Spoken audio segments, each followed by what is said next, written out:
Whenever since the day one, we got our state. So that should be my first assertion. Later, I would rather development. Madam, the movement for women's movement and movement for the reservation has a checkered history. In 1920 in London, we had these things. Then we had in 1917 when Sarojini Naidu went to Sansad committee and asked for franchise. So we had gone through many things. So this movement, this particular movement for the reservation or the say, voice of the people in the legislature is an old one and a very noble one. So let me start my speech by quoting Mr. Ambedkar, who said, "No country can go forward which leaves the women behind." This was his golden words in the parliament. But at the same time, the same Constituent Assembly had some reservations over giving reservations to women in the legislature.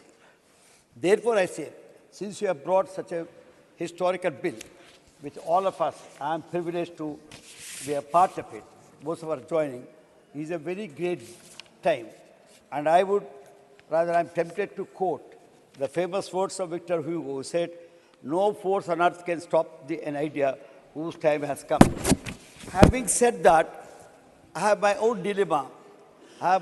It's not called cynicism, you might call my opponents, but I have my own doubts whether the time come or not. Because the entire process that you are trying to talk to me today hinges on few conditions. The condition we could have really overcome, but yet we are insisting the name, as the very honorable member and respected member, Mr. Nadda, said, that we have to go through some kind of a legal process and constitutional process. I think most of us sitting here know the same legal consensus. We know the Constitution, we know the law, we know everything. 370 could be removed without looking into the Constitution or anything at all. You can do anything, whatever it is. When there is a consensus here, what is that we are asking? Two conditions they have put. One is census after the bill is passed. It is not census now. You could have, as well, I am trying to give you the alternative, you could have accepted the 2011 as a benchmark. Simple as that. This House could have accepted 2011, as we have done in many cases 2001. And immediately, that is tomorrow, you could have appointed some kind of a delimitation commission. I am telling you, delimitation commission is necessary. I totally agree with Nadda ji. Yesterday, Home Minister said that in the other House. Delimitation is necessary because we don't want to do on our own, which will perhaps be mistaken as discrimination. Good. I agree that you can't bring Hyderabad, take away from OLC and put anybody. I understand. I totally understand. You need not give the examples, but understanding it, I said once you accept 211 as the benchmark, as the accepted census figures, then you can go and appoint tomorrow. Dr. Keshav, this side. Sir, tomorrow. I'm trying to tell you because they would tomorrow. Through me. I'm subject to their criticism. Not yours. You would never criticize me. But honorable members have to speak to the House. Thank you. While looking at the chair. I am only saying, I will try to improve my face and facial expression. No. Make it very pleasant. But please have it only through the chair. You would be giving us the impression that we are attractive enough. Good. Sir, thing is, the moment we have this kind of a census fixed and delimitation done tomorrow, so there is no need for much time to be taken. To say that they had looked into this, there is a legal process, don't tell us all that. That is only trying to avoid things. Sir, the bill speaks of reserving 1/3 seats for women in Lok Sabha and state legislature. But as I said, it is on this condition, which could have been overcome. I want to do census means disadvantage. Again, there is a second point about census. I am not opposing census because of the legalities that you talked about. Census means disadvantage to southern states, including Telangana, where our population is usually lesser because we practice our what you call the family planning. Now, once that happens, in the census, our figures happen to be lower than others, and we stand to it. This has to be answered when you sit in the cabinet. Please look into this problem, because you are trying to do this for all the entire country. So I want you to look into this also. Another word that you have used, census effective after commencement of the bill. What I'm asking you to do is accept 2011 as benchmark. It is not there. The bill makes it sure the census commencement of the bill effective, the census effective after the commencement of the bill. That is to say, first census have to be conducted after the bill is passed, which have done after 12 years as far as the last experience is concerned. Even after such a census, Delimitation Commission will sit to decide on reservation of seats. Which seats they will do? Delhi is an experience. They took 1 year, and the last delimitation is an experience where they took 2 years. Of course, this is constitutional compulsion, I agree. There has to be delimitation, as I've already said. Thus, if I work it out, the publication of this bill, then census, then delimitation, then the people's opinion, all this, when I work it out, I don't want to give the details, it works out to 2030, not 2029. That means this 24 you are missing, next 29 you are missing, then you are getting into 31. As far as the bill is concerned, as far as the... Well, so that is why I said, why not accept the same thing? Sir,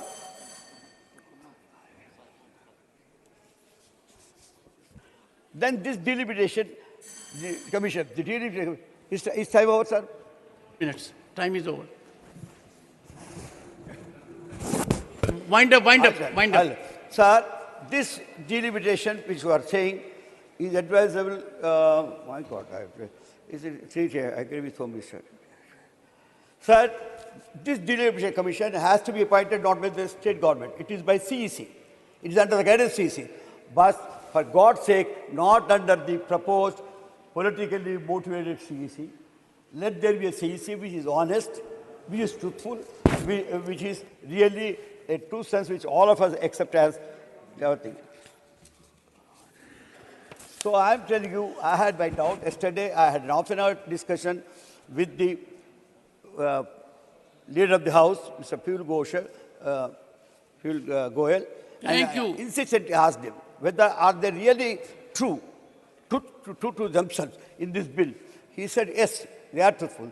That is why I said I will join you, because we are supporting it, but let us be truthful. Thank you, Dr. Keshav. Thank you. All right, sir. Then I will leave the other issues to my other speaker who is speaking. Yes.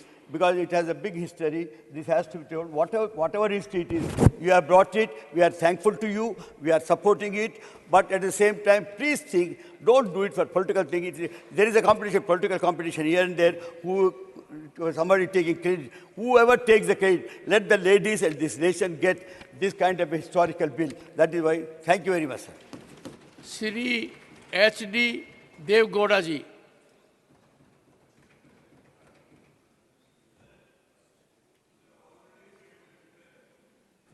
To the Secretary General, what I have written to the Honorable Prime Minister on April 10th, 2023. The content of the letter, if you permit me to read, I will read the entire letter only for the purpose of the preserving the time. I don't know whether your good self is going to permit me to read. Otherwise, I will place the entire letter on the table of the House. Sir, place it on the table of the House. If you permit, I will place it on the table of the House. Yes. The content is, the Prime Minister has endorsed the letter what I have written to the Prime Minister on April 10th, 2023, what I have brought the Women Reservation Bill in 2015. I'm sorry, sir, I have brought this bill when I was the Chief Minister of Karnataka. I brought this reservation bill and it was passed in the Karnataka Assembly, and the same was introduced in the Parliament when I became the Prime Minister, and former late the Cabinet Secretary, Mr. T.S.R. Subramaniam was there. He has written all details. Sir, I don't want to quote all these things, sir. It contains all the materials. If you permit, I will place it on the Yes. table of the House. Permitted. This may be placed on the table of the House. Thank you very much, sir. Thank you, sir. I am grateful.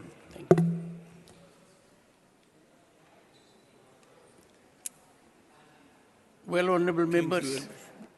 the relevance of this House is reflected when our former Prime Minister is present here.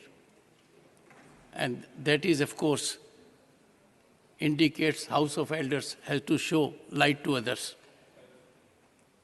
Shri V. Vijay Sai Reddy.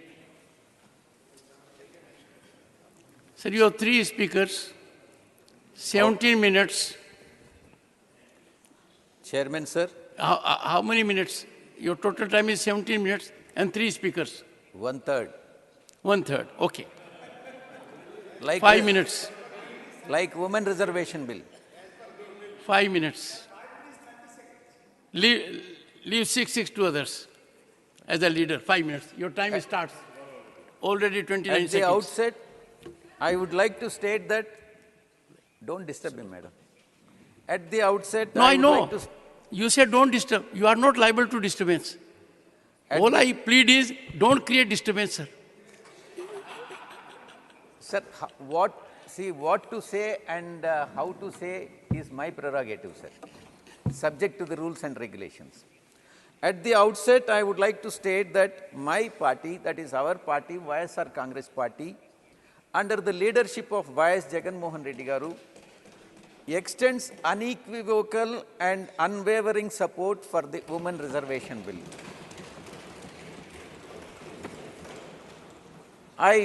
The Honorable Minister for Law is present. I request the Honorable Minister for Law to extend the reservations for women even in Rajya Sabha and also the state legislative councils. And this can be done because for every 2 years there will be retirements and vacancies in Rajya Sabha and also the state councils. In a period of 6 years, this law can be complied with. And in this regard, the Article 80 and Article 171 of the Constitution may also be amended to provide the women reservation for women 1/3 seats in Rajya Sabha and also the state councils. Law Minister, sir, please take note of it, sir.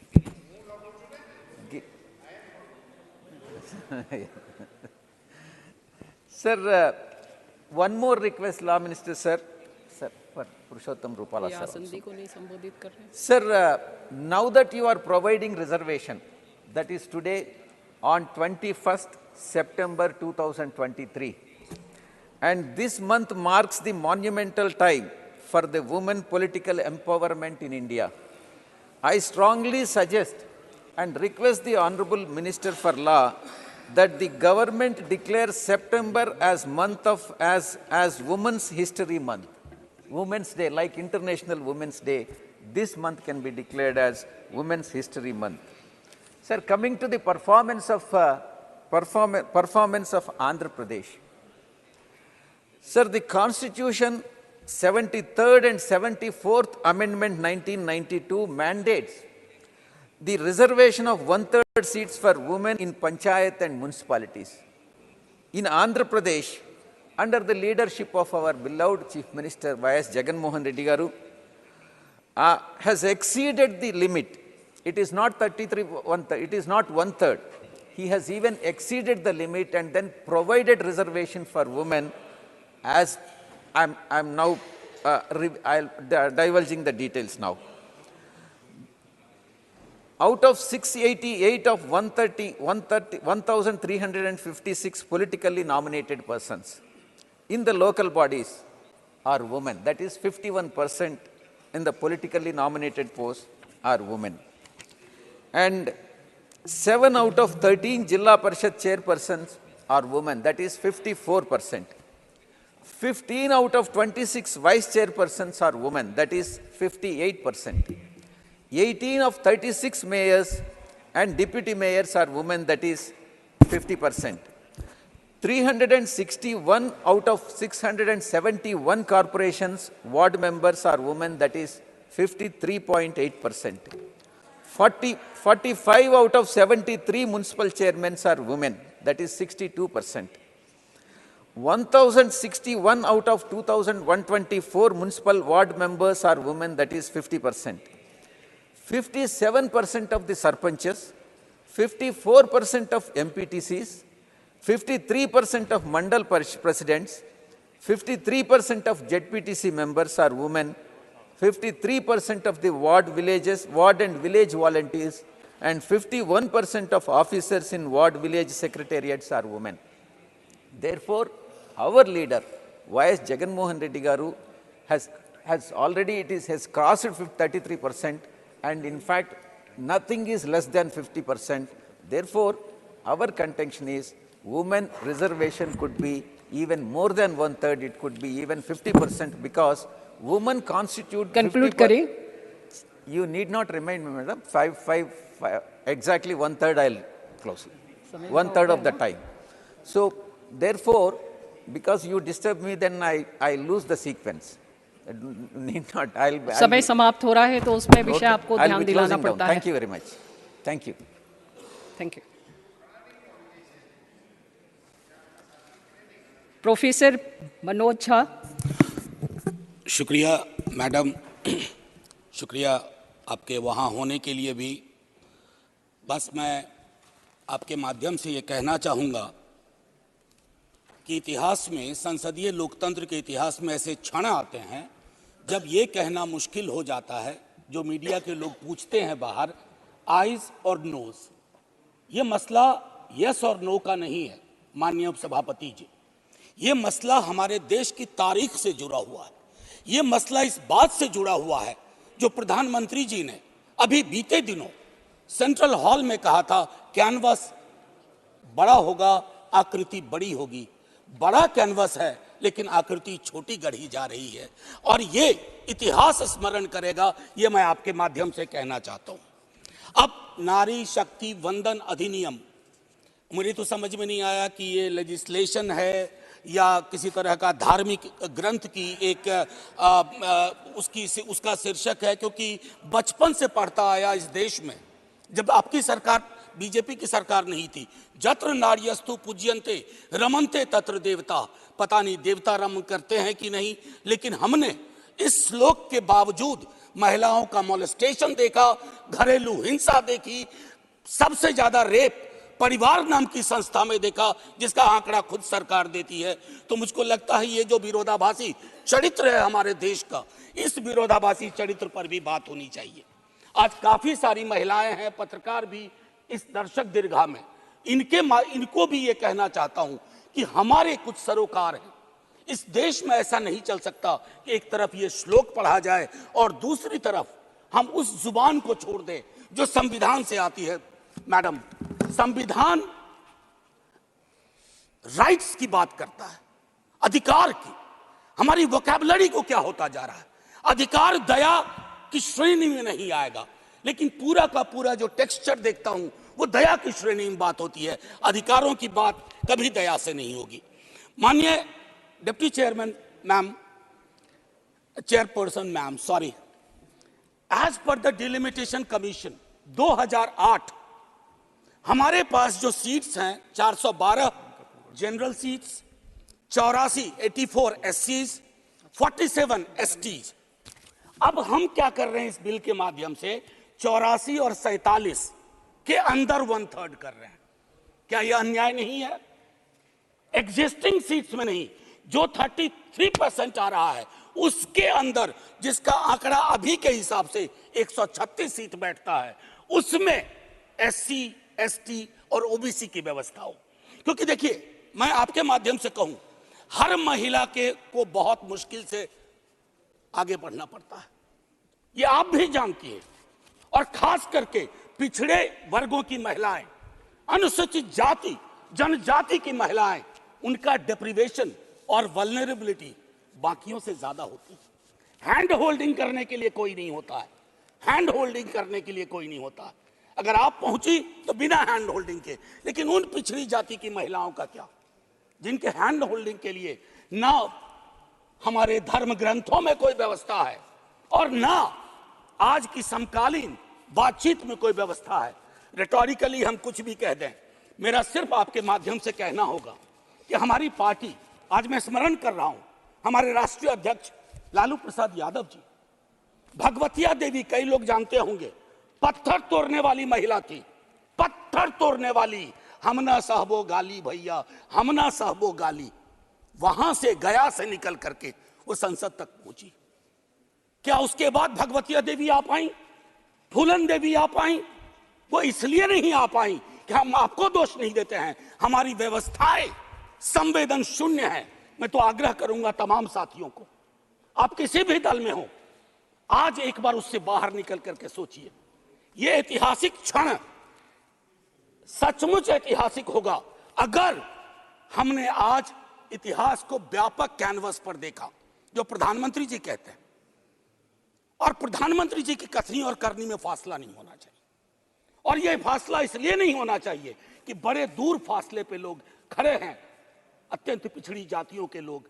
Madam, आप, अगर आपके माध्यम से मेरी बात पहुंच रही हो तो आज मैं आग्रह करूंगा तमाम साथियों से, चिंता न करिए दलीय व्हिप की।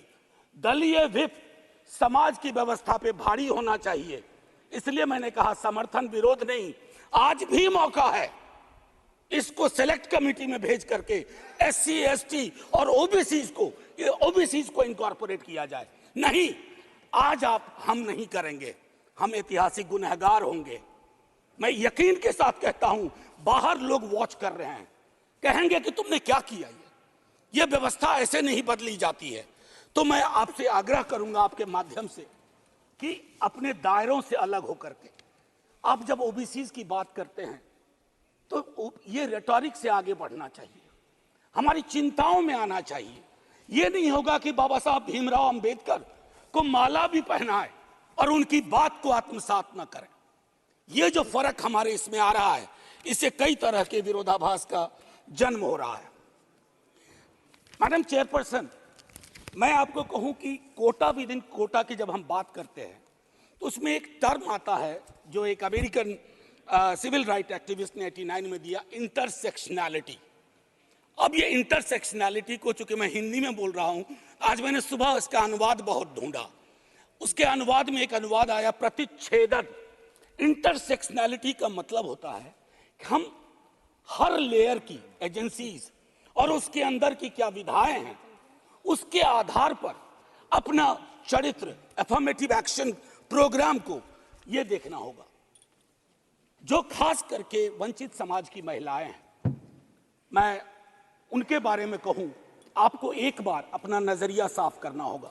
अगर चश्मा लगाती है सरकार, धूप का चश्मा नहीं, अगर सचमुच का चश्मा लगाती है तो उसके पावर बदलिए, उसको साफ करिए और यह तय करिए कि आज जब हम यहां से उठें तो एक कमिटमेंट दें ओबीसी वर्ग को। और ये मैं बार बार दोहरा रहा हूं कि 33% के को एग्जिस्टिंग में मत इनकॉर्पोरेट कीजिए, इट शुड बी सेपरेट। नई व्यवस्था में नया 33% विदाउट टचिंग एससीज एंड एसटीज, ये करिएगा तो क्रांतिकारी कदम होगा। अक्सर हम लोग अपने प्रिविलेजेस को नहीं देखते हैं। मेरा सरनेम एक प्रिविलेज है, नीरज भाई का सरनेम एक प्रिविलेज है। हमारे सरनेम ने हमें प्रिविलेज दिए हैं। उन सरनेम्स को देखिए जिनके पास ये प्रिविलेज नहीं है। नहीं, ऐसे ही मैं बहुत अच्छा किया। मैं ये कहना चाह रहा हूं मैम चेयरपर्सन, मैं ये कहना चाह रहा हूं कि प्रिविलेज का जो व्याकरण है वो खत्म ही नहीं हो रहा है।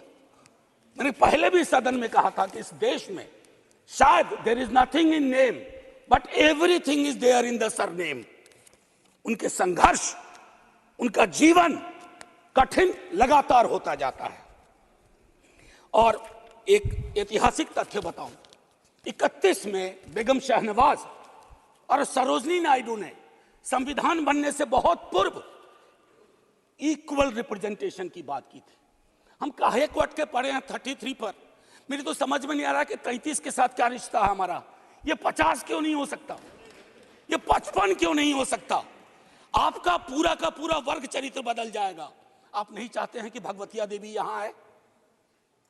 हमेशा एक खास सरनेम, मैं तो बार बार कह रहा हूं कि जो अलग अलग दलों में भी हैं, अगर वो पहुंचे हैं यहां तक अपने संघर्ष से, तो उनको आज ये आवश्यकता है, उनको ये भरोसा दिलाया जाए कि ऐसी कोई चीज आगे नहीं होगी, सबके लिए खुलेगा। आपकी ये जो नई पार्लियामेंट है हमारी, ये रंगीन ज्यादा होगी। इंद्रधनुष में कई रंग होते हैं। हम ये कौन सा बिल ला रहे हैं जिसमें ब्लैक एंड व्हाइट के बाद शेड्स ऑफ ग्रे भी नहीं है? अगर हमारा उद्देश्य डिपेंडिंग ऑफ डेमोक्रेसी है तो कदम उस दिशा में बढ़ाने होंगे। मैंने पहले भी कहा था कि 2010 में हमारा रिप्रेजेंटेशन देखिए, उसमें हमने SC, ST, OBCs and minorities की बात की थी। और हम इसलिए नहीं कर रहे हैं, हम चाहते हैं कि वर्ग चरित्र बदले।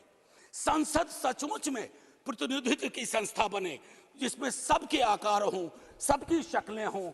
ये ना हो कि एक प्रभुत्व वर्ग का उस पर हमेशा उस पर छाप रहे। अब मैं कहूं कि अभी जातिगत जनगणना कल शाम के बाद, मैम चेयरपर्सन, अब मैं आपका अटेंशन चाहता हूं। कल शाम के बाद इस देश में लोकसभा में बिल पास हुआ, उससे ज्यादा इस बात की चर्चा हो रही है OBCs के साथ नाइंसाफी हुई। इस बात की चर्चा हो रही है कि जातिगत जनगणना पर क्यों ब्लॉक किया जा रहा।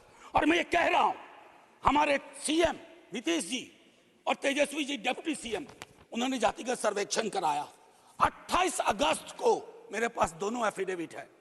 पहले एफिडेविट कौन लेके गए? सरकार। तुषार मेहता खड़े होते हैं, सॉलिसिटर जनरल, ये कहते हैं कि state government can not do any activity like census और एक्टिविटी अकिन टू सेंसस।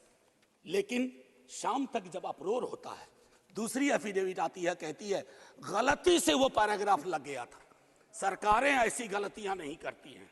ये मानस करवाता है, ये प्रेजुडिस माइंड करवाता है। मैम चेयरपर्सन, बस ज्यादा नहीं लूंगा। मैंने कई संशोधन दिए हैं मैडम चेयरपर्सन, मैंने कई संशोधन दिए हैं। उन संशोधनों पर भी सरकार विचार करे। हाथ जोड़ के कहता हूं, आपका कुछ भी नहीं बिगड़ेगा। हृदय विशाल रखना चाहिए। छोटे मन से, आप ही के बड़े नेता कह गए थे, छोटे मन से कोई बड़ा नहीं होता। कैनवास पे बड़ी लकीर खींचिए।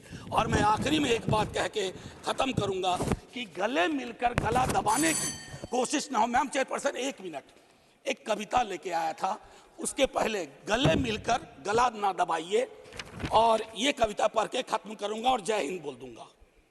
ये ओम प्रकाश वाल्मीकि जी का है। इसमें जो प्रतीक हैं वो किसी जाति विशेष के लिए नहीं है, क्योंकि हम सब के अंदर एक ठाकुर है जो न्यायालयों में बैठा हुआ है, विश्वविद्यालयों में बैठा हुआ है, संसद की दहलीज को वो चेक करता है। तो कविता कुछ यूं है।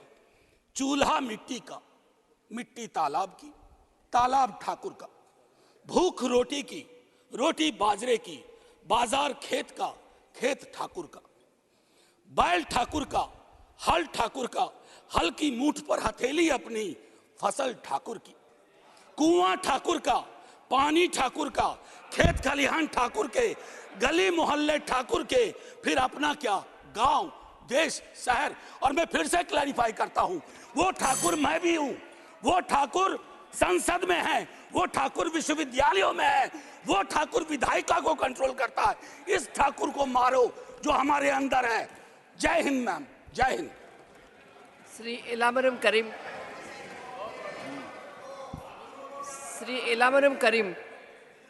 Thank you, sir. I support this bill. On what is that?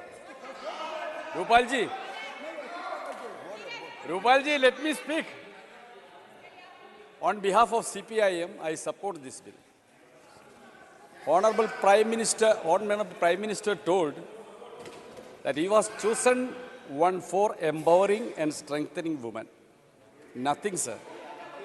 This is a compulsion on the ruling party because they are afraid of the next election, the parliament election.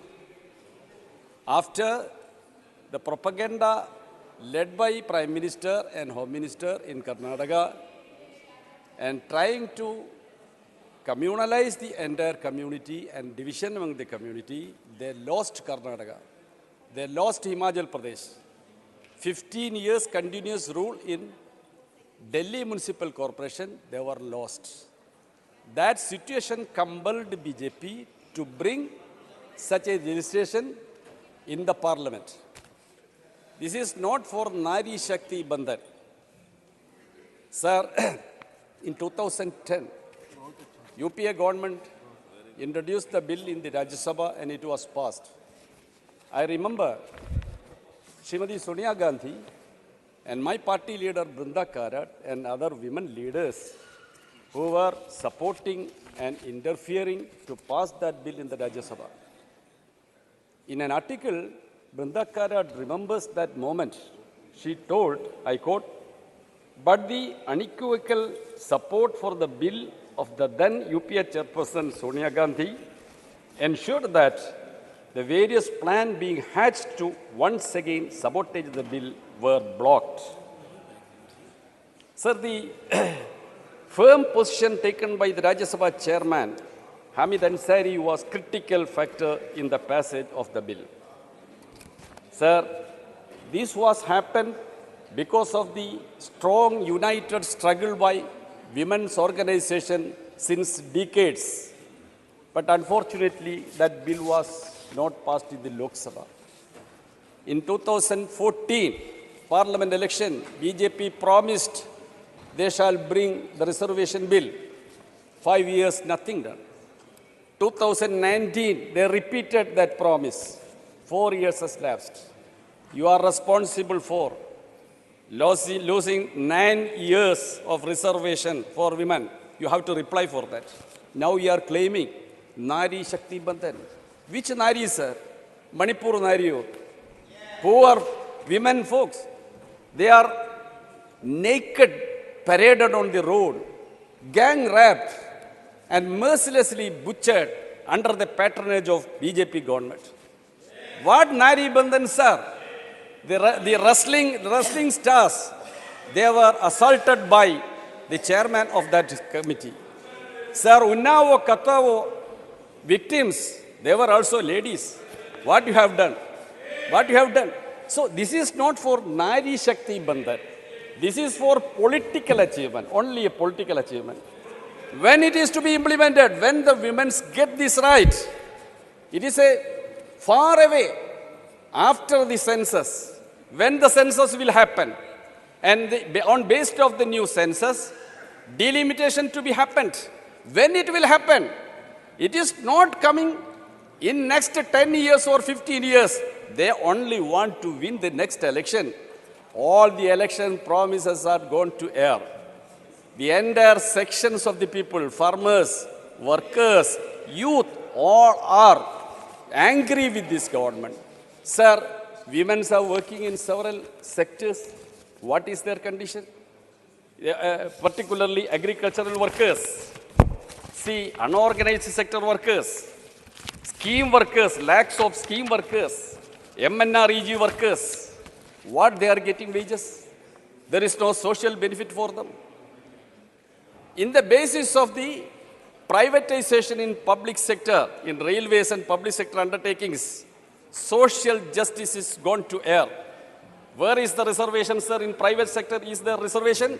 Only reservation for SC, ST and OBC section that is getting in the public sector undertakings only. What are you doing there? All are gone to private hands. That is your policy.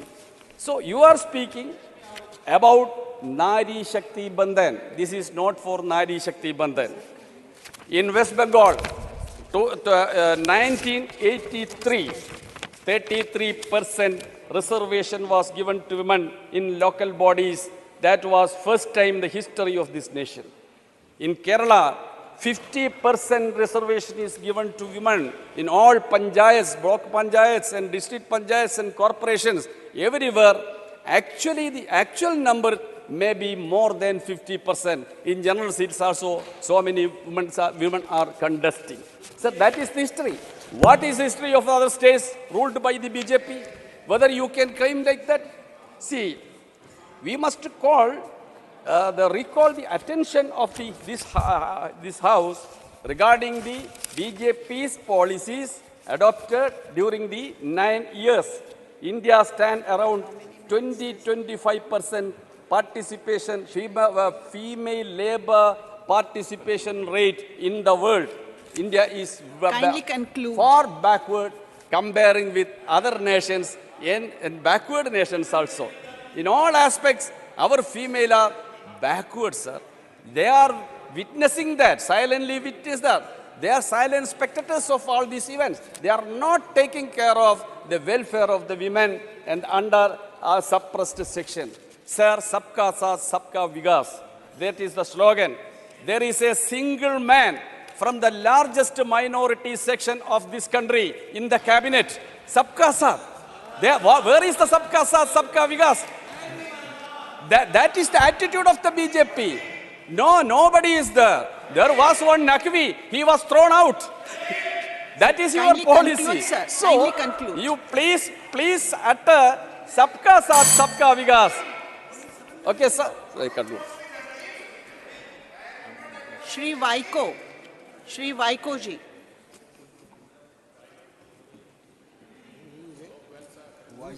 Sir, you have 4 minutes. Vice Chairperson, I rise to support this bill.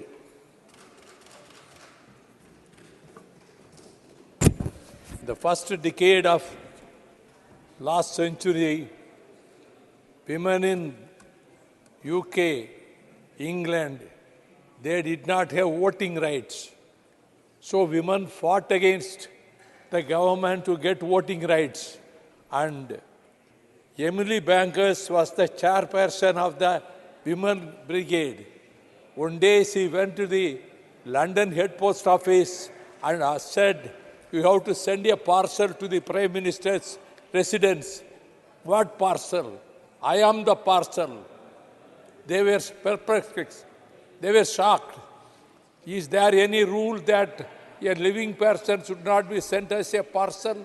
Then what they have done? They have tied a badge along with their wrist and sent to the Prime Minister's residence. And the Prime Minister's Secretariat was shocked. And Prime Minister, Mr. Asjit, he was very much shocked. He came. "What for you have come to see me? You have not given voting rights to the women." Then finally, with these struggles, they got the voting rights. Here in Tamil Nadu, 1921, when Justice Party formed the government, they gave the voting rights. And then in 1929, the greatest champion of social justice, Periyar E.V. Ramasamy Nayakar, conducted the self-respect movement conference in Chengalpet. He said he adopted a resolution that property rights should be given to the women.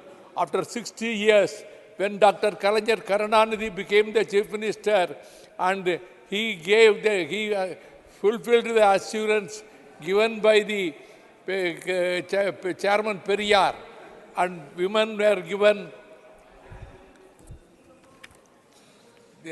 property rights. We have had a brave lady, Kannagi, who is known for her righteousness and bravery. The king of Madurai committed injustice by killing her innocent husband, Kovalan, on the false charge that he had stolen the ornament of queen. But on knowing the tragedy, Kannagi curses the king and curses the Madurai city to fire, and she is the global symbol of justice. Thillayadi Valliyamai was a South African Tamil girl who worked with Mahatma Gandhi in her early years in South Africa, fighting its apartheid regime and observed fast. When she was dying, Mahatma Gandhi went to see her and she said, "If I am reborn, I will again join you to fight against the whites." In Tamil Nadu, Velu Nachiyar drew her sword against the powerful British army and defeated them with the help of Tipu Sultan and Virupati. Sir, you will have to Gopal start Nayak. concluding, please. I will take only 1 minute. The bill provides for the provision of 15 years initially, but I should suggest that it should be extended because it is too short a period. Similarly, delimitation exercise for constituency should be undertaken at the earliest so that these provisions can be implemented as soon as possible. Sir, Madam, some honorable members have demanded for reservation within reservation for women belonging to Dalit, OBC and minorities.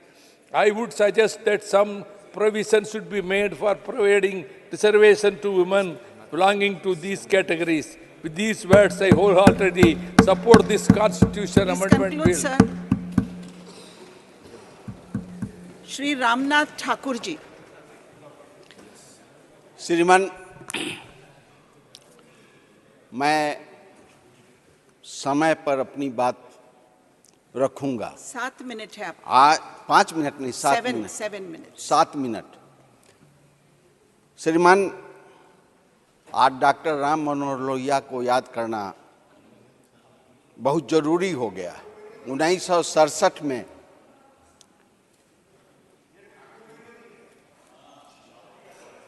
Bhagwati देवी को 1967 में doctor Ram Manohar Lohia ने भगवती देवी को संयुक्त socialist party के उम्मीदवार के रूप में एमएलए बनाने का काम किया था और वो 1990 में लालू प्रसाद जी ने उनको एमपी बनाने का काम किया था। मैं डॉक्टर राम मनोहर लोहिया के प्रति श्रद्धांजलि अर्पित करता हूं कि महिलाओं के प्रति उनका क्या दर्द था। अब मैं आता हूं 1967 के बाद 1977 में जननायक कर्पूरी ठाकुर जी ने काका कालेलकर रिपोर्ट को लागू करने का काम किया था और वर्गीकरण करने का काम किया था। 8% पिछड़ा को, 12% अत्यंत पिछड़ा वर्ग को और 3% महिलाओं को देने का काम किया था। अब मैं आता हूं उनके बताए हुए रास्ते पर नीतीश कुमार जी ने जनगणना का हम लोग कई बार राज्यसभा में उठा चुके कि जातीय जनगणना होना चाहिए, लेकिन वो अभी तक नहीं हुआ। अब इन्होंने अभी भारतीय जनता पार्टी के राष्ट्रीय अध्यक्ष ने कहा कि हम 2029 को ये करेंगे। हम लोग बराबर करते आ रहे हैं। जनता दल की ये मांग है कि जातीय जनगणना होना चाहिए, लेकिन 2006 में बिहार के मुख्यमंत्री नीतीश कुमार जी ने 50% पंचायत के मुखिया के महिलाओं को देने का काम किया, जिला परिषद के उम्मीदवारों को देने का काम किया। अभी सबसे भारत में अकेला राज्य बिहार है कि 35% महिलाओं को, हर एक विभाग के महिलाओं को देने का काम किया। सबसे ज़्यादा पुलिस विभाग में महिलाएं वहां भर्ती हुई हैं। हम चाहते हैं कि नीतीश कुमार जी ने जो काम किया है बिहार में, उसके अनुरूप भारत सरकार इसको लागू करे। और क्यों नहीं करे? ये मजबूत पार्टी है, बहुमत की पार्टी है। 2016 में 8 बजे रात्रि में भारत के प्रधानमंत्री जी ने अनाउंसमेंट किया कि 1000 रुपये का नोटबंदी हो जाएगा। 12 बजे के बाद वो कागज समझा जाएगा। तो उस समय उन्होंने क्या किया? महिलाओं के लिए आज जो गीत गा रहे हैं उस समय क्यों नहीं किया? अब 2016 छोड़िए, 2019 में उनका अपार बहुमत आ गया, उसमें उन्होंने क्यों नहीं किया महिला आरक्षण का? इसलिए हम आपसे निवेदन करना चाहते हैं आपके माध्यम से सरकार से कि मजबूत हैं, अभी भी अपार बहुमत में हैं, वो रात में बैठें और महिलाओं को आरक्षण देने का काम करें। हम ये निवेदन करना चाहते हैं आपके माध्यम से। नोटबंदी का काम किया, 2000 का नोट अभी भी बंद है, 30 सितंबर को उसका अंतिम है। इतने मजबूत रहते हुए वो 2029 में कर रहे हैं, इसका मतलब मुझको लगता है कि उनकी नीयत साफ नहीं है महिलाओं के प्रति। इसलिए आइए हम सब मिलकर के भारत सरकार से निवेदन करें कि जल्दी महिलाओं को राष्ट्रीय स्तर पर आरक्षण देने का काम करें। इन्हीं चंद शब्दों के साथ दिल के बहलाने का सामान न समझे जाएं, दिल के बहलाने का सामान न समझा जाए, महिलाओं को अब इतना भी आसान न समझा जाए, ये भी हम सबकी तरह जीने का हक मांगती है, इसको बगावत का ऐलान न समझा जाए। इन्हीं चंद शब्दों के साथ हम पूरे राष्ट्र के 1,140,00,000 जनता की तरफ से, इस सदन की तरफ से हम निवेदन करना चाहते हैं और कहना चाहते हैं कि मैं नहीं कहता तू सवेरा कर दे, मैं नहीं कहता कि तू सवेरा कर दे, दो काम में एक काम तू मेरा कर दे, रोशनी तेज कर दे कि मैं कुछ देख सकूं, नहीं तो घनघोर अंधेरा कर दे। इन्हीं चंद शब्दों के साथ मैं अपनी बात खत्म करता हूं। जय हिंद, जय भारत। समय से पहले आपने अपनी बात कर ली। बीरेंद्र प्रसाद वैश्य। Thank you, madam. I raise here today to support the bill. Our country is observing 75 years of independence. In our independent movement, women play most strong leadership and always very strongly women participated in our independent movement. Not only that, for the better India, for the independent India, many women lost their life, including a 14-year school girl from Assam, Kanaklata Barua, who was hosted our national flag in Gopur police station in Assam, and she was killed by the British police. So bring this bull in the 75 years of independence. This is the true respect to our independent fighter, especially for women. Madam, the bill is coming in proper time. The bill was first introduced in the parliament in the year 1996. I was witness in 1996. I was a member of Lok Sabha. Again, 2010, bill was passed in Rajya Sabha. But bill was passed, but not seriousness was there to pass the bill in Lok Sabha. So today, with confidence, with strong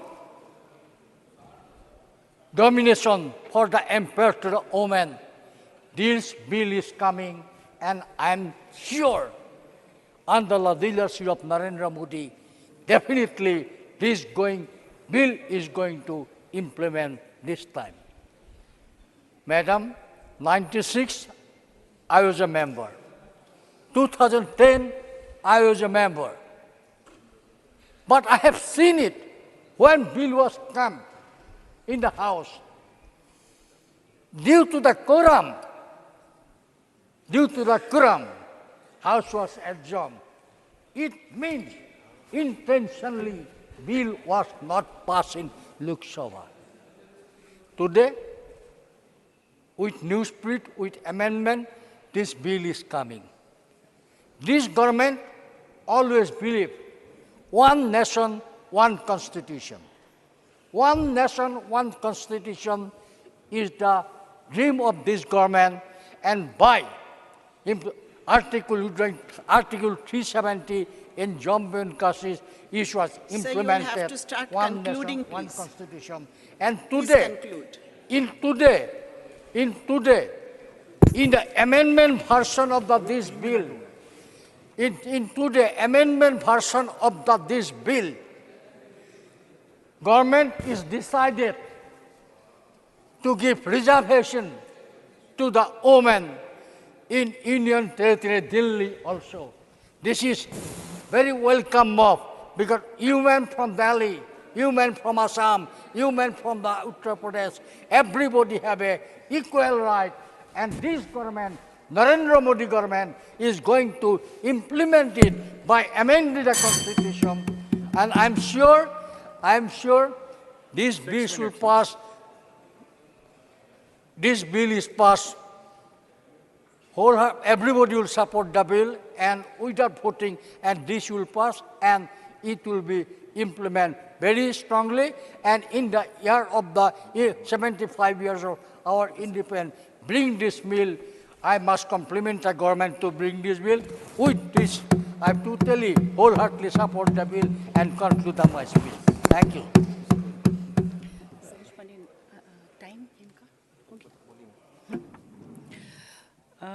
Mrs. Saroj Pandey.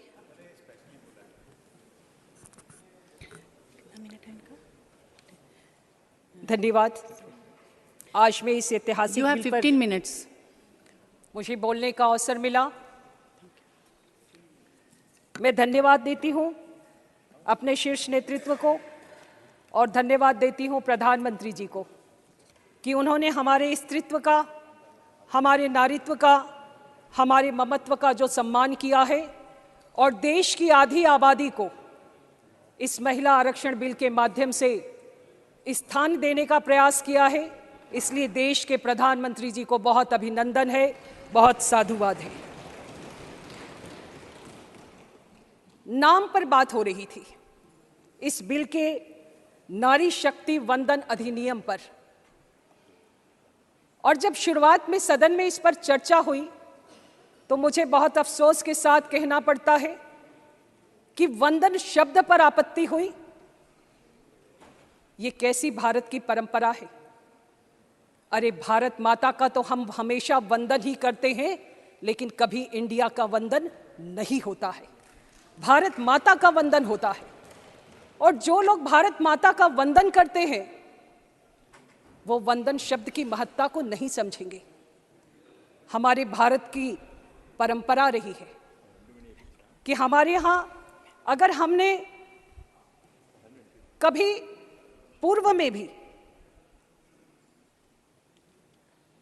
किसी की आराधना की है तो उसमें हमने नारी को पूजा है, और भारत में अर्धनारीश्वर का स्वरूप स्वीकार किया जाता है। ये बिल क्यों आया, ये बिल क्यों नहीं पास हुआ, हमारी मंशा पे शक हो रहा है। मैं पूछती हूँ कि भारत की आज़ादी के इतने लंबे कालखंड के बाद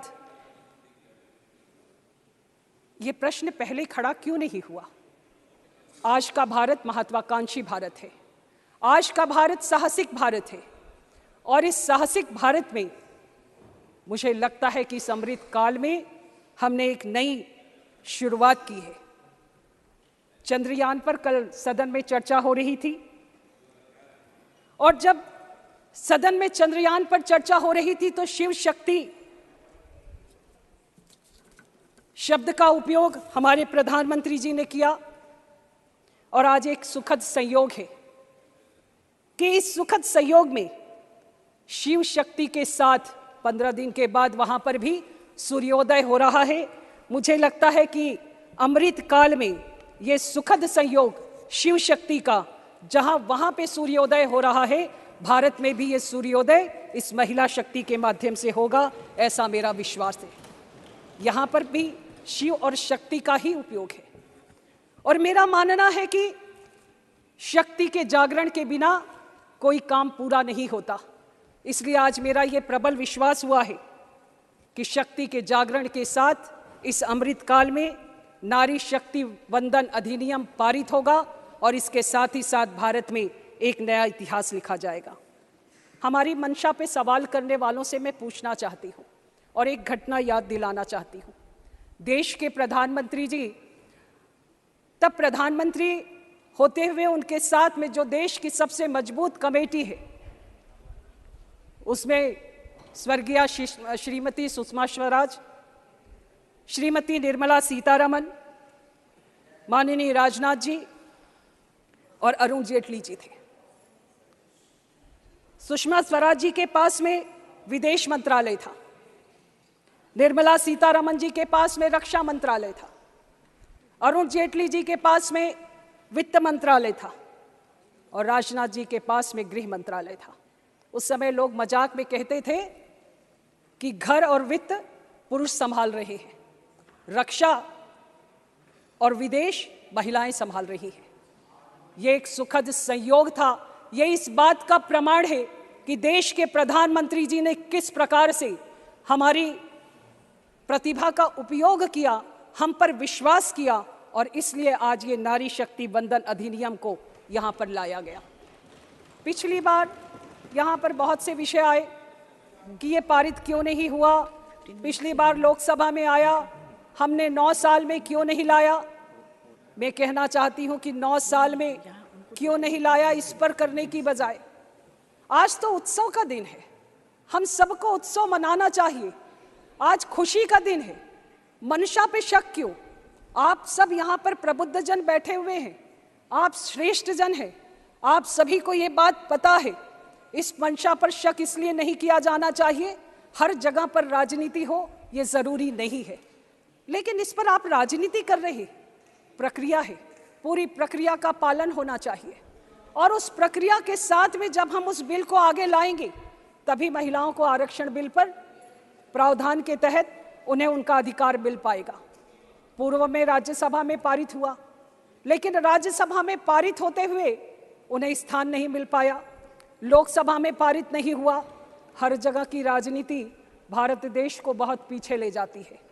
देश के प्रधानमंत्री जी ने बहुत अच्छी मंशा के साथ, बहुत साफ मंशा के साथ आज के इस उत्सव को मनाने का पूरी देश की आधी आबादी को अवसर दिया है। आज आपको जितनी भी गैलरी है, मैं कल से देख रही हूँ, चाहे वो लोकसभा की हो, चाहे वो राज्यसभा की हो, देश की आधी आबादी हमारे को यहाँ पर दिखाई देती है। ये हमको गौरव का अनुभव होता है। मैं इसलिए भी अपने प्रधानमंत्री जी को साधुवाद देती हूँ कि इस गैलरी से वो महिलाएं सुनने आई हैं कि हमारे श्रेष्ठ जन क्या कहते हैं, हमारे प्रबुद्ध जन क्या कहते हैं। बहुत सारी योजनाओं का विषय नहीं कहती, लेकिन देश के प्रधानमंत्री जी ने एक योजना लागू करी, बेटी बचाओ बेटी पढ़ाओ।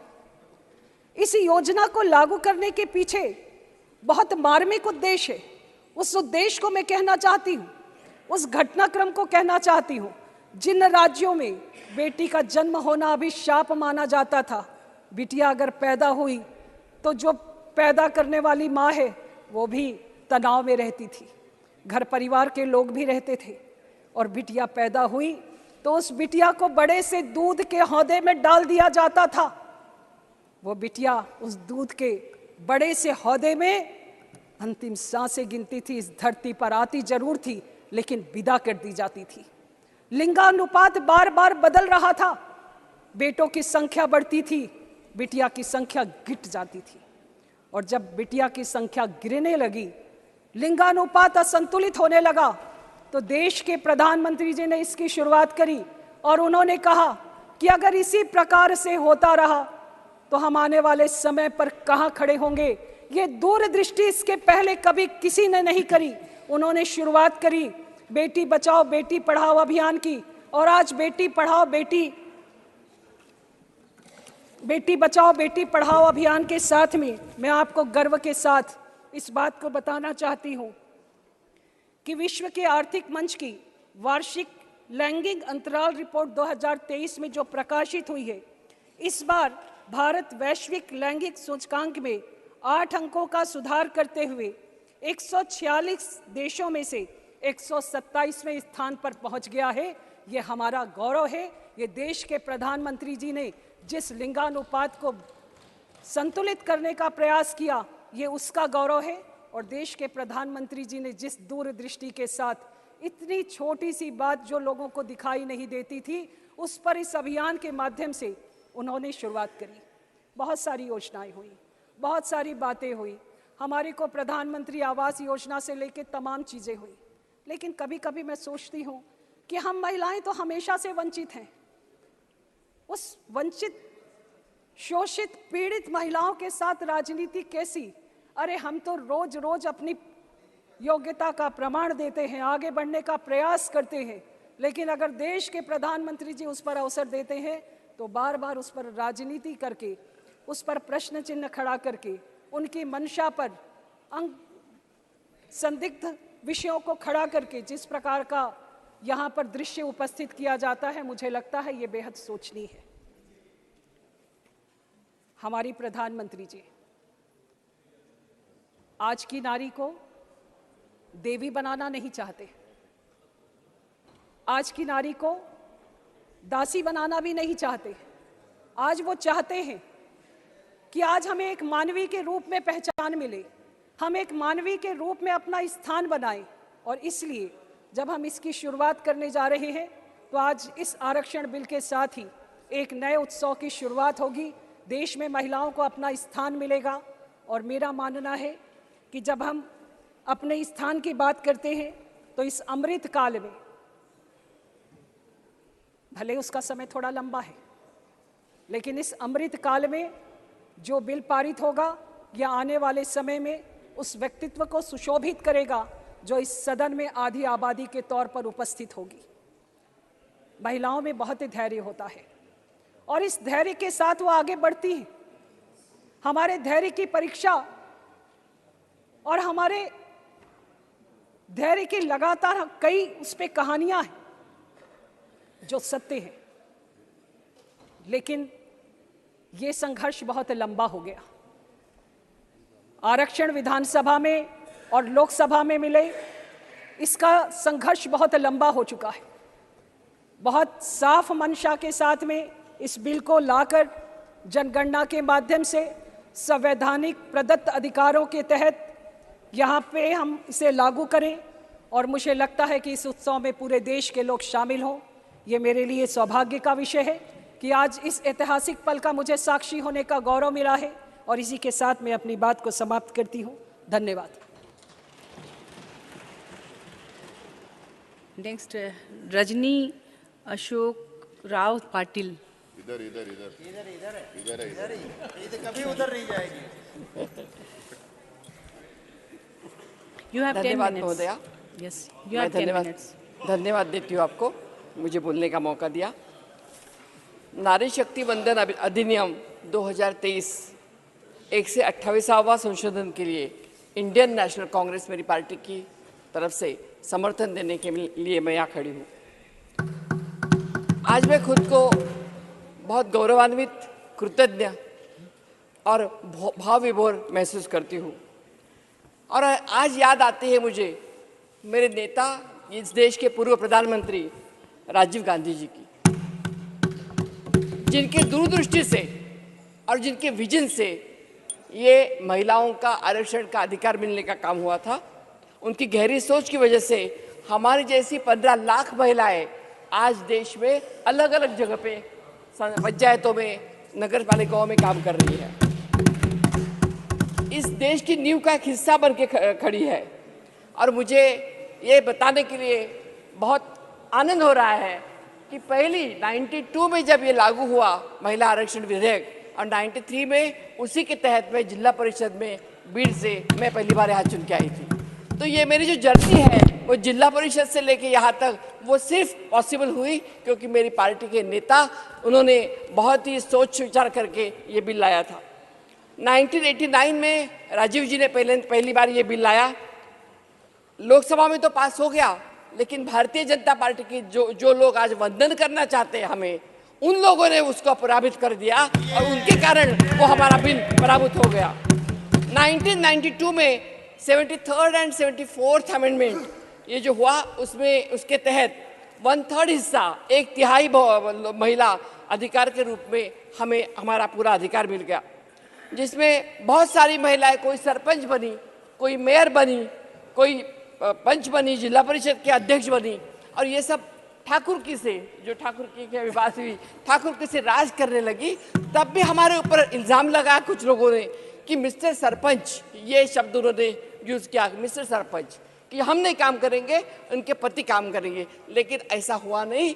हमारे काम हमने धीरे धीरे सीखना शुरू कर दिए और बाद में हम सब समझने लगे कैसे काम करते हैं। और मुझे लगता है कि महिलाओं ने अपना अधिकार जागरूक करने का काम अगर यहाँ पे इस बिल के तहत हुआ है। मैं नम्रतापूर्वक ये भी कहना चाहती हूँ कि 1996 में जब ये बिल पहली बार लोकसभा में आया, तब भी मैं लोकसभा में सदस्य थी। तो हमेशा महिला आरक्षण का बिल जब भी आता है, उसका एक एक सीढ़ी चढ़ के 30-35 साल का ये हमारा परिक्रमण हुआ है। और मुझे लगता है 2029 तक यहाँ रहना पड़ेगा, क्योंकि जब तक ये आता नहीं बिल। मैं मैडम 96 में जब बिल आया, उस बिल को इतना विरोध किया, उस बिल को फाड़ के टुकड़े भी कर दिए और गीता मुखर्जी के सिलेक्ट कमेटी के चेयरमैन को ये बिल सौंपा गया, गीता मुखर्जी। और गीता मुखर्जी के नेतृत्व में ये बिल का प्रवाह शुरू हो गया। धीरे धीरे 2010 साथ में आ गया। और मेरी नेता सोनिया गांधी, उनकी मंशा थी कि जो राजीव जी का सपना था, जो आधा रह गया था, आधा तो पूरा कर दिया था उन्होंने पंचायतों में, लेकिन जो आधा रह गया था कि लोकसभा में और विधानसभा में भी हमारी बहनें आना चाहिए, वो सपना पूरा करने के लिए हमारी सोनिया जी आगे आई और मनमोहन सिंह जी के नेतृत्व में पहली बार 2010 में यह हमारा बिल पारित हो गया राज्यसभा में। लेकिन फिर लोकसभा में हमारा पूरा बहुमत नहीं था, इसलिए वो हो नहीं पाया। 2014 में जब गवर्नमेंट बदली और नरेंद्र मोदी जी जब प्रधानमंत्री जी हो गए, तो उन्होंने इतने बड़े बड़े वायदे किए थे, तो हमें लगा कि अभी तो ये बिल करेंगे, मोदी है तो मुमकिन है, ऐसे यही लोग बोल रहे थे, तो हमें लगा ये करेंगे। 2015 में सोनिया जी ने लेटर लिखा मोदी जी को, फिर 15 में लिखा, 16 में लिखा, 2018 में राहुल जी ने लेटर लिखा और बताया कि अगर ये बिल आप लाना चाहते हैं तो we are ready to cooperate you, हम अनकंडीशनल आपका हमारा सपोर्ट करेंगे, आप ये बिल लाओ और ये बिल पारित करो। लेकिन ये नहीं हुआ। और जब अभी 9 साल पूरे होने के लिए आए और एक साल दिख रहा है कि अभी चुनाव है, जिस सब तरफ से मारे गए हैं, जब तरह से उनको लोग छीतू कर रहे हैं, तब उनको लगा कि अभी महिलाओं का कार्ड हम प्ले कर सकते हैं और इसलिए महिला बिल आया है। हमारे लिए कोई वंदना नहीं था, हमारे देवी, हमें वंदना मत ही करो, हम कोई देवी नहीं बनना चाहते, ना हम देवी बनना चाहते, ना हम बहन बनना चाहते, हम सिर्फ एक मानव बनना चाहते। We want to be the human being. हमें मानव करके समझाओ, कोई किसी बड़े बड़े पेडेस्टल पे मत रखो, क्योंकि ऐसे कर करके बहुत साल हमें नीचे गिराने का कोशिश इन लोगों ने की है। 2 साल के बाद जब ये बिल आज आया है, तो मुझे तो उनके नियत में कुछ खोट लगती है। एक कारण यह है कि अगर उनके मन में मंशा थी तो उन्होंने पहले ही लाना चाहिए था। अगर ये अपना नोटबंदी का बिल एक रात में ला सकते, जीएसटी का बिल ला सकते रात में, और 3 कृषि कानून जो काले कानून थे, और इन्होंने बोला हम पुख्ता तैयारी करते। नड्डा जी ने बोला अगर पुख्ता तैयारी की थी तो 3 कृषि कानून वापस देने की नौबत क्यों आई आपके ऊपर? जरूरत नहीं थी आपके। तो ये आपकी तैयारी है क्या? तो ये सब जगह पे यहाँ पे उनका उल्टा खेल हुआ है। और सत्ताधारी पार्टी की एक मंत्री, कल मैं जब सुन रही थी, तो उन्होंने बोला कि एक ही परिवार को पूरा श्रेय देने की कांग्रेस में होड़ चल रही है। मुझे बहुत बुरा लगा सुन के, क्योंकि जब एक परिवार के 2 लोग इस देश के लिए शहीद होने के लिए तैयार होते हैं, जब एक परिवार की एक हमारी महिला नेता, जब हम सैल्यूट करते हैं, एक महिला नेता खुद प्राइम मिनिस्टर का त्याग करती है, एक ही हमारे परिवार के एक बच्चा लड़का हमारा राहुल गांधी जब बाहर निकलता है और ये मोहब्बत का दुकान इनके नफरत के बाजार में खोलने के लिए भारत जोड़ो करके निकलता है। भारत जोड़ो में जब लोग वो निकले, मैंने खुद देखा है मेरे आंखों से, क्योंकि परसों भी बीच में वो लेह लड़ाक भी आए थे, तब भी मैं उनके साथ थी। ये जो हुआ है उसमें सभी लोगों ने और खास तौर पे हमारी महिलाओं ने अपनी मन की बात, मैडम आप एक महिला है, हम किसी आदमी का हाथ भी नहीं पकड़ सकते अगर हमें विश्वास नहीं आता है तो। लेकिन वो महिलाएं गले पड़ रही थी, रो रही थी, बता रही थी अपनी पीड़ाएं, अपने दुख दर्द राहुल जी को बता रही थी। मुझे ये दावे के साथ मैं कहना चाहती हूँ कि ये परिवार को नाम रखना, इसमें आपको क्या सुख मिलता है। पंडित जी से लेके हर रोज 60 साल में क्या किया, आपने क्या क्या करके मारते हैं। 30 साल में तो ये लोग सत्ता में भी नहीं है, बाहर रह के काम कर रहे हैं, लेकिन फिर भी उनको आप छोड़ते नहीं है। ये मेरे लिए मुझे लगता है कि अच्छी बात नहीं है जी। आज जब विशेष सत्र शुरू हो गया, 2-3 दिन से मैं देख रही हूँ यहाँ पे अच्छा माहौल हो गया है। पहले दिन हम वहाँ पे फोटो हुए, सब कुछ हुआ, बहुत सेरिमोनियल सब रिसेप्शन हुआ। लेकिन 2 दिन से मैं यहाँ देख रही हूँ बड़े फिल्म बॉलीवुड के, हमारे मुंबई से आके बॉलीवुड की अभिनेत्रियाँ यहाँ पे दिख रही है मुझे, और कभी ऐसे पूरा पहले हुआ नहीं था। और उनको फोटोग्राफ किया जाता है, उनका फोटो सेशन होता है। हमें उनको लाने के लिए कोई मना नहीं है, लेकिन जब लाते हो तो उसका सिर्फ अपना फायदा मत करे। हमारे सामने जो मंत्री जी बैठे हैं, उनका फोटो मैंने कल देखा, मिठाई खिला रहे अभिनेत्रियों को। तो अरे आपको मिठाई भी खिलानी है तो जिनका हमें जम्मू कश्मीर में शहादत दिए उनके घर जाओ, उनके घर के आंसू पोंछने की कोशिश करो। मणिपुर में जाओ, मणिपुर के महिलाओं को जब नग्न किया जाता है और उनको जब एक बलात्कार किया जाता है, उनके लिए आपके मन में कोई संवेदना नहीं है। इतना ही नहीं, इस देश को जब ओलंपिक के मेडल मिलवाने वाली हमारी जो महिला खिलाड़ी है, पहलवान है, उन महिला पहलवानों को आप घसीट के लेके जाते हो रास्ते से, और उनके लिए आपके यहाँ हमदर्दी नहीं, लेकिन आपको हमदर्दी है जो बॉलीवुड से आती है उनको खिलाओ। और वो भी महिला आती है मैडम, वो भी अच्छा आज जो वो भी आती है अपने फिल्म का प्रमोशन करती है मैडम। हमारा विरोध इसलिए नहीं कि वो आती है, उनको आने दो, लेकिन अपना प्रमोशन उन्होंने नहीं यहाँ करना चाहिए। और उसके लिए फोटोशॉपिंग होता है, पत्रकार आते हैं, वो नहीं होना चाहिए, ऐसे मुझे लगता है।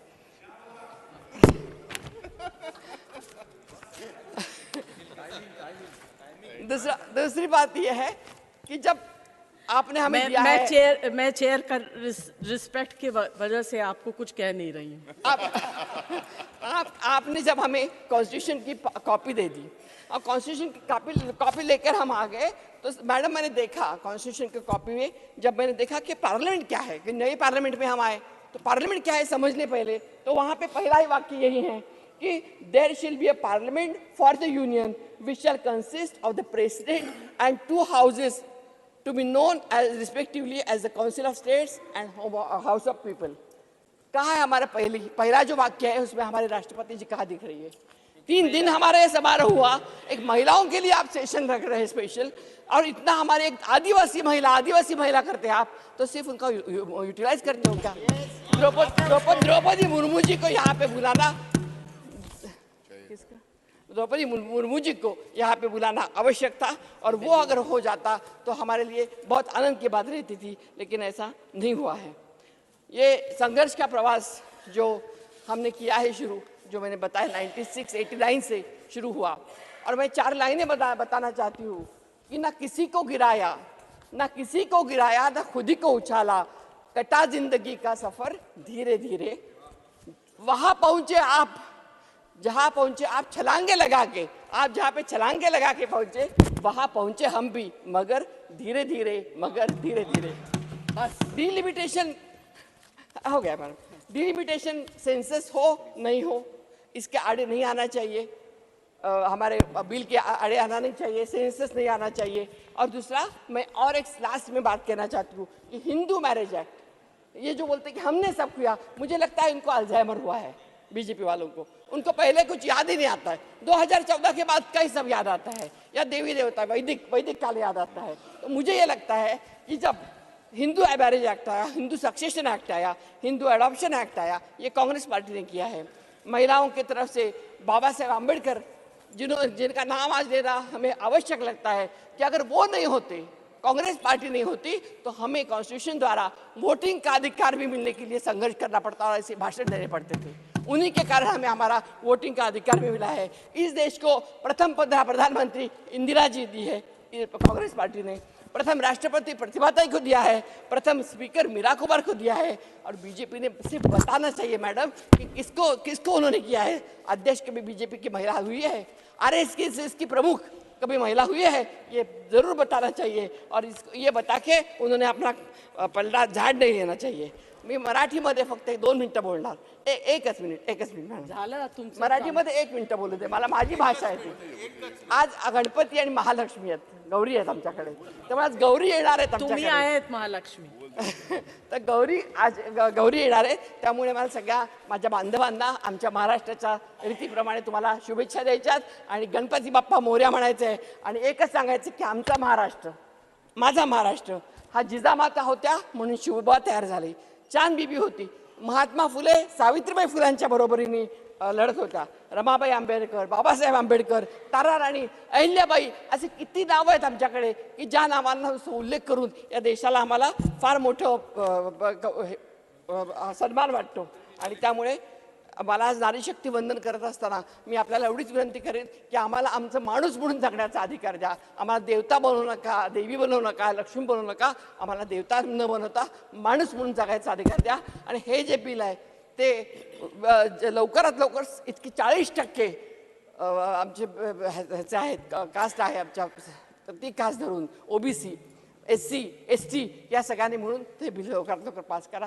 धन्यवाद, आपण मला वेळ दिल्यामुळे. जय हिंद. मौसम नूर. Thank you, Vice Chairperson, Madam. Madam, I come from a party called the All India Trinamool Congress, whose founder gave 41% of Lok Sabha tickets to women way back in 2014. I come from a party founded by Ms. Mamta Banerjee, which already has 40% of women MPs in the Lok Sabha. I come from a party that already has 50% women elected in the panchayats and the municipalities. I come from a party founded 25 years ago, which spoke up in Parliament for the Women's Reservation Bill way back in 1998. Madam, our words were not empty words. Our words were put into action.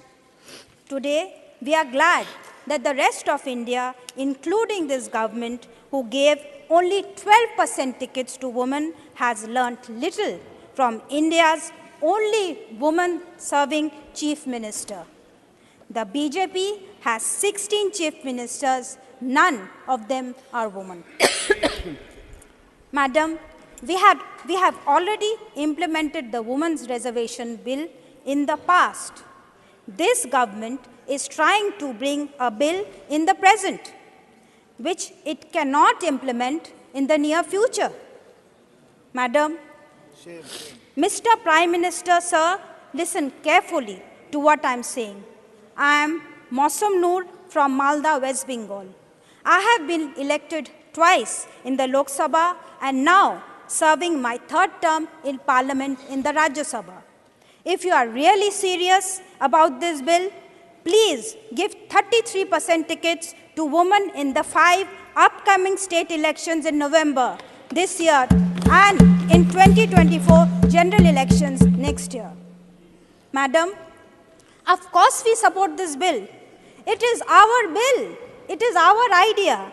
It is what we have already implemented. Let me try to explain to you how this bill is fundamentally flawed. Because this bill is linked to both delimitation exercise and a census. It is like writing a check with no balance in your account. And the check is dated not 2023 September, but maybe 2034. In other words, you can't cash the check now. You can only keep it in your drawer. You will feel good, but you won't have any money in your account. That is exactly what this government is telling the women of India. Madam, going beyond the walls of Parliament, we as a nation need to change our thinking. In the Election Commission of India, of the 9 top posts, not one is a woman.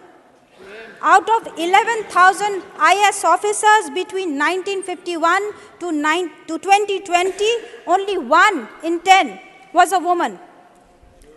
Only 1 out of 10 IPS officers is a woman. Out of the 680 judges, only 83 are women. Only 15% of women hold senior and managerial positions in India. It is heartening that in West Bengal, every district has a police station that is solely run by women. Madam, if women have to be represented, it has to be a team effort. And in conclusion, sir, Madam, I ask the Prime Minister, what is the name of that Lok Sabha MP of yours who shamed us, who harassed our champion wrestlers? On behalf of the women of India, what is he still doing, sitting here in this new building? Thank you, Madam. Next कौन है? Next कौन है? ये है R Girirajan. Thank you, Chairman. Honorable Chairman, first of all, I Chairwoman. Chairperson, sorry, sir. Chairperson, Honorable Chairperson, first of all, I thank my beloved leader, Thalapathy M.K. Stalin, for providing this opportunity to speak in this August House. Representing DMK, for the 75 years, Dravida Munnetra Kazhagam has been fighting for women's rights. We welcome the Women's Reservation Bill. The pertinent question is, why has not the Modi government shown even 1% of the concern it showed in passing the controversial Agrarian Bill, Acts, Citizenship Amendment Act, Kashmir Special Status Act, and 10% reservation for passing the Women Reservation Bill? People have apprehension on the timing and the cunning manner the bill is drafted as sinister design. People will understand that despite the strength of the majority, they have remained blind for the past 9 years and are trying to do an electoral jumla as usual. Madam, even if the bill is passed now, the implementation of that will take many more years, as they have included a clause in Article 334A, the provisions of the Constitution relating to the reservation of seats for women in the House of the People. The Legislative Assembly of the states shall come into effect after an exercise of delimitation is undertaken for this purpose of the relevant figures of the first census taken after commencement of the Constitution 128th Amendment Act 2023, that it will be implemented after the delimitation of the constituencies were done. Delimitation of Lok Sabha constituencies in various states and assembly constituencies will be drawn only after 2026. The next election after delimitation will be held in 2029. So, implementation of the said act cannot be implemented before 2029. There is no guarantee when the census will be held. The census that never took place, the redistricting based on it, and the strange play of passing the law now to supposedly come into effect in 2029 is an electoral shame of failure. Madam, the delimitation of constituencies has got its own problems and grave issues which need to be thrust out thoroughly before arising at the total number of Lok Sabha constituencies and assembly seats in states in the country. The play to reduce the representation of the people of South India, especially from Tamil Nadu, in the Lok Sabha, in the name of the constituency delimitation, must be nipped in the bud. The union government must now give an assurance that it will not deceive Tamil Nadu and other South Indian states. The BJP-led government should consider the rationale behind the demand for reservation for women from most backward communities. There should be an inner reservation for women and OBC and BC while implementing 33% reservation.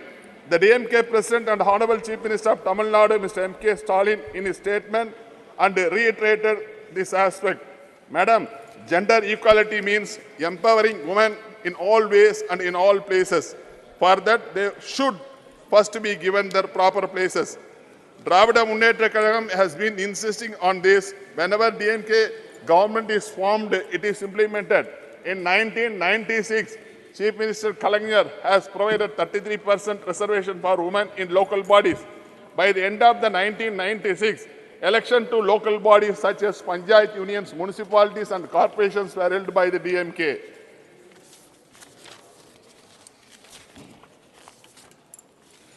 The Women's Reservation Bill has pending for nearly 27 years. The Women's Reservation Bill was first introduced in 1996 in the Union Government of the DMK in 2005-2. The DMK-led Union Government introduced the bill. The BJP, which initially said it would support it, then opposed it. Uma Bharati, who spoke on behalf of the BJP, has vehemently opposed it. Among those who have opposed it in the past, in the present, UP Chief Minister Yogi Adityanath also. Under the Congress, DMK-led UPA 1 government, the Women's Reservation Bill was introduced in the Rajya Sabha on March 8, 2010, Women's Day, and passed the next day during the UPA government. Before that, Honorable Devagowda's government brought this bill. Our floor leader Tiruchi Siva also spoke on that bill. Unfortunately, it could not be passed in the Lok Sabha due to the opposition from some political parties. The BJP government, which came to power after they shelved the bill. In the 2014 and 2019 elections, the BJP government won a majority. If they wanted to pass the bill, they could not accomplish it immediately. But they did not even bother to introduce the bill for the reasons better known to them. In 2017, we took out a rally in Delhi on behalf of the DMK. Mrs. Kanimori, the woman being secretary and then Rajya Sabha member, now Lok Sabha member, led the rally which was held to press for the implementation of 33% reservation for women parliament and assembly constituencies in states. Madam, former Prime Minister Rajiv Gandhi ensured reservation in local bodies. Former Prime Minister Manmohan Singh introduced the Women Reservation Bill in Parliament and state assemblies in the Rajya Sabha. The achievements of both of them deserve to be remembered now. On behalf of the Dravida Munnetra Kazhagam, I welcome the bill to provide 33% reservation to women brought in by the Union Government. Even if it is done because of the passage of time, I urge these Union rulers to consider its justification and not ignore the demand for representation for women of the backward and most backward communities.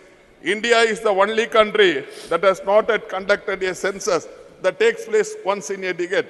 So far, BJP has not given assurances of when it will be happen. The delimitation of constituencies based on the population alone in the dagger hanging over the head of Tamil Nadu and the South Indian states. The political conspiracy is increase the number of MPs from North Indian states like UP and Bihar and reduce the political representation in South India must be defeated. The unjust attempt to deceive you, politically conscious in Tamil Nadu must be nipped in the bud.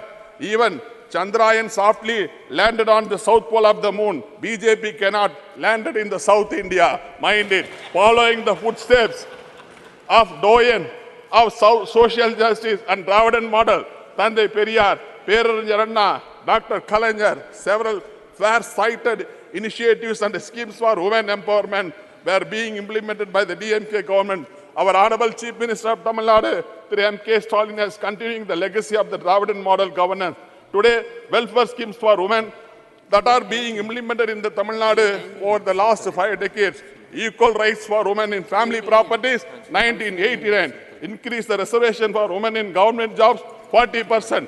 Dr. Muthulakshmi Reddy Maternity Benefit Scheme aimed at ensuring maternal nutrition. Schemes for education, marriage assistance and remarriages. Fare-free travel for women in government-run city buses. The Molu Ramarthamammayar Higher Education Assurances Schemes provides 1,000 rupees financial assistance to girls till they complete the recognized courses. The government of Tamil Nadu has launched the Grand Social Welfare Initiative for women, Kalangar Magalir Urimai Togai Tittam, on September 15th. Though this scheme is monthly financial assistance of rupees 1,000 is provided to 1,650,000 eligible women family heads in the states. Madam, Tamil Nadu has become the role model state in the country due to the continuous efforts of our great leaders, Thandai Periyar, Dr. Kalaignar, Thalapathy M.K. Stalin. Madam, only 1 minute. Madam. I'm sorry. I've been asked to tell you that your time is over. Okay, just Madam, our Dravidian model government, we have fulfilled all our poll promises. But at the same time, we have the union government led by Sri Narendra Modi at the center for almost a decade. We have never seen any other government which never bothered to fulfill the poll promises. The Narendra Modi led by BJP government has several political and electoral promises never to be fulfilled. No other government has promised so much electoral jumlas than this government. We can publish volumes of electoral jumlas of Narendra Modi and his government. They promised that all the black monies stashed in foreign countries by Indians will be brought back and rupees 50 lakhs would be deposited in bank account of each and every citizen. This remains as a greatest jumla of BJP. The BJP has promised to provide 2 crore new jobs every year to the people of this country, especially the educated youth. But the unemployment problem has reached the highest in the history of the independent India. I conclude, Madam, when the Narendra Modi became the Prime Minister, he has promised the people of India that linking rivers, especially the peninsular rivers, but nothing happened so far. All these promises still remain as electoral jumla. It is a surprise, though the Women Reservation Bill is passed and the President's assent was given, the implementation of the Act will have to wait several years and pass through several orders. In the last 10 years, people of this country have seen and experienced enough jumlas and U-turns from this government. And I only wish that the people of India will teach them a lesson in 2024 electoral battle for all the electoral jumlas. Thank you, Madam. Thank you. Sulata ji, आइए. Jai Jagannath, Honorable Vice Chairman Madam, thank you so much giving me the permission to speak in my mother tongue Odia. From my party Biju Janata Dal, I support the bill. ମୁଁ ମୋ party Biju Janata Dal तरफରୁ ए bill की समर्थन जनाउची. ए coat मु कहिबी गोटे coat.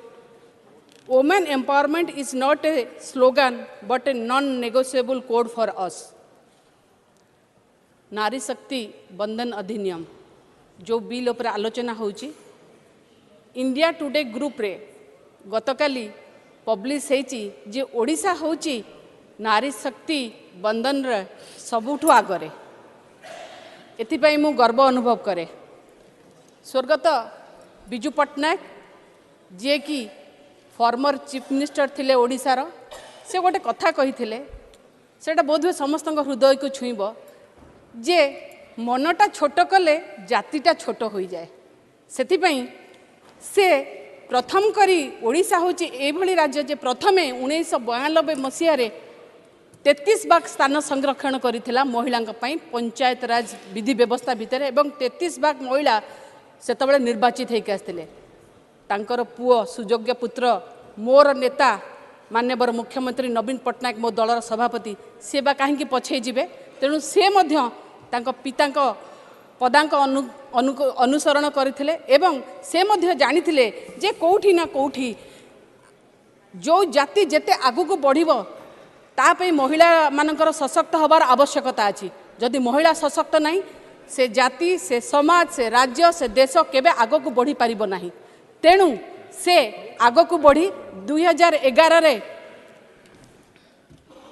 Panchayat राज निर्वाचन रे कोभली भाव में 50 भाग महिला निर्वाचित हो पारे से नियम करथिले एवं 2012 मसीह पुणी बदल देथिले. पुणी आउरी गोटे नियम करथिले जे अर्बन लोकल बॉडी माने सहरांचल रे महानगर निगम हो किंबा एनएससी हो कोभली भाव में महिलाटे आगु को आसीबो तापई मध्य 50 भाग स्थान संरक्षण करथिले. जहा पाई आज ओडिशार 3टी महानगर निगम रे 2 जण महिला अछंती. ये होची बिजु जनता दलर महिला मानक पई प्रतिबद्धता.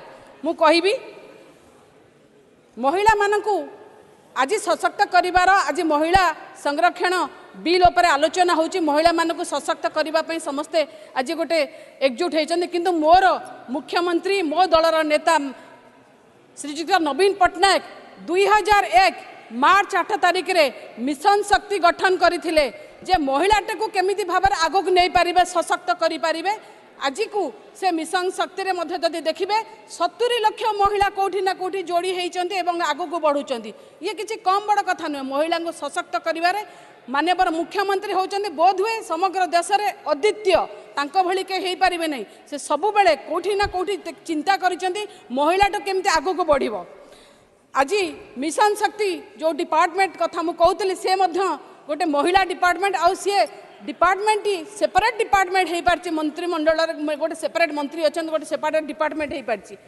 मिशन शक्ति माध्यम रे जदि कहबा केवल महिलाटा सशक्त होइछि नुहे महिलाटा सशक्त हवा संगे संगे जदि देखिबे महिलाटे आज गोटे उद्योग माने मुख्यमंत्री खाली सशक्त महिला करने को चाहना महिलाटे को उद्योगपति केमिति हेई परिबो ता पे मध्य से चिंता करछंती एवं महिलाटे आज जदि देखिबे एसएचजी रु आज बाहर किना महिलाटे निजर कंपनी करिछि बिजनेस करुछि सीईओ हेछि एवं मैनेजिंग डायरेक्टर मध्य ता कंपनी रहिछि आउ बेसी दिन दूर नुहे जे ओडिसार महिलाटे आज जो कथा मु कहूँ सीईओ होची आज भारत वर्ष नुहे समग्र विश्व में प्रतिष्ठित हो पार आर पछरे केवल जड़े जननायक अच्छा जी होती माननीय मुख्यमंत्री नवीन पट्टनायक जे सब बेले चाहते महिलाटे केमिति आग को बढ़ू गोटे कथा आमर अच्छी ओडिया रे जे सब बेले सफल ये हर लैंग्वेज में भी है सब बेले सफल पुरुष पछरे जड़े महिलार हाथ अच्छी किंतु मु कहबी मो भले जड़े आ मो भले अनेक महिलांकर सफलता पछरे मो दलर मुख्यमंत्री माननीय नवीन पट्टनायक हाथ अच्छी जी आमको राजनैतिक क्षेत्र में सशक्त अर्थनैतिक क्षेत्र में सशक्त कर धन्यवाद जनइबी माननीय मुख्यमंत्री महोदय को जे से आमको आज ए बिल बिल की आगक बढ़ाइबार से साहाय्य करछन्ती तेणु से सब बेले दाबी रखी ए दाबी आज पूरण होची तेणु तांका पई मु एठू मध्य प्रणाम जनइबी जय जय thank you ma'am Shri Subhash Chandra Bose Pilli Thank you, ma'am, for giving me the opportunity to speak on the Women Reservation Bill in Telugu language, which is my mother tongue, ma'am.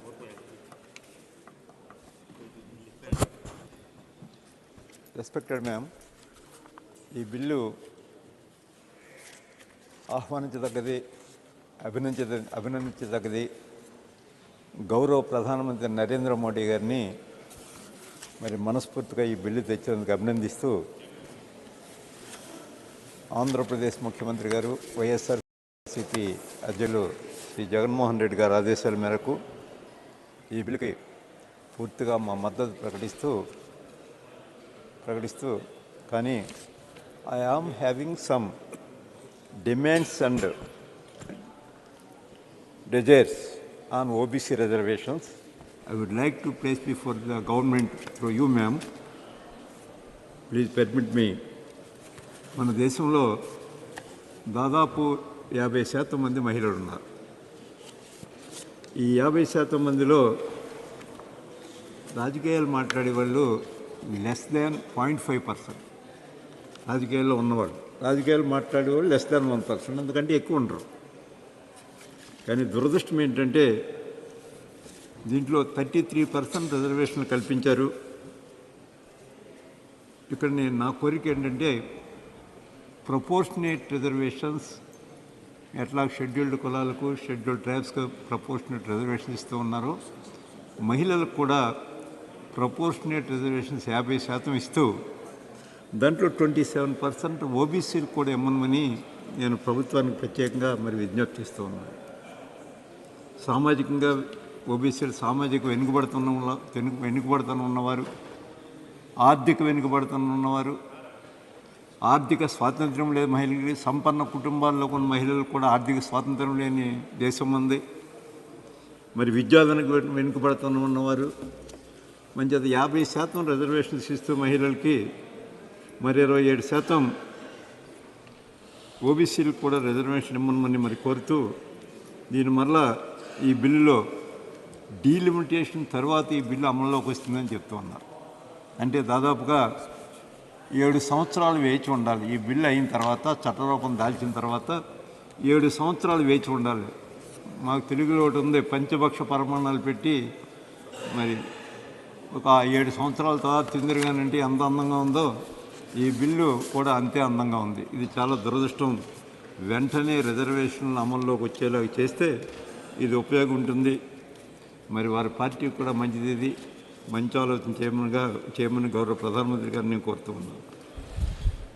Madam, what is the object of Indian reservation system? The object of Indian reservation system is to improve the opportunities of social and educational status of the unprivileged communities and thus uplift their lifestyle to have a place in the mainstream of the Indian society. That's the objective. Object అదే ప్రిన్సిపల్ని why don't you apply to the OBCs? OBCస్కి ఎందుకు apply చేయరు ఆబ్జెక్ట్ని? ఆ యొక్క ప్రిన్సిపల్ని ఎందుకు apply చేయరు దానికి? వీళ్ళు ఏమైనా మరి ఆర్థిక వెనుకబడతనం లేని వాళ్ళు అనుకుంటున్నారా? అది విద్యా వెనుకబడతనం లేని వాళ్ళు అనుకుంటున్నారా? అది సామాజిక వెనుకబడతనం లేని వారు అనుకుంటున్నారా? ఎందుకు అప్లై చేయాలి ఈ ప్రిన్సిపల్ని ఇక్కడ? అంటే ఎందుకు ఈ వ్యత్యాసం చూపిస్తూ ఉన్నారు నాకు అర్థం కావట్లేదు. దయచేసి దీని మీద మరి ఆలోచన చేయవలసిందిగా నేను గౌరవ ప్రధానమంత్రి గారిని కోరుతూ ఉన్నాను. ఇక్కడ ఒకసారి మీ దృష్టికి, ఈ సభ దృష్టికి తీసుకొస్తూ ఉన్నాను. ఒక అన్ఫార్చునేట్ ఇన్సిడెంట్ ఏంటంటే, గౌరవ ఆంధ్రప్రదేశ్ మాజీ ముఖ్యమంత్రి గారు సెంట్రల్ లా మినిస్టర్ గారికి హీ రోట్ ఎ లెటర్, ఒక లేఖ రాశారు సెంట్రల్ లా మినిస్టర్ గారికి, ఓబీసీలని హైకోర్టు జడ్జిలుగా నియమించకూడదని. అంటే OBCs are not eligible to appoint as judges in the high courts. ఎంత దురదృష్టకరమైన లేకో చూడండి ఒకసారి. ఎందుకు ఈ అణచివేత ఎందుకు ఇంకా ఈ రోజుల్లో కూడా ఎందుకు అణచివేస్తూ ఉన్నారు? ఒకసారి రీసెంట్గా వచ్చిన జడ్జిమెంట్ ఇచ్చారు. హిమబిందు అని ఒక యంగ్ లేడీ, ఉమెన్, ఆమె ఆ జడ్జి, ఆమె principal judge to ACB court at Vijayawada. మరి చంద్రబాబు నాయుడు గారు ఫార్మర్ చీఫ్ మినిస్టర్ మీద వచ్చిన ఆరోపణలకి ఒక ల్యాండ్ మార్క్ జడ్జిమెంట్ ఇచ్చారు. అదేవిధంగా సుప్రీంకోర్టు జడ్జి చేసినటువంటి జస్టిస్ ఈశ్వరయ్య గారు ఓబీసీ కేటగిరీకి చెందినవాడు.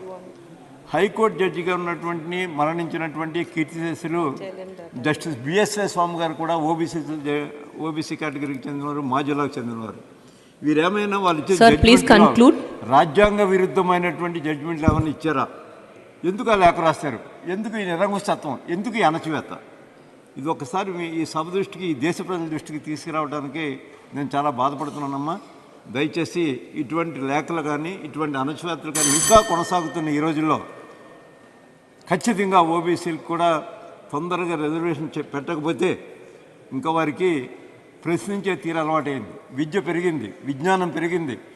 మరి ఈ రోజుల్లో కూడా ఇంకా అణచివేతకు గురి చేసే కార్యక్రమాలు చేస్తూ ఉన్నప్పుడు ఇక వేచి చూచటం ఇంకా ఓపిక లేదు. దయచేసి వెంటనే గౌరవ ప్రధానమంత్రి గారు దీని మీద ఆలోచించి ఓబీసీ రిజర్వేషన్ బిల్లు అర్జెంటుగా తీసుకురావాల్సిందిగా వారిని కోరుతూ, మరి నాకు ఈ అవకాశం ఇచ్చిన తమకు ధన్యవాదాలు తెలియజేస్తూ సెలవు తీసుకుంటూ ఉన్నాను. Next speaker Shri Ravichandra వడిరాజు.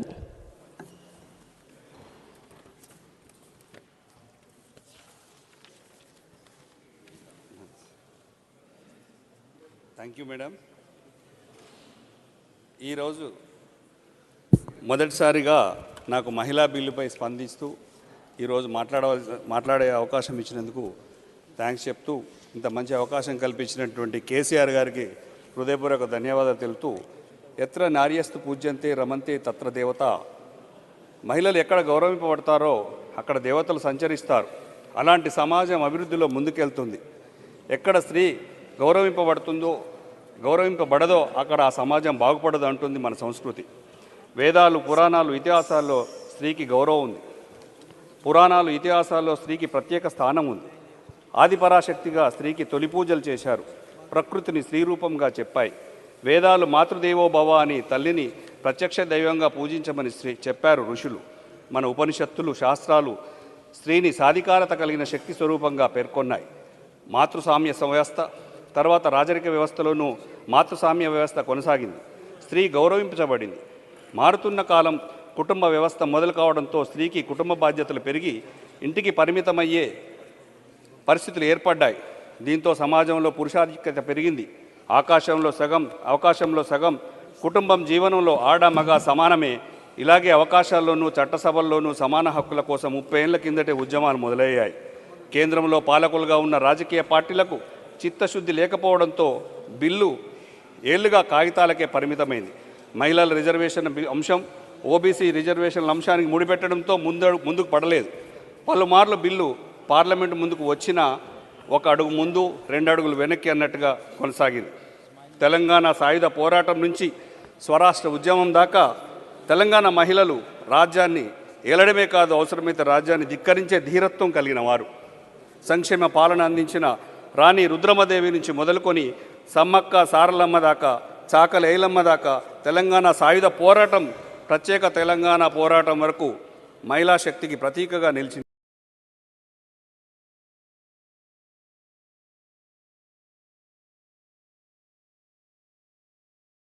తెలంగాణ నేల. ఉద్యమ స్ఫూర్తితో పాలన సాగిస్తున్న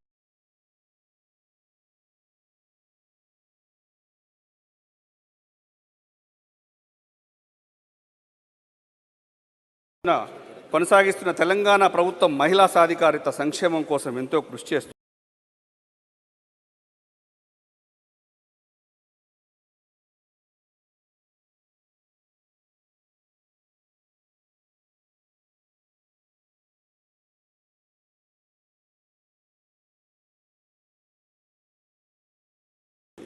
తెలంగాణ ప్రభుత్వం మహిళా సాధికారిత సంక్షేమం కోసం స్థానిక సంస్థ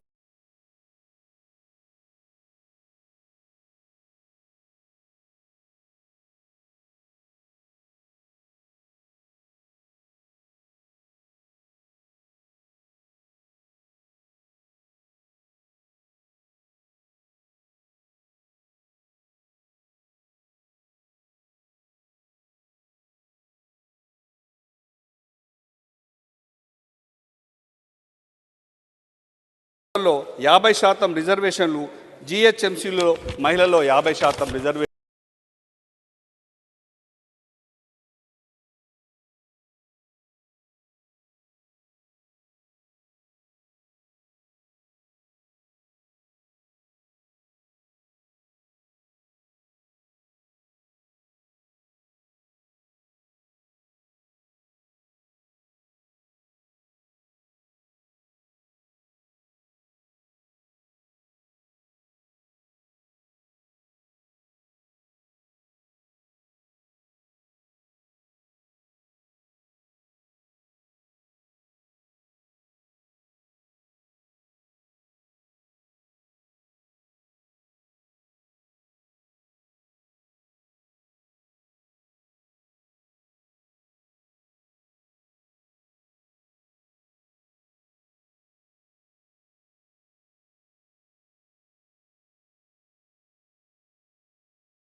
33% ఎస్ కేటగిరీ ప్రారంభంలో కూడా 33% రిజర్వేషన్, అక్రిడేషన్లో మహిళా journalist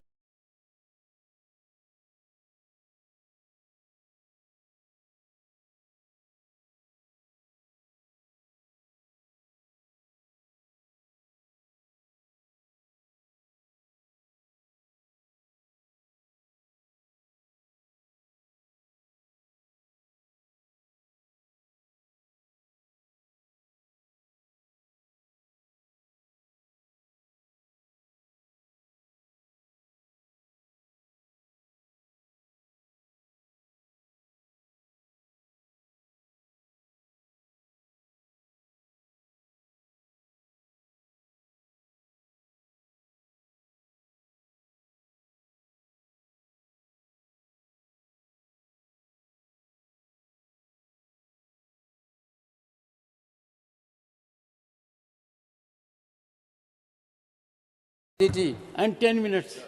10 minutes, sir. Sir, thank you, Chair.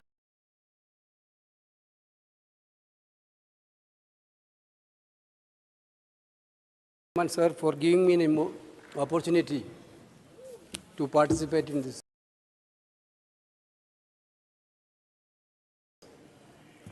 important legislation.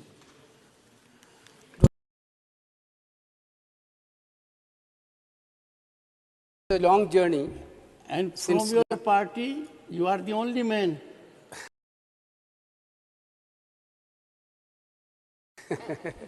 Rest are women. Yes, go ahead.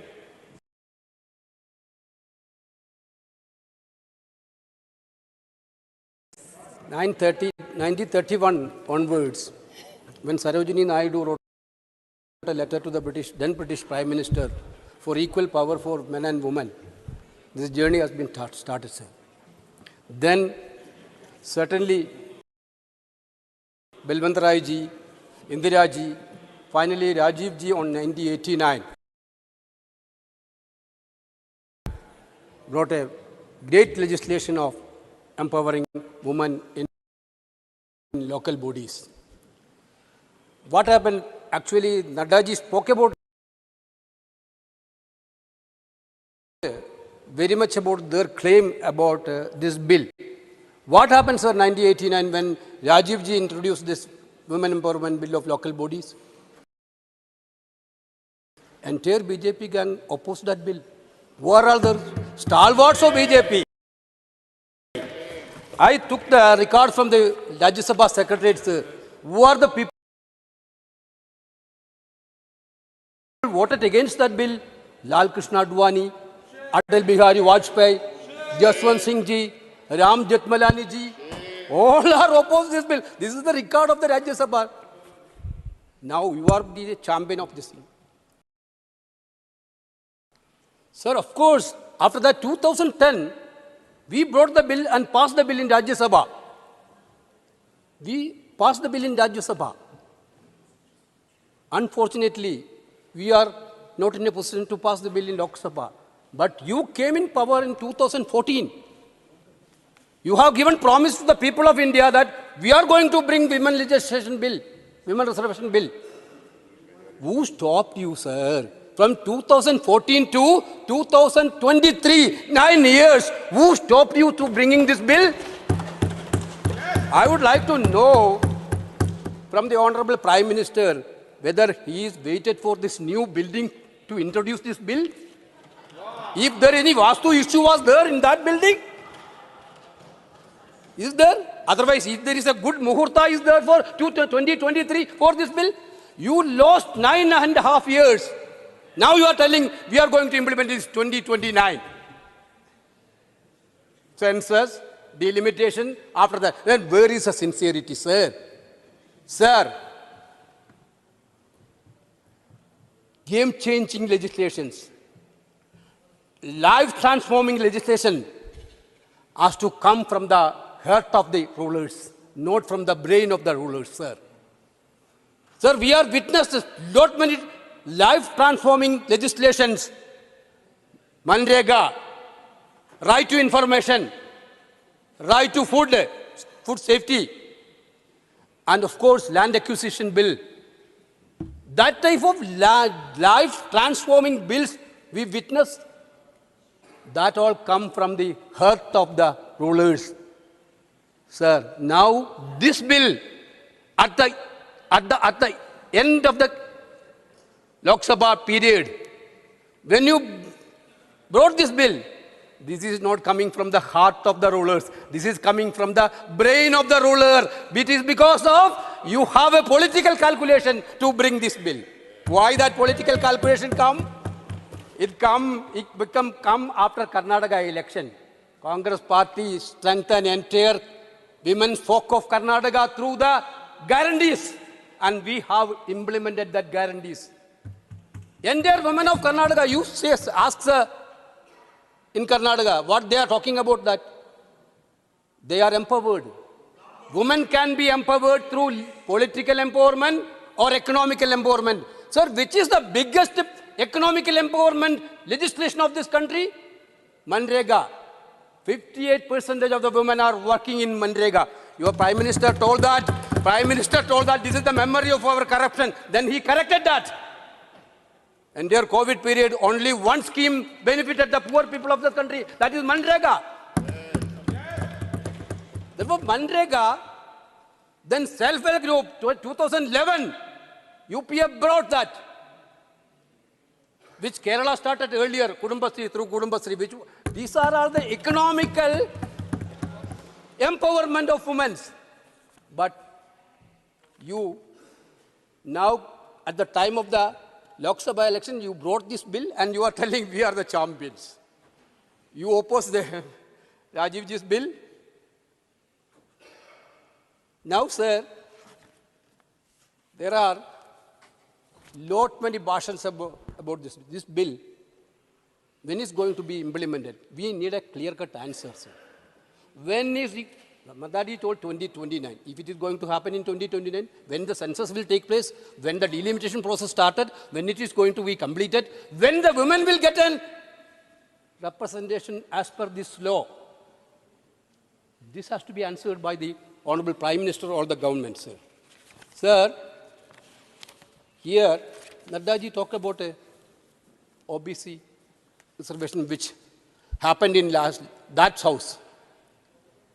I also heard about, I read some articles in this newspaper today that our Honorable Home Minister spoken about the Prime Minister of India has given his entire bank account to the employees. That's good. But you have to remember about that. The Iron Lady Indira Gandhi ji, the then Prime Minister of India, in the 1962 war, when the country is in a difficult period, she donated entire her jewelry to the National Defense Fund, Prime Minister Indira Gandhi. We are proud, sir.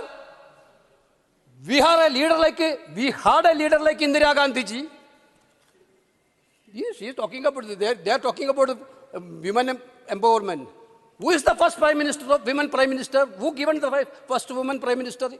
Who given the first woman President of India? Who is given first Lok Sabha Speaker of the India?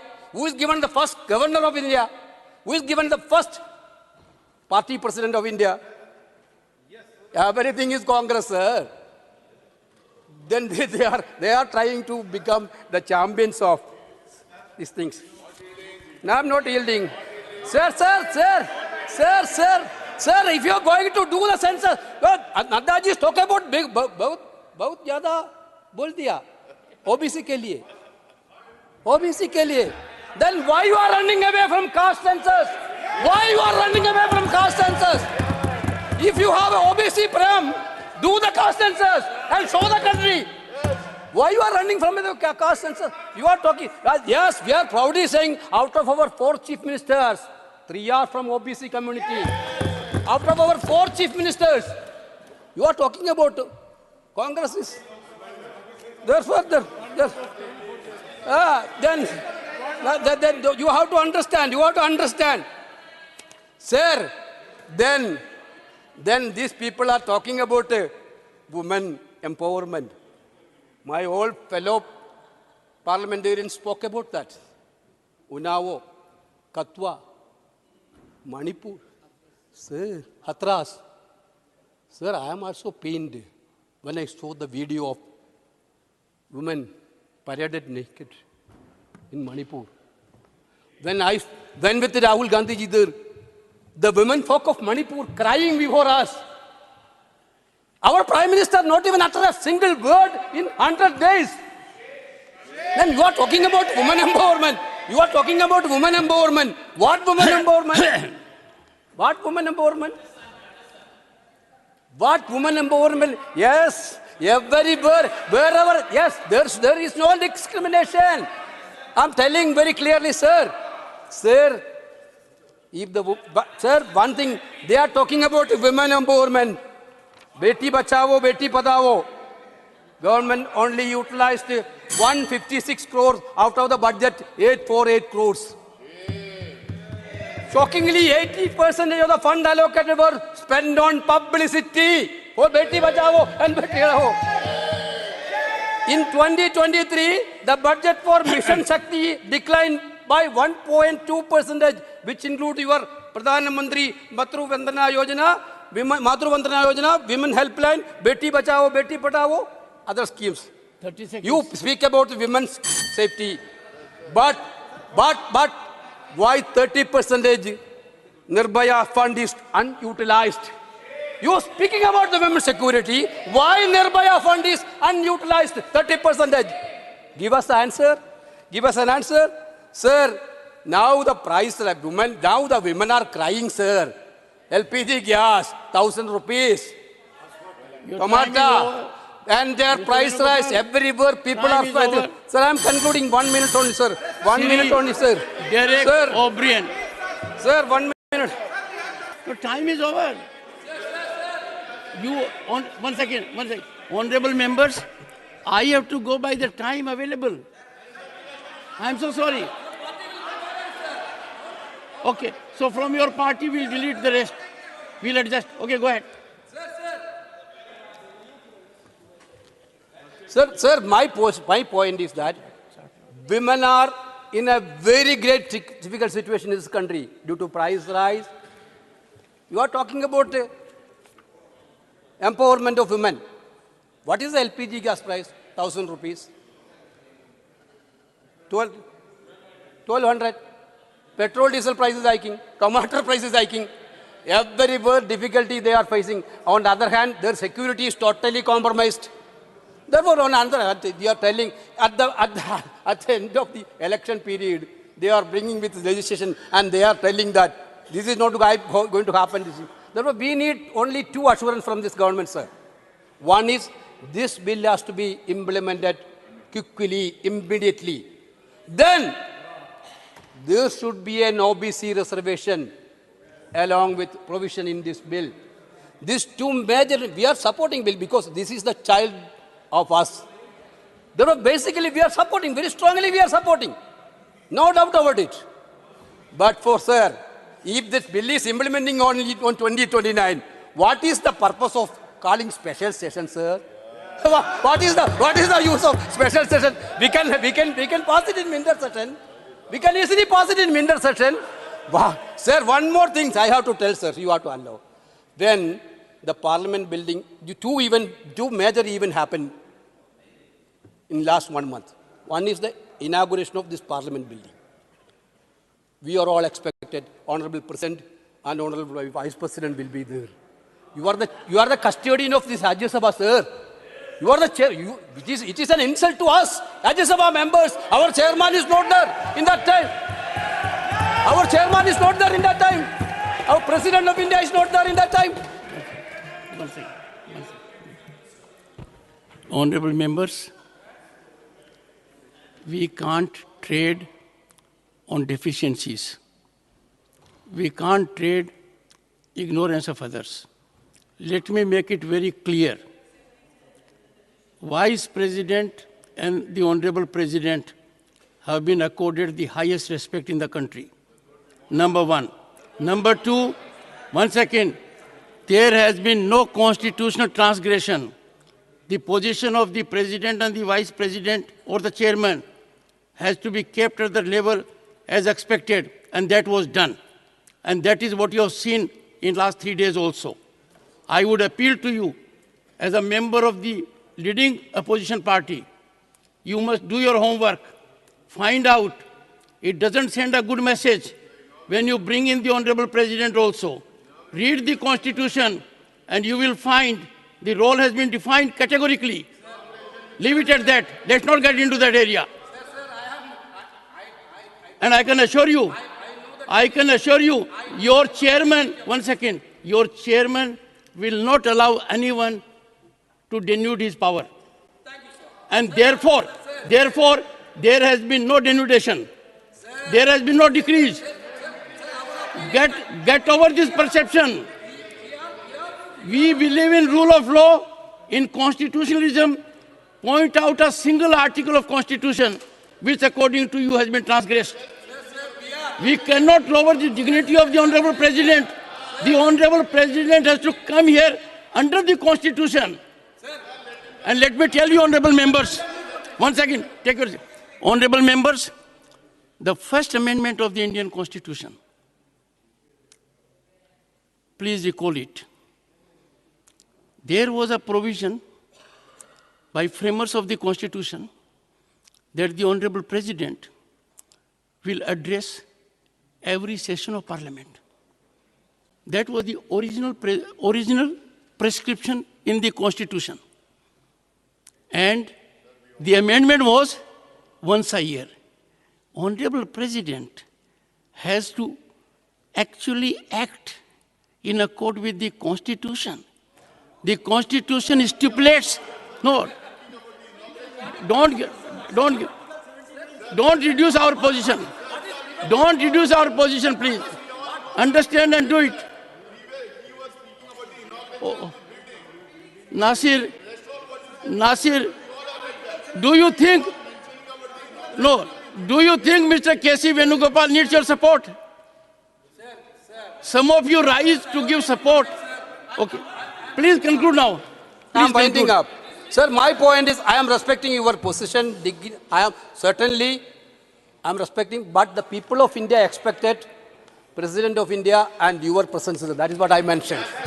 Sir, one more thing. One more thing, sir. They are now brought this bill and they are trying to become the champion of this. They want to divert many issues. That is why one nation, one election. That is why this type of things have happened. We know that exactly. But the sincerity. Can I ask a question, sir? Nadda ji talked about their political representation. Our party is also having representation women enough. Their party may be also. But who is controlling their party, sir? Rashtriya Swayam Sevak Sangh, isn't it? How many women in their RSS? How many women is in their RSS, sir? Sir,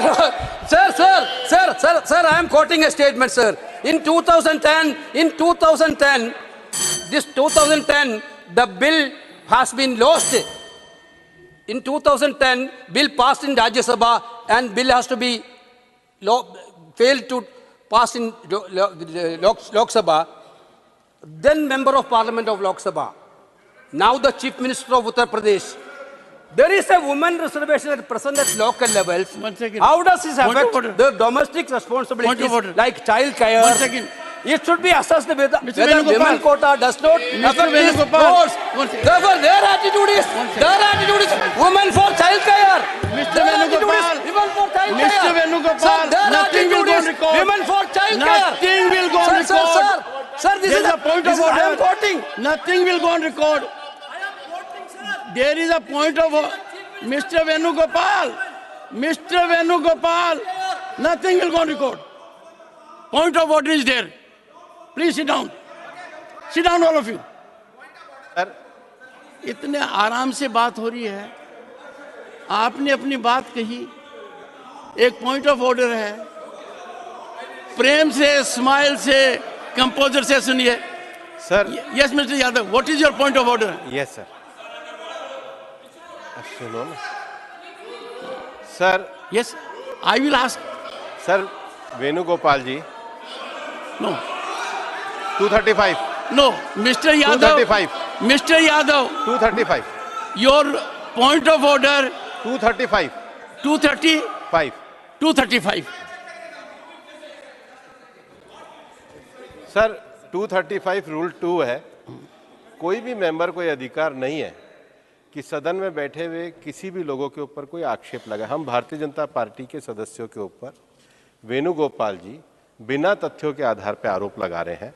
हमारे को जिस संगठन के साथ जोड़ रहे हैं हमें उसका होने का गर्व है, लेकिन आरएसएस के साथ राष्ट्रीय सेविका समिति है, वहाँ 100% महिलाएं हैं जो राष्ट्रभक्ति का कार्य करती हैं। आप सुबह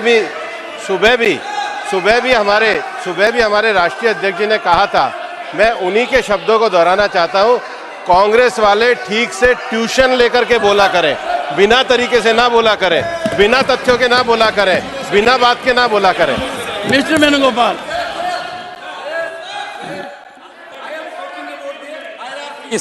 RSS.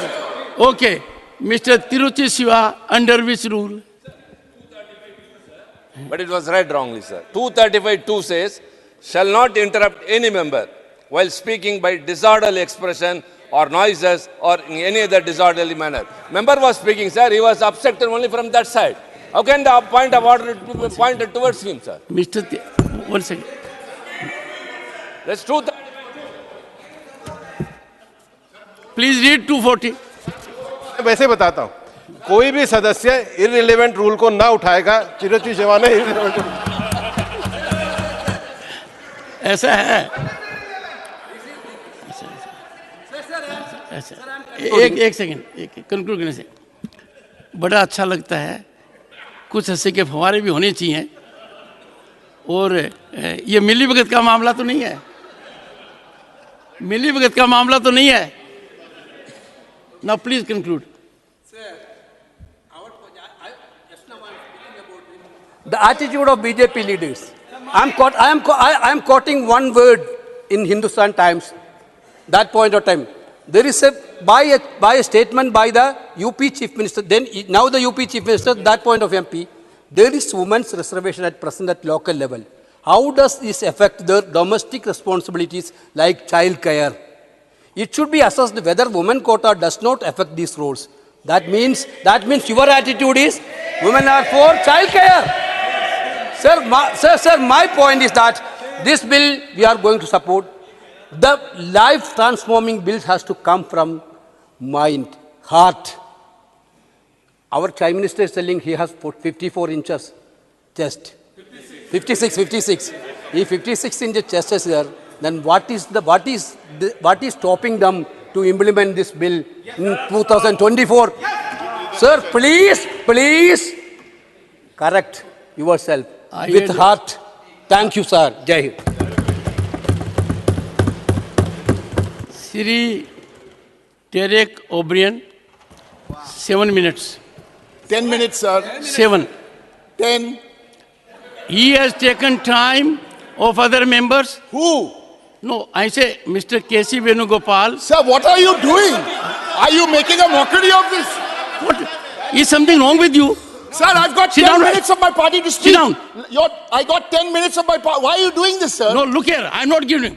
Just sit down and listen to me. It has become virtually your refrain.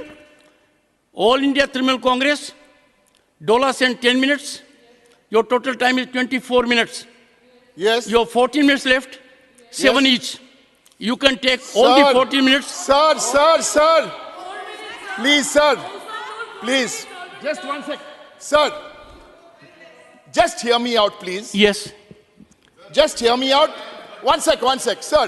What is wrong? Just hear me out and then what is if wrong? I'm saying something wrong, you can just hear me out, Let's sir, first please. talk on time. Sir, I'm talking only on time. How much time your party has? 24 minutes. How much has been used? 14 minutes. 10 by Dola Sen. 4 by Mausam Noor. 24 minus 14 is 10. So how much time is left? 10 minutes. Okay, take 10 minutes. So I have not started and it's already 1:25. Doesn't matter.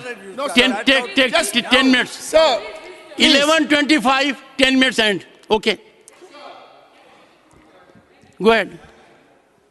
Sir, I support the Women's Reservation Bill.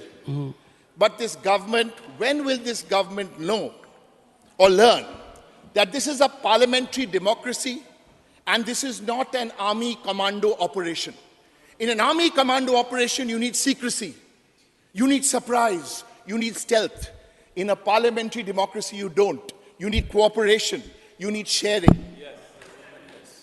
Why do you bring this special session parliamentary bulletin, no agenda, the agenda will be added later?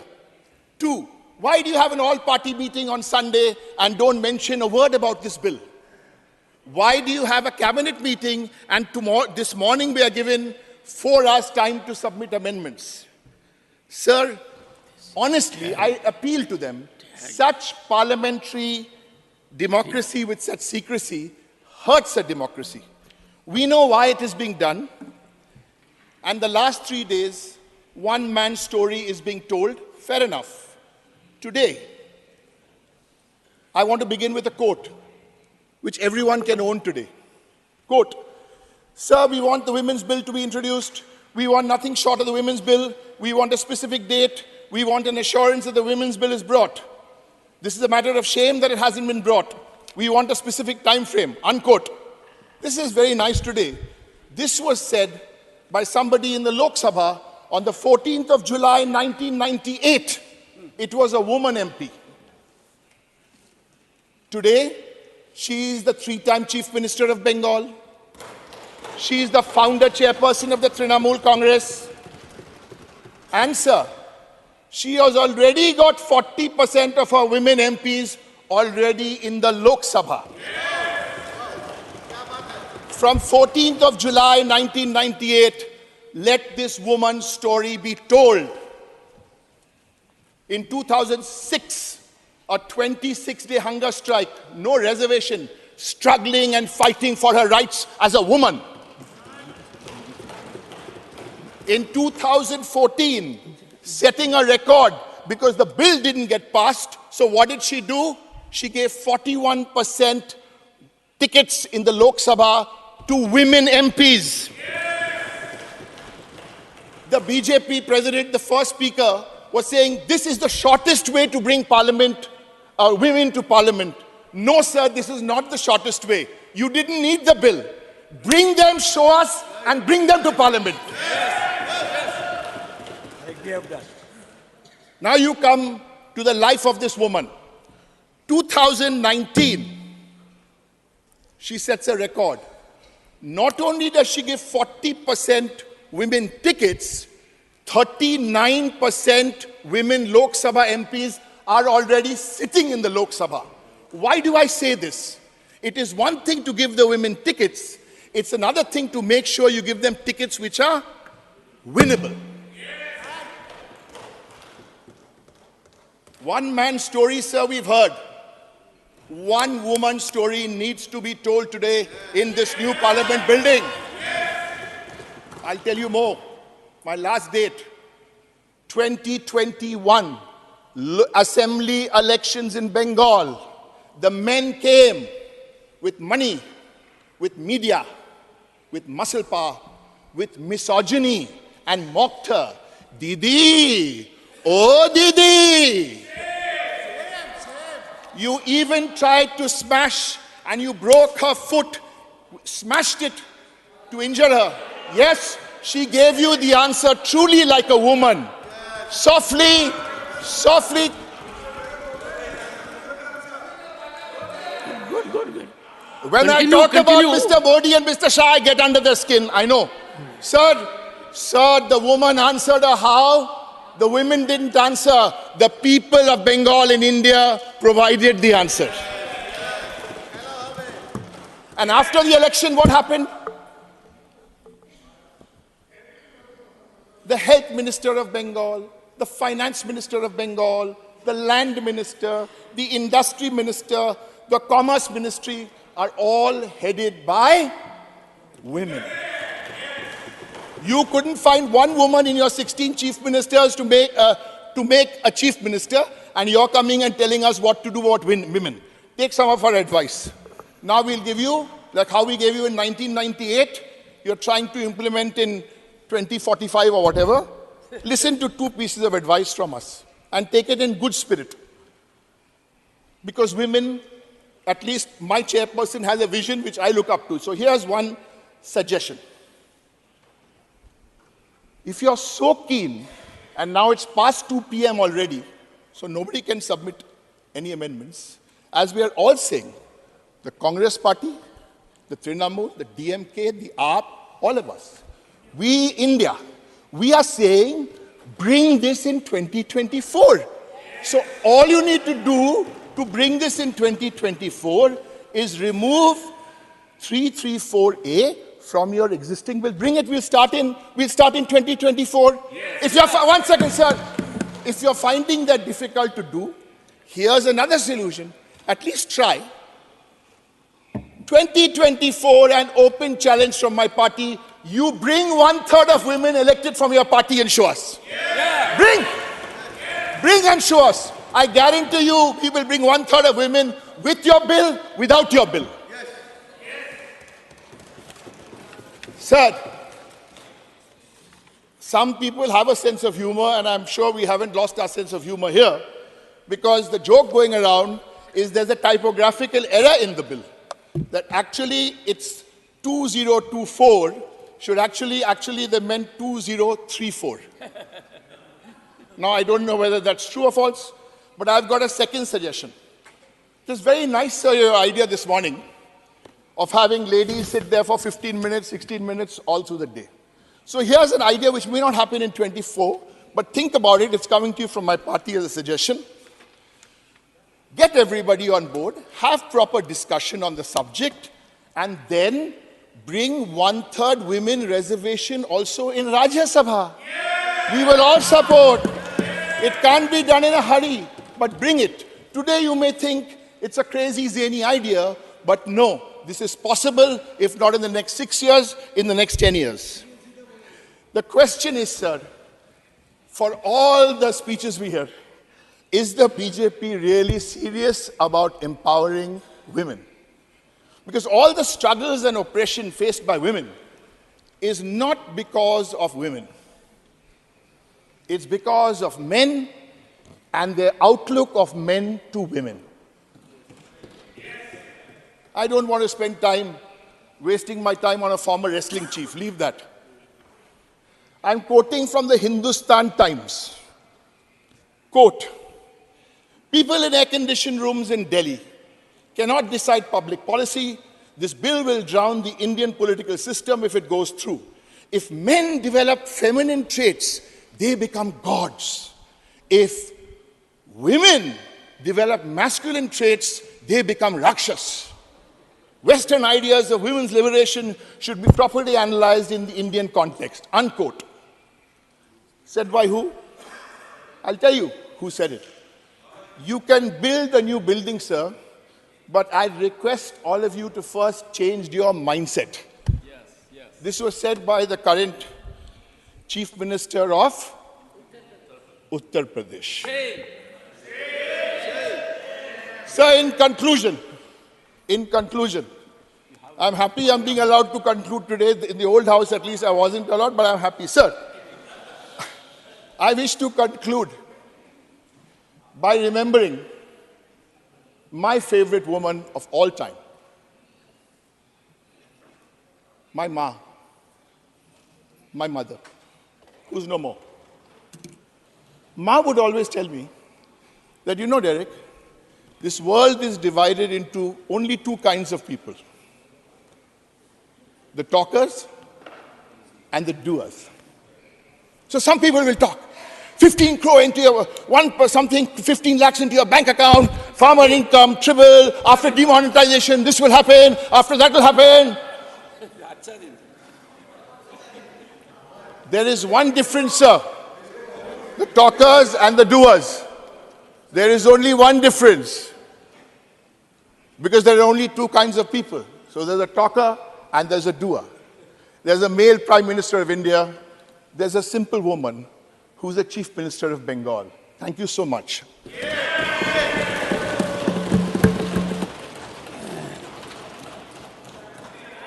Shri Derek O'Brien is called upon to authenticate two statements made by him. One, man came with money, and second, the allegation he has leveled by quoting the present Chief Minister of Uttar Pradesh, Shri Manas, during course of the day, Shri Manas Ranjan Mangraj, authenticated. Thank you, Chairman, sir. Already Mr. Jairam Ramesh, Mr. Chidambaram Thank you, Chairman, is yet sir. to do it. No. I support this bill. It has to be. मैं bill को समर्थन करता हूं, sir. 1 second. No. मैं मेरा During course मातृभाषा of the Odia day, में बोलने के लिए चाहता हूं। the direction is very clear. No BJP member. ସବୁବେଳେ ସାଧାରଣ 1 second. ଜୀବନ- Sit down. ଜନଜୀବନ 1 ତଥା second. 1 second. 1 ସମାଜର second. ସମସ୍ତ କ୍ଷେତ୍ରରେ 1 second, honorable member. 1 second. I had indicated very firmly, this is not a place to trade allegations. Every member has a right. Every member has a right to say anything. You will have to authenticate during course of the day. That's a directive. Shri Manas Ranjan Mangraj, take your seat. Manas Mangraj, no floor. Nothing will go on record. Nothing will go on record. Sit down. You have to sit down. Don't force my hands. Sit down. You will have to comply the directive. No. If you level an allegation that Prime Minister of this country went to West Bengal with money, and you still want me to condone it, prove it.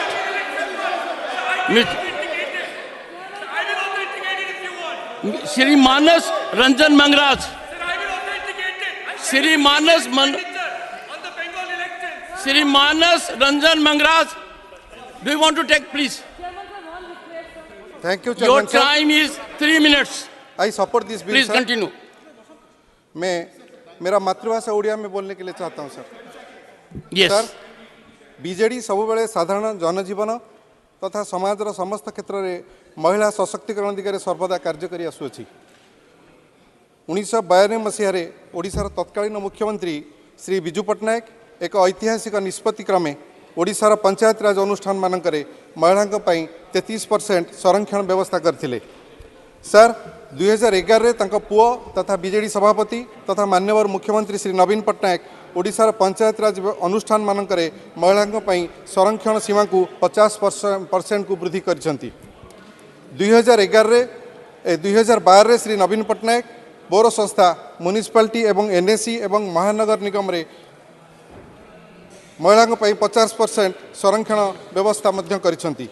यह पुनर्बार महिला सशक्तिकरण एवं विशेषकर साधारण जीवन में सेमानकर अंशग्रहण पई BJD रो प्रतिबद्धता को प्रतिपादन करुअछि।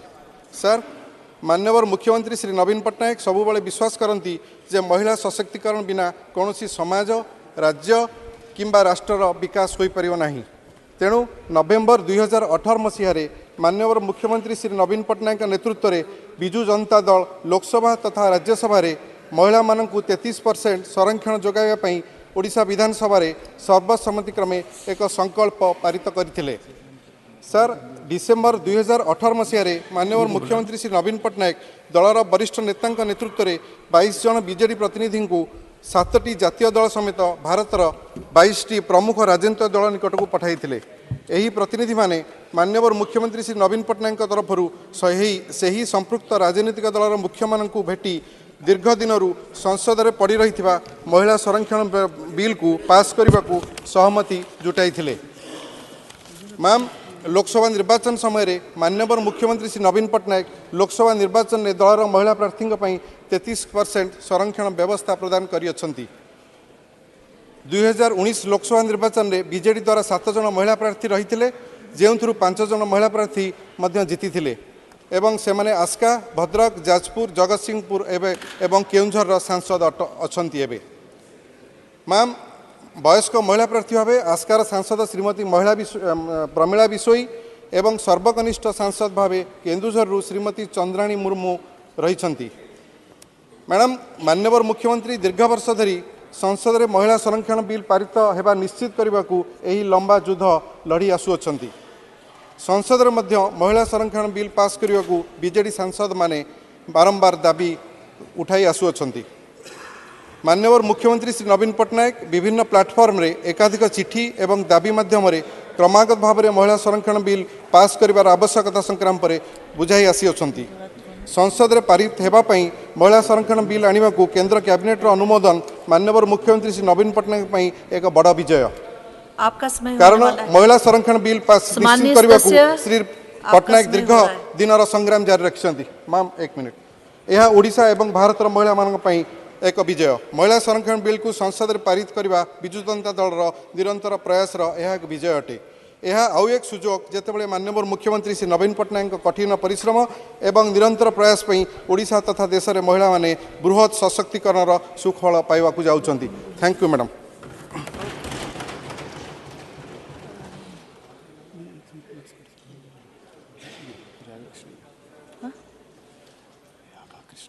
अच्छा, Shri रायगा कृष्णया।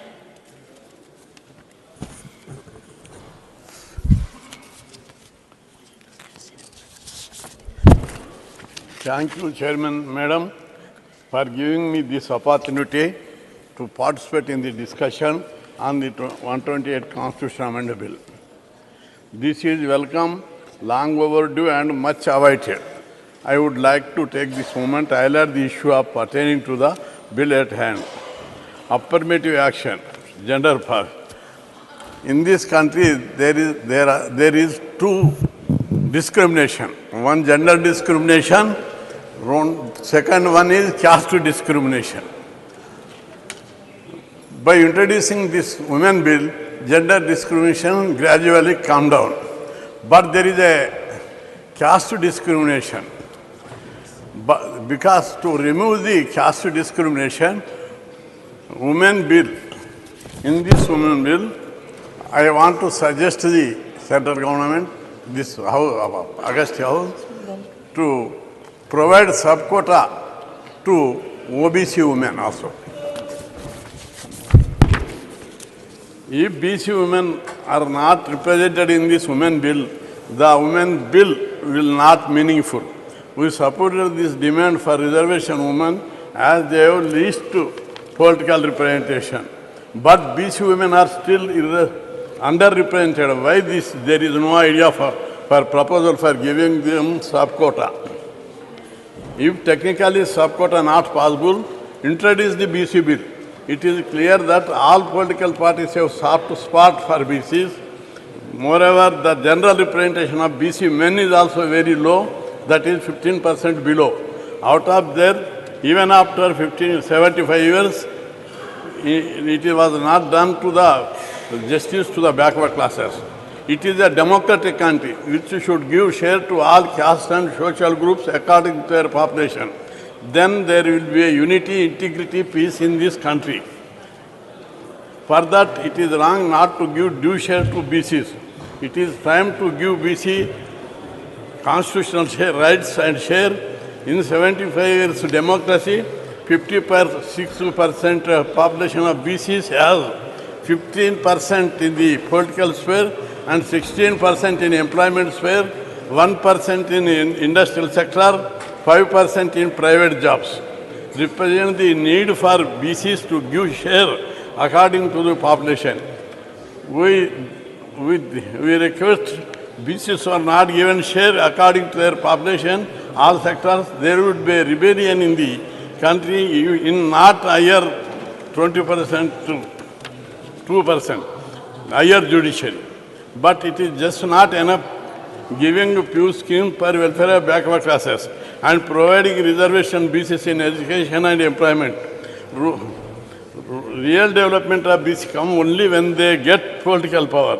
This is possible only when the seats are reserved for BCs.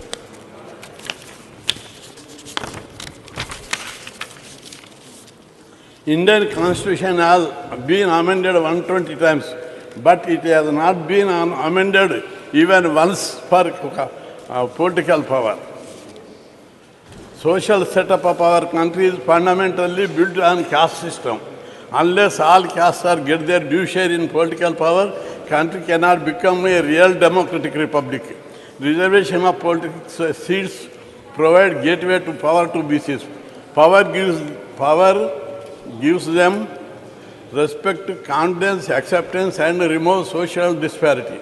Power to BC allows them to bring forth the difficulties, problems, miseries of backward classes, notice of the country at large, enable the rulers to take right steps for their development. The present socio-economic political setup of our society is designed against the interest of backward classes. To change the present setup, it is essential to give due share to OBC in legislative bodies. Political power has become a right to property. Those people who are ruling and inherited their own successive generation. Please conclude. But now in India, democracy is going on, social change process has begun.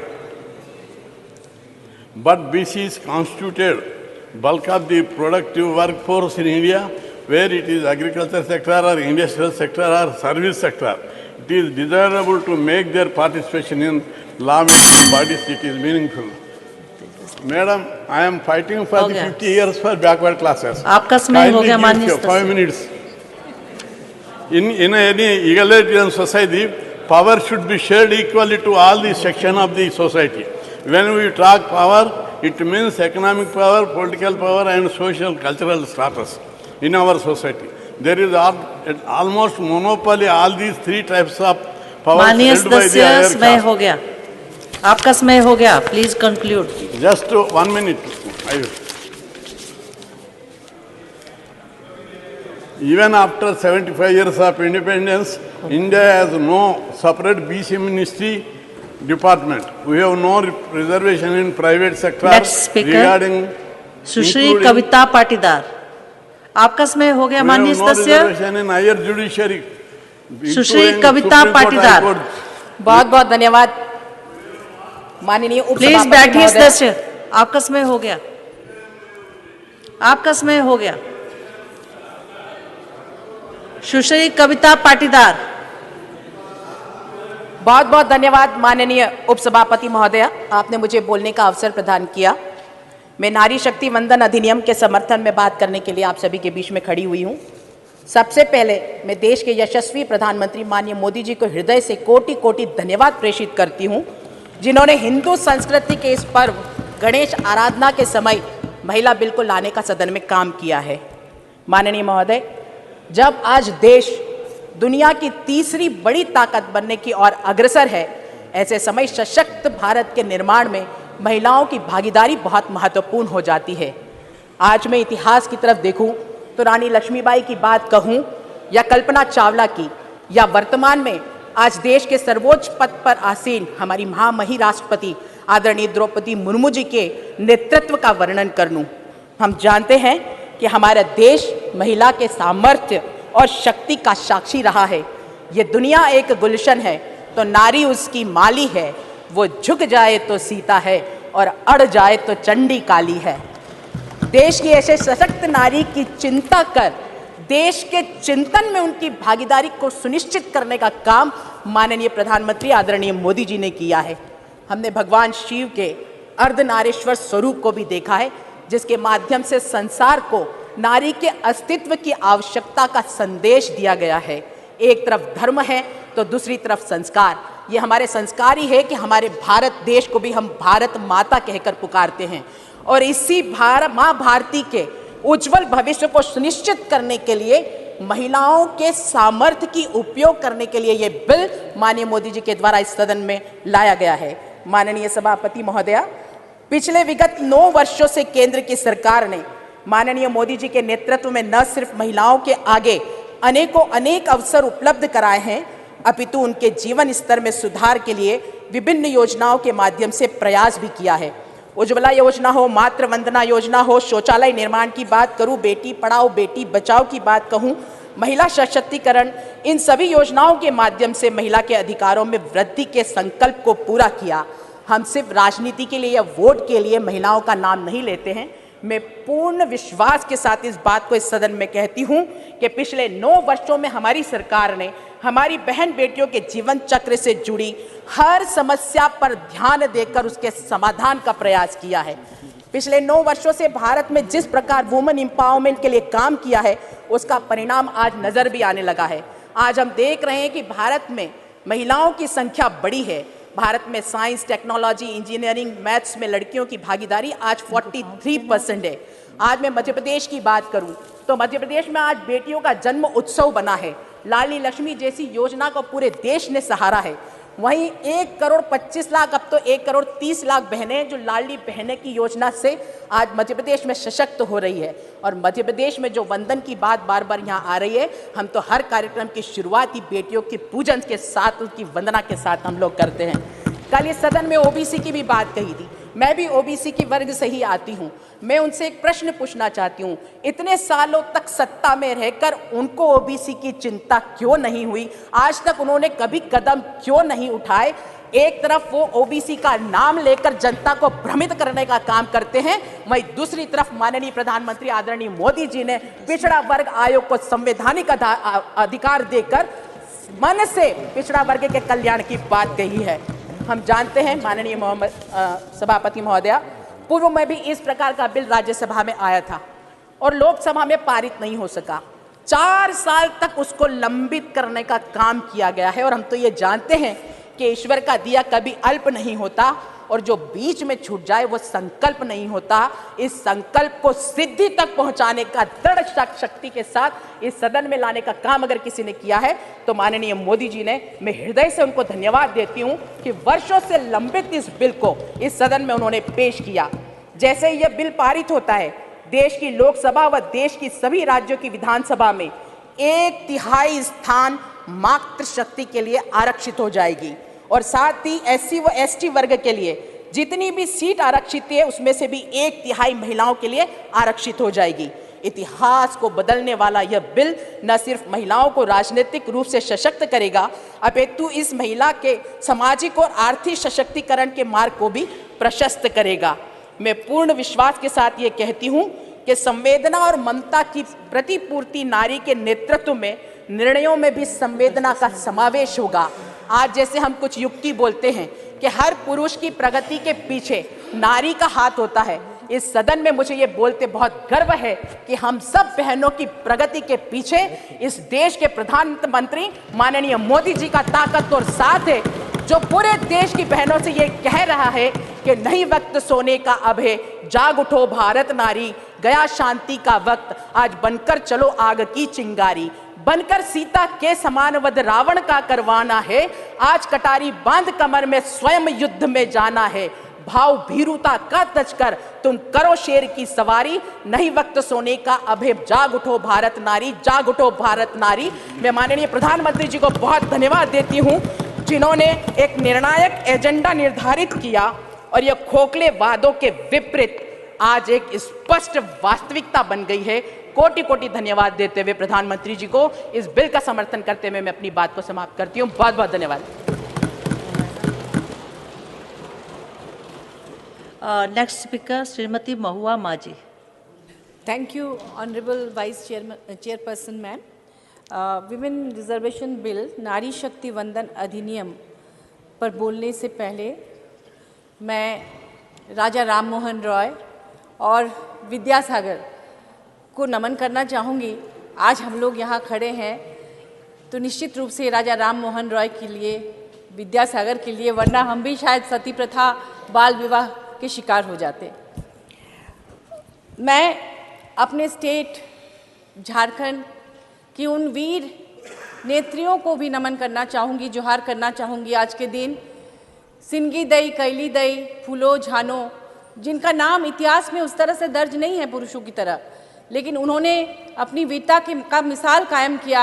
आज बहुत सारी नारी, उनकी हिम्मत से उनको बल मिलता है और राजनीति में महिलाएं आगे आती हैं।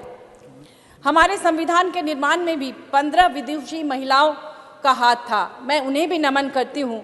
हमारे झारखंड में खेल के क्षेत्र में सुमराय टेटे, सावित्री पूर्ति, असुंता लकड़ा, झानू हाजदा जैसी तमाम महिलाएं हैं जो झारू जिन्होंने पूरी दुनिया में हमारे झारखंड और इस देश का नाम रोशन किया, उन्हें भी आज नमन करती हूँ मैं।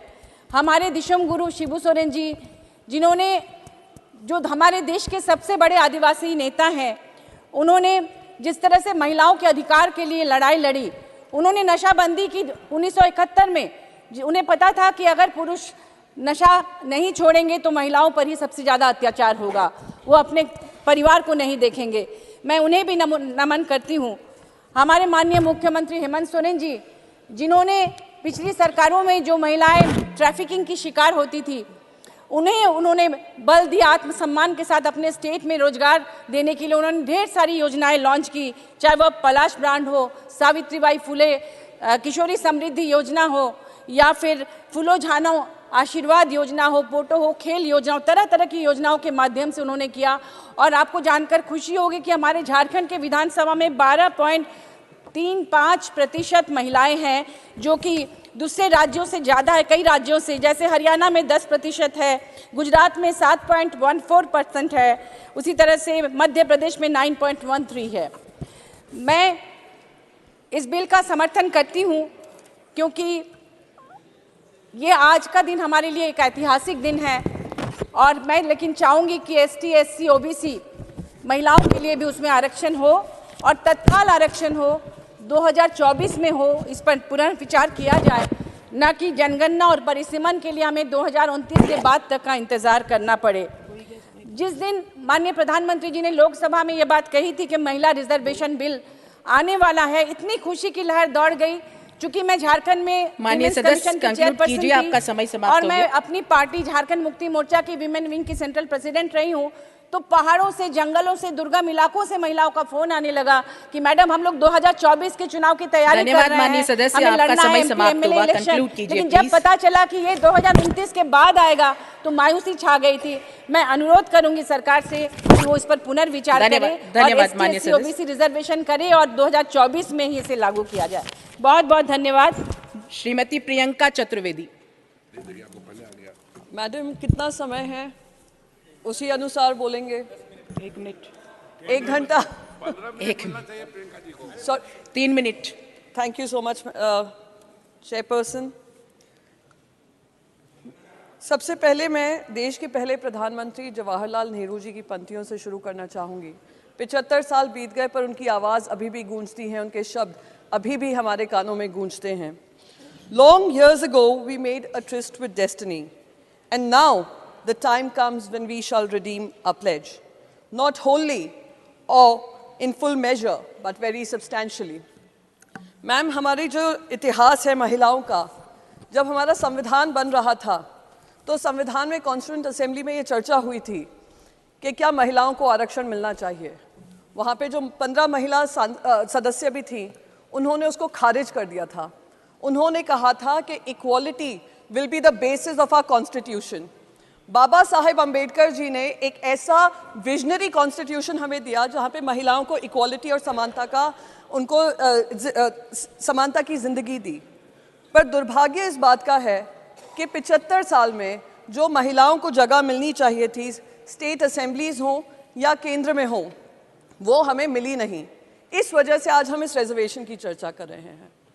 आज अगर हम रिजर्वेशन की बात करते हैं, ये लड़ाई हमारी जो शुरू हुई है, इतने सालों से ये लड़ाई लड़ रहे हैं, तो मैं तो ये एक ऐतिहासिक पल मानती हूँ कि मुझे इसमें शामिल होने का सौभाग्य प्राप्त हुआ और इस बिल का समर्थन हमारी पार्टी कर रही है। पर हमारे साथ 2 दिक्कतें हैं जो मैं आपके सामने साझा करना चाहती हूँ। सबसे पहले तो 9.5 साल बाद 2014 के मैनिफेस्टो में, 2019 के मैनिफेस्टो में वादा था कि महिलाओं को आरक्षण मिलेगा, पर वो आरक्षण को आते आते 9.5 साल लगे। JP नड्डा जी ने बहुत सारी बातें कही। उन्होंने कहा this is the only way we can give reservation. मैं कहूंगी with due respect to him, this is not the only way we can get representation and reservation. 2010 का बिल ले आइए। 2010 का बिल लागू होता अगले लोकसभा इलेक्शन से। आप 73rd और 74th अमेंडमेंट देख लीजिए, वो फ्यूचर डेट के नहीं थे, वो इमीडिएटली इम्प्लीमेंटेबल थे। पूरी दुनिया में कोई कानून ऐसा नहीं बना होगा जो आने वाले 7 साल बाद लागू होगा। तो ये महिलाओं के साथ ये जो हो रहा है, मैं मानती हूँ उनको एक झुंझुना दिखाया जा रहा है कि आरक्षण तो दे रहे हैं, पर आरक्षण के साथ हम कंडीशन भी रख रहे हैं, दरवाज़ा तो खोल रहे हैं पर 7.5 साल तक आपको उसमें एंट्री नहीं देंगे, ये कह रहे हैं साथ में। मैं पूछना चाहती हूँ, क्या आपको रोक रहा है, कौन सा कॉन्स्टिट्यूशन का हिस्सा है जो आपको रोक रहा है इमीडिएट इम्प्लीमेंटेशन से? तो दुख इस बात का होता है कि हम लोग जब बात कर रहे हैं रिजर्वेशन की, पूरी तरीके से जो आज मिठाई बांटते और खुशी होती है हम सब महिलाओं में, उससे हमें वंचित किया जा रहा है। प्लीज माननीय सदस्य, मैं बस आपका एक समय चीज़- समाप्त हो गया। एक- जी जी मैम, एक मिनट में खत्म कर दूंगी, आप लोगों से ज्यादा समय नहीं मांगूंगी, ना उम्मीद है। बस जाते जाते एक चीज कहूंगी कि जो 2010 का बिल था उसमें लेजिस्लेटिव काउंसिल्स में भी महिलाओं के लिए आरक्षण था। तो लेजिस्लेटिव काउंसिल और राज्यसभा में आप भी सांसद हैं, मैं भी सांसद हूं, जितना लोकसभा में उन महिलाओं का रिप्रेजेंटेशन है राज्यसभा में नहीं है। माननीय तो सदस्य, उधर भी आपका लागू समय होना समाप्त हो चाहिए। गया। बस इसी बात को कहते हुए मैं इसको वेलकम करती हूं, मैं इसको सपोर्ट करती हूं और एक ऐसा ऐतिहासिक दिन हम रचने जा रहे हैं, उसको मैं आप सभी का जिनने सपोर्ट किया है आभार व्यक्त करूंगी। धन्यवाद।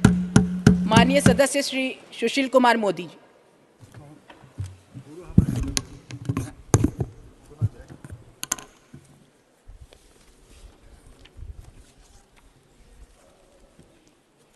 उपसभापति महोदय, मैं संविधान के 128वें संशोधन विधेयक के समर्थन में बोलने के लिए खड़ा हुआ हूं। मैं आदरणीय प्रधानमंत्री जी को धन्यवाद देना चाहूँगा। किसी संसद ने आज से कुछ वर्ष पूर्व इकोनॉमिकली वीकर सेक्शन के लिए 10% का आरक्षण संबंधी संविधान संशोधन विधेयक सर्वसम्मति से पारित किया था और आज महिलाओं को 33% आरक्षण लोकसभा और विधानसभा में लागू करने के लिए संविधान का ये 128वां संविधान संशोधन विधेयक पेश किया जा रहा है, जिस पर आज ये चर्चा हो रही है। उपसभापति महोदय, जिससे मेरे पूर्व के लोगों ने बताया कि इसके पहले भी 4 बार प्रयास किया जा चुका है संविधान में संशोधन करने हेतु और ये 5वां प्रयास है। इसके पहले 2 बार श्री अटल बिहारी वाजपेयी की सरकार के समय प्रयास हुआ, 1 बार देवगौड़ा जी के समय में प्रयास हुआ, 1 बार डॉक्टर मनमोहन सिंह जी की सरकार के समय प्रयास हुआ, परंतु चारों प्रयास विफल हो गए। लेकिन मुझे खुशी है कि आज श्री नरेंद्र मोदी जी के नेतृत्व में जो सरकार चल रही है उसके प्रयास से कल लोकसभा में सर्वसम्मति से लगभग पारित हो गया और आज विधानसभा से ये पारित होने जा रहा है। उपसभापति महोदय, इसके पहले ये 4 बार क्यों नहीं पारित हो पाया? मैं यहाँ बैठे लोगों को इतिहास थोड़ा बताना चाहूँगा कि 1998 में जब अटल जी की सरकार के दौरान ये बिल सदन में पेश किया गया तो राष्ट्रीय जनता दल के एक सांसद जो बिहार सरकार में मंत्री हैं श्री सुरेंद्र यादव, उन्होंने आडवाणी जी के हाथ से बिल की कॉपी लेकर फाड़ दिया और सदन में इतना हंगामा हुआ कि सदन को स्थगित करना पड़ा और वो बिल कभी पारित नहीं हो पाया। इतना ही नहीं स्वाति महोदय कि जब 6 मई 2008 को 108वां संविधान संशोधन बिल पेश किया जा रहा था तो सदन का माहौल क्या था? हंसराज भारद्वाज उस समय लॉ मिनिस्टर थे, उन पर कोई हमला न करे उनको बचाने के लिए वो पहली पंक्ति में नहीं बैठे, वो सेकंड रो में बैठे और उनके बगल में 2 महिला सांसदों को बैठाया गया, श्री सुश्री अंबिका सोनी और कुमारी शैलजा, और जो बीच का रास्ता जो आइल है that was guarded by Renuka Chowdhury, Jayanthi Natarajan and Alka Balram Kshatriya. और हंसराज भारद्वाज जैसे ही खड़े हुए पेश करने के लिए समाजवादी पार्टी के एमपी थे अबू असीम काजमी, वो छीनने के लिए दौड़ पड़े, रेणुका चौधरी कूद पड़ी। इसी कन्फ्यूज़न में जल्दबाजी में हंसराज भारद्वाज ने बिल इंट्रोड्यूस कर दिया और पीएस कुरियन जो स्वयं प्रिजाइडिंग ऑफिसर थे उन्होंने तुरंत उस बिल को स्टैंडिंग कमेटी को रेफर कर दिया।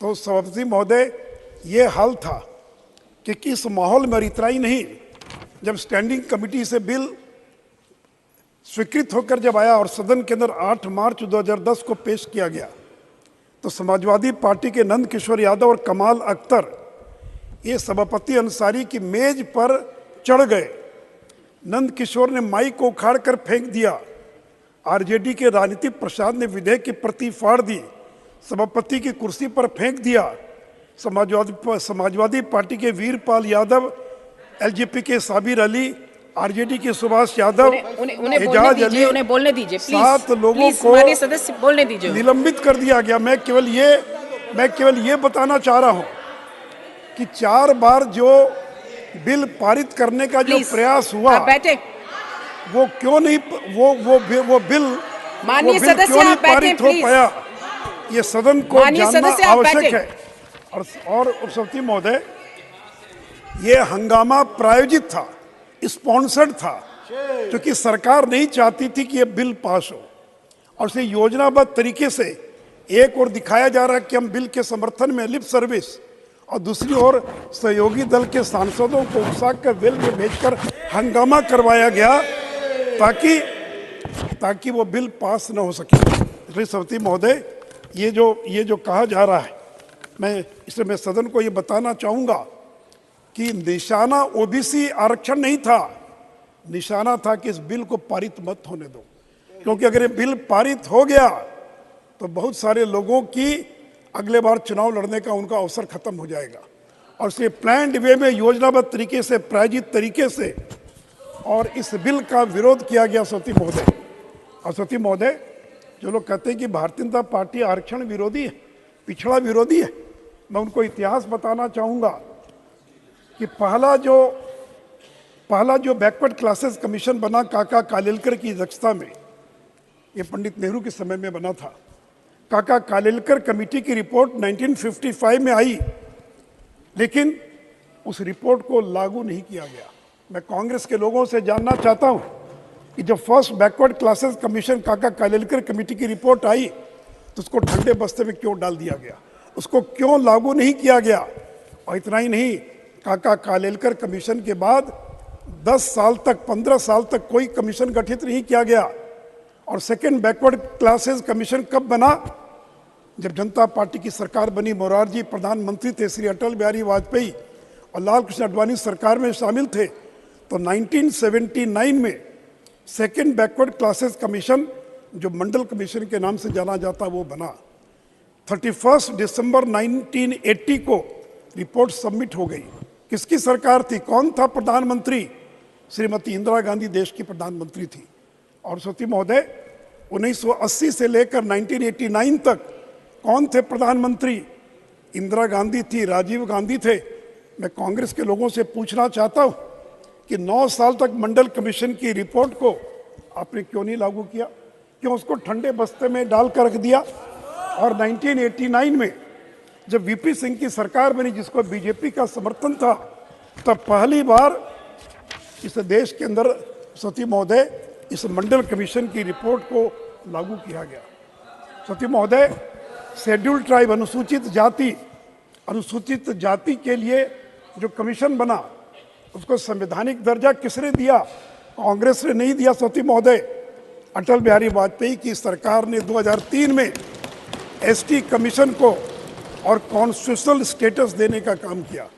इतना ही नहीं सती महोदय, ये जो बैकवर्ड क्लासेस कमीशन है, इसको कॉन्स्टिट्यूशनल स्टेटस किसने दिया?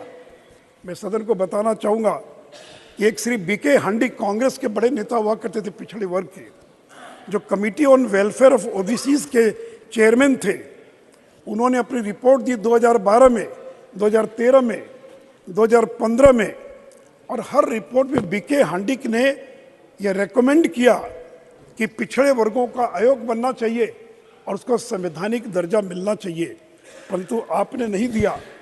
और गरीब के बेटे नरेंद्र मोदी ने जब वो देश के प्रधानमंत्री बने तो बैकवर्ड क्लासेस कमीशन को कॉन्स्टिट्यूशनल स्टेटस देने का काम किया। SC/ST कमीशन को जो अधिकार है, वो सारे अधिकार ओबीसी कमीशन को दिए गए। The backward classes commission has all the power of civil court to summon and enforce the attendance, production of documents, evidence on affidavit. और सती महोदय, EWS को 10% आरक्षण पहली बार किसने दिया? नरसिंहा राव जब देश के प्रधानमंत्री बने तो नरसिंहा राव जी ने एग्जीक्यूटिव ऑर्डर से एक 4 लाइन का एग्जीक्यूटिव ऑर्डर निकाल दिया और कहा कि ऊंची जाति के गरीब लोगों को हम 10% का आरक्षण दे रहे हैं।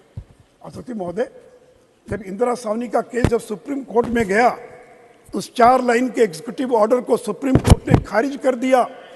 और मैं जानना चाहता हूं इस सदन में बैठे कांग्रेस के लोगों से, जब ईडब्ल्यूएस का जो आरक्षण था वो जब 25 सितंबर 1991 को जब खारिज कर दिया तो 10 साल तक आपने ईडब्ल्यूएस को आरक्षण क्यों नहीं दिया?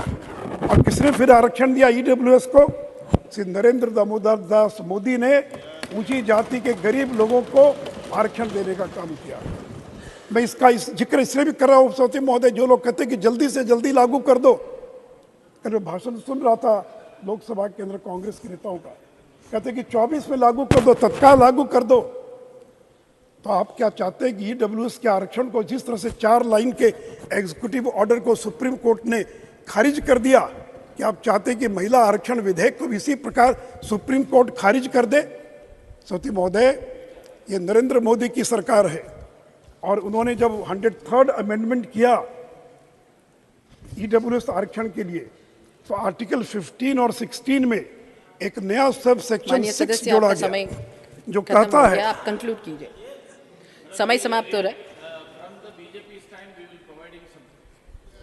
Nothing in this article shall prevent the state from making any special provision for the advancement of any economically and weaker section of citizens other than। सती महोदय, सुप्रीम कोर्ट ने इसको अपहेल्ड किया, इसलिए हम सोच समझकर कि डिलिमिटेशन कमीशन बनेगा, सेंसस के फिगर आएंगे और तब 2029 में लागू करेंगे। अगर जल्दबाजी में लागू कर दिया सती महोदय, तो कल कोई पीएल में चला जाएगा, यही लोग पीएल में किसी को खड़ा कर देंगे और सुप्रीम कोर्ट इस महिला आरक्षण विधेयक को खारिज कर देगा। लेकिन जिस तरह से ईडब्ल्यूएस आरक्षण को खारिज नहीं होने दिया और सुप्रीम कोर्ट ने उसको अपहेल्ड किया, मुझे पूरा विश्वास है उपसभापति महोदय, आप शांत रहिए, बोलने दीजिए। और उपसभापति महोदय, इतना ही नहीं तो नवोदय विद्यालय, केंद्रीय विद्यालय, मिलिट्री स्कूल में इन लोगों ने कभी ओबीसी आरक्षण नहीं दिया। मैं धन्यवाद देना चाहूँगा, धर्मेंद्र प्रधान जी बैठे और नरेंद्र मोदी की सरकार ने 27% का आरक्षण ओबीसी को दिया और आज उसका परिणाम है कि 4 लाख से ज़्यादा ओबीसी के बच्चे वो केंद्रीय विद्यालय में, नवोदय विद्यालय में, मिलिट्री स्कूल में वो दाखिला ले पाए हैं। इतना ही नहीं सोती महोदय, assistant professor, please please please please please शांत रहिए। माननीय सदस्य, आप शांत रहिए, शांत रहिए।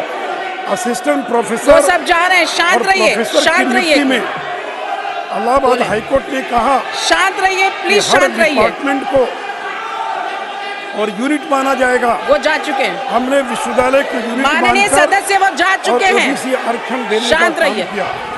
सती महोदय, प्लीज शांत रहिए, शांत रहिए। सेंट्रल हॉल में बाबा साहब अंबेडकर का चित्र किन लोगों ने नहीं लगने दिया? बाबा साहब अंबेडकर के मरने के कितने वर्षों के बाद सेंट्रल हॉल में बाबा साहब अंबेडकर का चित्र लगा। 34 साल के बाद बाबा साहब अंबेडकर को भारत रत्न किसके कार्य से मिला, किसके कार्यकाल में मिला? सौती महोदय, और सौती महोदय,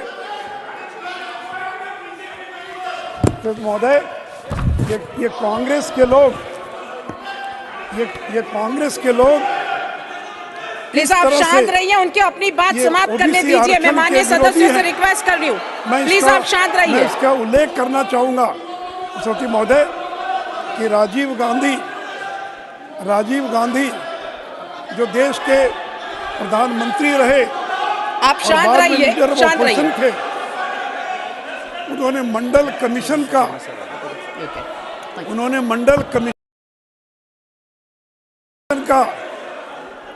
और विरोध किया। सौती महोदय, 6 सितंबर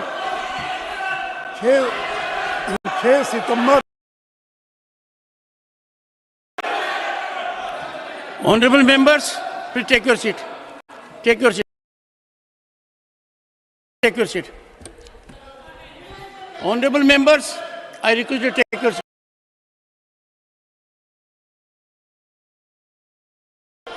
I will. Jayaji, take.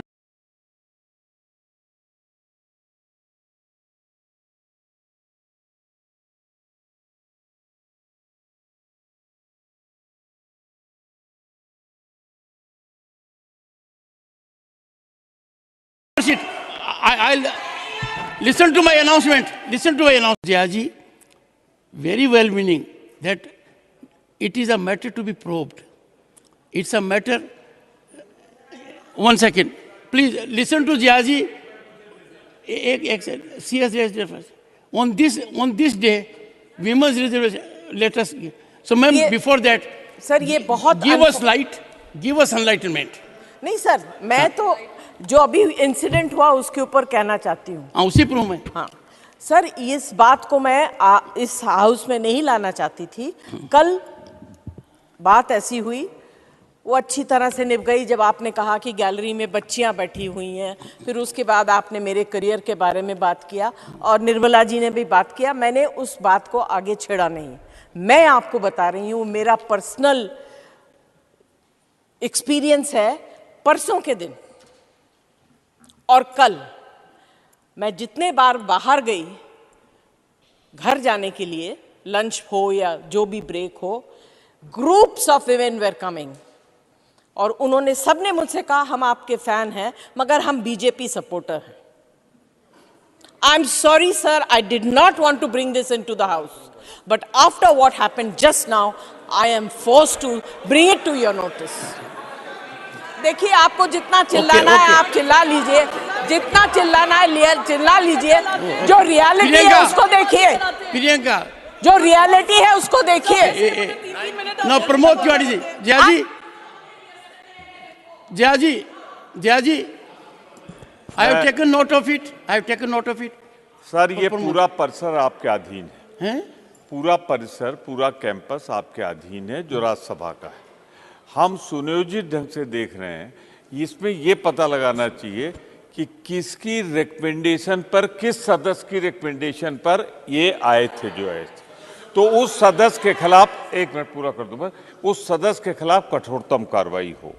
दूसरी बात सर, ये सदन को क्या कर लिया गया है, आपके परिसर को ग्रुप में हम जाते हैं, बाहर देखते हैं, कहते साहब हम आपके साथ नहीं, लेकिन हम इस वार्ड से आए हैं, हम इस एरिया से आए हैं। तो भाजपा सुनियोजित ढंग से राज्यसभा की मर्यादा का हनन कर रही है, इसलिए मैं आपकी व्यवस्था चाहता हूं। So, ऑनरेबल कौन बोल रहे थे, मिस्टर सुशील कुमार मोदी। सभापति महोदय, मैं चर्चा कर रहा था कि कांग्रेस पार्टी किस तरह से ओबीसी विरोधी रही है और उसका मैं उदाहरण देना चाहूँगा और डॉक्यूमेंट्स के साथ कि 6 सितंबर 1990 को जब इसी सदन के अंदर 193 में discussion on Mandal commission Lok Sabha में जब चर्चा हो रही थी, तो उसमें तत्कालीन जो कांग्रेस के दिग्गज नेता हैं राजीव गांधी, उनका मैं भाषण को कोट कर रहा हूँ और मंडल कमीशन पर कह रहे हैं Rajiv Gandhi, to me it is breaking of my country, break of my country may not be important to you. You have taken country to the edge of caste war. It is Rajya Sabha, yani VP Singh, who's trying to divide our country on caste and religion. The Congress cannot stand by and watch this nation being divided for the political convenience of one individual. Why are you dividing the country? और इतना ही नहीं सोती महोदय, ये भी कहा राजीव गांधी ने, hasty decision Mandal commission की रिपोर्ट पर, the country is not prepared for it, this will compromise the goal of casteless society and promote casteism, government seeks to benefit the privileged among backward caste, they seek to exclude the backward Muslims, Christians and Sikhs from the reservation benefits. Mandal Commission has many constraints. It is based on flawed understanding of the social system. The Mandal Commission report should not be implemented in toto. ये राजीव गांधी कह रहे हैं कि मंडल commission की report को लागू न किया जाए. The Mandal Commission report is not scientific, not technically sophisticated, and is not even academically sound. Caste cannot be sole definer of backwardness. जो लोग हम पर आरोप लगा रहे हैं कि हम पिछड़ा विरोधी हैं, उनका चरित्र क्या रहा सभापति महोदय, और मैं ऑथेंटिकेट उनकी स्पीच को सदन के अंदर आप कहेंगे तो मैं रखने के लिए तैयार हूँ। इतना ही नहीं सभापति महोदय, मैं एक पत्र आपके सामने पढ़ रहा हूँ, उसको भी आप कहेंगे मैं ऑथेंटिकेट करने के लिए तैयार हूँ। ये देश के मुख्यमंत्रियों को एक प्रधानमंत्री ने पत्र लिखा था, और पत्र लिख रहे हैं, मैं उसकी 4 लाइन पढ़ रहा हूँ। My dear chief ministers, they SC and ST, they deserve help, but even so, I dislike any kind of reservation, more particularly in services. I react strongly against anything which leads to inefficiency and second-rate standards. I want my country to be first-class country in everything, but if you go in for reservation on communal and caste basis, we swamp the bright and able people and remain second rate or third rate. और ये कौन थे साथी महोदय लिखने वाले, मैं आगे एक लाइन और पढ़ना चाहूँगा। It has amazed me to learn that even promotion are based sometimes on communal and caste consideration. तत्कालीन प्रधानमंत्री श्री पंडित नेहरू जी ने 27 जून 1961 को देश के मुख्यमंत्रियों को जो पत्र लिखा था, जो मैंने आपके सामने अभी पढ़ने का काम किया है। Put it on the table of the house. जी, मैं तैयार हूँ रखने के लिए। सभापति महोदय, जो लोग ये कहते हैं कि इसमें ओबीसी रिजर्वेशन का प्रावधान क्यों नहीं है, मैं उन लोगों से कल ये पूछना चाहता हूँ कि जो 2010 में जब आपने बिल पेश किया था संसद के अंदर, तो आपने क्या उसके अंदर प्रावधान किया था? आपने उस समय ओबीसी आरक्षण का प्रावधान महिलाओं के लिए क्यों नहीं किया? जब 76 और 77 अमेंडमेंट जो पंचायत और नगर निकाय के अंदर SC ST के रिजर्वेशन के लिए जो बिल आया, उसमें आपने, और महिलाओं के लिए भी प्रावधान किया गया, उसमें आपने ओबीसी आरक्षण का प्रावधान क्यों नहीं किया? उपसभापति महोदय, ओबीसी आरक्षण तो बहाना था, महिला बिल रोकना ये असली निशाना था। हर एक को ये डर था कि हमारी सीट का क्या होगा। सभापति महोदय, कल अमित शाह जी ने भी लोकसभा में बताया कि संविधान 3 प्रकार की श्रेणी का ही इजाजत देता है, शेड्यूल्ड कास्ट, शेड्यूल्ड ट्राइब और जनरल, और इन्हीं 3 के अंदर हॉरिजॉन्टल रिजर्वेशन महिलाओं को देने का प्रावधान किया गया है। हम किसी नई श्रेणी को नहीं दे रहे। लोकसभा और विधानसभा में कभी भी ओबीसी आरक्षण नहीं रहा है। जब महात्मा गांधी अमर अनशन पर बैठे थे पूना पैक्ट के लिए, वो भी अनुसूचित जाति के आरक्षण का मुद्दा था। पिछले करीब 90-100 साल में जब भी आरक्षण मिला है SC और ST को लोकसभा और विधानसभा में, कभी भी ओबीसी को लोकसभा और विधानसभा में कभी आरक्षण नहीं दिया गया। सभापति महोदय, बिना आरक्षण के भी आज बड़ी संख्या में ओबीसी के लोग चुनाव जीतकर आ रहे हैं। मैं अपने राज्य बिहार का उदाहरण देना चाहूँगा। 40 MPs हैं बिहार के, जिसमें 19 MPs ओबीसी समाज के हैं। ये तो बिना आरक्षण के कि 19 MP बिना आरक्षण के जीत कर आते। और सभापति महोदय, कल अगर आरक्षण लागू हो गया तो जिन सीटों पर आज हम ओबीसी पुरुष को टिकट दे रहे हैं, तो वहाँ तो महिला को टिकट देंगे, वहाँ तो पुरुष को टिकट नहीं देंगे, महिला ओबीसी महिला को हम टिकट देंगे। Please conclude. जी कंक्लूड। 2-3 मिनट और सर। इसलिए मैं आपसे ये कहना चाहूंगा, और मैं एक चीज और आग्रह करना चाहूंगा। Your other speakers will lose time. कि झारखंड के अंदर बिना ओबीसी आरक्षण दिए पंचायत का चुनाव करा दिया गया। जहां पर कांग्रेस के 4 MLA हैं, आरजेडी के 1 MLA हैं। मैं कांग्रेस के लोगों से जानना चाहता हूं, कभी आपने पूछा वहां के मुख्यमंत्री से कि पंचायत के इलेक्शन आपने बिना ओबीसी आरक्षण दिए कैसे करा दिया? लोकल बॉडीज का इलेक्शन वो इसलिए रुका हुआ है कि आज तक उन्होंने डेडिकेटेड कमीशन का गठन नहीं किया है। सभापति महोदय, मोदी जी की सरकार में 76 मंत्री हैं, जिसमें 26 ओबीसी हैं। ये कुल 35% ठहरता है, जो एक रिकॉर्ड है। और जो लोग कहते हैं कि ओबीसी विरोधी, उनको मैं इतना ही बता दूं, इसके पहले 2 प्रधानमंत्री बने ओबीसी समुदाय से, श्री HD देवगौड़ा और श्री चौधरी चरण सिंह। लेकिन उन दोनों को, देवगौड़ा 11 महीने के लिए प्रधानमंत्री रहे और चौधरी चरण सिंह तो संसद का मुंह भी देख नहीं पाए। किसने उनकी सरकार को गिराया? कांग्रेस ने उनकी सरकार को गिराने का काम किया। और और चौधरी चरण सिंह के बाद इस देश में पहली बार 75 साल में कोई पिछड़े का बेटा प्रधानमंत्री बना है तो उसका नाम नरेंद्र दामोदर दास मोदी है। महोदय, इन लोगों ने सीताराम केसरी के साथ, इन लोगों ने सीताराम केसरी जो एक समय में कांग्रेस के अध्यक्ष बने थे, उनके साथ कैसा व्यवहार किया था। उनको नीच कहा गया, उनको चोर कहा गया, उनको दौड़ा दौड़ाकर बाथरूम के अंदर बंद कर दिया गया। सती महोदय 2015 में जो महोदय सती महोदय 2015 में जब राहुल गांधी बाढ़ प्रभावित क्षेत्रों का सर्वेक्षण करने ऑनरेबल मेंबर गए, सुशील जी, तो पूर्व केंद्रीय मंत्री Sushil ji, mister Sushil Kumar ji, please, honourable member, I have already directed you to put that document on the table of the House. Now what you have stated, carrying facts which are being disputed, you will authenticate them. Yes, मैं करूँगा सती। And do it during course of the day. During course of the day. और सती महोदय, जो लोग जातीय गणना की बात करते हैं, कास्ट सेंसस की बात करते हैं, चिदम्बरम साहब अभी सदन में नहीं है, मैं कोट करना चाहूँगा 7 May 2010 when चिदम्बरम साहब was home minister of this country, उन्होंने क्या कहा।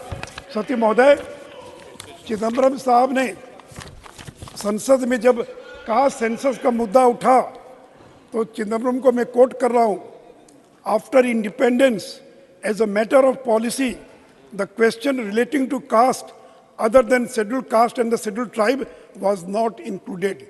Caste was not included in the last census of 2001. Chidambaram साहब का ये बयान है कि एज ए पॉलिसी, और मैं उसका डॉक्यूमेंट है जो उनके स्पीच का पार्ट है, और उन्होंने कहा आज़ादी के बाद नीतिगत तौर पर SC ST के अतिरिक्त किसी अन्य जाति की गणना को जनगणना में शामिल नहीं किया गया है। क्यों नहीं आपने कास्ट सेंसस करा लिया 2010 में? क्यों सोशो इकोनॉमिक कास्ट सर्वे कराना पड़ा? क्यों नहीं सेंसस एक्ट के तहत आपने करवाया? और चिदम्बरम ने यह भी कहा RGI का मत था कि जनगणना के साथ जातीय गणना कराने में अनेक लॉजिस्टिक और अव्यवहारिक कठिनाइयां हैं और इससे जनगणना की पूरी प्रक्रिया अस्त व्यस्त हो जाएगी। और यूपीए सरकार ने जनगणना 2011 के साथ कास्ट सेंसस की मांग को अस्वीकार कर दिया था। कंक्लूड। 2 मिनट और सकते। और सती महोदय, जो सोशियो इकोनॉमिक कास्ट सेंसस हुआ 2011 में, जिसमें 5,000 करोड़ खर्च हुए, उसमें पता है सदन को कितनी जातियां दर्ज हुई? 46 लाख, जबकि देश में 1931 के अनुसार देयर आर ओनली 4147 कास्ट, लेकिन 46 लाख कास्ट पर इन्यूमरेटेड इन सोशियो इकोनॉमिक कास्ट सेंसस। इसलिए सती महोदय, मैं सदन को यह आश्वस्त करना चाहता हूं, ये नरेंद्र मोदी हैं जो बोलते हैं वो करके दिखलाते हैं।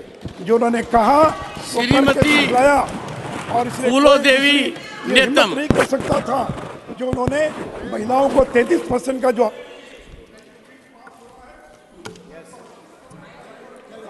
श्रीमती फूलो देवी नेतम। धन्यवाद अध्यक्ष महोदय। प्लीज।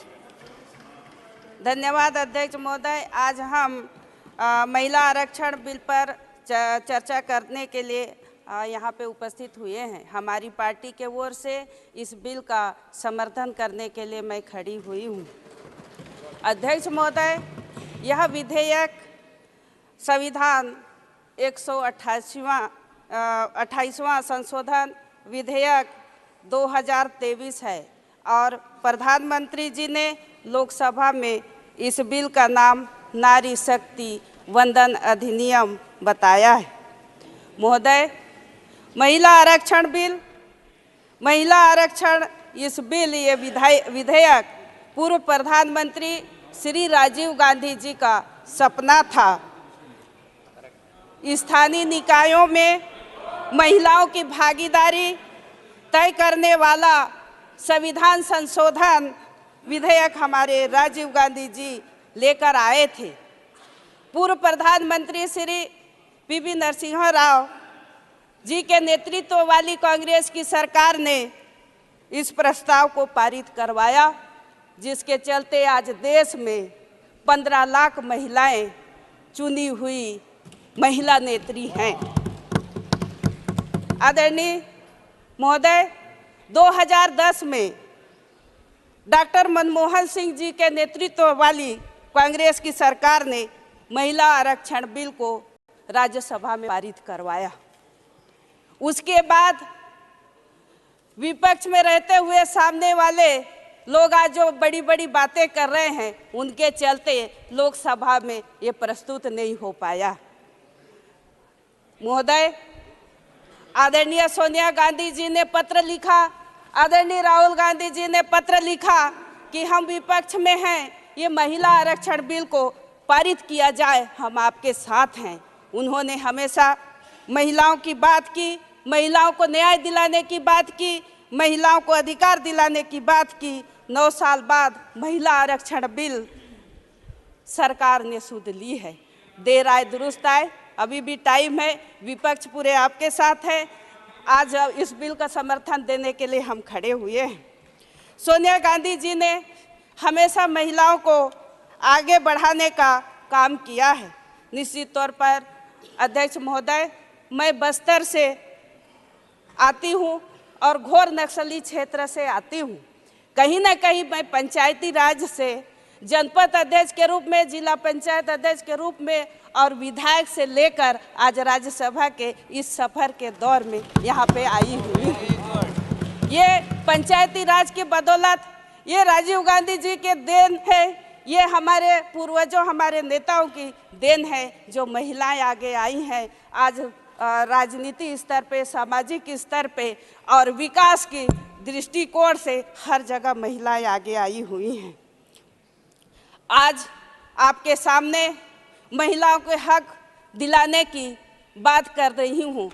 हमारे देश में आधी आबादी महिलाओं की संख्या है। निश्चित तौर पर यह हमारे नेताओं की दूरदृष्टि का ही परिणाम है। मैं गर्व से कहती हूँ कि राज्यसभा में हमारे परसेंट के अनुसार महिलाओं की संख्या 17% है और उससे गर्व से कहूँगी कि छत्तीसगढ़ में पूरे देश में विधानसभा में सबसे ज़्यादा महिला विधायक हैं। अध्यक्ष महोदय, अभी तो खड़ी हुई हूँ बोलने के लिए और आपने समय नहीं दे रहे हैं, ये क्या बात हुई? आप बहुत अच्छा बोल रही हैं। समय 11 मिनट बचा था, आपको उसी हिसाब से दे रहा हूँ। अध्यक्ष महोदय, 30 सेकंड्स मोर। महिला हूँ, थोड़ा सा दया कर लीजिए। 30 सेकंड्स मोर, थोड़ा सा दया कर लीजिए। 2 मिनट का टाइम दीजिए। अध्यक्ष महोदय, जब देश की बात आई तो हम देश का भी नेतृत्व किया, पाकिस्तान भी लड़ाई की ओर उसके 2 टुकड़े किए, और अगर घर परिवार चलाने की बात आई तो भी हमारे सामने कोई नहीं टिका। आज महंगाई और बेरोजगारी भी लड़ रहे हैं, इतनी महंगाई में भी चला रहे हैं, सिलेंडर को भरवा नहीं पा रहे हैं। सामने वाले कह रहे थे कि हम सिलेंडर दिए, सिलेंडर को भरवा नहीं पा रहे महंगाई के कारण। आज भी फिर से चूल्हा जला रहे हैं, लकड़ी जला रहे हैं, चूल्हा को फूंक रहे हैं, चूल्हा का धुआं खा रहे हैं, आंखों में आंसू आ रहा है। ये महंगाई के कारण हो रहा है अध्यक्ष महोदय। और लेकिन सुजीत कुमार, क्योंकि 3 minutes 3 minutes carry on sir. Thank you ma'am. There will be no time for your last speaker. Okay, no time for last speaker. So see the last speaker. 1 minute man conclude. अध्यक्ष महोदय, मणिपुर में इतना अत्याचार हो रहा है फिर भी हम चुप हैं। G20 में देश को शर्मसार नहीं किया हम, क्योंकि देशभक्त हैं। अध्यक्ष महोदय, आपने बार बार बैठने को लोग कह रहे हैं, आपका बात मान रही हूँ, लेकिन इस बिल का यहाँ पे मैं पूरे जोर से समर्थन करते हुए आपको धन्यवाद देती हूँ। Shri Sujeet Kumar. Thank you chairman sir. Honourable member 3 minutes. Sir, ours is the land where mothers and motherland has been given a pedestal greater than heaven. Janani Janmabhoomi Saraswati Garyasi. Sir, today the entire nation is captured by this bill which is being discussed in both the houses of parliament. Sir, virtually everyone is discussing this, about it in passing or in detail. Sir, last month, sir, when Vikram landed in the south pole of the moon, sir, the place was called Nari Shakti. Sir, hopefully this bill will bring Shiv Shakti. Sir, hopefully this bill will bring Nari Shakti into our parliament and hopefully lead to better decision making and better policy making in our governance structure. Sir, every time I go to different places in Odisha for political work, sir, and I interact with sarpanchas, women block pramukhs and JP members, I ask myself, has the representation of women, the reservation for women in the PRI system led to better development outcomes at the grassroots? Has it led to better investment for women, for issues concerning women? And sir, the answer I found is an emphatic yes. Sir, I found that women in the PRI, in the Panchayati Raj systems and urban local bodies have been making very meaningful contributions. And also, sir, the concern which has been raised in many quarters that men are acting as proxies for women in the urban local bodies and the PRIs has been found to be baseless, sir. Sir, when we talk of women-led development, sir, I feel that the best case study today in the country is probably the state of Odisha, sir, and the Odisha model of development. Sir, I'll substantiate this with facts, sir. Sir, my party, Biju Janata Dal, and my Chief Minister, Naveen Patnaik, has always believed that no society, no country can be called a Vishwaguru unless women are given the pedestal they deserve. Sir, we have always believed in the empowerment of women in public life and in all spheres of social life, sir, social and economic life. Sir, please allow me to quote some statistics. Sir, even before the 73rd Amendment Act of 1993, sir, way back in 1992, the then Chief Minister, late Sri Biju Patnaik, had given 33% reservation for women in the Panchayati Raj, being the first state in the country to do so, sir. Subsequently, sir, his son, the current Chief Minister, Naveen Patnaik, in 2011, extended that to 50% in the PRIs, and in 2012, 50% in the urban local bodies, sir. Sir, in the month of November 2018, the government of Odisha passed a resolution in the state assembly, sir, urging for 33% reservation in the parliament and the state assemblies. Then, sir, a month later, in December 2018, sir, Honorable Chief Minister of my state sent 22 delegations, sir, to all the parties, including 7 national parties. Senior leaders of our party went to these leaders, sir, trying to build a consensus that women reservation bill should be passed in the parliament and women should get their due place under the sun. Thank you. Sir, just 30 seconds, sir, I'll conclude. Sir, in 2019 elections, 7 out of 21 Lok Sabha seats, sir, women got from our party, out of which 5 won. Sir, 42% of our BJD MPs are women in our Lok Sabha. We are talking of 33%, sir, we have already reached 42% in our party. Sir, not only political empowerment, we believe in social and economic empowerment. I can give you 2 examples, sir. Thank you. Sir, in 1991, government of Odisha reserved 30% of all government jobs for women. Sir, we have a health scheme. We have a health scheme called Biju Swasthya Kalyan Yojana, where women get double the benefit of men, sir. Sir, we introduced Mamta Yojana way back in 2008, where pregnant women, lactating mothers, got health benefit and financial benefit. Sir, I could go on and go on, but sir, at the end, I will say, sir, this is not reservation, this is rightful representation. So, sir, as mother of democracy, sir, we, India, that is Bharat, should give rightful representation to our women. Shrimati Jaya Bachchan, 4 minutes. Thank you sir. ये आखिर में बोलने के नुकसान बहुत हैं, बोलने को कुछ बचा ही नहीं। हाँ मैम, इतने हिस्सों में बट गया मैं कि मेरे हिस्से में कुछ बचा ही नहीं। सर, अभी आप तो समय मत गिनवाइए, ये तो गिनवाते ही हैं।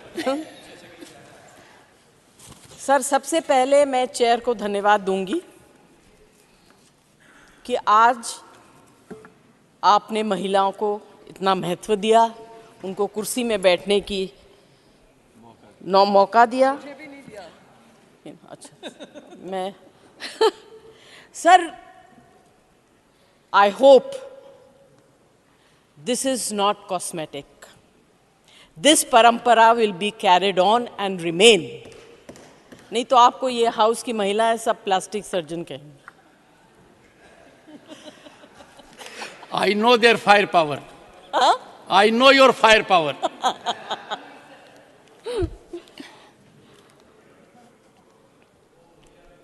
सर आपकी कुर्सी बहुत मजेदार है. वहां बैठो तो वो झूले की तरह आगे पीछे होता रहता है. तो now I know why you keep coming back and sitting here for so long. This is ये 7-star होटल में अगर कोई अच्छी चीज है तो ये व्हील अप चेयर जो है बहुत बढ़िया. सर हम लोग कौन होते हैं महिलाओं को आरक्षण देने वाले? Who the hell are we? हमारे में हिम्मत है हम तो आ गए. हमारे लीडर्स में हिम्मत है हमको ले आए. अब जिनको लाना चाहिए वो क्या कर रहे हैं मुझे पता नहीं. 29 तक आएगी नहीं आएगी, इलेक्शन हो जाएगा, जीतेंगे, महिलाओं को हरा देंगे, जिताएंगे, ऐसे टिकट्स देंगे जहां से वो हार जाएंगी. ये सब ड्रामा बंद होना चाहिए सर. और स्पेशली इस हाउस में मुझे याद है राज्यसभा में वो बहुत मज़ेदार अच्छा घर था. वो बिल आया, सुषमा जी और वृंदा कारत जी उसके ऊपर बहुत लंबे लंबे भाषण दिए उन्होंने. बिल पास हो गया. इतना अच्छा लगा. बीजेपी CPIM गले मिले, हंसे, बहुत मज़ा किया. गाली SP को दे दी. हमने अपोज नहीं किया. We asked for the same thing, reservation within reservation. मगर it suited everybody. माफ करिएगा आप लोगों के यहाँ बहुत विद्वान हैं मगर आप लोग सही वक्त पर चुप रहते हैं. उस वक्त आप लोगों ने भी हमारा साथ नहीं दिया था ना. आप कभी देते हैं, ऐसे तो चलता रहता. This is politics. अभी आप अगर बीच में बोलेंगे तो I will take great objection. I have been sitting quietly. Please do not make a comment. You have brought the bill, we are supporting the bill. Let us say what we want to say. हर चीज में sir इन लोग comment करते रहते हैं और हम करें तो फिर नाराज हो जाते हैं. आप मानते हैं ना सर? आप मानते हैं? मैं तो बीच में हूं. तब तो दोनों आपको परेशान करेंगे. सर ये सबसे पहले मैं आप लोगों के अंदर, बाहर भी मुझे लोग पूछते हैं, MPs पूछते हैं, जर्नलिस्ट पूछते हैं कि आप लोग इस बिल के अगेंस्ट में हैं. हम इस बिल के अगेंस्ट में नहीं हैं और मैं आपको कह सकती हूँ हमारे इस हाउस के पार्टी के लीडर प्रोफेसर राम गोपाल यादव यहाँ बैठे हुए हैं, मेरे साथी जावेद अली यहाँ बैठे हुए हैं. हम सब इस बिल को सपोर्ट करते हैं मगर हमारे कुछ कंडीशंस हैं. हमारे वही कंडीशंस हैं जो बाकी लोगों ने भी बताए. सर एक चीज जो है, this has been bothering me for a while. If you are really serious, if you are really serious about giving tickets to 33% in the upcoming elections, especially to the representation of the minority community, which you have shown great empathy towards these Muslim women by bringing in the triple talaq. बहुत आपने उस वक्त triple तलाक के ऊपर बहुत बात की. अभी उनको दीजिए ticket. And if you are really serious, pass it. You have the strength, make the will. Do not bring anything which you do not mean. सिर्फ प्रचार के लिए मत करिए, आप लोगों की आदत है, प्रचार बहुत करते हैं आप लोग, खर्चा भी प्रचार के ऊपर करते हैं, बात के ऊपर भी प्रचार करते हैं, इसके ऊपर भी प्रचार, उसके ऊपर, तंग आ गए सर इसका वीडियो देख देख के। Thank you. I will, sir, I request on behalf of my party, reservation within reservation, and as everybody else has said, I support 20% seats and 15% of seats shall be reserved for women belonging to other backward classes, especially the Muslim minority, and women belonging to minority communities, respectively, out of the total number of seats reserved for women, and to be filled by direct election in the Legislative Assembly of the National Capital Territory of Delhi. And then the rest I don't want to read and waste my time.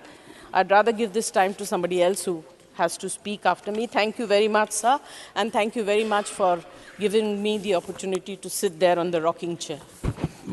Ma'am, on a point of information, I started the practice of 50% women being on the panel of vice chairman in the earlier house. And it is in practice, I will take it higher also.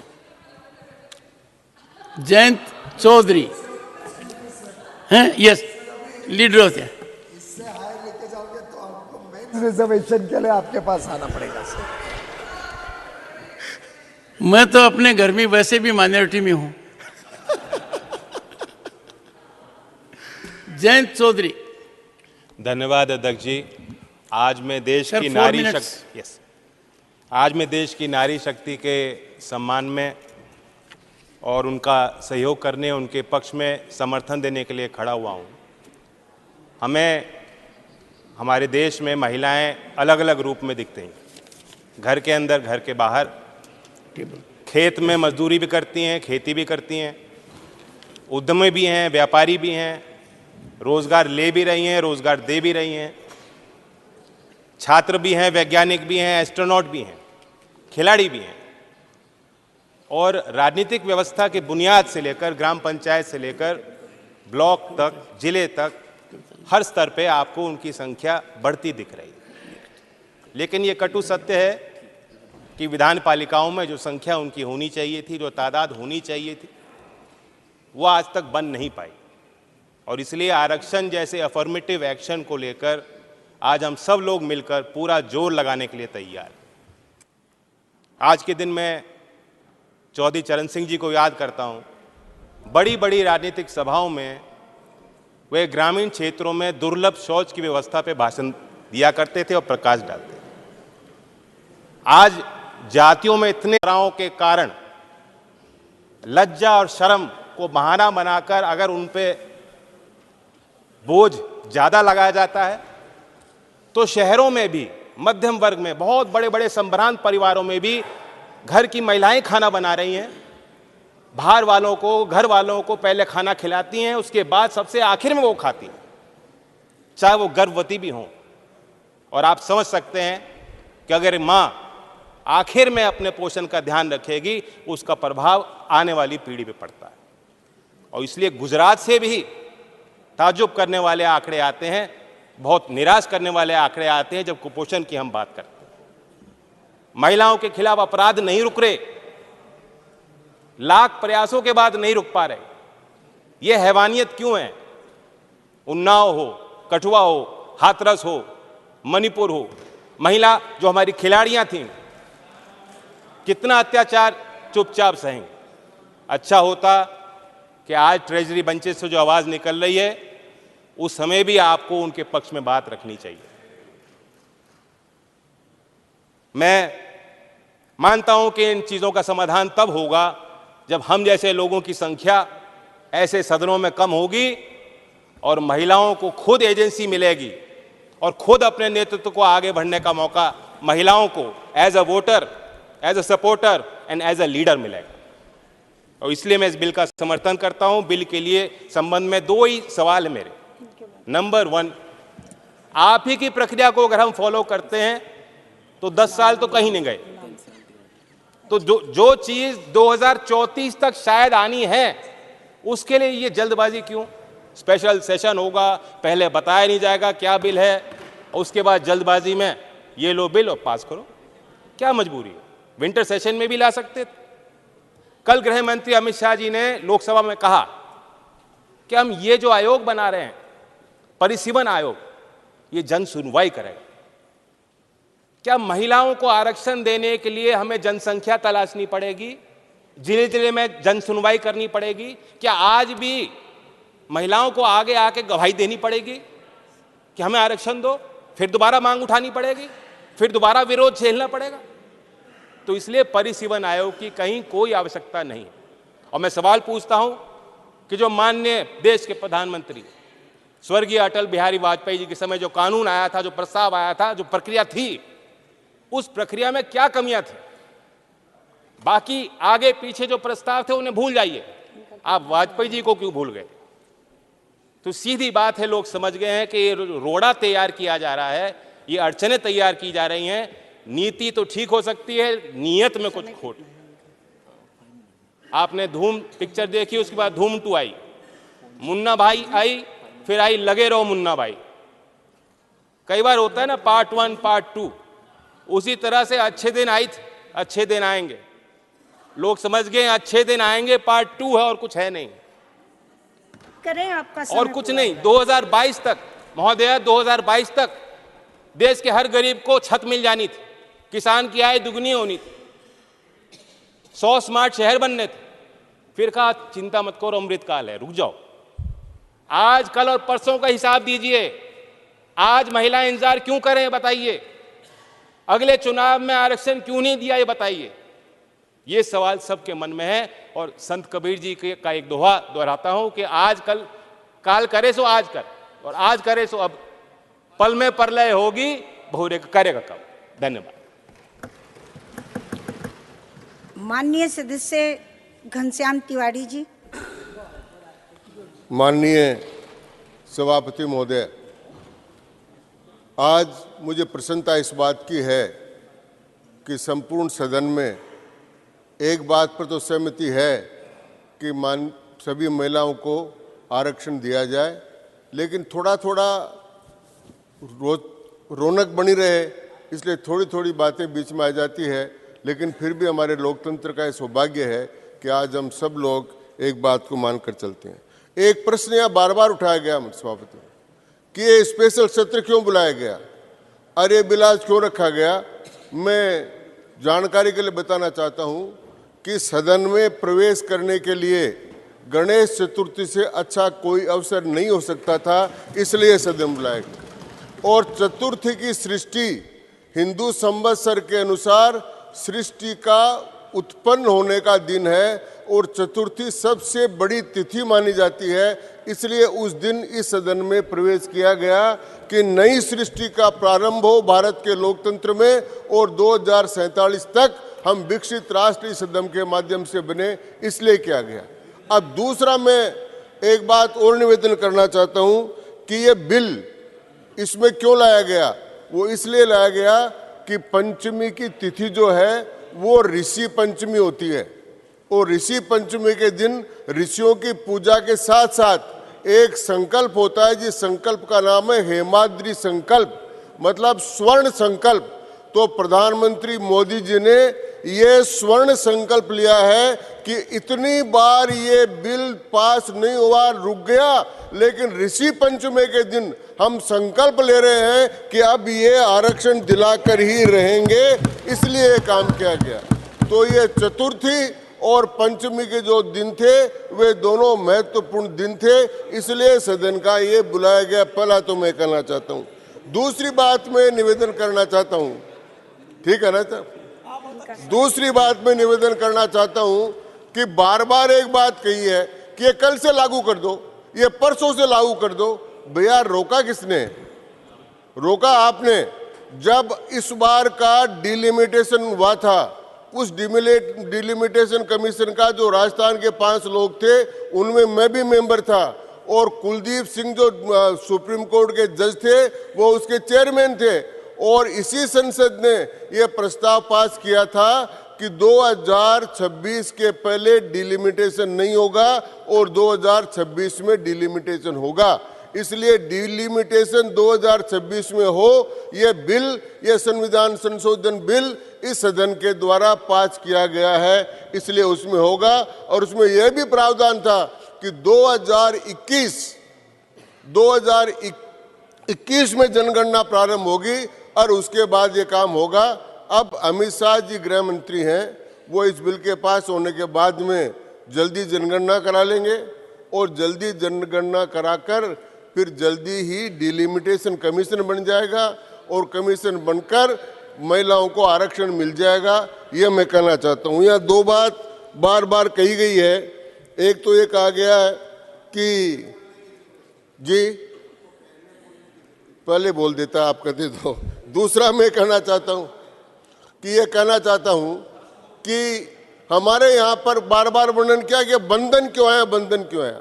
भाई बंधन क्यों आया, आप सबके लोगों के लिए मैं एक श्लोक सुना रहा हूँ, तब ये बंधन शब्द का उसमें आ जाएगा।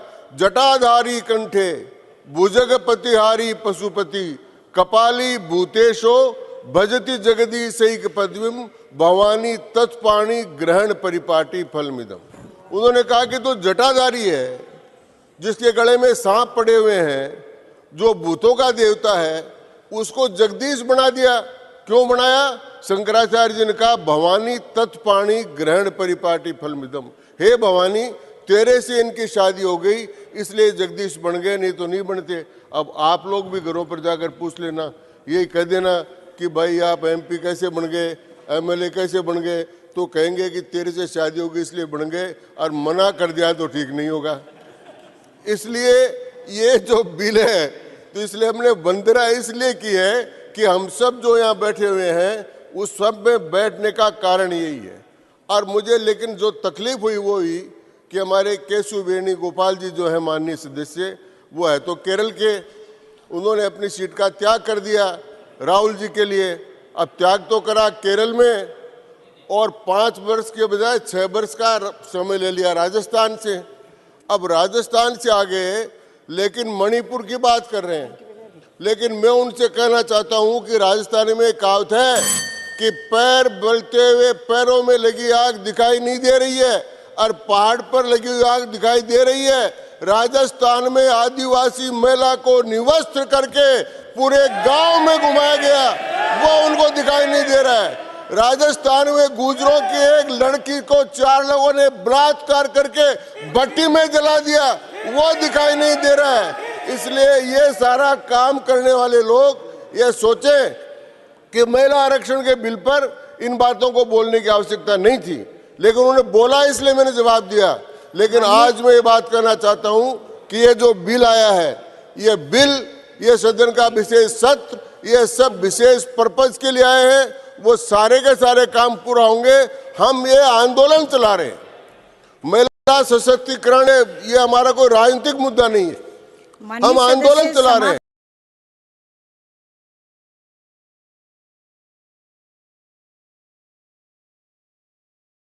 और आंदोलन चलाकर महिलाओं को जो उनका स्तर देवता सारे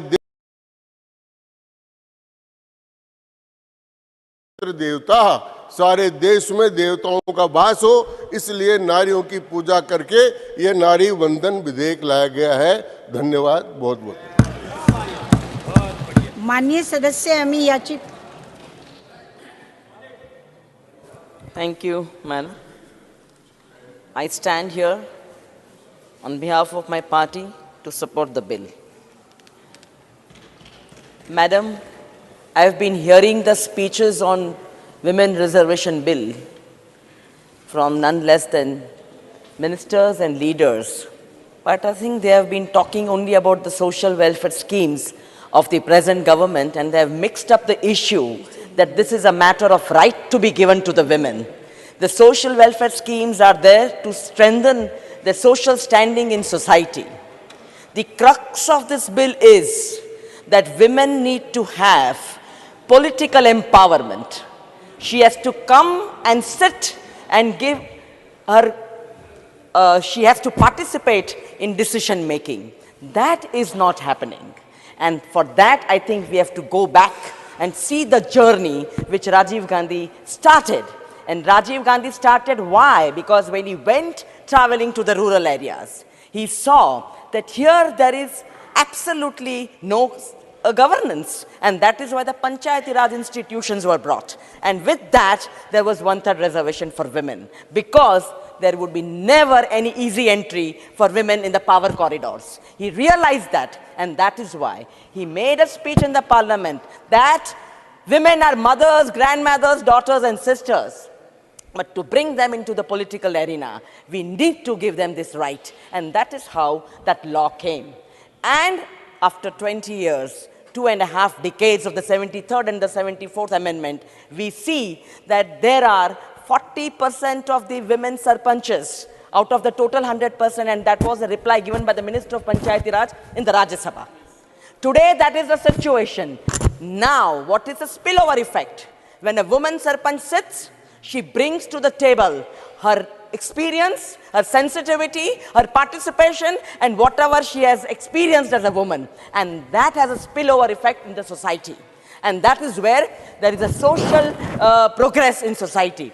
Madam, along with that, you have to see the journey. After Rajiv Gandhi's vision, Sonia ji carried on that vision, and she insisted that the bill be passed for legislative assemblies and the Lok Sabha.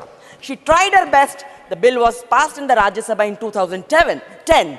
But alongside, under UPA 1 and UPA 2, we also had legal empowerment, right-based laws, which gave power to the women within the domestic sphere. Domestic Violence Act, which was removed from the criminal jurisprudence to a civil environment. She could knock the doors of the family courts.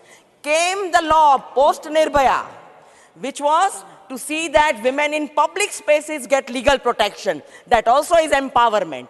After that, madam, came the sexual harassment at workplace. So in workplace also, all the 3 spaces, women were given protection by way of right. And this is the constitutional mandate that women and men are equal before law. This is what is the crux of reservation. We don't want to hear policies. We don't want to hear about Ujjwala. We don't want to hear about all this other policies of the government. Talk on reservation. You have brought a bill with conditions, with caveats. That means your intention is not fair. You do not want to give empowerment to women. You do not want women to sit in decision-making procedures. You do not want her to be having a political empowerment alongside you. What is that which you are fearing? And why have you put such programs in it? Delimitation and census. They are in your hands. What were you doing for 9.5 years? What have you been doing for 9 years? You have only done lip service. You want to make tall claims. You want to think that every space is a rally. Every space has only political passions. You do not want to actually translate social justice embedded in the Constitution of India to the women of this country. Women need political empowerment. She wants to sit and take decisions. During the corona time, we saw that women got all the infrastructure for online empowerment. Again, it was Rajiv Gandhi's vision to take the country in the 21st century while he was in the 20th century. That women and everyone should have these computer systems, and that is why today we are empowered socially. Women have mobile telephony. Women have all kind of online applications. You talk of digital India. You talk of mother of democracy, but you don't want the mothers to sit with you. You don't want to give them the rightful place in political empowerment. So, ma'am, there was legal empowerment in UPA 1, UPA 2. Women got all the rights. Women got all the infrastructure during that time. Right to food, right to education. And that is where women are today graduating, going for post-graduations, and we have the scientists. And let me give one example, madam. One of the largest banks had a chairman and MD who was manning the position. The position was women in that seat. So you mean to say that she was born in 2014, she finished her schooling in 2015, she graduated in 2016, and she became the chairperson MD in 2018? The education system infrastructure was put in place post-independence. And I would like to bring to your notice, ma'am, just one minute. Just 1 minute. If you are talking of democracy, democracy needs Development, and development can happen only if you give freedom of right, freedom to exercise that right which is in the constitution to the women of this country. The women have to be a part of participatory democracy and decision-making processes. And that is where I think this reservation bill has to be implemented right away, without caveats and without any conditions. Thank you, madam. Mujibullah Khan, आपके पास 1 minute का समय है माननीय सदस्य। कितना है? 1 minute. हाँ। नारी का सशक्त होना ही समृद्धि का मार्ग है और सशक्त महिला ही समाज को सशक्त बना सकती है। मैडम, मैं स्वाधीनता सेनानी लोगों के बारे में कहना चाहता हूं जो कैसे नारी समाज स्वाधीनता सेनानी में भाग लिए थे। उसमें उड़ीसा से थे रमा देवी, सारला देवी और मालती देवी। रमा देवी के गर्भ में बच्चा पल रहा था और वो तब भाग लिए थे सत्याग्रह आंदोलन में और ब्रिटिश सरकार उनको मार मार के जेल में घुसाया था। उस दिन कुछ दिन के बाद वो जेल में एक पुत्र संतान को जन्म दी थी। उड़ीसा के नारी कितना मजबूत है आप खुद ही सोच सकते हैं। बिजू पटनायक जब पहली बार 1960 में उड़ीसा के मुख्यमंत्री बने, वो एक ऐसे नारी को लाए जो स्टूडेंट कैरियर में अपना धाप दिखा चुकी थी, जो आंदोलन से आई थी, लाके उसको राज्यसभा भेजे 1962 में। अगले 10 साल के बाद वो उड़ीसा की मुख्यमंत्री के रूप में वो आई, वो होती है श्रीमती नंदिनी सतपथी। मैडम, बिजू पटनायक जब 33% रिजर्वेशन पंचायत राज सिस्टम में किए तो आप लोगों को जान के हैरानी होगा कि 5 ट्राइबल वुमेन जो महिला पढ़े लिखने नहीं जानते, अंगूठा लगाते हैं, उनको एडवाइजर के रूप में बिजू पटनायक एडवाइजर के रूप में अपॉइंट किए थे और उन लोग बिजू पटनायक जैसे चीफ मिनिस्टर को एडवाइज करते थे और उड़ीसा सरकार चलता था 90 दशक में। बिजू बाबू ट्राइबल लोगों के लिए जितना काम किए हैं, महिला लोगों के लिए जितना काम किए हैं, शायद ही कोई नेता किया होगा। महिला लोगों के लिए सरकारी नौकरी में भी 30% का रिजर्वेशन बिजू बाबू दिए। 5% एक्स्ट्रा उनको बढ़ाया, 35 साल का उम्र था और 5 साल एक्स्ट्रा बढ़ाया गया उनके नौकरी के लिए। दूसरी बात, जब बिजू बाबू रिजर्वेशन किए तो 28,000 महिला पंचायत में और जिला परिषद में पंचायत समिति में चुन के आए। उसके बाद माननीय मुख्यमंत्री नवीन पटनायक आने के बाद बिजू बाबू का अधूरा काम को पूरा करने के लिए आगे बढ़े और वो 33% जो था 33% उसको 50% में कन्वर्ट करे। 1 मिनट मैडम, 50% रिजर्वेशन करे नवीन पटनायक। और 2018 में जब सर्वसम्मति से उड़ीसा असेंबली में पास हुआ महिला आरक्षण बिल का, उसके बाद से आज तक नवीन बाबू ना जाने कितना मेहनत किए हैं, अपना डेलीगेशंस भेजे हैं, हर राज्य के मुख्यमंत्री के पास डेलीगेशन भेजे हैं, सबको रिक्वेस्ट किया गया है, सब पार्टियों को रिक्वेस्ट किया गया है कि महिला बिल को आप लोग समर्थन कीजिए। हाथ जोड़ के हमारे डेलीगेशन वाले हर पार्टी हर मुख्यमंत्री के पास गए थे, जिसका नतीजा आज आ रहा है मैडम। इसीलिए मैं केंद्र सरकार को भी धन्यवाद देता हूं, मेरे उड़ीसा के मुख्यमंत्री को धन्यवाद देता हूं कि उनके मेहनत आज रंग लाया है और माँ बहनों को रिजर्वेशन मिलेगा, ये उम्मीद मैं करता हूं। उसके साथ साथ एक छोटी सी बात कहना चाहता हूं। रिजर्वेशन क्या होगा मुझे तो पता नहीं, आगे चल के उम्मीद करता हूं हो जाएगा, क्योंकि मैं इसका समर्थन करता हूं। माइनॉरिटीज के लिए भी कुछ किया जाए। केंद्र सरकार के माननीय मंत्रीगण यहाँ बैठे हैं, माइनॉरिटीज बहनों के लिए कुछ किया जाए, उन लोग का भी हक है, उन लोग का भी भागीदारी होना चाहिए। अगर संशोधन करना है तो संशोधन कीजिए, कानून में संशोधन कीजिए, संविधान में संशोधन कीजिए, लेकिन माइनॉरिटी बहनों को कुछ स्कोप दीजिए। बहुत बहुत धन्यवाद। नमस्कार। वंदे उत्कल जननी। माननीय सदस्य Shrimati Vandana Chauhan. Thank you, Madam. On behalf of the Nationalist Congress Party, I stand to support the 128th Constitution Amendment Bill. Ma'am, after consistent failures to pass the bill on reservation for women in Parliament and state legislatures, it is indeed a happy occasion that the bill... आपके पास 2 minute का समय है. Ma'am, 3 minutes at least you must give. The light of the day, at least in its passing, though we have serious doubts in its implementation. I come from Maharashtra, where we have been very fortunate to have leadership of Honorable Shri Sharad Pawarji, who has taken concrete decisions for women. And I would like to touch upon a few. Maharashtra became the first state in India to have 33% reservation at all local self-government level in 1991. This was much before the 73rd, 74th Amendment that was passed in 1993, and I am a product of that decision. Maharashtra became the first state to amend the Hindu Succession Act 1956. In 1994, this gave equal right to women, the girls, the daughters in the ancestral property. And this then became a law, a central legislation in 2005. There was an immediate decision taken. As defense minister in the UPA regime, from June 91 to March 93, Pawar Sahab took a decision to induct women in the armed forces. This too was an immediate decision which was implemented. Needless to remind this august House that the pride which filled us all to see Lieutenant Alka Khurana Sharma leading the contingent of the Republic Day in 1994. Ma'am, we in Maharashtra, under the leadership of Pawar Sahab and during the UPA times, we have got used to seeing well-studied, well-researched bills which were put out immediately for implementation. And therefore, a bill such as this, which has to wait for census, delimitation, etc., is difficult for us to fathom and digest. Ma'am, I would like to ask the government, didn't you do the demonetization overnight? Didn't you declare a lockdown almost with immediate effect? Didn't you not bring in the bill to abrogate Article 370 without any notice on one fine morning? You are indeed a very capable government. Then why are you taking so much time to pass the reservation bill? Why can't the bill be implemented in 2024? There are no excuses. Why do we have to wait for a census? We have already delayed it.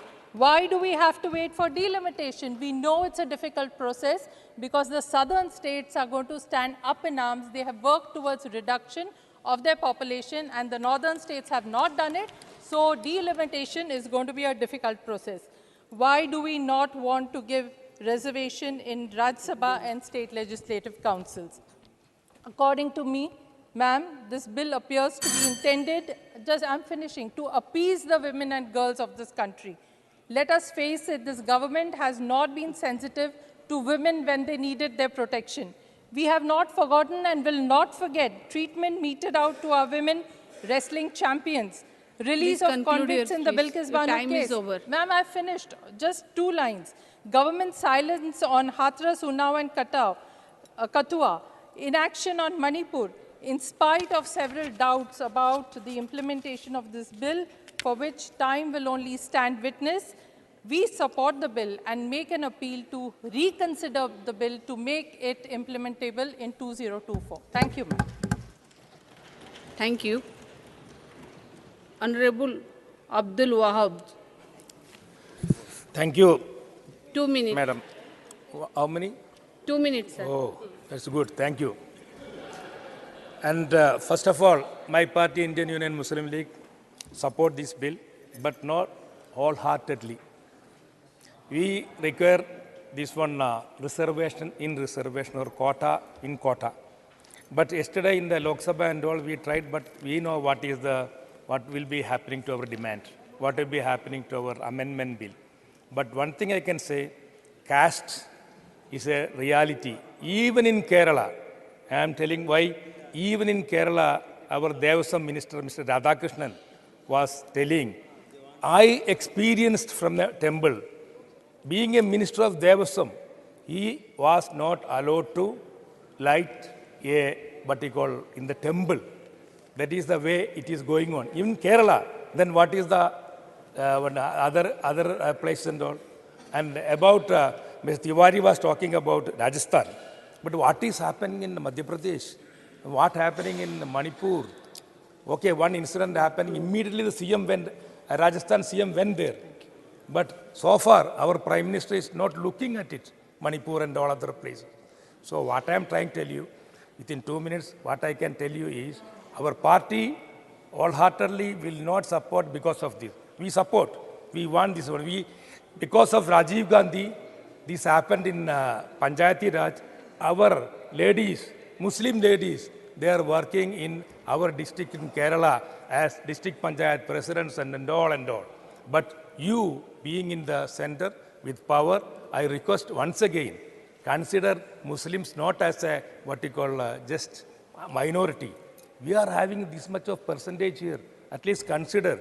BJP also got after triple talaq, all the Muslim women are with you.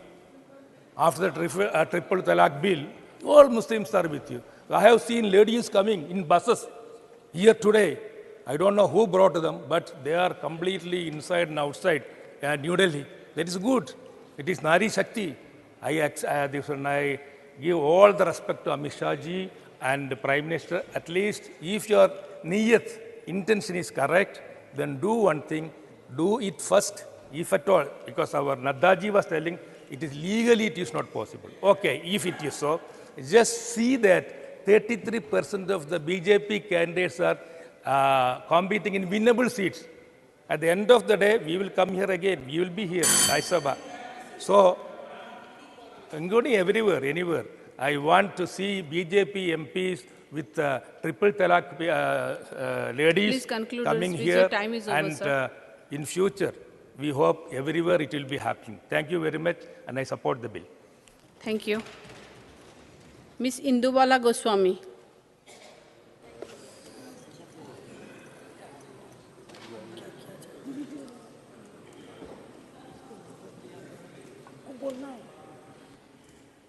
Ms. Indubala Goswami.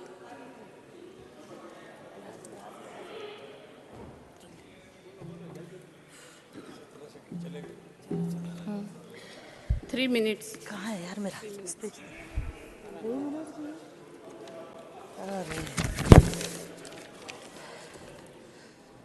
माननीय सभापति महोदय, मैं नारी शक्ति बंधन अधिनियम के समर्थन में बोलने के लिए खड़ी हुई हूँ।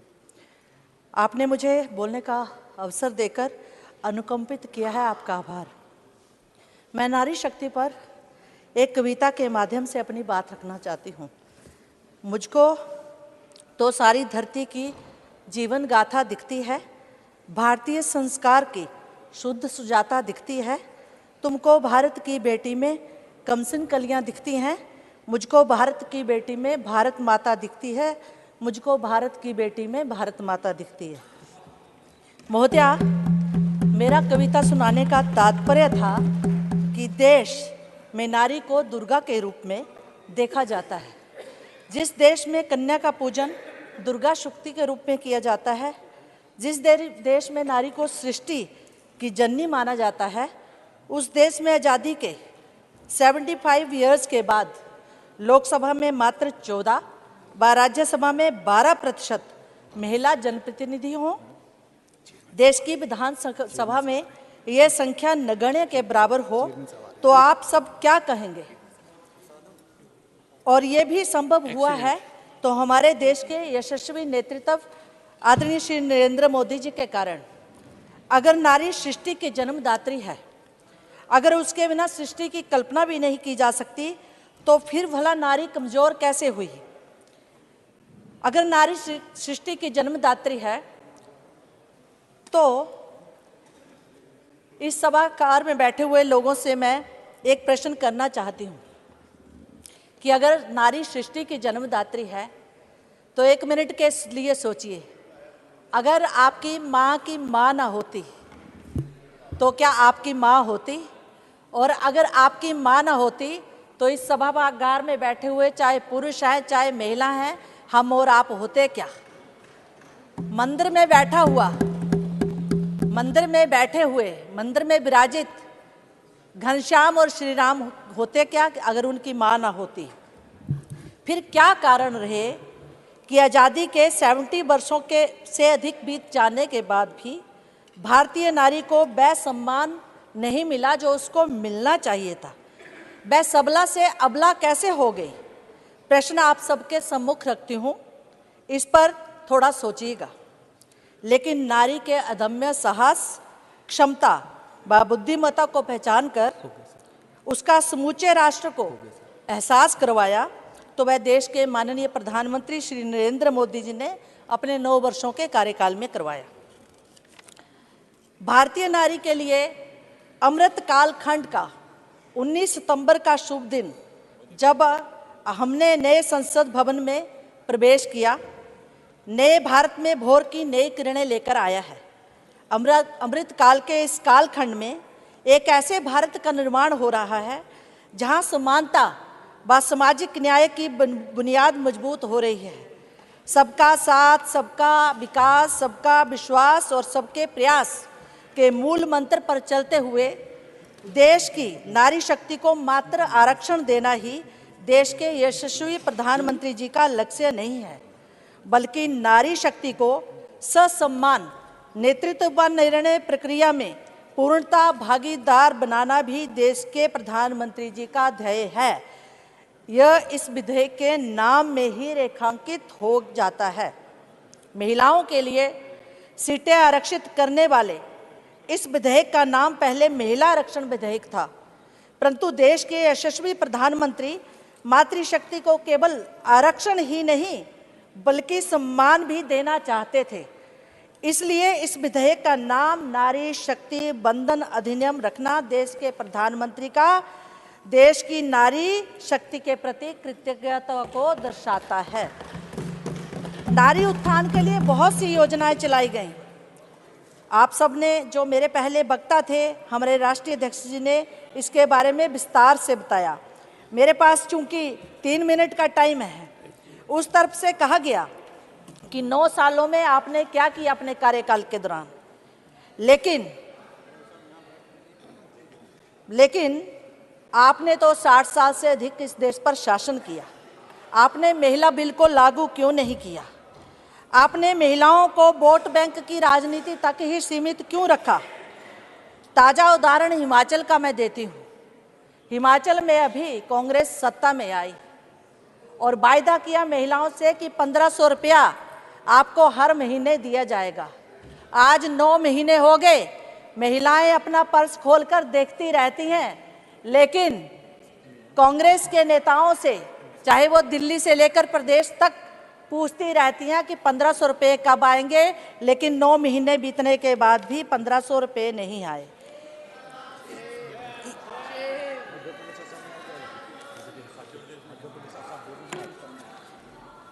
कोरोना के कारण जनगणना और परिसीमन विलंबित हुए हैं, तो स्पष्ट है कि प्रक्रिया में विलंब होगा, किंतु ये कुछ क्षण की देर है, इतने वर्षों का अंधेर नहीं।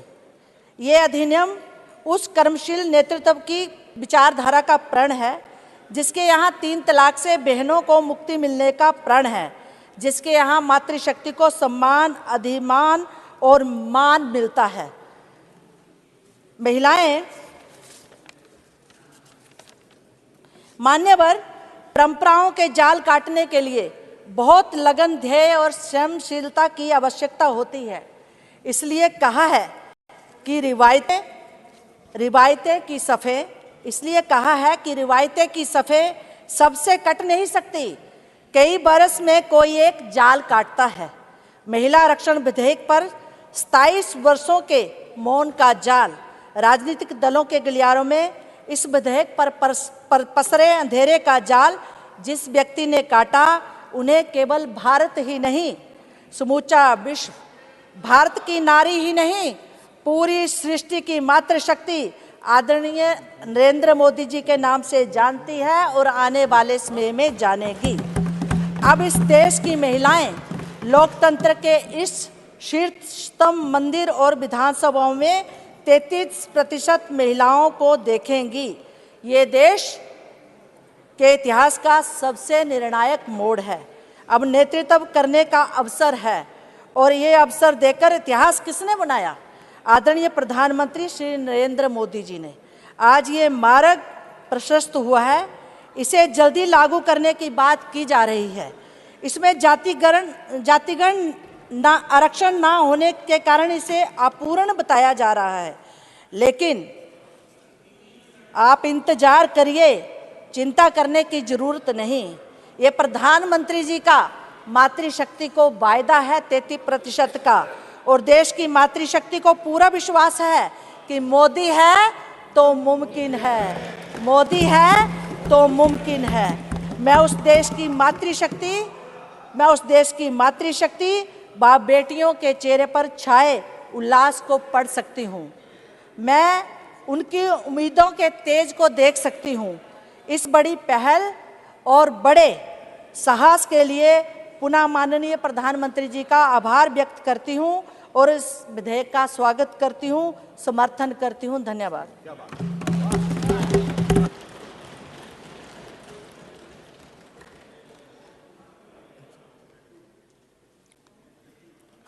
Honorable members, a notice of statutory resolution has been received from the government and I have admitted the same. In view of the urgency, I have also permitted the minister concerned to move the same now. Shri Bhagwat Karad to move the following resolution.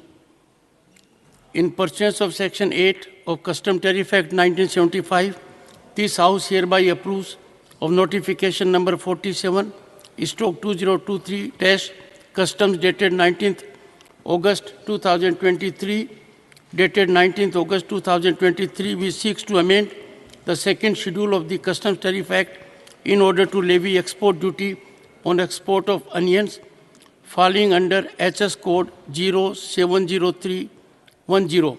In pursuance of Section 8 of the Customs Tariff Act 1975, this House hereby approves of notification number 49/2023- Customs dated 25th August 2023, GSR 628E dated 25th August 2023, which seeks to amend the second schedule of the Customs Tariff Act in order to levy export duty on export of parboiled rice falling under HS code 10063010.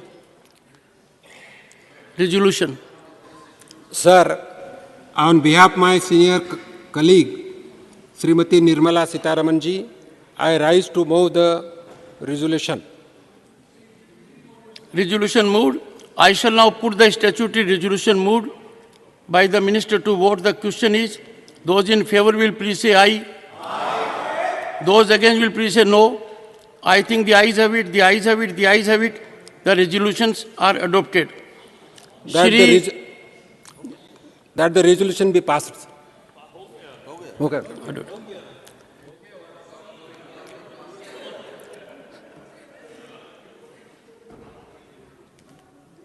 Shri Kartikeya Sharma.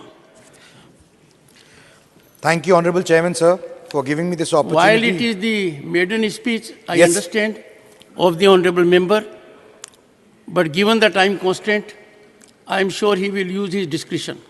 Please. I will seek your indulgence, Chairman, sir. Thank you so much. Sir, I rise in the favor of the Nari Shakti Vandan Bill, the 128th Amendment Bill. I want to start my speech with 2 lines from Nawaz Deobandi, which says, सफ़र में मुश्किलें आएं तो जुर्रत और बढ़ती है, सफ़र में मुश्किलें आएं तो जुर्रत और बढ़ती है, कोई जब रास्ता रोके तो हिम्मत और बढ़ती है. Chairman, sir, I stand before you as the strongest supporter of Women's Reservation Bill, as I believe the time has come and we can't wait any longer. The first Prime Minister, Pandit Nehru, in his letter to the Chief Ministers wrote, and I quote, "The future of India will probably depend ultimately more upon the women than men." These words of the first Prime Minister were prophetic. I am proud to say that I am the part of the Parliament under the leadership of Honorable Prime Minister Narendra Modi ji, who has shown grit and determination and a unique foresight to turn it into a reality. Just before me, a couple of minutes ago, a senior member of Parliament was talking about doers and talkers. I would like to highlight that Prime Minister has shown by bringing this bill that he is a doer and not a talker. I come from the state of Haryana, which had for the longest time grappled with the issue of unequal sex ratio. The sex ratio in Haryana was 879 females for 1,000 males in 2001, but has shown steady improvement since 2015, when the Prime Minister Narendra Modi launched the Beti Bachao Beti Padhao Andolan from Haryana. Sir, I would like to inform the House that in 2022, the ratio has improved to 917. It has increased by 85 points. This shows the initiative backed by the state and the firm commitment by the government. Sir, in the first general elections, there were 66 women who contested and 19 were elected to the House of People. Even though we have made rapid strides in women representation in Parliament and local bodies down to the lowest level, much remains to be done, and thus I back this bill wholeheartedly. Lasting revolutions are not achieved overnight. They require a civil society awakening. This bill is taking us in that direction, sir. So, writing in the Harijan on the 21st of April 1946, Gandhiji emphasized the need to, and I quote, enroll women as voters, impart or have imparted to them practical education, teach them to think independently, release them from the chains of caste that bind them so as to bring about change in them. If they will do this, they will purify the present unclean atmosphere. Sir, he prophetically said, as long as the women of India do not take part in public life, there can be no salvation for the country. Adoption of our constitution brought a new era of equity and equality for women in India. It guarantees equal political rights, including the right to vote to women. Not only does that constitution guarantee equal political status to women, there is even a scope for positive discrimination in their favor, as it is evident in Article 15(3) of the Constitution. Article 14 provides for equality before law. Article 39A states that the state shall direct its policy towards securing equity to men and women, the right to an adequate means of livelihood. And 39D enjoins the state to direct its policy towards securing equal pay for equal work for both men and women. Sir, Article 42 provides for securing just and humane conditions of work for maternity relief. And Article 51A(e) refers to the fundamental duty of citizens to renounce practices derogatory to the dignity of women. Sir, in the words of B.R. Ambedkar, I measure the progress of a community by the degree of progress which women have achieved. In 1975, the Committee on the Status of Women in India commented on the declining political representation of women in India. Though majority within the CWSI were against reservation in the legislative bodies, all members agreed on reservation for women in local bodies. The National Perspective Plan from 1988 to 2000 also recommended 30% reservation for women in all elected bodies, although the document was not clear whether the reservation was through nomination or election. The BJP government had repeatedly reinstated the bill in Parliament in 1998, 99, 2002 and 2003. The Congress, when it came to power in 2004, prompted the UPA to integrate the bill into the common minimum system and tried to introduce the bill with a little progress. It was opposed by its own partners who were a part of the government. Sir, a very senior member of Parliament before me said, that this decision has been taken by brain and not by heart. Sir, these decisions are taken by brain, heart and soul all put together. You need a will of steel to implement these decisions. And that is what is being done by the current government. Sir, in the last decade of the 20th century, the issue of political empowerment of women gained momentum throughout the world. In the 1990, the United Nations Economic and Social Council endorsed a target of 30% women in decision-making positions in the world by 1995. This target was far from being met in 1995. Only 10% of the world's parliamentarians were women.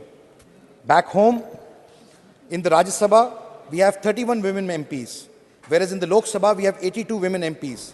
Among the state legislature, the average representation of women MLAs is about only 7%. Of the total 8,054 candidates in the 2019 general elections, only 726 were women. An interesting statistic presents itself here, sir.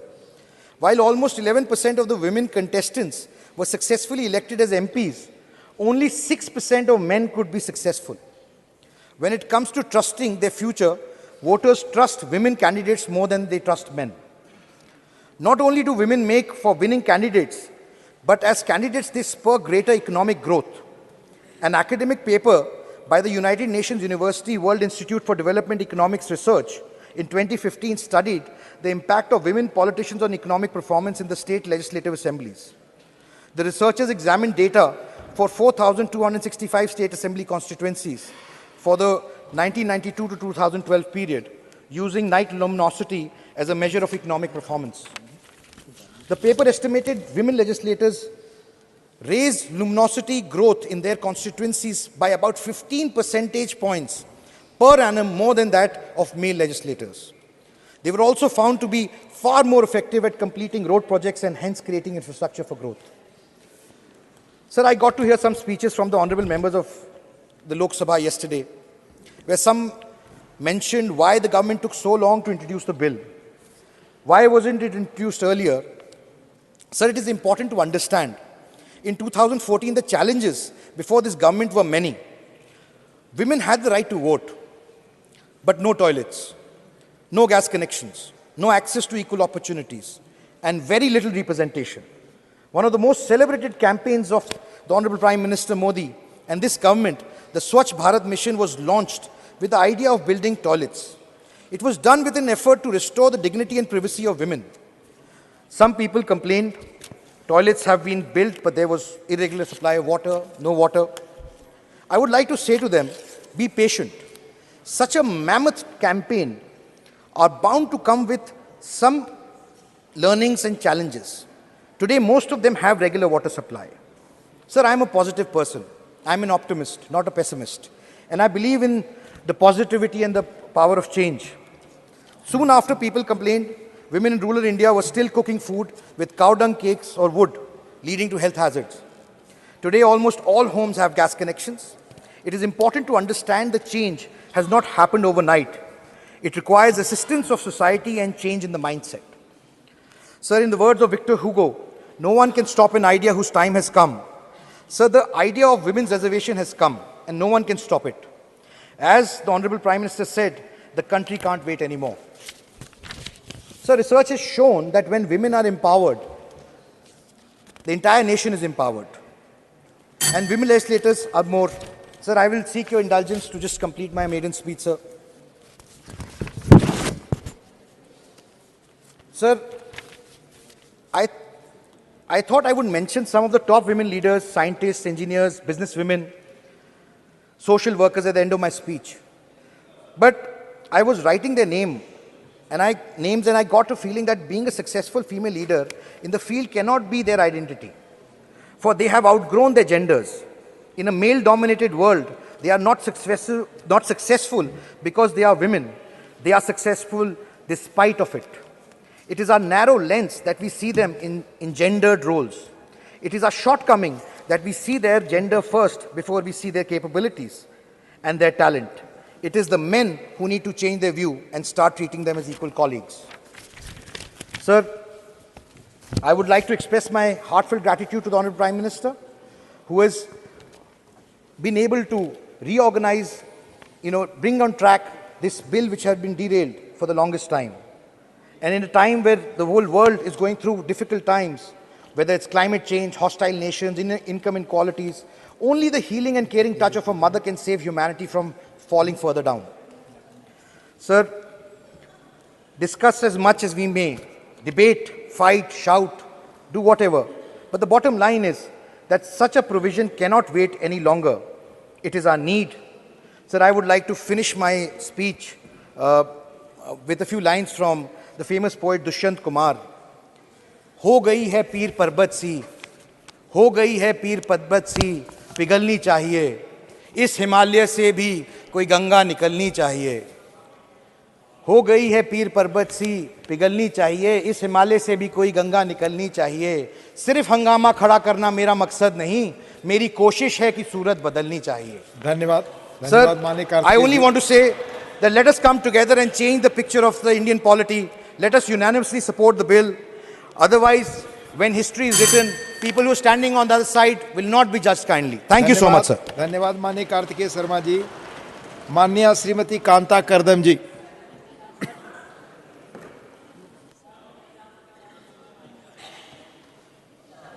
हाँ, mic धन्यवाद on sir. Please.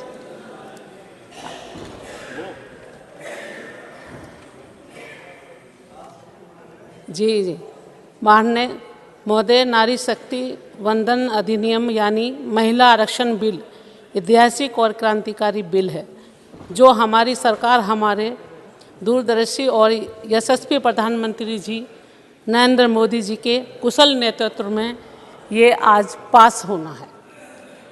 हमारे देश के प्रधानमंत्री जी 14 के बाद महिलाओं को जो सम्मान दिए हैं उससे पहले उस तरह से महिलाओं को सम्मान नहीं मिला है। जब से आए हैं बहुत सारी केंद्र सरकार की योजनाओं में भी उनको स्थान दिया, सम्मान दिया है। हर जगह महिलाओं को सम्मान दिया है। विधानसभा हो या लोकसभा हो या राज्यसभा हो, सभी जगह सभी पार्टियों से ज़्यादा हमारी पार्टियों की भागीदारी है। अभी सामने से कहा गया कि बहुत जगह का नाम लिया गया, मैं बार उसको रिपीट नहीं करूंगी, लेकिन इतना मैं कहूंगी कि राजस्थान की स्थिति किसी से छिपी नहीं है। जो राजस्थान के हालात हैं वो सबको मालूम है, किसी से छिपे हुए नहीं हैं। मेरा भी राजस्थान में जाना हुआ और कई जगह जो गंभीर स्थिति थी, जो महिलाओं के साथ जिस तरह का दुराचार किया गया, जिस तरह से महिलाओं को अपमानित किया गया, वो सब की संज्ञान में है। महोदय, हमारे प्रधानमंत्री जी महिलाओं को सशक्त बनाना चाहते हैं, ना कि निर्भर। लेकिन जिस प्रदेश में हमारी सरकार नहीं है, उस प्रदेश में महिलाओं को जो भागीदारी और जो सम्मान मिलना चाहिए, जो सुरक्षा मिलनी चाहिए, वो उस तरह से सुरक्षा नहीं मिल पा रही है। प्लीज बैठकर चर्चा में बैठिए। Don't speak from chair please. Rajasthan, अभी आप सुनना ही चाहते हैं तो सुने। राजस्थान में जो रेपिस्ट के बचाव में आंदोलन चल रहा है, किसी से छिपा है क्या? ये आंदोलन चल रहा है। एक तरफ तो कहती है प्रियंका मैं लड़की हूं, लड़ सकती हूं, लेकिन राजस्थान में लड़ने के लिए क्यों नहीं जाती, क्यों नहीं बोलती? एक बार भी गई हैं वो, बेटी हूं, लड़ सकती हूं। चेयर से बैठकर नहीं, प्लीज। अगर प्लीज राजस्थान की स्थिति अगर आप जाने तो वहां आप देखेंगे जो दलित हैं, जो पिछड़े हैं, उन पे कितने अत्याचार हैं। एक मिनट माननीय सर, प्लीज वो किसी से छिपा नहीं है। प्लीज माननीय ऑनरेबल मेंबर्स, जो एक माँ की को गुजार दी गई, सबसे है कि आप जो अपेक्षा करते हैं सब एक दो बच्चों का सरेआम करें, उन चीजों का पालन। गाड़ी से कुचलकर हत्या कर दी गई। प्लीज कोई और बात रिकॉर्ड पे नहीं जा रही है। मैडम आप बोले। तीसरे को सिसकता हुआ छोड़ दिया गया, वो भी एक महिला है, वो भी एक माँ है। उस माँ की को गुजारी, राम रमेश जी, उसका भाई, राम रमेश जी, नथिंग इज एक बहन का भाई छीन लिया। वो ऐसी समाज से थी, आप बोलिए, वो दलित समाज से थी, पिछड़ी जाति की बात करते हैं आप। राजस्थान में देखिए कि पिछड़ी महिलाओं के साथ में आपकी सरकार ने क्या किया है।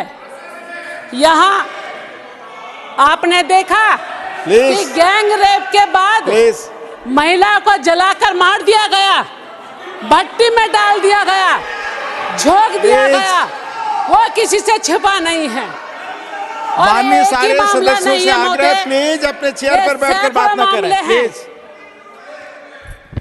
प्रदेश में हर दिन 17 मामले हर दिन रेप के दर्ज होते हैं। प्रदेश में हर 2 घंटे में नाबालिग बच्चों का अपहरण होता है, किसी से छिपा नहीं है। आप देखिए, तलाशिए, 1,90,000 से अधिक मामले महिलाओं के अत्याचार का दर्ज हैं। अब तक प्रदेश में बच्ची और महिलाओं के रेप के केस 45,000 से अधिक मामले दर्ज हैं। माननीय कांता जी, आपका समय खत्म महोदय, हो गया, प्लीज। जो ये कहते हैं पिछड़ों की या दलितों की बात करते हैं, इन्होंने कौन सा सम्मान दिया अपनी सरकार में? जहां जहां इनकी सरकार है वहीं वहीं ज्यादा अत्याचार हो रहे हैं। दलितों पर भी और पिछड़ों पर भी उन्हें संरक्षण मिलना चाहिए। आपने देखा है बेटी बचाओ और बेटी पढ़ाओ और बेटियों को बढ़ाओ, ये किसने कहा है? ये प्रधानमंत्री जी ने, लेकिन वो सपना साकार करके दिखा दिया। आप देखेंगे कि हर क्षेत्र में महिलाएं आगे बढ़ रही हैं। आप रक्षा का क्षेत्र लोगे या कोई भी क्षेत्र लोगे या शिक्षा के क्षेत्र में आप देखोगे तो बेटी बचाओ और बेटी पढ़ाओ ऐसे नहीं किया है।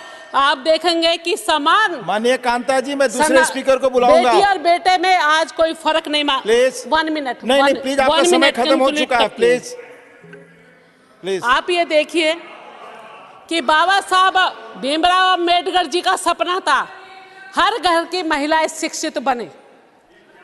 ज्योतिबाई फुले का सपना था कि हर घर की महिलाएं शिक्षित बने। आप अपनी पार्टी के दूसरे वक्ता का समय ले रही हैं। साकार कर रहे हैं, पूरा कर रहे हैं, वो माननीय हमारे प्रधानमंत्री जी नरेंद्र मोदी जी कर रहे हैं। अब मैं दूसरे स्पीकर उज्ज्वला को बुला रहा हूं, योजना की बात हुई यहाँ। उज्ज्वला योजना का 400 रुपए सिलेंडर पर कम किया गया है। माननीय रामदास अठावले, सामान्य सीट पर ये माननीय रामदास अठावले, आप प्लीज। बहुत बहुत धन्यवाद मुझे समय देने के लिए। मैं अपनी पार्टी का बहुत बहुत धन्यवाद आभार करती हूँ। उनका समय खत्म हो गया, रिकॉर्ड पे नहीं जा रहा है। आप बोले, वो अपने समय से 2 मिनट ज्यादा बोली। Please please please please please Rajiv please please. उप सभापति महोदय, प्लीज, मैं बहुत बार गया हूँ। कोई डिस्टर्बेंस नहीं, प्लीज। सभापति महोदय, मैं बहुत बार जाकर आया हूँ रूस, लेकिन महिला बिल के कारण मैं आज बहुत ही हूँ खुश। Please please Rajiv ji, please आप बोले। तो आज मैं अब मजबूत हो जाएगी नारी शक्ति। उप सभापति महोदय, अब मजबूत हो जाएगी नारी शक्ति, सभी महिलाओं को मिल जाएगी मुक्ति। महिलाओं की गाड़ी अब नहीं कहीं भी रुकेगी। महिलाओं की गाड़ी अब कहीं भी नहीं रुकेगी। महिलाएं अब किसी के सामने नहीं झुकेगी। सशक्त हो गई है नारी, सशक्त हो गई है नारी, वो पड़ जाएगी हम सभी को भारी। लोकसभा विधानसभा में महिलाएं अच्छी खेलेगी पारी। लोकसभा विधानसभा में महिलाएं अच्छी खेलेगी पारी, और मोदी जी के साथ अब आएगी महिलाएं सारी। बेटी बचाओ बेटी पढ़ाओ, लेकिन समाज को आपस में मत लड़ाओ। बेटी पढ़ाओ बेटी बचाओ बेटी पढ़ाओ, लेकिन समाज को आपस में मत लड़ाओ। महिलाओं को उनके काम में मत अड़ाओ। महिलाओं पर अन्याय करने वालों पर गाड़ी चढ़ाओ।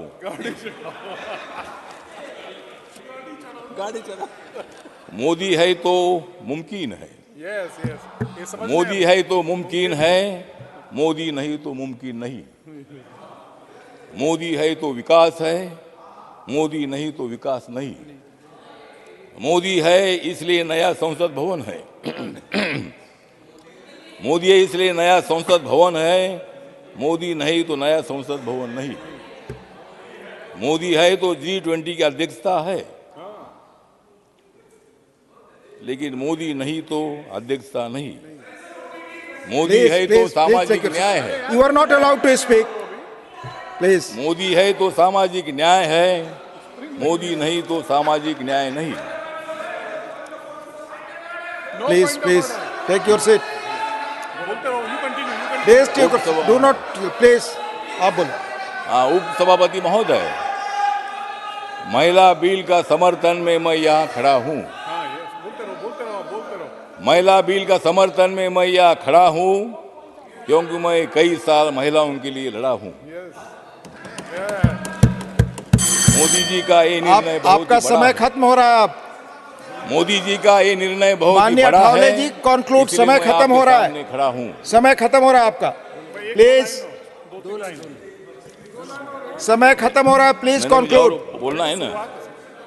मोदी जी लाए हैं नारी शक्ति का वंदन बिल, पूरे भारत की महिलाओं का खुश है दिल, सारे विरोधी अब हो जाएंगे किल, अच्छी सेहत के लिए उन्हें लेनी पड़ेगी पील, क्योंकि देश की जनता घमंडिया गठबंधन को करेगी नील। माननीय ठावले जी, मैं दूसरे स्पीकर को बुलाऊंगा, प्लीज।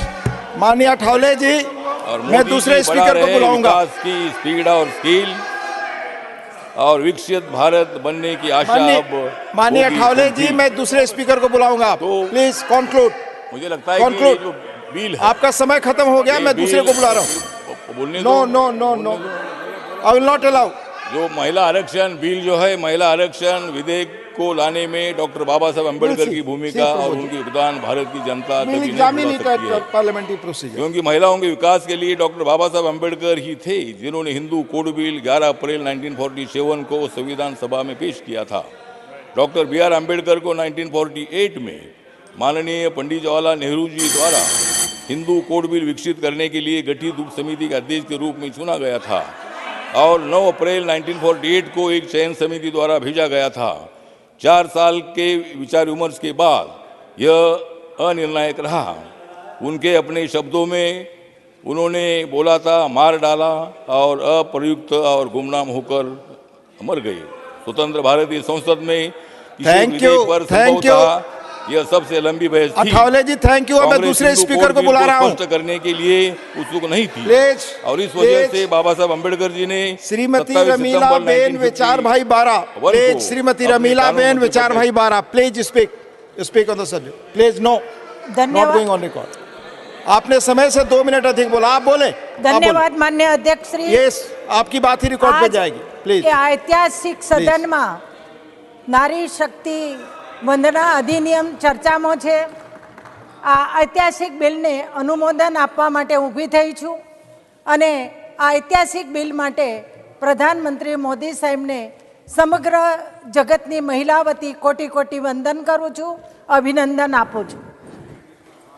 માન્ય અધ્યક્ષશ્રી, આઝાદ ભારતમાં અનેક સરકારો આવીને ગઈ, પણ આ સરકારો નારી સન્માનની વિરોધી હોવાના કારણે સંપૂર્ણ બહુમત હોવા છતાં પણ આ બિલ લાવવામાં નિષ્ફળ રહી અને સાથે સાથે આજે સામે પક્ષથી પૂછવામાં આવે કે મોદીજીએ 9 વર્ષમાં શું કર્યું। માન્ય અધ્યક્ષશ્રી, આપના માધ્યમથી હું એ કહેવા માગું છું કે 2010ની અંદર આ વિધેયક લાવવામાં આવ્યું હતું, સંપૂર્ણ બહુમતી હતી, તો પછી 2014 સુધી શા માટે લટકાવવામાં આવ્યું, શા માટે એને પસાર કરવામાં ના આપ્યું। માન્ય અધ્યક્ષશ્રી, દેશના વડાપ્રધાન માન્ય મોદીજી મહિલાઓના હંમેશા પ્રેમી રહ્યા છે, મહિલાઓ માટે હંમેશા હકારાત્મક રહ્યા છે અને મહિલાઓમાં જે શક્તિ રહેલી છે એ માન્ય મોદીજીએ પીછાણી છે અને એટલા માટે આજે મોદીજી મહિલાઓ માટે અનેક કામો કરી રહ્યા છે। હું ગુજરાતથી આવું છું। માન્ય વડાપ્રધાન જ્યારે ગુજરાતના મુખ્યમંત્રી હતા ત્યારે ગર્ભમાં રહેલી બાળકી સુરક્ષિત જન્મે અને સાથે સાથે બેટી પઢાઓ, બેટી બચાવો અને દીકરીને ભણાવો, કન્યા કેળવણી રથ લઈને સમગ્ર ગુજરાતની અંદર એ ભમીને દીકરીને ભણાવો અને દેશના વડાપ્રધાન અને એ વખતે ગુજરાતના મુખ્યમંત્રી મહિલાને સશક્ત કરવા માટે, દીકરીને સશક્ત કરવા માટે એક જ વસ્તુ કહેતા, હું તમારી સમક્ષ ભિક્ષા માગવા આવ્યો છું। માન્ય અધ્યક્ષશ્રી, ભિક્ષામાં એ રૂપિયા નહીં પણ ભિક્ષામાં કહેતા, મને ભિક્ષા આપો, ભિક્ષામાં તમારી દીકરીને શિક્ષા આપો। આ દેશના વડાપ્રધાન કન્યા માટે, દીકરીઓ માટે એક ભિક્ષા માગીને દીકરી સાક્ષર બને। માન્ય અધ્યક્ષશ્રી, દેશના વડાપ્રધાન જ્યારે ગુજરાતના મુખ્યમંત્રી હતા ત્યારે આપણા સાક્ષરતા દર દીકરીઓનો 33%થી ખૂબ નીચો હતો અને ડ્રોપ આઉટ રેશિયો પણ વધારે હતો, પણ મોદી સાહેબના પ્રયત્નો દીકરી ભણે, મહિલા સાક્ષર બને અને સમાજ આગળ આવે. એ કહેતા દીકરી ભણશે તો બાપની પેઢી તારશે, 7 પેઢીની તરી જશે. અને આ શક્તિ પીછાણીને દીકરીઓ ભણાવવાનું કામ એમને કર્યું. એટલું જ નહીં, હું આદિવાસી વિસ્તારમાંથી આવું છું. માન્ય અધ્યક્ષ શ્રી, આદિવાસી વિસ્તારની અનેક સમસ્યાઓ આજે આપણે જળ શક્તિ મિશન યોજના દેશના વડાપ્રધાનનો એક મોટો છે, એક ભગીરથ સ્વપ્ન છે કે પહાડી વિસ્તારમાં રહેતા, આદિવાસી વિસ્તારમાં રહેતા બહેનોના માથેથી બેડા ઉતરે, પાણી નળથી ભરે, નળથી પાણી પીવે, પોતાનો સમયનો સદુપયોગ પરિવાર માટે કરે. અને એટલા માટે આજે આદિવાસી વિસ્તારની બહેનો નળથી પાણી ભરી રહ્યા છે. આજે ઉજ્જવલા યોજનાની વાત કરીએ માન્ય અધ્યક્ષ શ્રી, આદિવાસી વિસ્તારની બહેનો, ગરીબ બહેનો, બિછડી બહેનોને માથે લાકડા ચૂલો સળગાવવાનું કેટલું અઘરું હોય. આઝાદ ભારતમાં કેટલી સરકારો આવીને ગઈ, પણ બહેનોની આ પીડા, એમના ફેફસા નબળા પડી રહ્યા છે, એમને ધુમાડો ખાઈ રહ્યા છે. આ ચિંતા કોણે દૂર કરી? દેશના વડાપ્રધાન નરેન્દ્રભાઈ મોદીએ. શા માટે? કારણ કે બહેનોની લાગણી જાણતા હતા. માન્ય અધ્યક્ષ શ્રી, બહેનની જવાબદારી કેટલી હોય છે? કોઈએ બહેનોની તાકાતનો અંદાજ કર્યો છે ખરો? બહેનની રહેલી શક્તિનો અંદાજ કર્યો છે ખરો? આપણા ઘરમાં લાઇટનું મીટર હોય ને, તો એ મીટરનો કાંટો પડે તો આપણે બિલ ચૂકવીએ જ, પણ બહેન સવારમાં ઉઠે, બધાને સુવડાવીને સૂવે, કદી એની પગે મીટર બાંધીને એની મીટરના માધ્યમથી એની કિંમત આંકી જોઈ છે ખરી? તો બહેનમાં એ તાકાત રહેલી છે.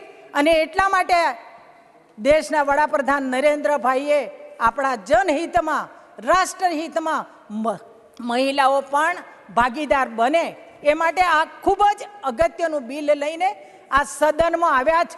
અને એટલા માટે આપણે જોયું કે મહિલા કેટલી શક્તિશાળી છે, અને શક્તિશાળી મહિલા ભાગીદારી બને આ વિચારથી આ બિલ લઈને આવ્યા છે. અને એટલા માટે અંતમાં કહીશ માન્ય અધ્યક્ષ શ્રી, સાચા અર્થમાં નારી તું નારાયણી સાર્થક કરતું આ બિલ છે. એટલે વાદ નહીં, વિવાદ નહીં, પણ સર્વસંમતથી આ બિલને વધાવીએ. આ વાત સાથે મારી વાત પૂરી કરું. જય જય ગરવી ગુજરાત, જય જય ગરવી ગુજરાત. ધન્યવાદ શ્રીમતી રમીલાબેનજી. માનનીય શ્રી કપિલ સિબ્બલજી, 3 મિનિટ. Thank you, sir. Thank you for allowing me to intervene in this very historic piece of legislation. We all know that the bill is going to be passed. There are no doubt about it. And we all know why it was not introduced in 2014 and why it's being introduced today in 2023. We don't have to discuss that anymore. But I want to place on record my concern for the future of this bill. And I'll tell you why. There have been about 3 delimitations that have taken place in this country: 1952, 1962, 1972, which was completed in 1976. And as you know, that there's a decadal consensus that happened in 1951, 1961, 1971. And from 72 to 76, it took 4 years to do the delimitation. Then came 2002, when a constitutional amendment said that we will now do the next delimitation in 2026.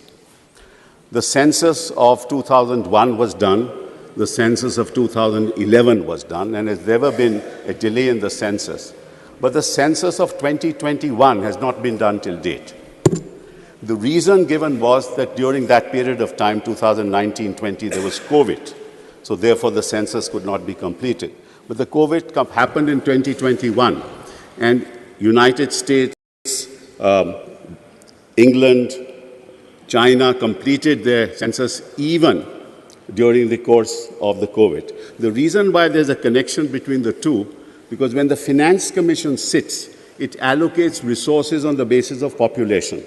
And if you don't do your census, then the allocations become skewed, because the population is increased, but you don't have a latest census. The result is the Finance Commission cannot allocate proper resources to regions, to the states in this country.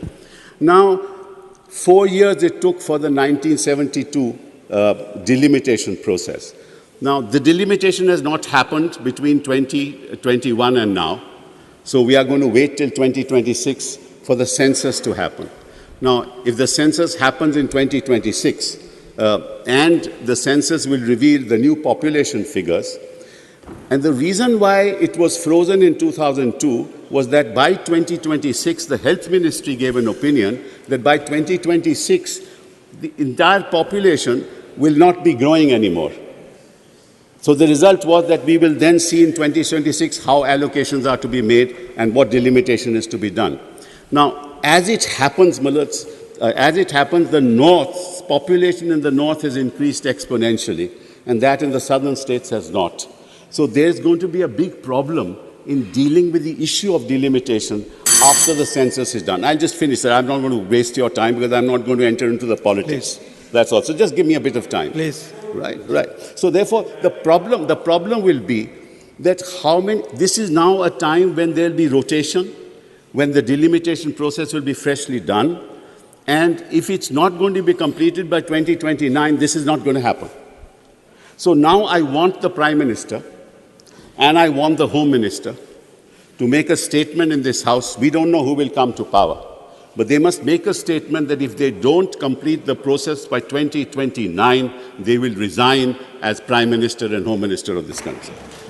Let them make that assurance to this House. We'll then know whether...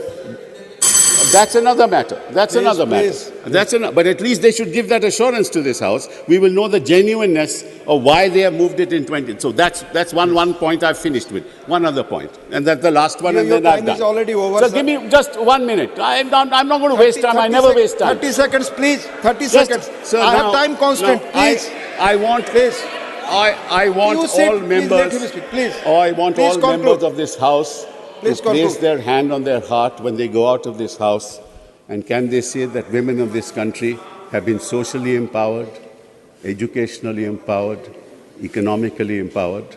And if they ask that question, the answer is no. Please ask all members of this House to go out of this House and ask about the scheduled castes and scheduled tribes. Please. Despite the reservation, have they been socially empowered, economically empowered, and educationally empowered? The answer is no. This is just a very small step, a delayed step.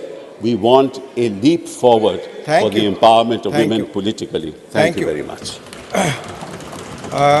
Dr. Sonal Man Singh ji, we have 5 minutes. Dr. Sonal Man Singh ji. Thank you very much, sir, for this opportunity to speak here in this majestic hall of the new building of Parliament. I'm here, sir, as nominated member also for art and culture, and that is because of Prime Minister Modi's respect and love for the heritage of India, both for culture, art. He considers culture as the soul of the nation. Sir, Bharat is known as mother of democracy. The Janapadas, the state republics, were autonomous bodies beginning with Vaishali. Elected representatives were responsible for smooth functioning of governance according to law and well-debated policies. Sir, Amrapali, known as a great and superb dancer, was called Janapada Kalyani and was also a part of this decision-making body.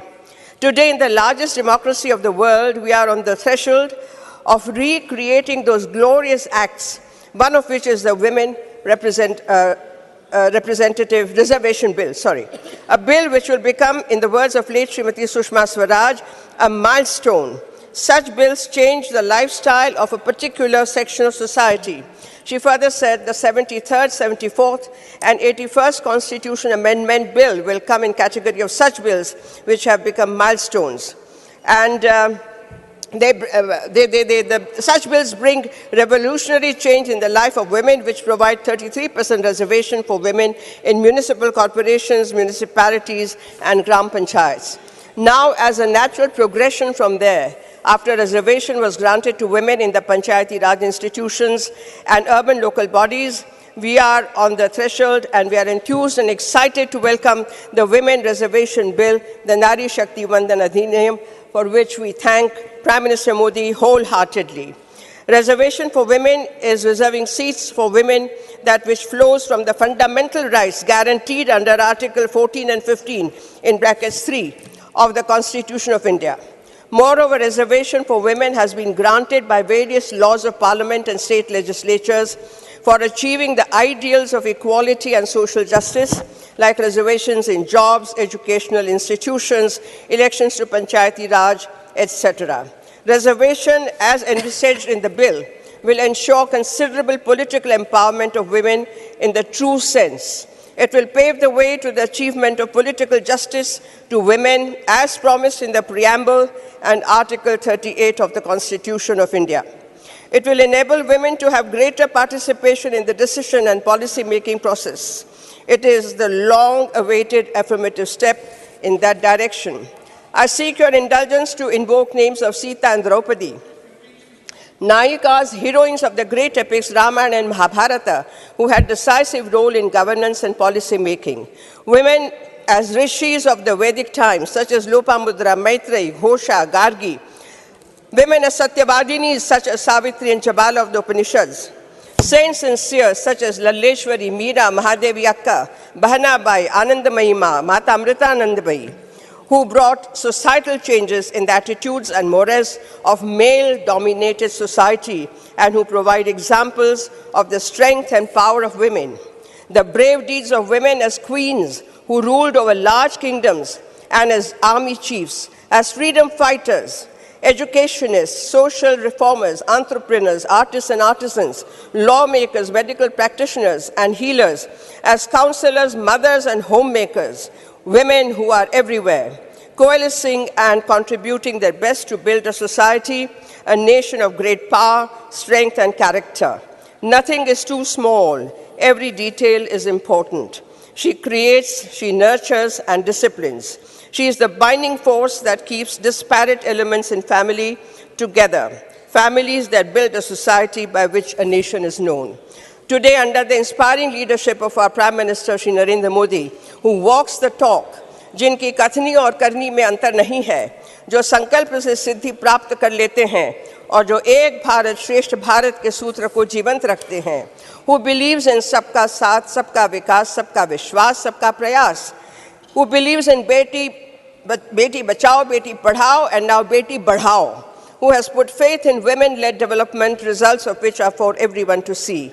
In his speech on Budget 2023, he said, नारी शक्ति की संकल्प शक्ति, इच्छा शक्ति, उनकी कल्पना शक्ति, निर्धारित लक्ष्यों को प्राप्त करने के लिए उनकी तपस्या, उनके परिश्रम की पराकाष्ठा, ये हमारी मातृशक्ति के प्रतिबिंब। Sir 1 minute please. नारी शक्ति का ये सामर्थ्य भारत की अनमोल शक्ति है। We are witness to first ever tribal woman president of India, Honorable Srimati Draupadi Murmu. We are witness to entry and participation of women in combat units everywhere.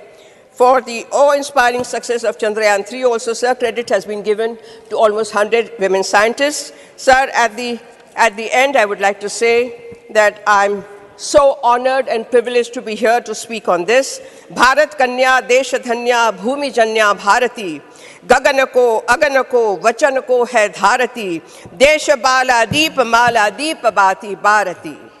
Thank you, sir. धन्यवाद धन्यवाद doctor Sonal मान सिंह जी। माननीय सदस्यगण, 70 से अधिक speakers हैं, इसलिए कृपया limit yourself within time. माननीय श्री विनय विश्वम जी 3 minutes। माननीय Vinay Vishwam ji 3 minutes, please. Thank you sir. Sir, for the Communist Party of India, the party of Ida Mukherjee, the lady, the great fighter who fought for the Women's Reservation Bill throughout her life, I support the bill. Sir, while supporting the bill, I request the governments make sure it will be implemented in 2024 elections.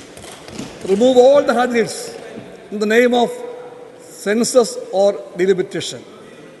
Make it sure that it would be extended to Rajya Sabha and to all the legislative councils of states. Make sure the rights of the OBCs and the minorities will be taken care of and they get the rightful share in the present and future lawmaking bodies. Having said this, let me state very clearly that the BJP is most insincere in this attempt. The bill they brought only for the electoral gains. Sir, BJP, everyone knows, is the political outfit of the RSS. We all know that there is no space for a single woman in the RSS. Why? Why the Rajya Sabha was formed? Why? No, answer me. Why the Rajya Sabha was formed? Because you don't believe that a woman can sit with the man in the RSS. That's the reason. So it's ideological. Because BJP and RSS believe that Nastri Swatantra Varhati. Because you follow Manusmriti. The followers of Manusmriti cannot be sincere to a human empowerment bill. We are sure of that. But you are concerned only about the electoral victories, and for that purpose you brought it. Sir, we all know one more thing. Why the woman president of India, Draupadi Murmuji, was not seen when this house was inaugurated? Why she was not seen? She's a woman, she's an Adivasi, but she had no place for that great function. That is BJP, that's RSS. Sir, you please tell us why, in your rule, the women of Manipur was paraded nakedly there on the streets. Your time is over, sir. Sir, please. Sir, please. Your time is over. Please conclude. Sir, 1 minute more, sir. 1 minute. No, 1 minute. 1 30 seconds. 30 seconds. Conclude. Okay. Conclude. Okay. Sir, when you insist me to conclude, I may tell you, you came with the bill, but with so many hurdles. Scientists, the limitation. I remember that story, sir. A fox invited a crane for a dinner. Thank you. Gave a soup on a broad plate. From that plate, the crane could not we have taken already 1 bring minute. a single drop of soup. Thank you. That happens in the future also. Because this is not for the women movement, only for the BJP's Vinayji. And the country knows it. And we will defeat you when the election comes. Thank you, sir. Srimati Geeta alias Chandra Prabha. Srimati Geeta Urf Chandra Prabha. Please, 5 minutes. 5 minutes. धन्यवाद महोदय। 5 minute. कि ऐतिहासिक पल में मुझे साक्षी बनाने के लिए आपने बोलने का अवसर प्रदान किया। मैं सुबह से सुन रही थी उधर से कि बंधन शब्द का जिस तरीके से आरोप लगा रहे थे, विरोध कर रहे थे, तो मैं जानना चाहती हूं कि महिला सशक्तिकरण के लिए अगर जो बंधन शब्द आया तो उसमें आपत्ति किस बात की है? महिला वो शब्द है कहने के लिए 3 अक्षर से बना है, माँ, हा और ला, और तीनों अक्षरों में अलग अलग अपने को परिभाषित करता है। माँ का ममता मतलब है ममता, और हा का ममता मतलब है हिम्मत, और ला का ममता है मतलब है लज्जा। इन तीनों को महिलाएं सजो के जब घर से बाहर निकलती हैं, राष्ट्र हित में काम करने के लिए निकलती हैं, तो किस बात की आपत्ति? इसीलिए इसी को सोचकर आदरणीय प्रधानमंत्री जी ने नारी शक्ति बंधन शब्द स्वयं में ही माननीय प्रधानमंत्री के नेतृत्व वाली हमारी सरकार में देश की माताओं बहनों के लिए के प्रति आदर्श दर्शाता है। पिछले 9 वर्षों में लगातार महिला सशक्तिकरण के लिए जिस तरीके से आदरणीय प्रधानमंत्री जी ने लगातार जन कल्याण के लिए कार्य कर रही है, वो किसी से छुपा नहीं है। आंकड़ों के अनुसार अगर जो हम देखते हैं तो 2019 के लोकसभा चुनाव में महिलाओं ने पुरुषों की तुलना में बराबर मतदान किया है। इन्हीं को देखते हुए आपने देखा होगा कि जब 2019 के चुनाव में महिला मतदाताओं की भागीदारी में आपने जब टिकट के जो उम्मीदवार थे उसमें 8049 उम्मीदवार थे, जिसमें महिला केवल 9% की भागीदारी थी। वर्तमान में देश के संसद में भी मात्र 15% सांसद महिलाओं का प्रतिनिधित्व है, जो कि अब महिलाओं के द्वारा सर्वाधिक प्रतिनिधित्व पहली बार इतना संसद में देखने को मिला। मैं पूछना चाहती हूँ कि यह स्थिति कैसे बनी है, यह स्थिति कैसे उत्पन्न हुई है, कि क्या कारण हुआ है कि आज प्रधानमंत्री जी को यह महिला विधेयक लाना पड़ा है। लगातार स्वतंत्रता के पश्चात लंबे समय से देश में आप उधर बैठे कांग्रेस की सरकार रही है। मैं जानना चाहती हूं कि स्वर्गीय अटल बिहारी वाजपेयी जी लगातार इस 1998 में ये विधेयक जब लाए थे तो कांग्रेस लगातार विरोध करती रही। राज्यसभा में किसी तरीके से पारित भी हो गया, लेकिन लोकसभा में पारित नहीं होने देने का काम किया। मैं महोदय जानना चाहती हूं कि 2004 में कांग्रेस की सरकार बनने के पश्चात भारतीय जनता पार्टी विधेयक की मांग करती रही, पर लगातार इन्होंने विरोध करते हुए विधेयक को पारित नहीं होने दिया। परंतु कांग्रेस के द्वारा विधेयक लोकसभा में पारित किया गया, पारित नहीं होने दिया। आज कांग्रेस बात करती है महिलाओं के ओबीसी के अधिकारों की, तो मुझे हंसी आती है। मैं सुबह से सुन रही थी कि ओबीसी की, मैं एक साक कुशवा मर्द समाज से आती, जो अति पिछड़ा समाज है। अभी तक देश आजाद के बाद पहली बार कोई महिला राज्यसभा में आई है, तो वो गीता साक करके एक किसान की बेटी, एक छोटे से किसान की बेटी यहाँ पर प्रतिनिधित्व करने के लिए आई है। मैं बधाई देती हूँ, धन्यवाद करती हूँ आदरणीय प्रधानमंत्री जी को और भारतीय जनता पार्टी के शीर्ष नेतृत्व को। मैं जानना चाहती हूँ कि ओबीसी की बात करते, फिर वही बात आती है ओबीसी की। मैं जानना चाहती हूँ, मैं बताना चाहती हूँ कि आज तक कांग्रेस ने कितने प्रधानमंत्री ओबीसी के बनाए हैं, आप बताइए। जब बने तो आप लोग खुद जानते हैं कौन बना है। इसलिए जब मैं जानती हूँ कि जब, अरे सुनो तो भैया, जब सुनो तो सत्य तो यही है, आप सुनिए तो सत्य तो यही है कि जब कहीं से छिपी नहीं है कि आदरणीय देवगौड़ा जी और चौधरी चरण सिंह जी जैसे ओबीसी समाज से आने वाले बड़े नेता जब देश के प्रधानमंत्री बने तो सामने वालों ने उनकी सरकार को चलने नहीं दिया, ये आप सभी जानते हैं। महोदय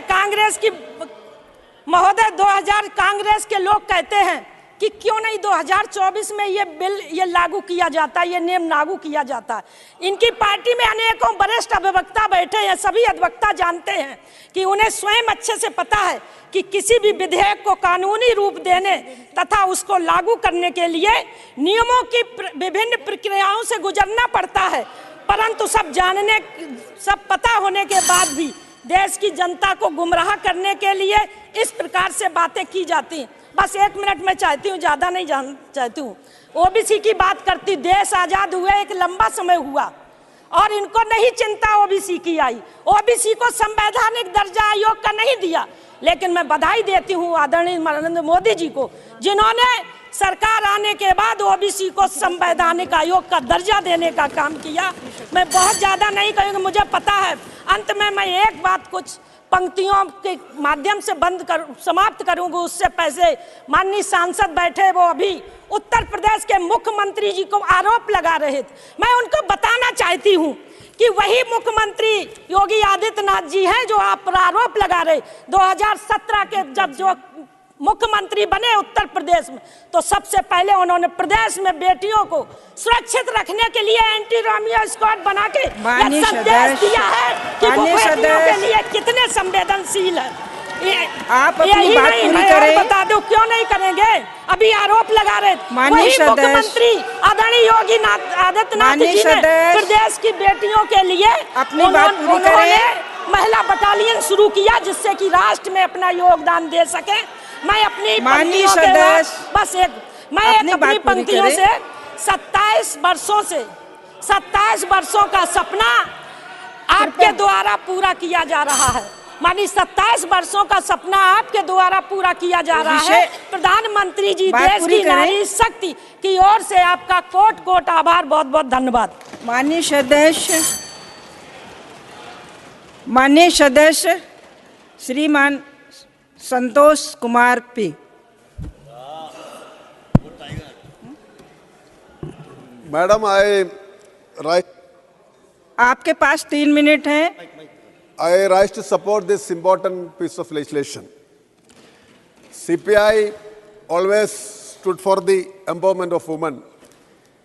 Leaders like Geeta Mukherjee were instrumental in bringing this women reservation.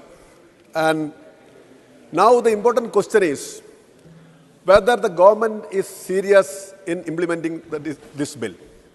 Why the government is linking both census and delimitation with this bill?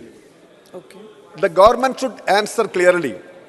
The union minister who forwarded this bill was explaining many things, but he did not explain why we need this connection between this bill and census plus delimitation.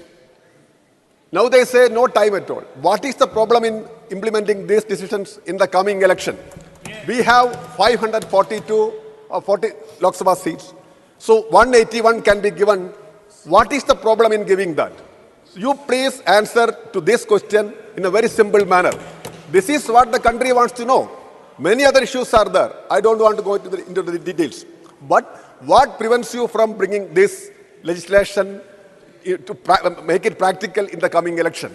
To that question you have to answer. Others, you speak always on Modi, it's a different issue.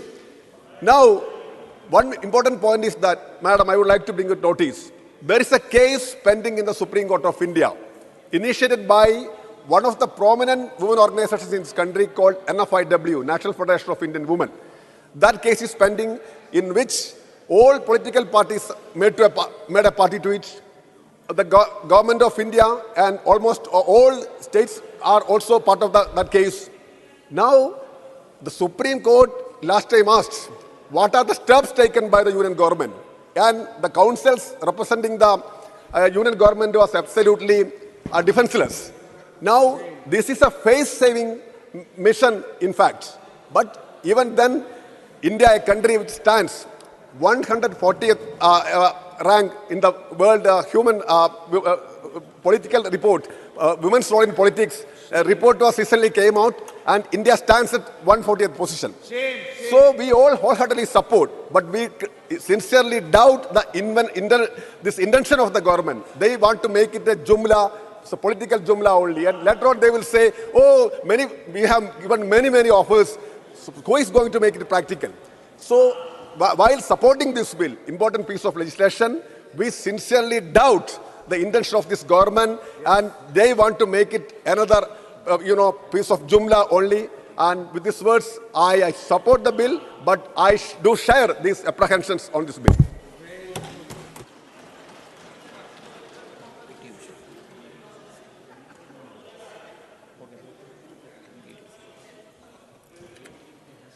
माननीय सदस्य Shrimati PT Usha.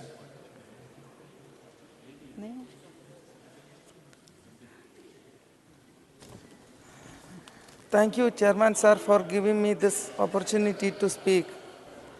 Nari Shakti Vandan Adhiniyam. First of all, my Vandan to all the female of this country and the Honorable PM Sir who put this bill on the table. I request all my fellow colleagues to support this bill with utmost capacity. Thank you so much, Sir, for taking us finally on this platform. This is called the real Amrita Kal for women. Swabhiman, which is given by Honorable PM Sir. From the President of Bharat to the women who are living in the remote villages in mud houses, that's called the Antyodaya.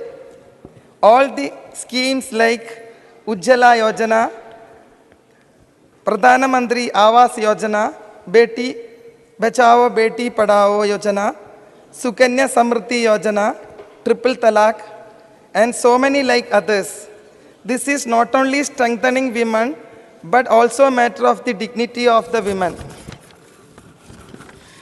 Now I want to draw your attention. Yesterday PM Sir told that this Pavitra Karma done by me. Yes, you are right, sir. You are doing Sapavitra Karma.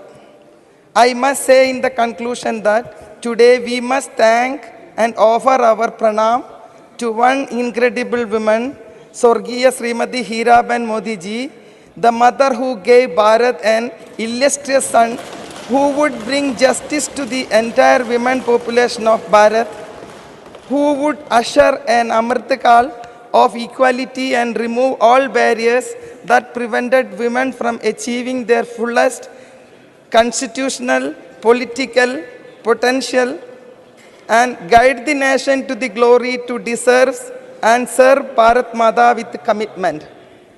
As we reach 2047, may we see Ma Bharati's daughters leading this nation and leading from front, and Rani Lakshmi Bai, Rani Ahalya Bai Halkar, Kittu Rani Channamma, Kyun Velu Nachiyar, and every other women of modern time, like our respected Finance Minister Nirmala Sitharaman ji, with whom I am learning on everyday basis.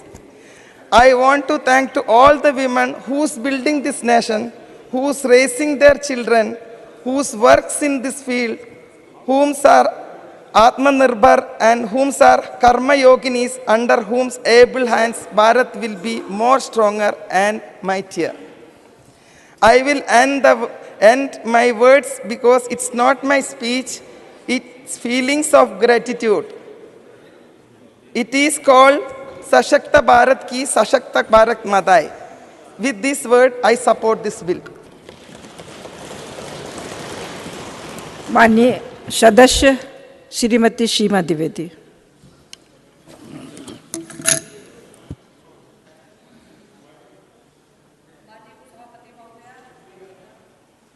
शक्ति बंधन अधिनियम 1028वां संशोधन bill आज जो राज्यसभा में आया है उसके समर्थन में खड़ी हूँ और मैं विश्वास भी करती हूँ कि आज यह पूरा सदन सर्वसम्मत से इसको पास करके इतिहास के स्वर्ण अक्षरों में अपना नाम दर्ज करेगा, ये मैं चाहती हूँ।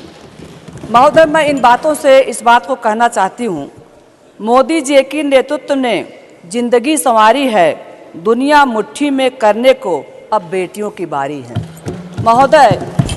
महोदया, हमने पढ़ा था कई हजार साल पहले यूनानी दार्शनिक अरस्तु जी ने कहा था कि अगर मुझे कोई 100 शिक्षित माँ दे दे तो मैं उसको एक शिक्षित राष्ट्र प्रदान कर सकता हूँ, ऐसा अरस्तु जी ने कहा था।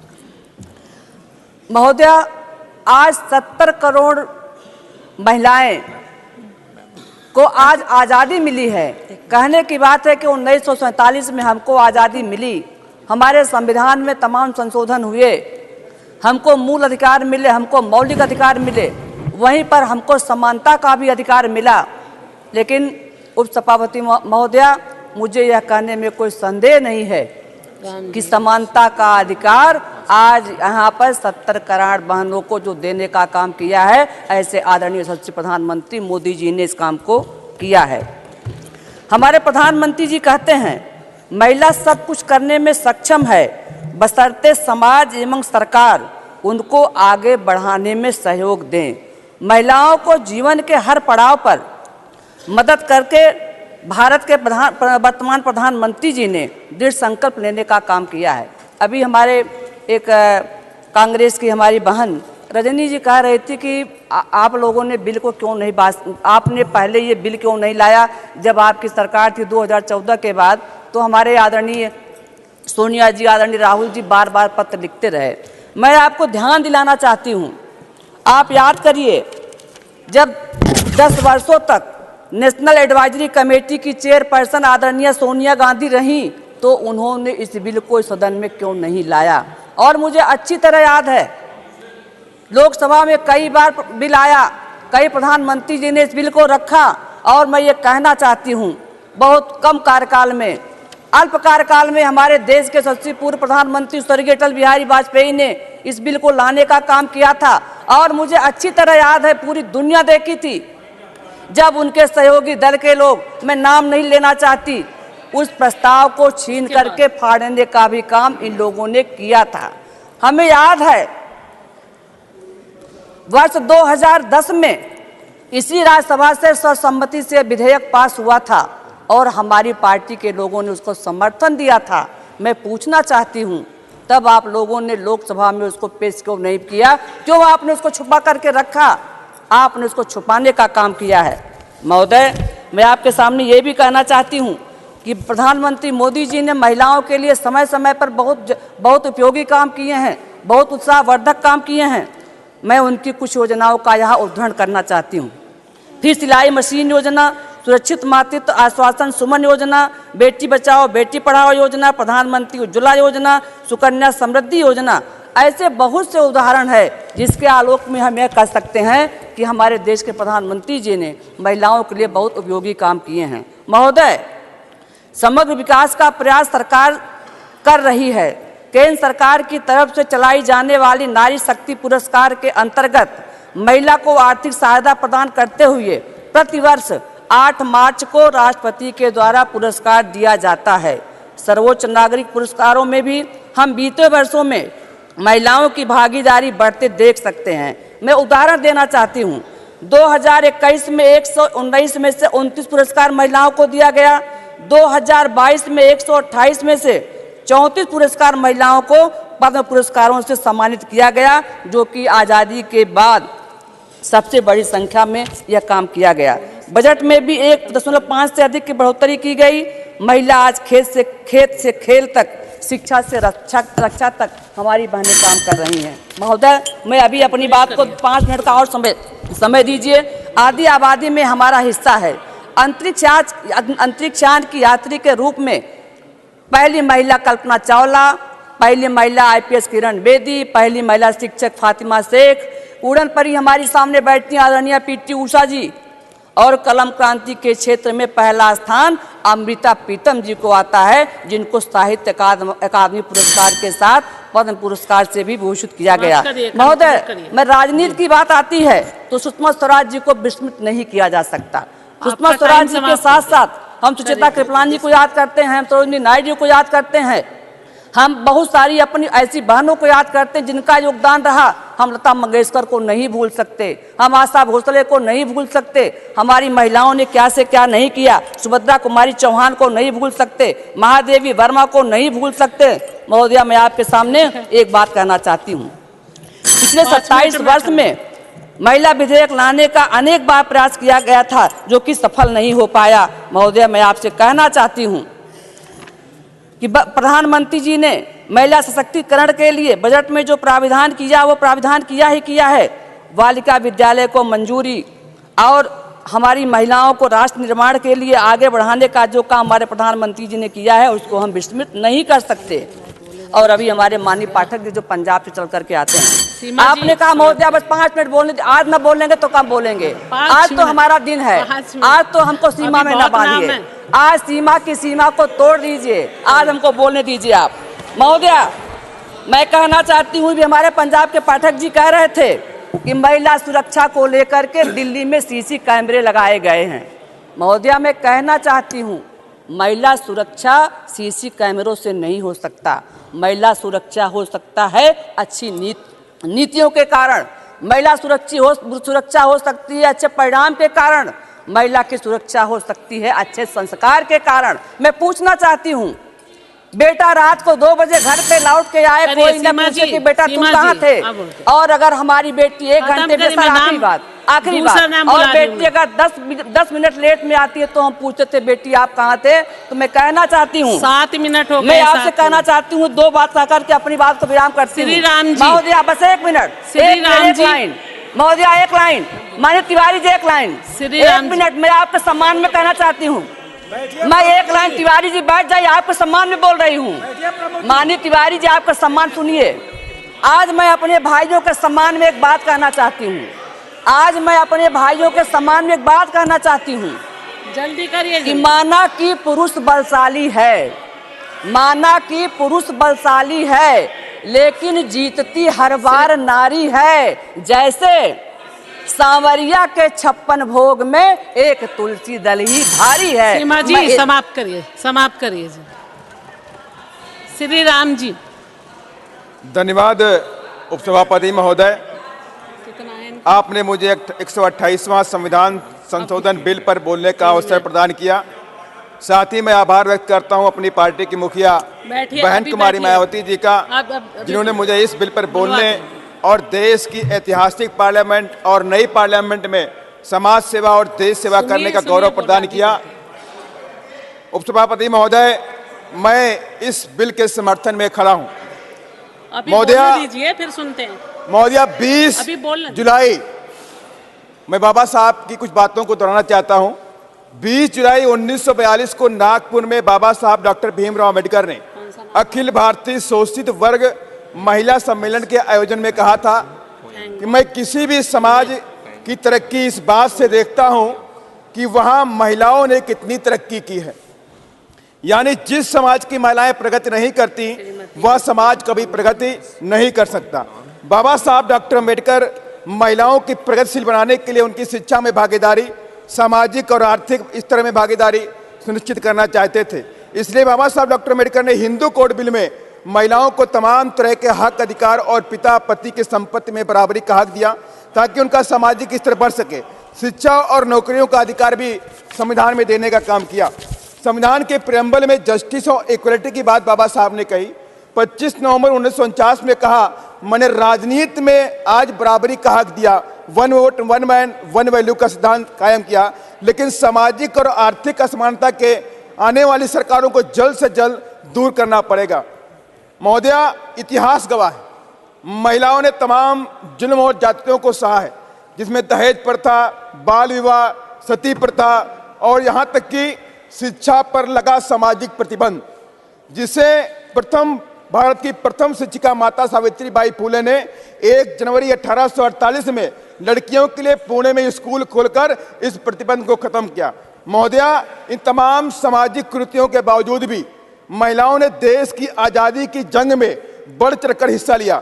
चाहे रानी लक्ष्मीबाई हो, सरोजिनी नायडू हो, बेगम हजरत महल, झलकारी बाई कोरी, उदा देवी पासी, बिजली पासी, चाहे मुजफ्फरनगर की महावीरी देवी वाल्मीकि, यहाँ तक कि दुर्गा देवी, जिनको दुर्गा भाभी के नाम से जाना गया, चाहे सिक्किम से हेलेन लेप्चा हो उर्फ सावित्री देवी हो, नागालैंड से चाहे रानी जायदिन लियू हो, चाहे वो गोरखा से पुतलीमाई देवी जी हो, इन सभी महिलाओं ने तमाम महिलाओं ने अपने प्राण देश की आज़ादी के जंग में न्यौछावर भी करने का काम किया है। यही नहीं महोदया, जब मैं एग्जाम्पल देना चाहता हूँ, बस मैं खत्म कर रहा हूँ, महिला सशक्तिकरण को लेकर के उत्तर प्रदेश में बहन जी मुख्यमंत्री थी, तो माननीय बहन जी ने उत्तर प्रदेश के अंदर तमाम महिला कॉलेज खोले। मैं खत्म कर रहा हूँ, 1 मिनट खत्म कर रहा हूँ। माता सावित्रीबाई फुले शिक्षा योजना भी शुरू करी, जिसमें 25,000 रुपए और साइकिल देने का काम किया।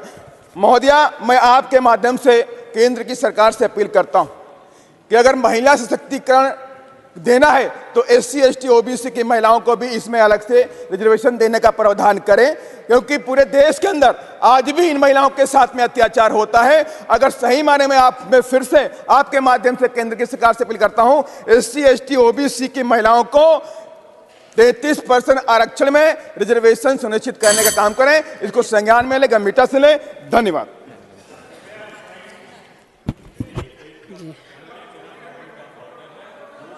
श्रीमती SK फांगन कोन्याक।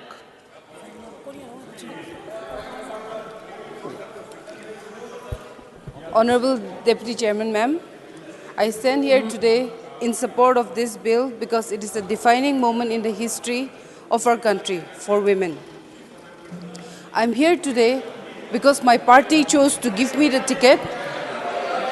महिलाओं का सम्मान करिए। आज महिलाओं का दिन है, महिलाओं का दिन है, महिलाओं का सम्मान करिए, महिलाओं को सुनिए। आज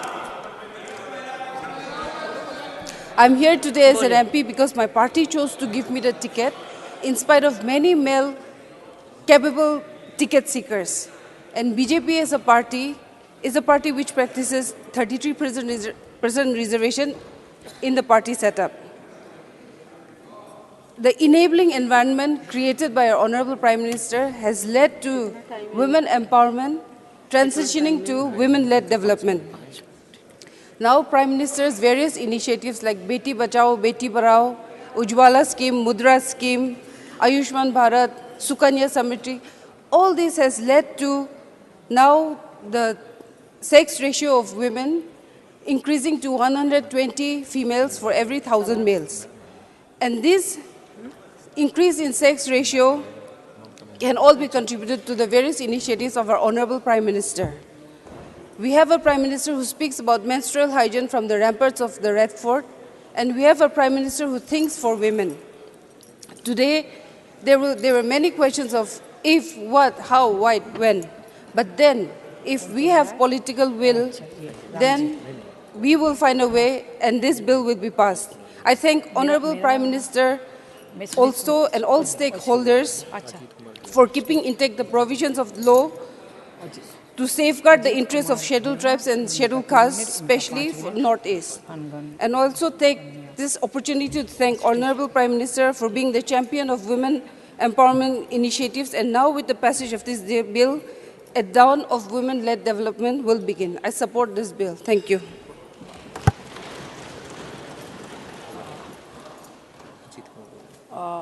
श्री अजीत कुमार भोया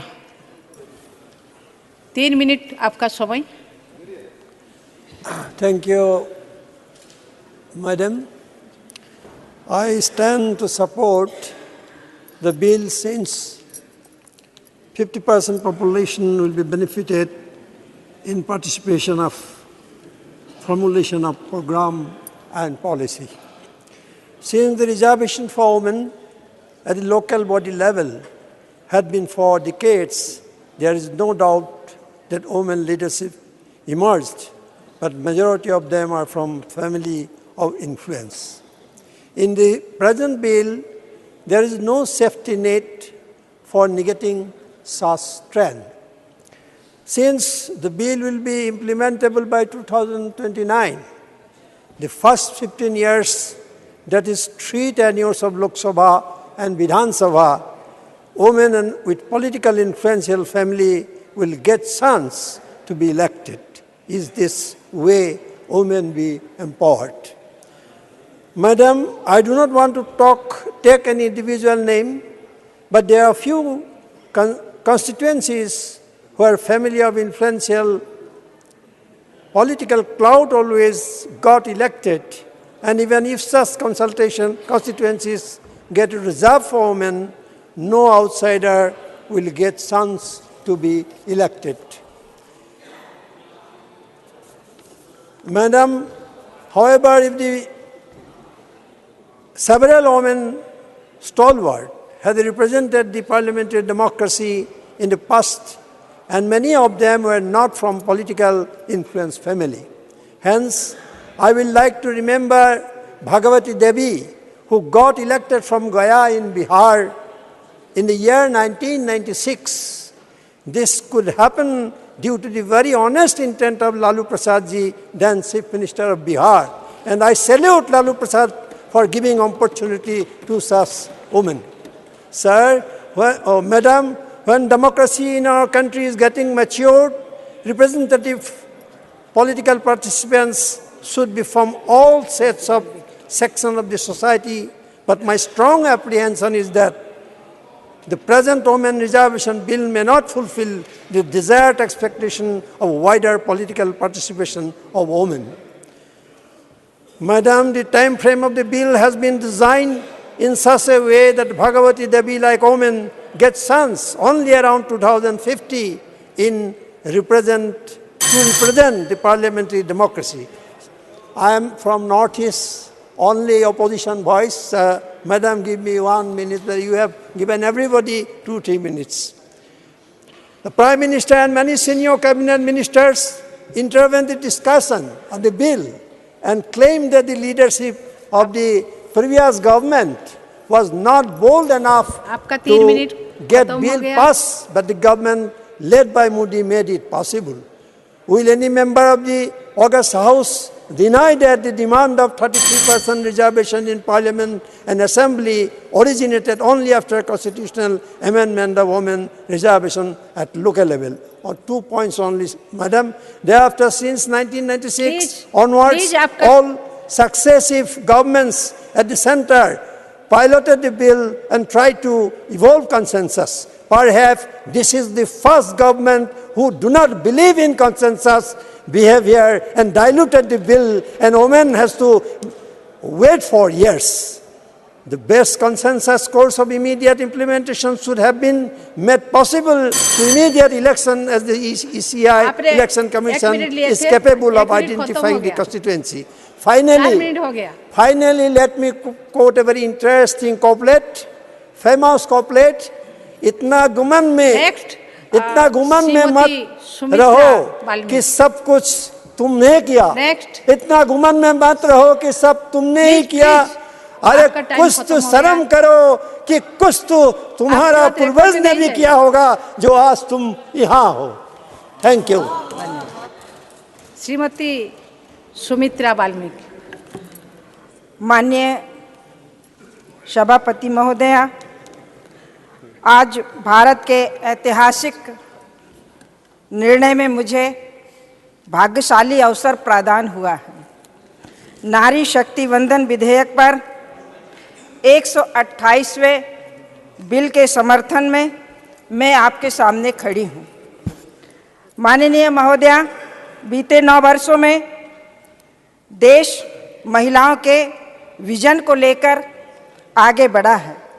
भारत ने अपने बीते वर्षों के अनुभव को देखते हुए वुमेन डेवलपमेंट से वुमेन लीड डेवलपमेंट के प्रयासों को वैश्विक मंच पर भी ले जाने का प्रयास किया है। इस बार भारत की महत्वपूर्ण G20 में अध्यक्षता रही बैठकों में भी ये विषय प्रमुखता से छाया हुआ था। इस वर्ष का बजट भी वुमेन लीड डेवलपमेंट के प्रयासों को नई गति प्रदान करेगा। इसमें आप सभी की बड़ी भूमिका है। माननीय महोदया, हमारे यहाँ वर्षों से राजनीति के लिए महिलाओं का नाम बहुत बार लिया गया। महिलाओं के लिए ये किया वो किया, ये दावे बहुत हुए और अनेक बार हुए, लेकिन धरातल पर कुछ भी नहीं हुआ। लेकिन अभी 9 वर्षों में मैं आत्मविश्वास के साथ कह सकती हूँ कि माननीय प्रधानमंत्री मोदी जी के नेतृत्व में एनडीए सरकार ने हमारी बहन बेटियों माताओं के जीवन में हर समस्या से जुड़ी हुई समस्या का निदान करने का पूरा अवसर दिया। राजनीतिक परिदृश्य में यदि देखा जाए तो मैं स्वयं इस बात का आपके सामने उदाहरण हूँ। देश के यशस्वी प्रधानमंत्री माननीय मोदी जी ने भारत के श्रेष्ठ सदन में स्थान देकर अपने कार्यों को चरितार्थ किया, वरना अभी तक तो यह वर्ग सिर्फ वोट बैंक में रहा। महिलाओं की दीन दशा सुधारने का कार्य माननीय मोदी जी ने एनडीए सरकार ने किया। गर्भावस्था के दौरान शिशु को पौष्टिक खाना मिले, इसके लिए माननीय मोदी जी ने मातृ वंदना योजना चलाई, जो 3 करोड़ से अधिक महिलाओं के बैंक खातों में सीधे भेजने का कार्य हुआ। शिशु का जन्म अस्पताल में हो, इसके लिए भी वृद्ध अभियान चलाए गए। बेटी को कोख में ना मारें, इसके लिए बेटी बचाओ बेटी पढ़ाओ जैसे जन आंदोलन हुए।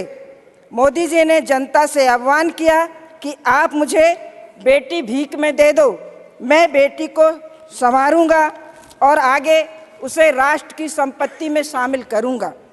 बेटी बड़ी होकर स्कूल जाए तो शौचालय ना होने की वजह से स्कूल ना छोड़े, इसके लिए करोड़ों शौचालय बनाए। बेटी शिक्षा जारी रखे, इसके लिए सुकन्या योजना दी। इसके लिए माननीय बेटियों को एवं बहनों को मुद्रा योजना दी।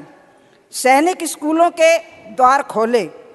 इस अवसर पर सेना में अफसर बने। तीनों सेनाओं में बेटियों को रास्ते खोल दिए। आप आज देखेंगी बड़ी संख्या में अग्निवीर में बेटियां भर्ती हुई हैं, जो एनडीए पुणे में पहले बैच की ट्रेनिंग ले रही हैं। माननीय महोदया, यही नहीं, मैं गांव तक यह सेल्फ हेल्प के ग्रुप के विस्तार की सहायता को दुगना कर दिया। रसोई गैस के उज्ज्वला गैस के कनेक्शन दे, उनके जीवन में नया और सुलभ बनाने के लिए कदम बढ़ाए। प्रधानमंत्री मातृ योजना के अंतर्गत 3 करोड़ से ज्यादा महिलाओं को भुगतान किया जा चुका है। 5 मिनट। माननीय महोदय, बस बेटियों और बहनों के हर घर जल नल योजना के अंतर्गत कार्य किए गए। माननीय महोदया, बेटियों को अंधेरे में ना रहना पड़े, इसके लिए सौभाग्य योजना चलाई। बेटी बीमार ना पड़े, इसके लिए आयुष्मान कार्ड योजना एक ताकत बनकर उनके सामने आई।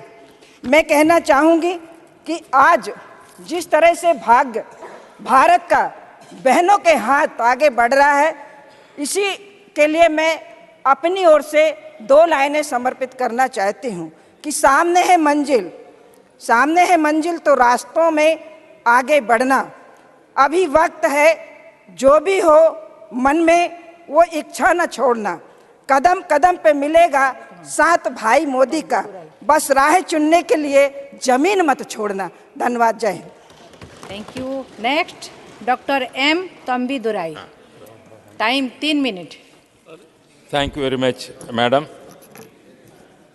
On behalf of ADMK party and former Tamil Nadu Chief Minister Palanisammy, it's a great coincidence I raised to speak and support the bill.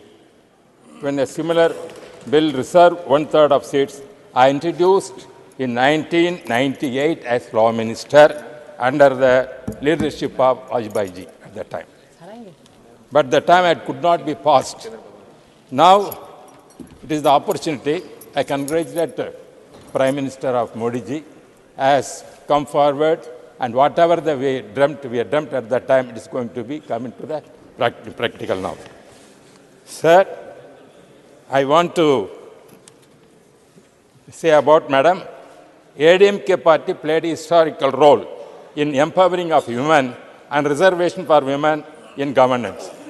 Under the leadership of former CM's Tamil Nadu, Purachi Thalaivar MGR and Purachi Thalaivar Amma Jayalalitha ji, we have given a lot of power to the women, so many welfare schemes implemented the scheme. And also we have to astonish to see that even though Dravidian party said we have to give more power, 2 chief ministers in Tamil Nadu given by the ADMK party, Madam Jayalalitha ji and Amma Janaki. But other party, if they are claiming as Reverend party, they cannot give such kind of power. This is the fact I want to tell you because empowerment. And also, Madam, sir, I would like to remind the House that under the leadership of Amma, Tamil Nadu has already enacted a law to reserve 50% of seats for women in Panchayat Raj institutions. Reservation to women had been increased from 1/3, one of the total number of seats PRI. Thus, 50% of the seats in the wards of villages, panchayat unions, and district councils reserved for women, Madam. And also, I want to say other things. In 4 elections, 1991, 2001, 2011, 2016, 4 elections, ADMK party under the leadership of Amma, the women, what we are telling empowerment women, we have to think that Madam Jayalalitha ji fought the elections and won the thumping majority, and consequently 4 times she was the Chief Minister of Tamil Nadu, historical thing which happened in Tamil Nadu, which cannot be denied. And also, sir, regarding the welfare schemes, when we are saying about empowerment of women, first of all, giving welfare schemes more important. As our Modi ji has implemented many welfare schemes, before that, our Amma also schemed a lot of welfare schemes implemented in Tamil Nadu to empower the women and give the protection of women. For example, Madam, for female, whatever baby bachao we are telling now, that is the scheme originally originated in Tamil Nadu under Amma, that is implemented as a baby cradle scheme to save the women children. At that time, many people used to kill the women children at that time. She saved a lot of women children. That is the scheme which applauded throughout the world. They applauded the scheme which giving the protecting. And also, police forces. If you take police forces, the role of the women is very important. For that, all women police stations in Tamil Nadu first established by under President Amma at that time in Tamil Nadu. And also women commandos also in police service also implemented in Tamil Nadu. And also giving for education is very important.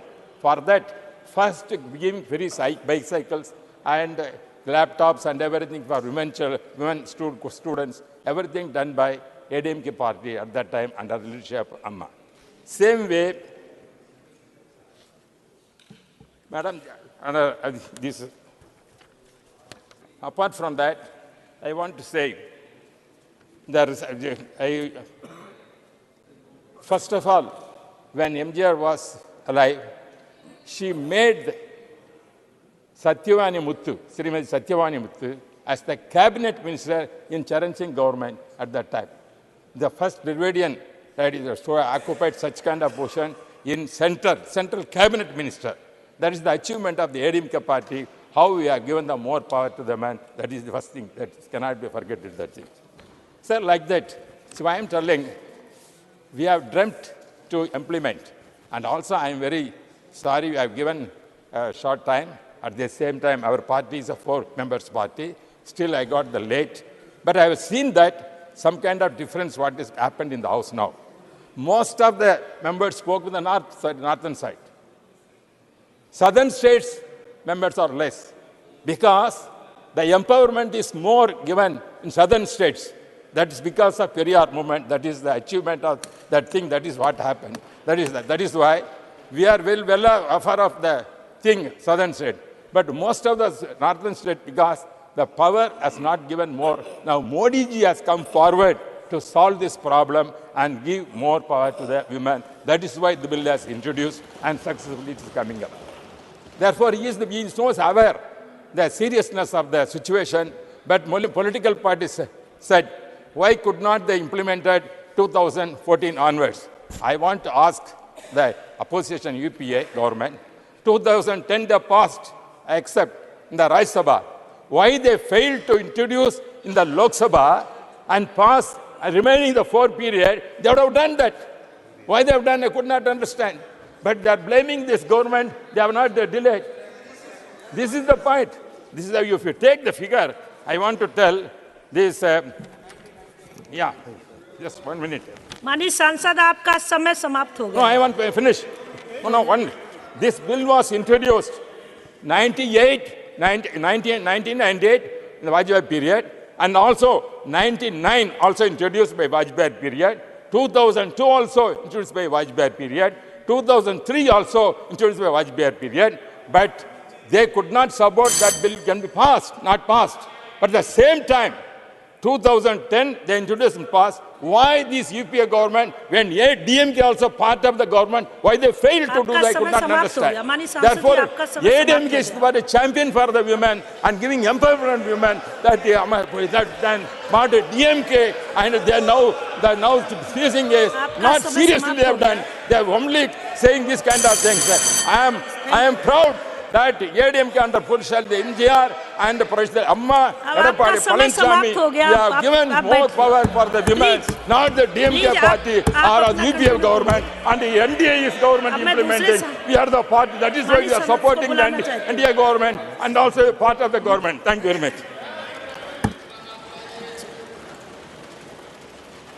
Shrimati दर्शना सिंह जी.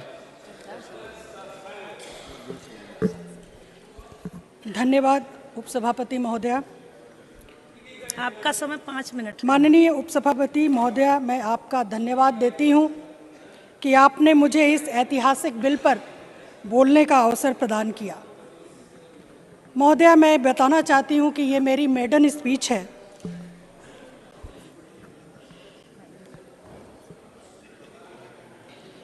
यही समय है, सही समय है, भारत का अनमोल समय है. माननीय प्रधानमंत्री जी ने अनेक अवसरों पर ये बोला है और जिसको उन्होंने धरातल पर भी लाने का काम किया है. महोदया, देश की आज़ादी के 75 वर्ष पूर्ण होने के उपलक्ष्य में देश अमृतकाल का उत्सव मना रहा है. माननीय प्रधानमंत्री जी के द्वारा महिला आरक्षण बिल को नई संसद के प्रथम बिल के तौर पर पेश करना सभी महिलाओं के लिए गौरवान्वित करने का वाला क्षण है। महोदया, ये बिल महिलाओं के राजनीतिक क्षेत्र में नारी सशक्तिकरण को सुनिश्चित करने का ऐतिहासिक कदम होगा और भारत के संविधान की प्रस्तावना और अनुच्छेद 38 में किए गए वायदे के अनुसार महिलाओं के लिए राजनीतिक न्याय की उपलब्धि का मार्ग प्रशस्त करेगा। महोदया, यह बिल संविधान के इस मूल भावना का सम्मान है। इससे पहले भी आदरणीय प्रधानमंत्री जी ने इस देश की करोड़ों महिलाओं को सम्मान देने का काम किया है, जैसे उज्ज्वला योजना के माध्यम से धुएं से मुक्ति दिलाई।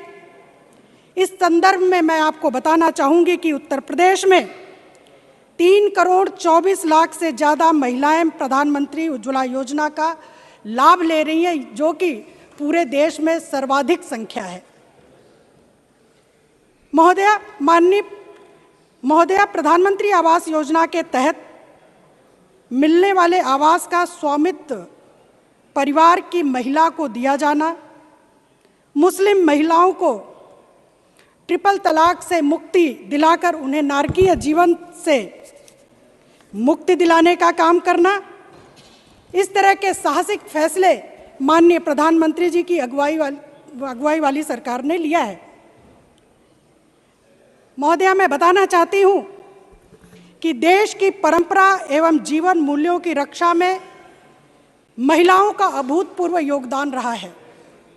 आज देश की बेटियां फाइटर जेट भी उड़ा रही हैं, देश की बेटियां सीमा पर सुरक्षा भी कर रही हैं। यहाँ तक कि अभी हाल ही में चंद्रयान 3 मिशन भी महिला वैज्ञानिक के नेतृत्व में सफलतापूर्वक पूर्ण हुआ है, जिससे कि पूरे विश्व में भारत का नाम रोशन हुआ। महोदया, हमारा देश एकमात्र ऐसा देश है जहां महिलाओं को शुरू से ही विशेष दर्जा दिया गया है। इसी देश में वर्ष के 365 दिन में 18 दिन मातृशक्ति की देवी के रूप में पूजा की जाती है और अगर गणना करें तो देवों से ज़्यादा देवियों की संख्या मिल जाएगी। हमारे यहाँ विद्या, धन, शक्ति एवं शांति की अधिष्ठात्री देवियाँ ही हैं। इतना कुछ होने के साथ ही माननीय प्रधानमंत्री जी के नेतृत्व में आज यह बिल बहनों को और मजबूत करेगा। कुछ पार्टियों के लिए महिला सशक्तिकरण एक राजनीतिक विषय रहा है, लेकिन भारतीय जनता पार्टी और आदरणीय प्रधानमंत्री जी के लिए ये एक संवेदना का विषय है। महोदया, भारतीय जनता पार्टी की सरकार ने महिला सशक्तिकरण के लिए अनेकों काम किया है। मैं उत्तर प्रदेश से हूँ। मैं आपको बताना चाहती हूँ कि उत्तर प्रदेश में 2017 में भारतीय जनता पार्टी की सरकार बनने से पहले एक बड़ा ही अराजकता का माहौल था। हमारी बेटियां, महिलाएं असुरक्षित थीं। अपराधियों के खिलाफ कोई बोलना नहीं चाहता था। लेकिन 2017 में उत्तर प्रदेश में भारतीय जनता पार्टी की सरकार बनने के बाद उत्तर प्रदेश के माननीय मुख्यमंत्री योगी आदित्यनाथ जी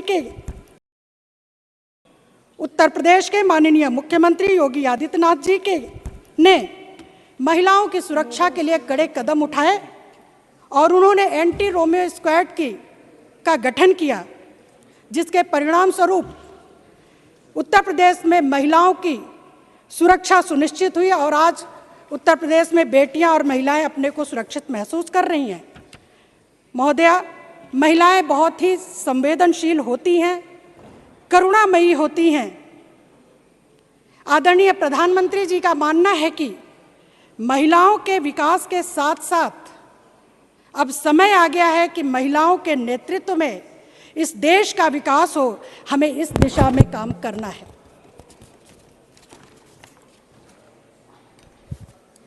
माननीय उपसभापति महोदया, महिला आरक्षण बिल को सबसे पहले, इससे पहले 4 बार भाजपा सरकारों द्वारा लाया गया, लेकिन विपक्ष की नकारात्मक सोच एवं उनकी खराब नीयत के परिणाम स्वरूप ये कभी पारित नहीं हो सका। लेकिन 19 सितंबर 2023 को गणेश चतुर्थी के सुअवसर पर माननीय प्रधानमंत्री जी के द्वारा महिलाओं के पक्ष में नारी शक्ति वंदन अधिनियम विधेयक लाने का साहसिक एवं महत्वपूर्ण निर्णय लिया गया। इसीलिए हमारे यहाँ कहा जाता है कि नारी अस्य समाजस्य कुशल वास्तुकारा अस्ति, अर्थात नारी समाज की आदर्श शिल्पी है। महोदया, मेरी ये मेडन स्पीच है, बस थोड़ा सा समय और आपका लेना चाहूंगी मैं। देश में जब भी महिला सशक्तिकरण की बात होगी, तब इस देश की समस्त मातृशक्ति माननीय प्रधानमंत्री जी के इस कदम की सदैव ऋणी रहेगी। महोदया, आज का भारत नया भारत है। आज का भारत युवा भारत है। आज का भारत ऊर्जा से भरा भारत है। आज का भारत महिला सशक्तिकरण का भारत है। आज का भारत माननीय प्रधानमंत्री जी के नेतृत्व में G20 की अध्यक्षता कर विश्व को वसुधैव कुटुंबकम का संदेश देने वाला भारत है। अतः अंत में मैं सभी महिलाओं की तरफ से आदरणीय प्रधानमंत्री जी का कोटि कोटि आभार प्रकट करती हूं कि आपने हम सभी महिलाओं को सम्मान से जीने का बारंबार अवसर प्रदान किया है और माननीय प्रधानमंत्री जी के द्वारा महिलाओं के अधिकार के समर्थन में लाए गए इस महत्वपूर्ण बिल का मैं समर्थन करती हूं। बहुत बहुत thank you. Shri J.K. Vasan, माननीय सदस्य J.K. Vasan. Sir, I stand here to support this important bill on behalf of my party, Tamil Maanila Congress, Mupanar sir. Sir, for the past 4 decades, many governments have been trying to pass the examination for bringing this bill positively. Unfortunately, sir, they have failed for various reasons. Today, madam, the Bharatiya Janata Party, its government, has passed the examination of winning the women's bill being passed in both the houses. This was the dream come true for our women in the country. I thank the government and support the government on this historic day. Madam, responsibility and empowerment are the need of the hour today after this bill is passed, which our forefathers of the nation wished. I am sure this will be achieved through the continuance of this government after the next election. Especially, madam, this bill is being passed at the 75th year of the Amrit Kal, which is very special. Today, our women in the country are achieving exemplary goals in various fields. Army, Navy, and Air Force. They are in the top positions and doing wonders. They are examples for the world. Yesterday we discussed about women's role in space and science.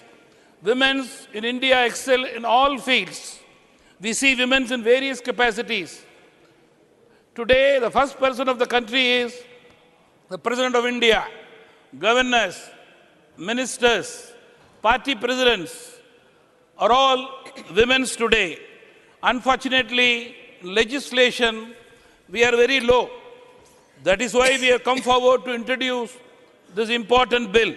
Madam, to conclude, I wish to quote the famous and apt lines of poet Bharati, a popular and immortal poet of Tamil Nadu. பட்டங்கள் ஆழ்வதும் சட்டங்கள் செய்வதும் பாரினில் பெண்கள் நடத்த வந்தோம். ஏட்டு அறிவினில் ஆணுக்கிணங்க பெண் இளப்பிள்ளை கானொன்று கும்மியடி. To put in English, the immortal poet Bharati says, women have come to govern offices and enact laws. The world will prosper in wisdom if we respect women as equal to men. The value of men is to protect women's self-esteem. Then there will be nobody else to degrade. And now the time has arrived to fulfill our long-pending aspiration. As the representative and leader of Tamil Maanila Congress, Mupanar, I support this bill wholeheartedly and thank the government, the Prime Minister, for bringing this bill at the right time. Thank you very much. Thank you. Srimati Sangeeta Yadav.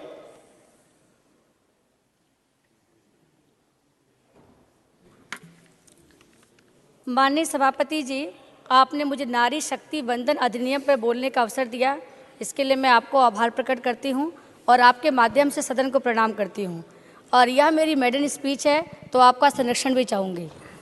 माननीय सभापति जी, देश के यशस्वी प्रधानमंत्री जी को देश की आधी आबादी की तरफ से मैं साधुवाद देती हूं कि लोकतंत्र के इस नवनिर्मित मंदिर में पहला अधिनियम महिलाओं के राजनीतिक अधिकार को दिलाने को लेकर वो आए हैं। माननीय सभापति जी, कल हम लोकसभा में सुन रहे थे माननीय गृह मंत्री जी को, उन्होंने बड़ा स्पष्ट किया कि महिलाओं को राजनीतिक अधिकार देना या सशक्त करना कभी भी भारतीय जनता पार्टी का राजनीतिक एजेंडा नहीं रहा है। अरे नारी शक्ति अभिनंदन अधिनियम तो महिलाओं की मान्यता से, सिद्धांत से जुड़ा हुआ है। मातृशक्ति को सम्मान देने वाला अधिनियम है, महिलाओं के लंबे संघर्ष को खत्म करने वाला अधिनियम है।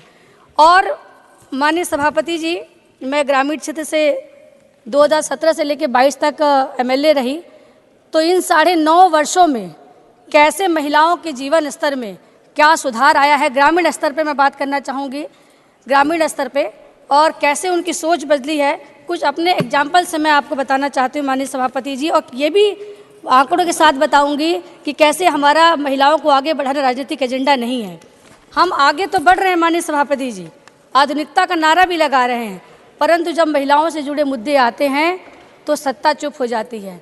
इसका बहुत बड़ा एग्जाम्पल राइट टू हाइजीन से है। महिलाओं के स्वास्थ्य के लिए बहुत ज़रूरी था right to hygiene. Sanitary pad के बिना यह कभी भी संभव नहीं था। हमारे देश को महिला प्रधानमंत्री भी मिली थी, लेकिन कभी भी ये चर्चा का विषय नहीं रहा। माननीय सभापति जी, मैं आपको बताना चाहूँगी कि माननीय मोदी जी ने 2020 में लाल किले से 15 अगस्त को सैनिटरी नैपकिन का उल्लेख किया और उसके बाद से यह एक अभियान बना और हजारों लाखों महिलाओं को जाने कितनी बीमारियों से हमने बचाया है। तो माननीय सभापति जी, मैं इसी में एक और उदाहरण जोड़ना चाहूँगी। मैं अब जब विधायक थी तो बहुत ग्रामीण स्तर पर महिला और पुरुष कोई भी हो, बीमारी के लिए हम लोग पैसा मुख्यमंत्री विवेकाधीन कोष से दिलाते थे। तो इसमें पुरुष भाई थोड़ा बुरा नहीं मानेंगे, जो मेरा अपना अनुभव है मैं वही बता रही हूँ। जब पति को कोई बीमारी हो जाती थी और पैसे दिलाने के लिए पत्नियाँ आती थी तो बोलती थी, बहनी पैसा मिलने में टाइम नहीं लगेगा, अगर लगेगा तो बताना, मैं अपना खेत बाड़ी बेच दूंगी, लेकिन इनको ठीक कराऊंगी। लेकिन जब वही गंभीर बीमारियों से हमारी बहनें पीड़ित होती थी और पुरुष भाई आते थे तो क्या बोलते थे, अरे बहनी टाइम लगेगा क्या, तनी और मेहनत करा, थोड़ा सा और मेहनत करे, पैसा मिलेगा तो इलाज शुरू करवा देंगे। ये सोच में अगर किसी ने फ़र्क डाला है तो वो आयुष्मान कार्ड योजना ने डाला है। माननीय सभापति जी, आज आयुष्मान कार्ड होल्ड जब मैं ग्रामीण क्षेत्र में जाती हूँ तो जगह जगह मुझे मेरी बहनें मिलती हैं और वो कहती हैं कि आयुष्मान कार्ड का लाभ अधिकांश महिलाएं उठा रही हैं और कैसे उठा रही हैं। माननीय सभापति जी, स्वच्छ मिशन भारत के बारे में अगर हम बात करेंगे तो ये भी बहुत चिंताजनक बात थी कि देश की आज़ादी के इतने वर्ष बाद भी 11 करोड़ शौचालय हमने परिवारों को पहुंचाए हैं। कई बार मैं विपक्ष को सुन रही थी, लोग कह रहे थे बीजेपी वाले हैं छोटी बात करते रहते, वाकई में छोटी बात कर रहे हैं, लेकिन अगर ये छोटी बात पहले आप लोगों ने कर दी होती तो हमें कहने की ज़रूरत कहाँ पड़ती। मैं उज्ज्वला की बात करूंगी, उसमें भी एक छोटा सा आपका अनुभव बताऊंगी। जब कभी ग्रामीण क्षेत्र में खाना बनने का समय ना हो और हम लोग पहुंच जाते थे और कोई महिलाओं से कह देता था कि चाय बना दो, तो कोई कह तो कुछ नहीं पाती थी, लेकिन चूंकि मैं घर के अंदर जाती थी तो मैंने उनके चेहरे पर वो झिझक देखी थी, वो परेशानी देखी थी। लेकिन आज जब हम लोग जाते हैं तो कहते हैं अरे बहनी बैठो, मोदिया का सिलेंडर है। तो मतलब ये जो बदलाव है जीवन में, ये मैंने अपने अनुभव देखा है, सुना है। और मैं आपको बताना चाह रही हूँ कि कैसे हमने गैर राजनीतिक कार्य महिलाओं को सशक्त करने के लिए किया है।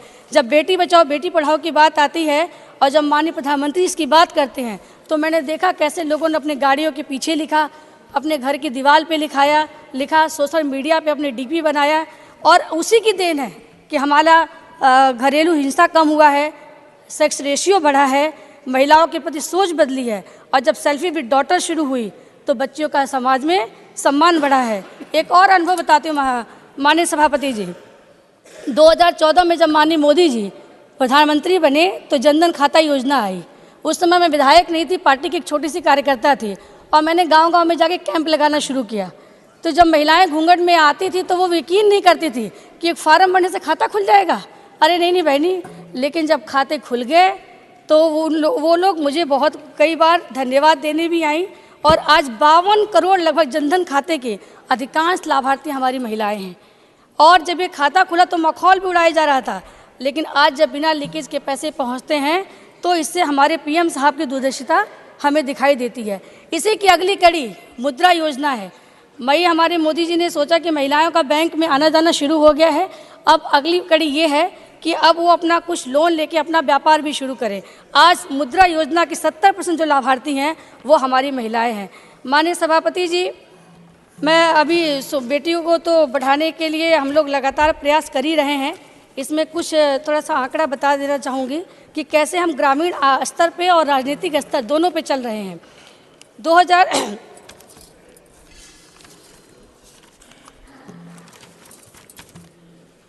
माननीय सभापति जी, हमारी सरकार ने महिला सशक्तिकरण में विशेष बल दिया है, जहां हमारे यशस्वी प्रधानमंत्री ने स्व सहायता समूह के माध्यम से ग्रामीण तबके की महिलाओं को आर्थिक और सामाजिक रूप से आत्मनिर्भर बनाने के दिशा में कार्य किया है।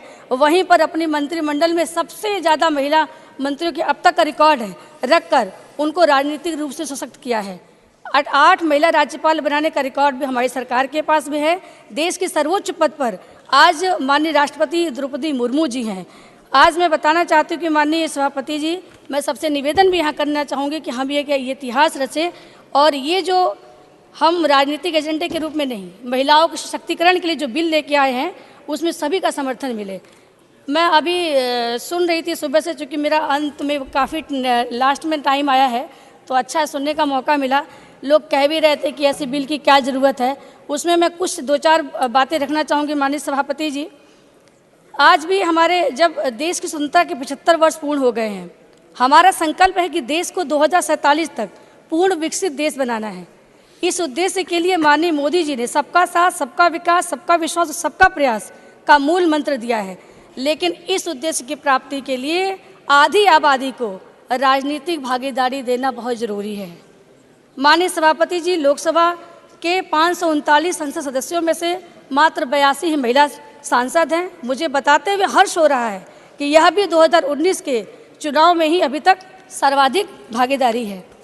माननीय सभापति जी, यही हाल देश की विधानसभाओं का भी है। लगभग पूरे देश में विधानसभाओं में महिला विधायकों का औसत केवल 8% है, संसद में 15% से भी कम है। इन आंकड़ों से जाहिर होता है कि आधी आबादी को उनका हक दिलाने की बातें तो बहुत ज़ोर ज़ोर से की जाती रही हैं, लेकिन बराबरी का दर्जा कभी नहीं दिया गया। हर क्षेत्र में महिलाएं आज परचम लहरा रही हैं, चाहे वो स्पोर्ट्स हो, चाहे वो स्पेस हो। अब ये सोचने का समय है कि प्राचीन भारत की गौरवशाली नारी की गौरवशाली यात्रा कहाँ पीछे रह गई। हम तो धर्म के लिए लक्ष्मी जी को, विद्या के लिए सरस्वती जी की पूजा करते रहे हैं और इसमें मैं ज़्यादा नहीं जाऊंगी क्योंकि माननीय राष्ट्रीय अध्यक्ष जी ने सुबह बहुत विस्तार से इस पर चर्चा की है, इसलिए मैं नहीं बोलूँगी। लेकिन मैं इतना जरूर कहूँगी, भारत में अर्ध नारीश्वर के रूप में सम्मान पाने वाली स्त्री पुरुषों से कैसे पीछे रह गई, ये हमारे सोचने का समय है। और उसी परिणति के रूप में ये नारी शक्ति वंदन अधिनियम को हमारी पार्टी लेके आई, हमारी सरकार लेके आई है। आज भारत विश्व गुरु बनने की ओर अग्रसर है, जैसा कि हमने G20 की अध्यक्षता में देखा भी। G20 की बैठक में महिला नेतृत्व की भागीदारी पर चर्चा हुई। ऐसे में ये अति आवश्यक है कि देश की आधी आबादी को राजनीतिक भागीदारी बढ़ाने का हर संभव कानून बनाया जाए। माननीय अध्यक्ष जी, यहाँ मेरी पार्टी के साथ साथ अन्य पार्टी के भी नेतागण मौजूद हैं। आज जब किसी भी राजनीतिक पार्टी में हम देखते हैं तो महिलाओं की सक्रिय भागीदारी पुरुषों के बराबर ही दिखाई देती है। पार्टी कार्यकर्ता के रूप में अब भागीदारी पुरुषों के बराबर है। अब यह कार्यकर्ता के रूप से जनप्रतिनिधि बनने का सफ़र हर महिला का एक सपना है, एक इच्छा हो रहा है। और मैं ये चाहूँगी कि महिलाओं की इस इच्छा पूरी करने में पूरा सदन सरकार का सहयोग करे। मुझे हर्ष है कि भारतीय जनता पार्टी के संगठन के पद पर महिला आरक्षण तो पहले से ही लागू है। मैं माननीय अध्यक्ष जी बताना चाहूँगी कि हमारी महिला बहनें राष्ट्रीय और राज्य स्तर पर महिला मतदाताओं की हिस्सेदारी लगातार बढ़ रही है। 1971 में यह महज 48% थी, 2014 में ये 67% से भी ज़्यादा हो गई है। जागरूक मतदाता, बस मैं मेरी मेडन स्पीच है, बस 1-2 मिनट लूंगी बस। आपको ऑलरेडी मेडन स्पीच के तहत 10 मिनट समय मिला, प्लीज 30 सेकेंड्स, क्योंकि कुल 70 वक्ता हैं, अभी बहुत लोग बोलने बाकी हैं। मैडम, मतदान के माध्यम से राष्ट्र निर्माण में अपनी भूमिका निभा रही हैं।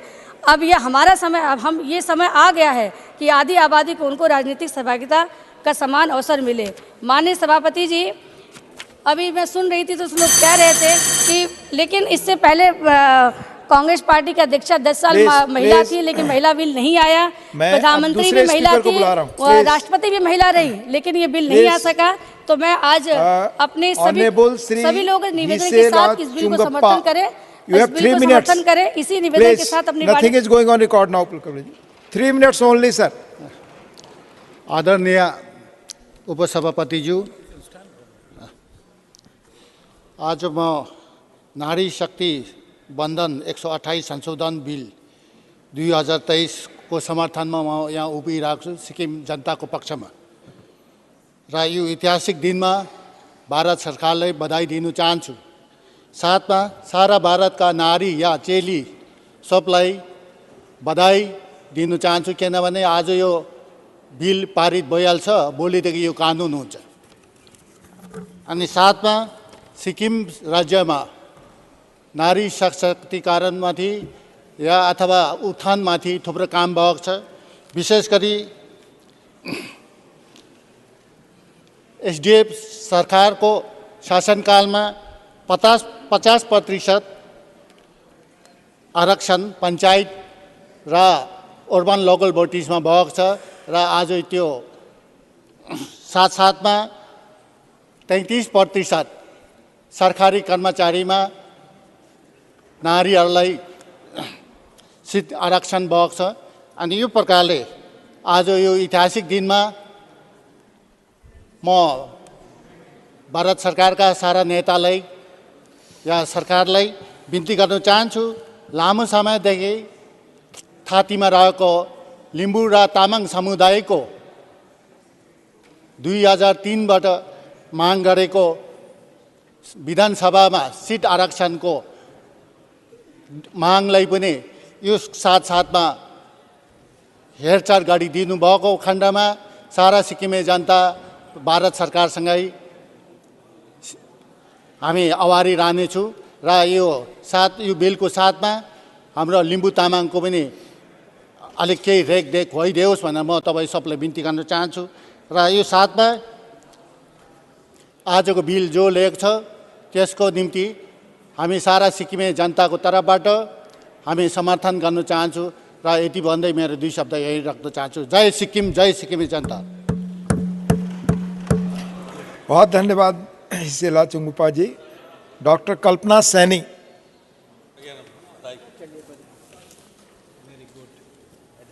मैं आज लोकतंत्र के नए घर, जिसमें आत्मा वही पुरानी है, मैं नारी शक्ति वंदन बिल के समर्थन के लिए खड़ी हुई हूँ। आदरणीय उपसभापति जी, मैं हृदय से आपका आभार व्यक्त करती हूँ कि मुझे इस महत्वपूर्ण बिल पर जो स्वर्णिम इतिहास का हिस्सा बनेगा, बोलने का अवसर दिया। बहुत बहुत धन्यवाद। मुझे नहीं लगता कि इस पर किसी भी सदस्य का विरोध होना चाहिए।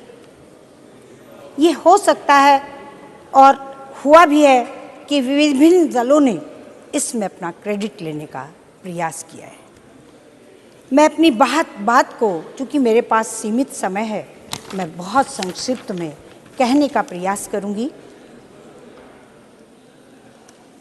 जब सत्ता थी, अंतिम छोर पर बैठी भारत की उस संघर्षशील नारी के लिए दूरगामी नीतियां बना करके प्रयास नहीं किए गए और न ही अपने भारत की इस आधी आबादी को संरक्षण देना चाहा।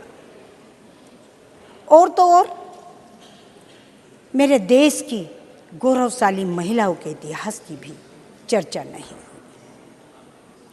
मैं धन्यवाद देती हूँ आदरणीय प्रधानमंत्री नरेंद्र मोदी जी को, अपने लोकप्रिय यशस्वी प्रधानमंत्री जी को, जिन्होंने न सिर्फ महिलाओं के लिए सोचा बल्कि अपनी सरकार की दूरगामी नीतियों के द्वारा उन्होंने उस महिला के जीवन में आमूलचूल परिवर्तन किया।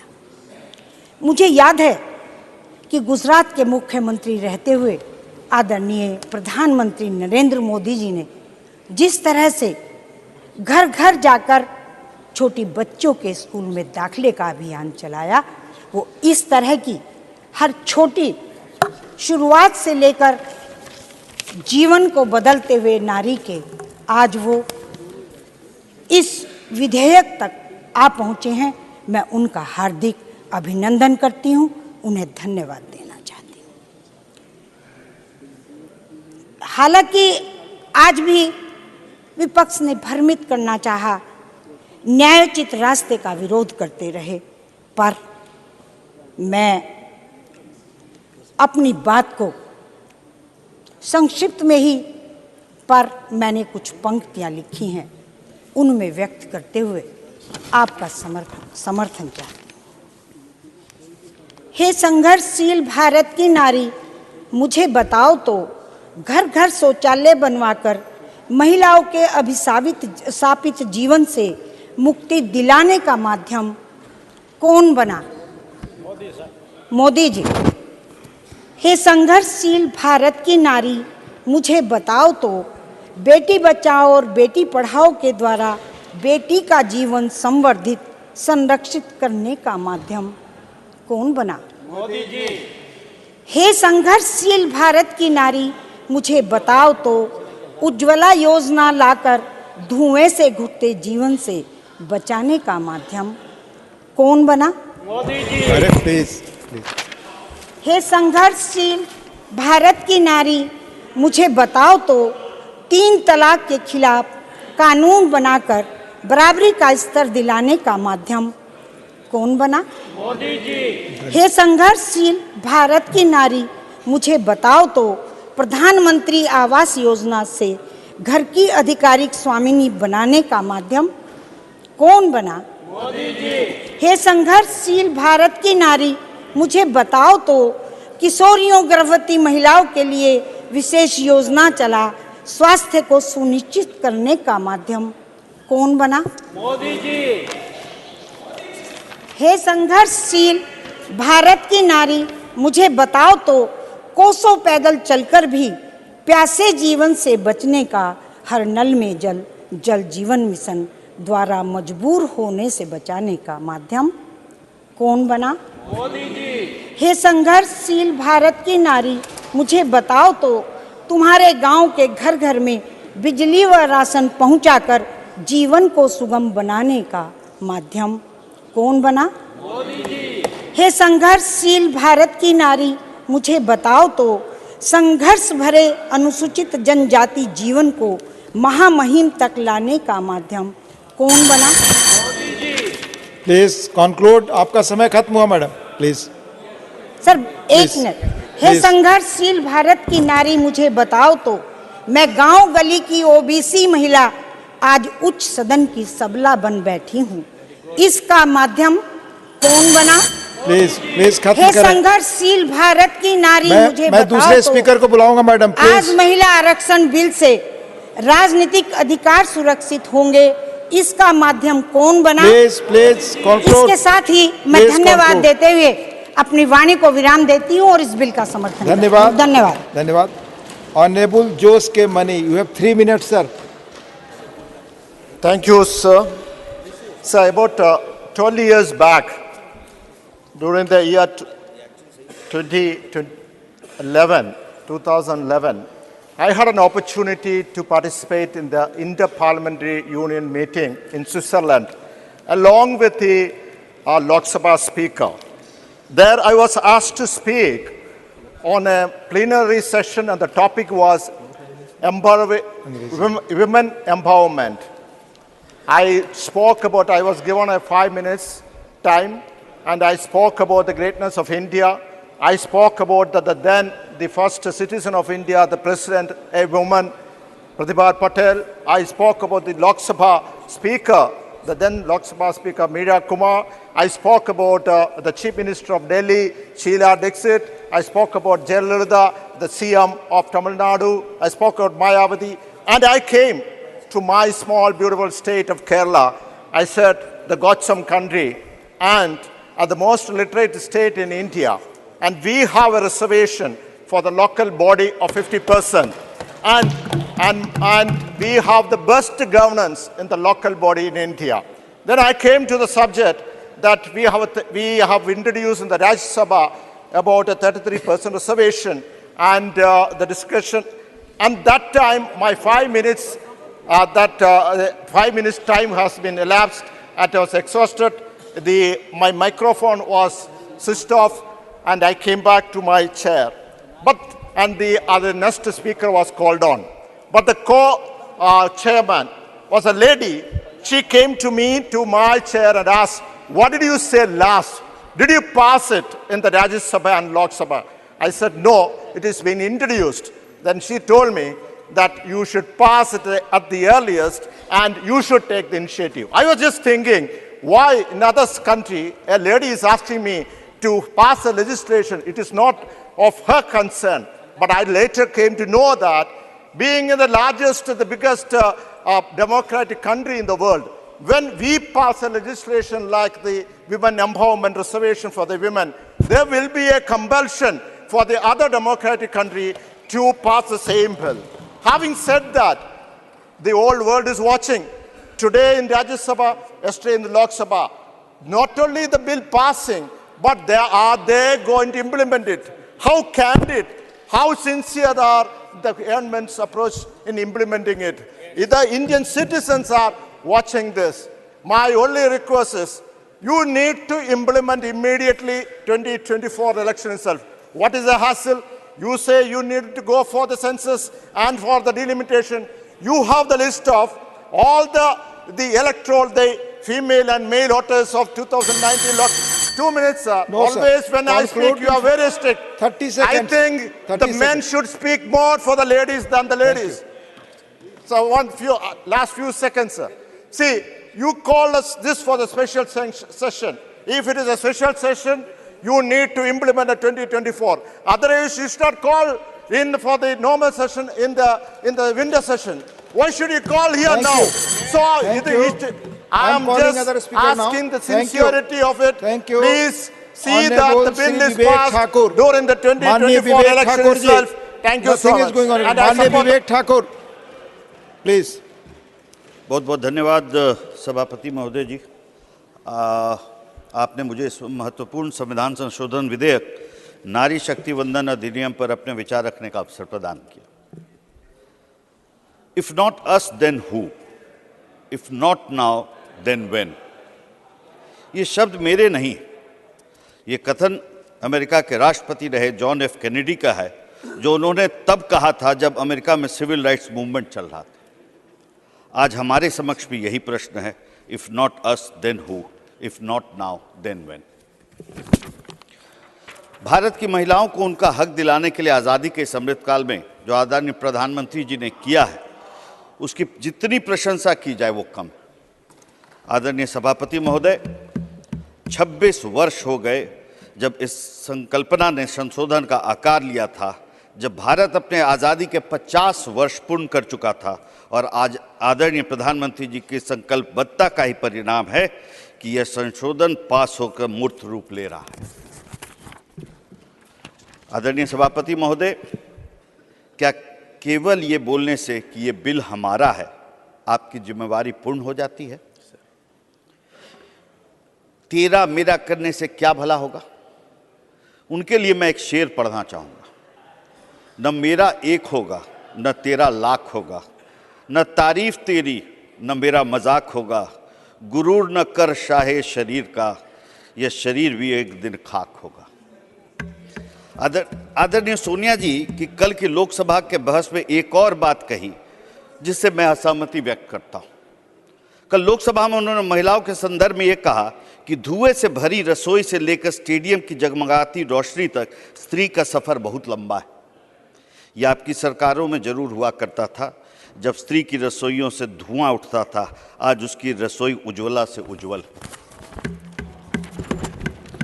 यह हमारे लिए गर्व की बात है कि जहां अमेरिका जैसे राष्ट्र को महिलाओं को वोटिंग राइट देने में 120 वर्ष लग गए, वहां भारत की संविधान सभा ने महिलाओं को शुरुआत से समान मताधिकार दिया। क्या इसके बाद हमारी जिम्मेवारी पूरी हो जाती है? क्या हम आश्वस्त हो चुके हैं कि हमने महिलाओं को उनके अधिकार दे दिए हैं? नहीं, सितारों के आगे जहां और भी। सभापति महोदय, इस बिल का भी एक जीवन है, आयु 26 साल, और इस जीवन में इस बिल ने काफी उतार चढ़ाव, धोखा, पॉसिबल टू इम्पॉसिबल जैसा ही इसका जीवन रहा है। Please take your seat. Take your seat, please.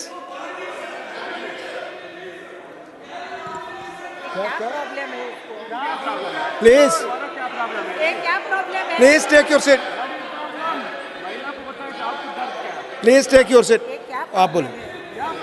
और इस जीवन में इस बिल ने काफी उतार चढ़ाव, धोखा, पॉसिबल टू इम्पॉसिबल जैसा ही जीवन रहा, किंतु आज इसके 26 साल के तप का फलीभूत होने का ऐतिहासिक दिन आज आ गया है। लेकिन इसके अनुभव और त्याग की चर्चा न हो तो चर्चा अधूरी रह जाएगी। आदरणीय सभापति महोदय, ये संशोधन लाना क्यों जरूरी था, इसकी मैं चर्चा करना चाहूँगा। महिलाओं के लिए अक्सर ग्लास सीलिंग की चर्चा होती है। ग्लास सीलिंग अर्थात वो बाधाएं जो दिखाई नहीं देती। राजनीति के संदर्भ में ये ग्लास सीलिंग की मोटाई, लंबाई, चौड़ाई कुछ ज़्यादा होती है, और उसकी बानगी में पूर्व के प्रमुख नेताओं के बयान के द्वारा सदन के समक्ष रखना चाहूँ। एक हिंदी भाषी राज्य के पार्टी के संस्थापक ने महिला आरक्षण बिल का जब विरोध किया तो कहा कि सिर्फ अमीर और शहरी महिलाओं को फायदा होगा और गरीब गांव की महिलाओं को नहीं, क्योंकि वो आकर्षक नहीं होती। और महिला आरक्षण बिल पास हुआ तो पार्लियामेंट में भी सीटी बजाने वाले लोग आएंगे। ये दुखद वाकया हो चुका है। इसके साथ जदयू के हम पूर्व राष्ट्रीय अध्यक्ष ने महिला आरक्षण बिल का विरोध करते हुए परकटी महिला जैसे शब्दों का इस्तेमाल किया था, और लालू जी ने अपने सांसद से बिल को ही सदन में फड़वा दिया था। अब आप सोच सकते हैं कि ग्लास सीलिंग के कैसे उदाहरण हैं। ये वाकया सब हो चुका है। राजनीति में ग्लास सीलिंग का एक और उदाहरण मैं आपके समक्ष रखना चाहूँगा। तमिलनाडु विधानसभा में स्वर्गीय अम्मा जी के साथ क्या हुआ ये हम सब जानते हैं। अगर सदन में 33% महिला विधायक होती तो तमिलनाडु सदन का यह दुखद वाकया भी नहीं होता। आदरणीय सभापति जी, यही ग्लास सीलिंग है जिसको दूर करने का प्रयास ये बिल करता है। ऐसा ही एक और उदाहरण मुझे याद आता है जो सीधे तौर पर इस बिल से जुड़ा हुआ है। जब स्वर्गीय गीता मुखर्जी ने बिल को प्रस्तुत किया था और लेफ्ट के हमारे साथी मौजूद हैं, कितना विरोध उनको झेलना पड़ा था, परंतु दलगत राजनीति से ऊपर उठकर महिला सांसदों ने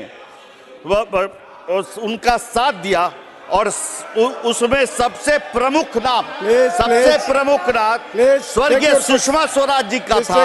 उन्होंने कहा था ऑन रिकॉर्ड कि ये बात कि अगर आप रोड पर इस बिल को लेकर संघर्ष करेंगे तो मैं आपके साथ प्लीज आप बोले। ये तब होता है जब सदन में महिलाओं का प्रतिनिधित्व बढ़ता है तो उनकी सामूहिक क्षमता भी बढ़ती है। कल लोकसभा की चर्चा में भी और आज सदन में भी चर्चा के दौरान ये बात विपक्ष के साथियों ने रखी कि आप बिल को कब लागू करेंगे, तारीख बताओ, तारीख कब बताओगे। और इसी से मुझे राम मंदिर आंदोलन का दौर याद आता है सभापति महोदय, जब हमसे ये सवाल पूछा जाता तो हम पर तंज कसते हुए राम लल्ला हम आएंगे, मंदिर वहीं बनाएंगे, तारीख नहीं बताएंगे। आज क्या स्थिति है, भव्य राम मंदिर का निर्माण हो रहा है। तो मैं अपने मित्रों को यही बताना चाहूंगा, तारीख बताई नहीं, तारीख बनाई जाती है। खत्म कर रहे हैं विवेक जी। सर मुझे 10 मिनट बोला गया था सर। प्लीज आपके मुंह से तो ये बिल्कुल समय ओवर हो गया। मैं दूसरे स्पीकर को बुलाऊंगा। ये शोभा नहीं देता सर। बीच में तो ये स्क्रीन का लफड़ा शुरू हुआ कि जो 2010 में राज्यसभा में महिला आरक्षण का कानून तो पारित कर देते हैं, परंतु लोकसभा में अलायंस के बहुमत होने के बावजूद इसको अटका देते हैं। मैं अब दूसरे स्पीकर को बुला रहा हूँ। विवेक जी प्लीज 2 मिनट सर। नो कंक्लूड कर रहा हूँ सर। मैं बुला रहा हूँ दूसरे 30 सेकंड्स प्लीज।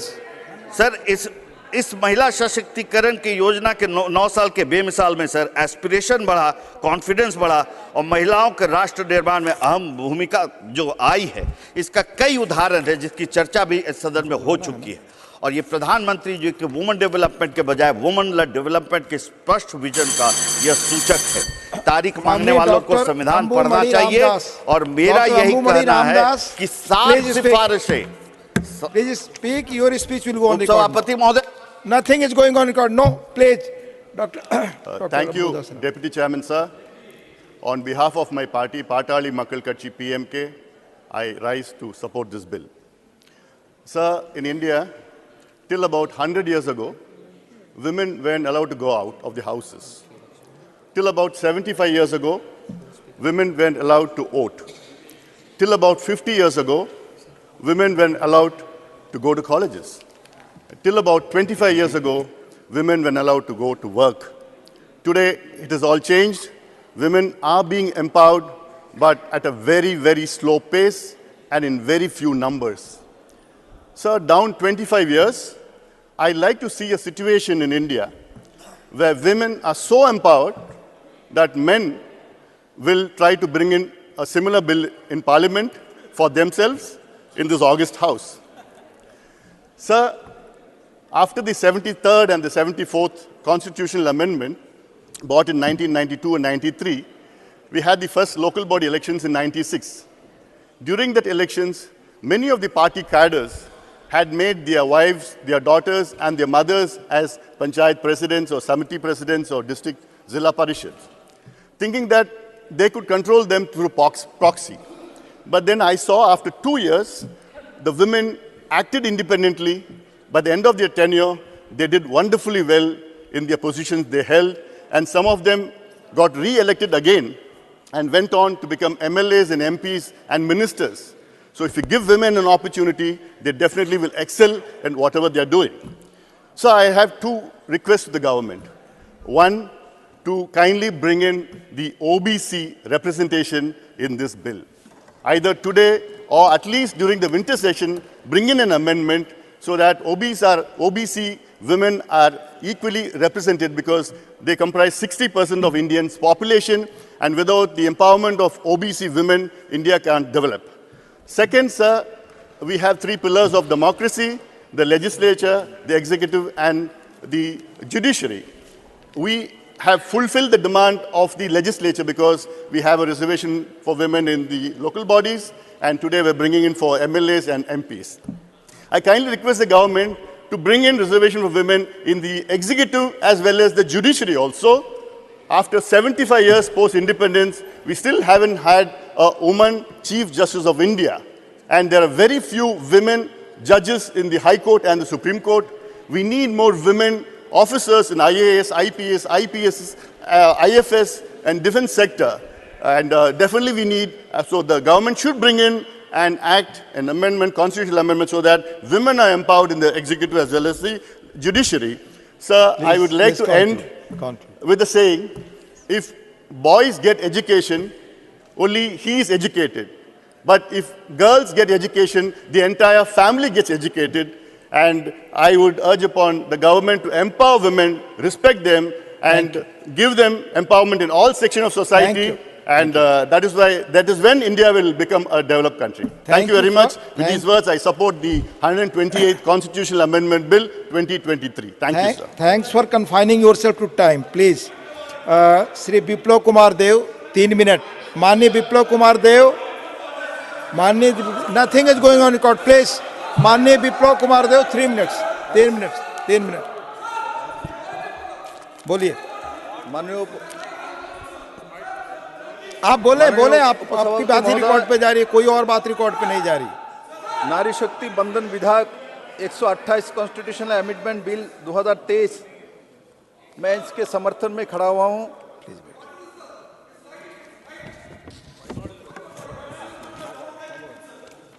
माननीय उपसभापति महोदय,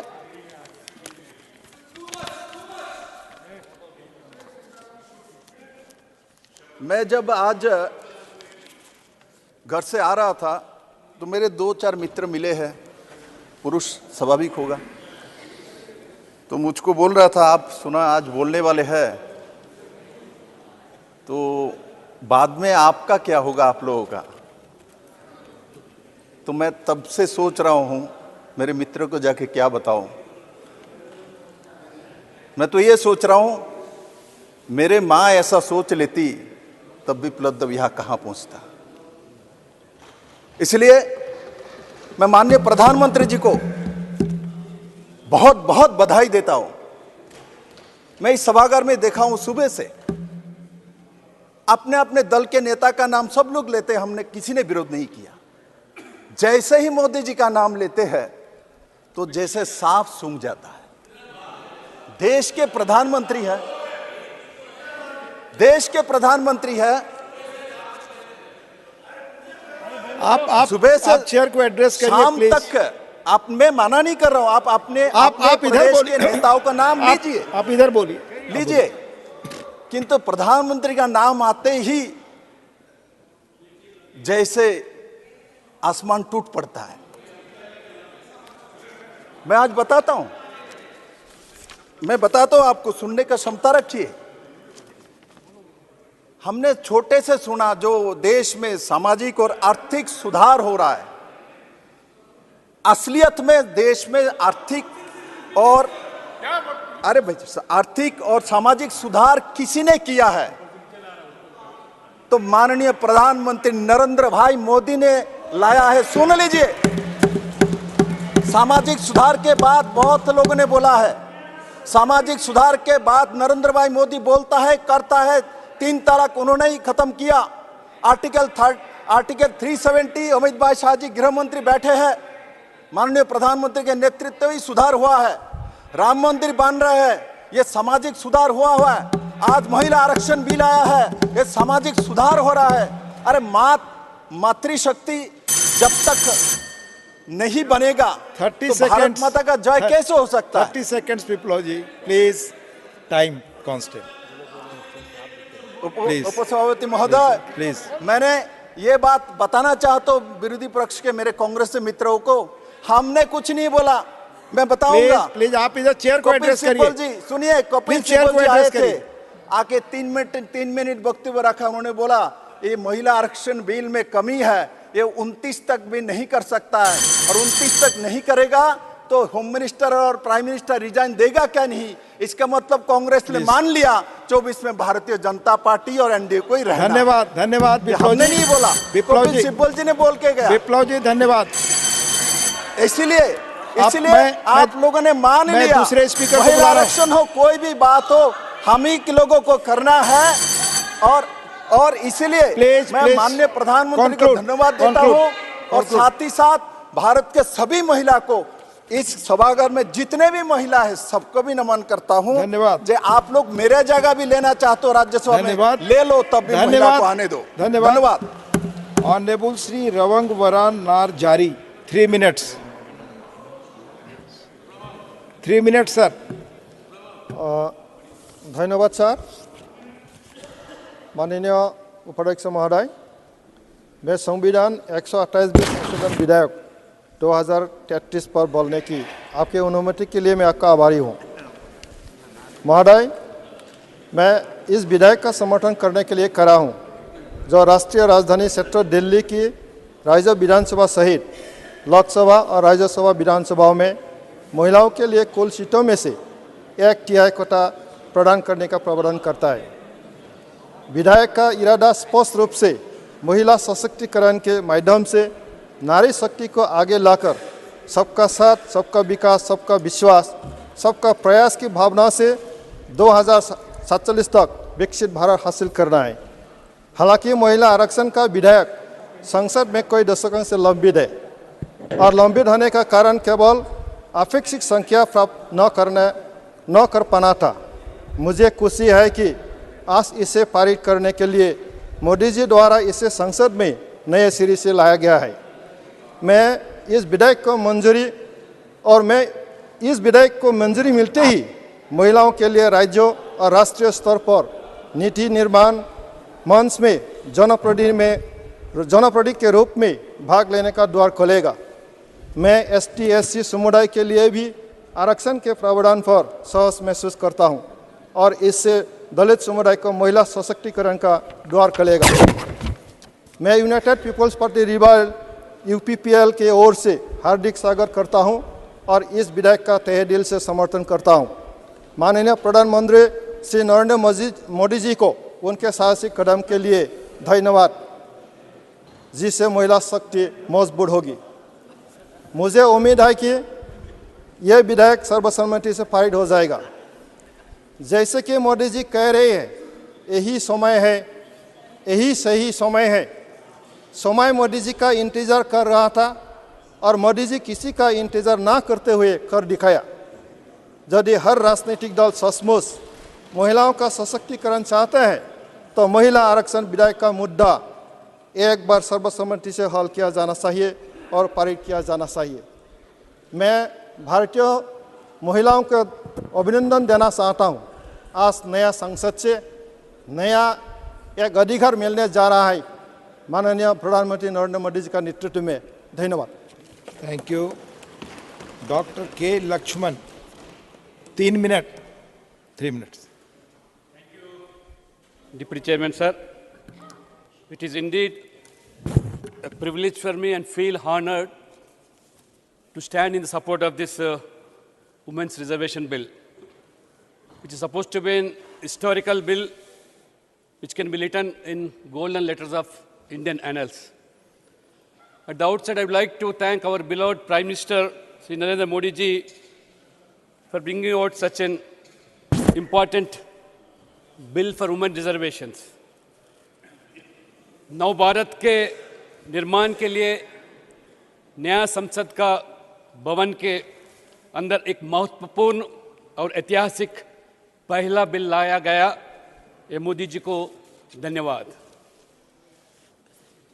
मोदी जी के नेतृत्व में संभव इसीलिए हुआ, कई लोग तो कई साल से प्रयास किया जा रहा पर किसी से मुमकिन नहीं हुआ। मोदी जी से मुमकिन हुआ, इसलिए मोदी जी है तो मुमकिन है। जब मोदी जी सबका साथ सबका नारा लेते हैं तो समाज के भिन्न वर्गों के हित के लिए ये काम करते हैं। मैं कल से सुन रहा था, खास तौर से हमारे कांग्रेस भाई, हमारे बाकी क्षेत्रीय दल ओबीसी समाज के बारे में इतने हमदर्द बता रहे कि मुझे समझ में नहीं आता। जब भी ये महिला आरक्षण का मुद्दा आया, क्यों ओबीसी समाज का ये इसमें जुड़ा जा रहा है, समझ में नहीं आता। क्योंकि कांग्रेस तो हमेशा ओबीसी विरोधी है। नेहरूजी जमाने से लेकर आज राहुल गांधी तक एक इतिहास के पन्ने में अगर देखेंगे तो पता चलेगा। काका कलेक्टर कमीशन गठित किया नेहरू जी ने, तब से लेकर मंडल कमीशन तक जब जब समय समय पर ओबीसी समाज का आरक्षण का मुद्दा आया, ये कांग्रेस ने हमेशा खिलाफ किया। कम से कम काका कलेक्टर कमीशन को दोनों सदन में चर्चा तक नहीं करते हुए किस तरह तंडे बस्ती में डाल दिया गया, ये कांग्रेस ने। और कांग्रेस ने आज मगरमच्छी के आज आंसू बहते हैं। They are trying to shed crocodile tears towards OBC. उतना ही नहीं, ये कांग्रेस नेता ने ये मंडल कमीशन सिफारिश के समय में जब सदन में चर्चा हो रहा था, एक विरोधी दल नेता के नाते राजीव गांधी ने किस तरह ये ओबीसी समाज का आरक्षण को विरोध किया। अरे मंडल कमीशन में तो कम से कम सरकारी नौकरियों में, सरकारी शिक्षा में आरक्षण प्राप्त करने लेके मुद्दा था, उसी के लिए वो माना नहीं था। ये आज राजनीति में आज आरक्षण का अगर कांग्रेस कल से जो चर्चा कर रहा, ये कोई मुमकिन नहीं। इसलिए मैं बोलता हूं ये कांग्रेस हमेशा ओबीसी समाज को धोखा दिया। आज नरेंद्र मोदी जी ने आज जब से प्रधानमंत्री बने तब से लेकर आज ओबीसी समाज के हित के लिए इतने योजना और इतने कार्य। 2 मिनट कंक्लूड प्लीज। और मैं यही बताना चाह रहा हूं कि ये मोदी जी ने 2 बार प्रधानमंत्री बने, तीसरे बार प्रधानमंत्री बनने का माहौल बन गया, ये सही नहीं पा रहे। हमेशा मोदी जी के जाति के ऊपर टिप्पणी करना या चाय बेचने वाले बोल के ऐसा टिप्पणी करना, चाय बेचना कोई गना नहीं है, देश को तो नहीं बेचा, चाय बेच के गरीब परिवार से आके ये देश को चलाकर आज विश्व पूरा आज मोदी जी के ओर देखने का आज मोदी ने देखा। और हमारे तेलंगाना से मैं जहाँ आता हूँ, हमारा बीआरएस के नेता बता रहे हैं ये हम ओबीसी के और महिला के बारे में हमदर्द बता रहे, ये तो हमेशा मैं दूसरे तेलंगाना राज्य बनने के बाद एक महिला को भी वो मंत्रिमंडल में शामिल किया, आज बता रहे ये महिलाओं के बारे में आंसू बह रहे हैं। उसी तरह ओबीसी समाज के लिए किस तरह अपमान किया बीआरएस ने आज प्लीज। माननीय प्रफुल्ल पटेल जी नॉट प्रेजेंट। माननीय श्री महेश जेठमलानी, माननीय Mahesh Jethmalani please.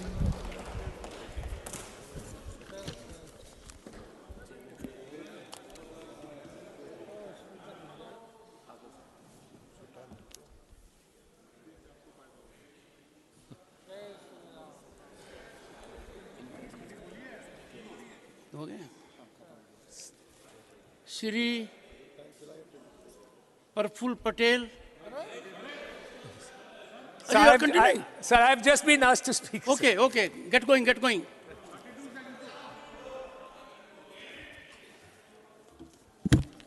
So, how much time do I have, sir, may I ask? How much time do you need? 15 to 20 minutes. How much time do you need? 15 to 20 minutes, sir. All right, you get 5 minutes. Go ahead. So I should have pitched my case higher. Honorable Chairman, with your kind permission, I rise to wholeheartedly support this most significant and path-breaking constitutional amendment, the 128th Amendment Bill 2023, also known as the Nari Shakti Bandhan Adhiniyam. So,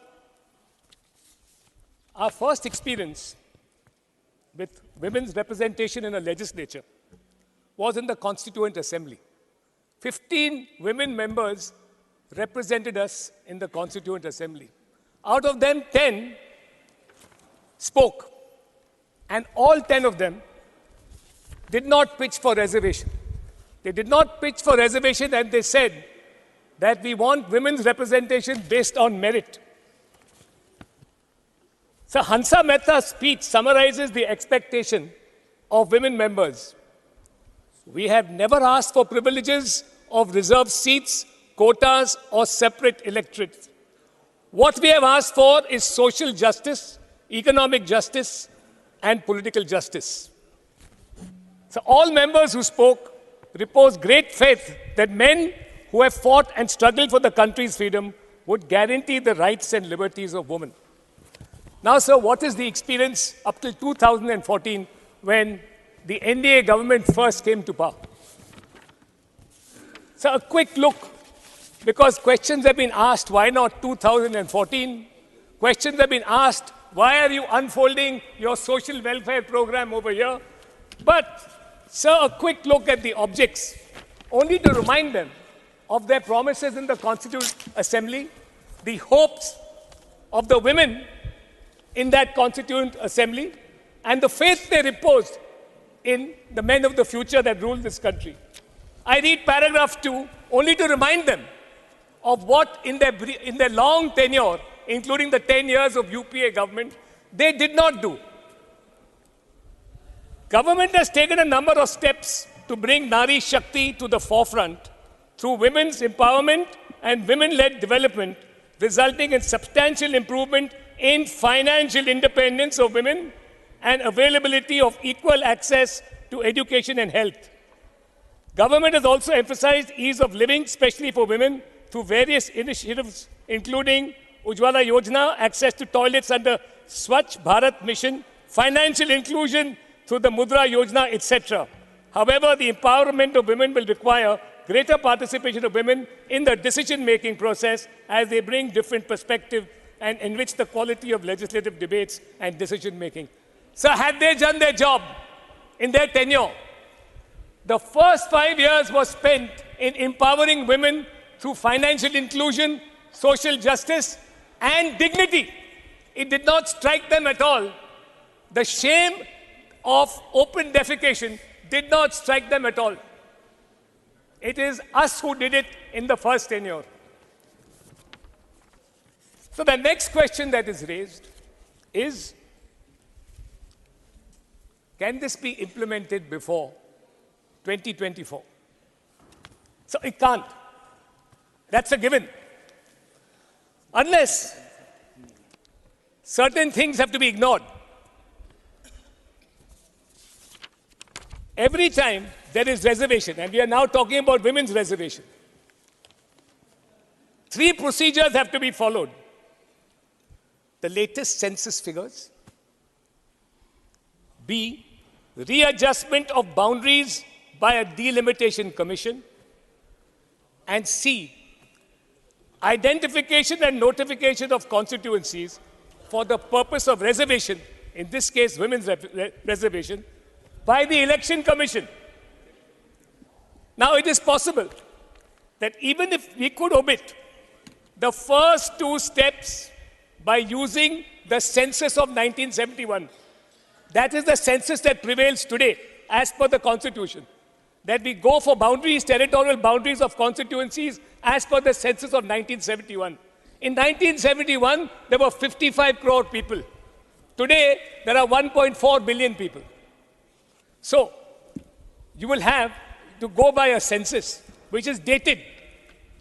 You have twice the number of seats if you do a fresh census today.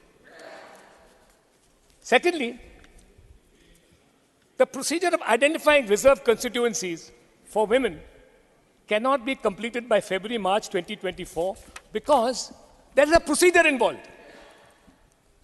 And consider if you want to avoid this procedure. The Election Commission has to follow a particular procedure. First of all, it publishes its proposal. This is even if you want to give up. You want to go by the present census, not wait for the next census. If you want delimitation to be dispensed with by the Delimitation Commission, you still have to go through an Election Commission identification process of reservation seats. Now that requires a procedure. The procedure is, first, publish proposals for constituencies to be reserved for women in the Gazette of India and the official Gazette of the state concerned. Secondly, specify a date on which such proposals will be further considered. And third, consider all objections which may have been received by it. What? I am not yielding, and why are you talking? Sir. Carry on, carry on. Carry on, carry on. Sir, consider all objections. Consider all objections which may have been received by it, that is the Election Commission, before the date specified for its consideration, and hold one or more public sittings at such place or places in each state as it thinks fit. This is a mandatory procedure, and it accords to transparency, it accords to justice, it accords to the views of all stakeholders. The Commission also sits as a court when it identifies constituencies for reservation.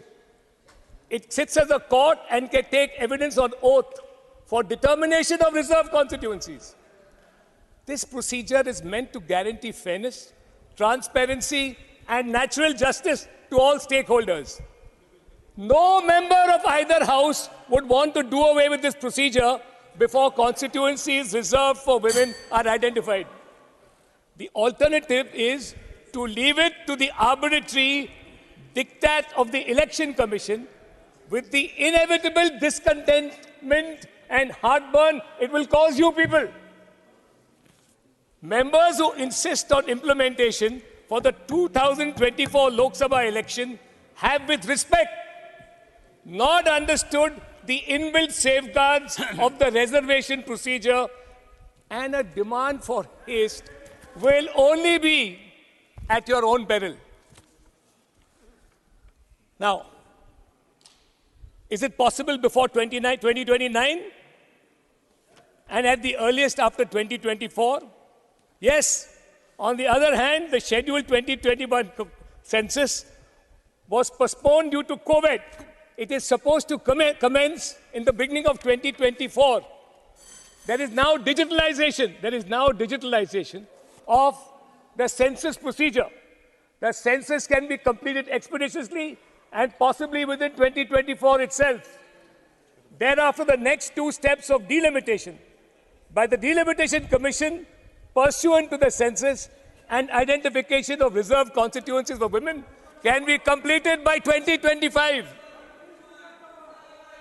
By 2026,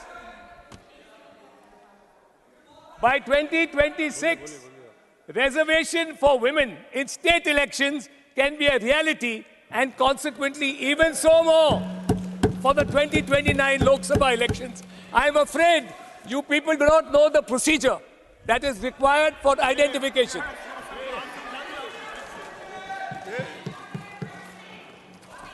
And please do not mix up.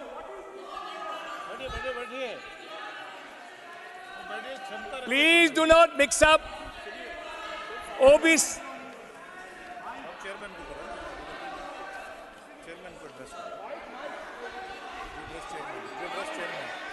Please conclude now.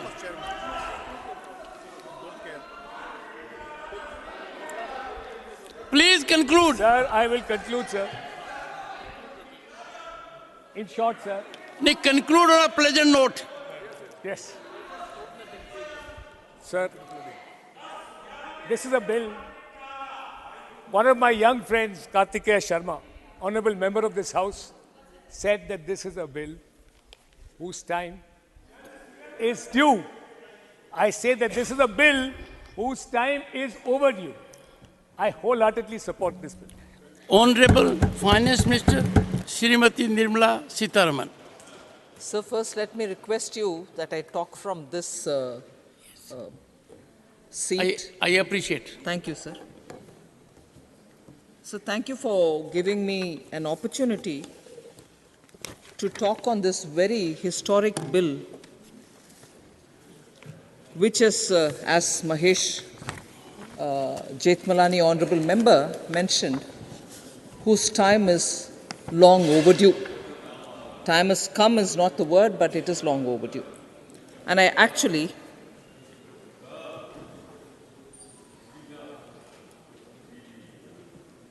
what happened? Oh, okay. Yeah. No. Thank you very much. Yes, what's the problem? No, he's not objecting to that. No, he's not. I think certain things have to be over.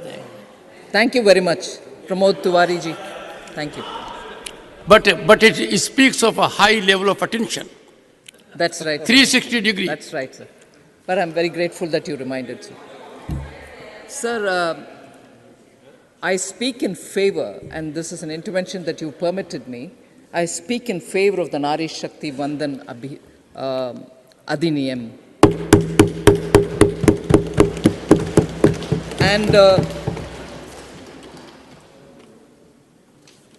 And this proposed 128th amendment has actually been very thoughtfully crafted, considering that we are at a very critical stage of our development process, we've seen the success, and I certainly want to credit Shri P.V. Narasimha Raoji's government for having brought in the 33% reservation in the Panchayat Raj at that time.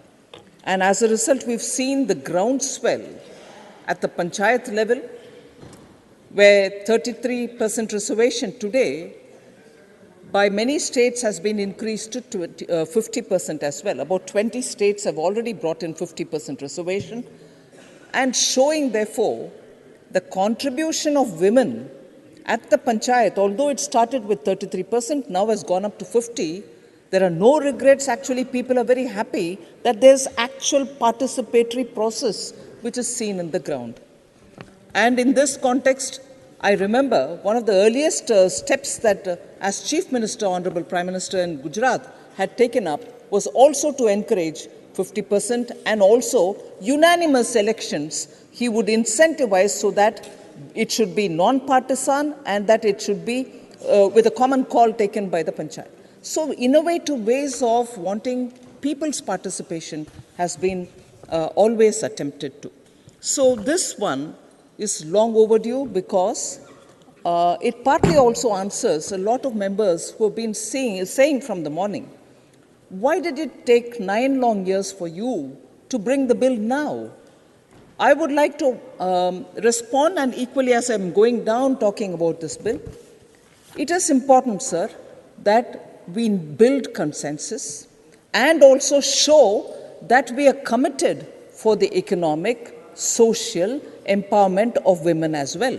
We've heard several members today speaking about how since 2014, there have been very sincere ground-level attempts to provide house, provide drinking water, provide smoke-free kitchen, provide dignity, which was a word used by Mahesh Jethmalani just before me, about providing toilets and so on. So these are also the fundamental bricks which build on empowering women. So social empowerment, economic empowerment, I'll go into a bit of detail a bit later.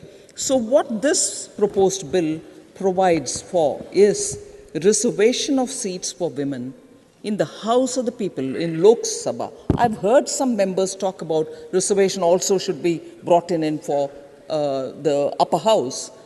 With the indirect election process and the way in which preference is shown in the voting, it's just not going to be possible to do any reservation. Let us keep that outside of this discussion, although it's well-meant. I mean, the well-meaning suggestion has come in, but that's not going to be workable if it is not a direct election. So this bill actually provides, therefore, for reservation of seats for women in the House of the People, Lok Sabha, and also in the legislative assemblies of every state, and also in the National Capital Territory of Delhi. It proposes, sir, again, people have picked up on this word, but I reiterate it. It proposes that as nearly as maybe 1/3 seats shall be reserved for women. So that's the first two salient feature of this bill. So what it would do is to bring in a new article 330A, which is intended for reservation of seats for women in the Lok Sabha.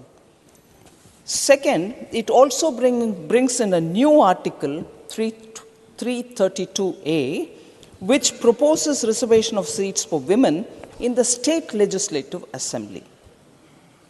Another, which is an existing article, which is 239AA, is proposed to be amended for providing reservation for legislative assembly of National Capital Territory of Delhi. So all these three are happening. It also then intends that there shall be a reservation for women belonging to scheduled castes, scheduled tribes, in respect of the seats reserved for scheduled castes and scheduled tribes. So consequential amendments, sir, over and above all this, will also be made to the relevant acts for Puducherry and for J&K. Now, we come to the point on which, again, the previous speaker has gone into greater detail with his legal acumen to say how exactly this is going to be implemented. I'll have a minute on that. As far as the implementation of the proposed reservation for women, the new article 334A is inserted into the Constitution.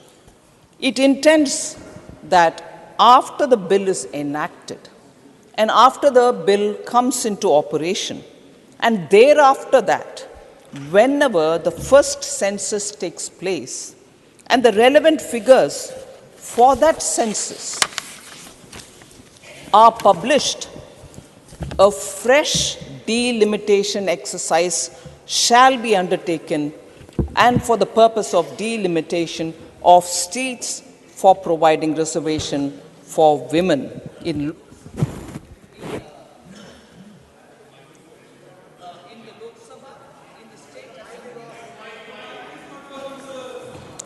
in the Lok Sabha, in the state legislative assemblies, and also in the Legislative Assembly of Delhi.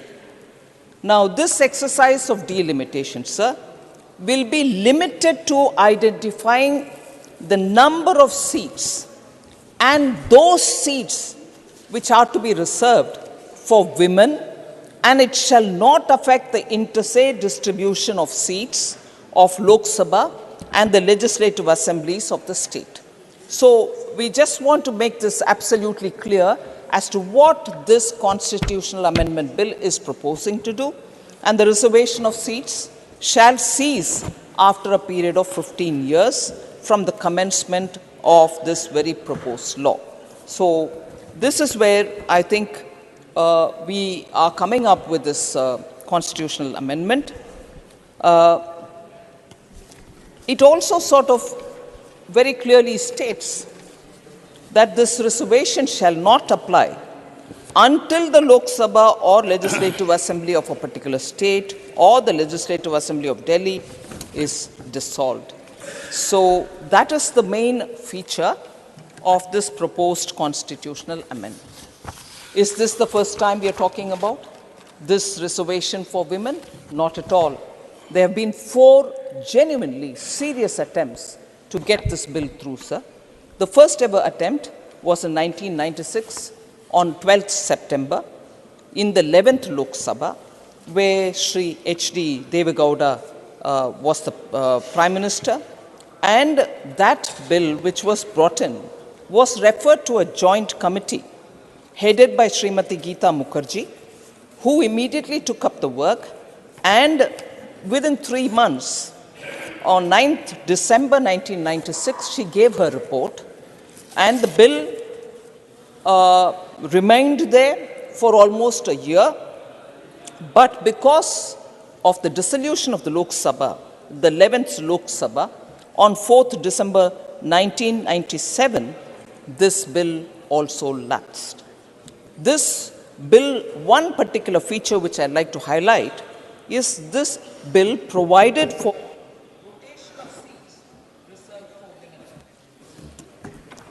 So it provides for rotation of seats.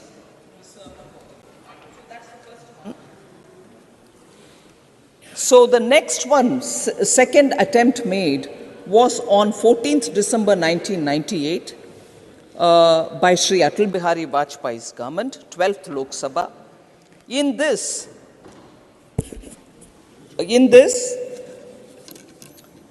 the bill was almost identical to the one which was presented earlier, but a 15-year period was brought in.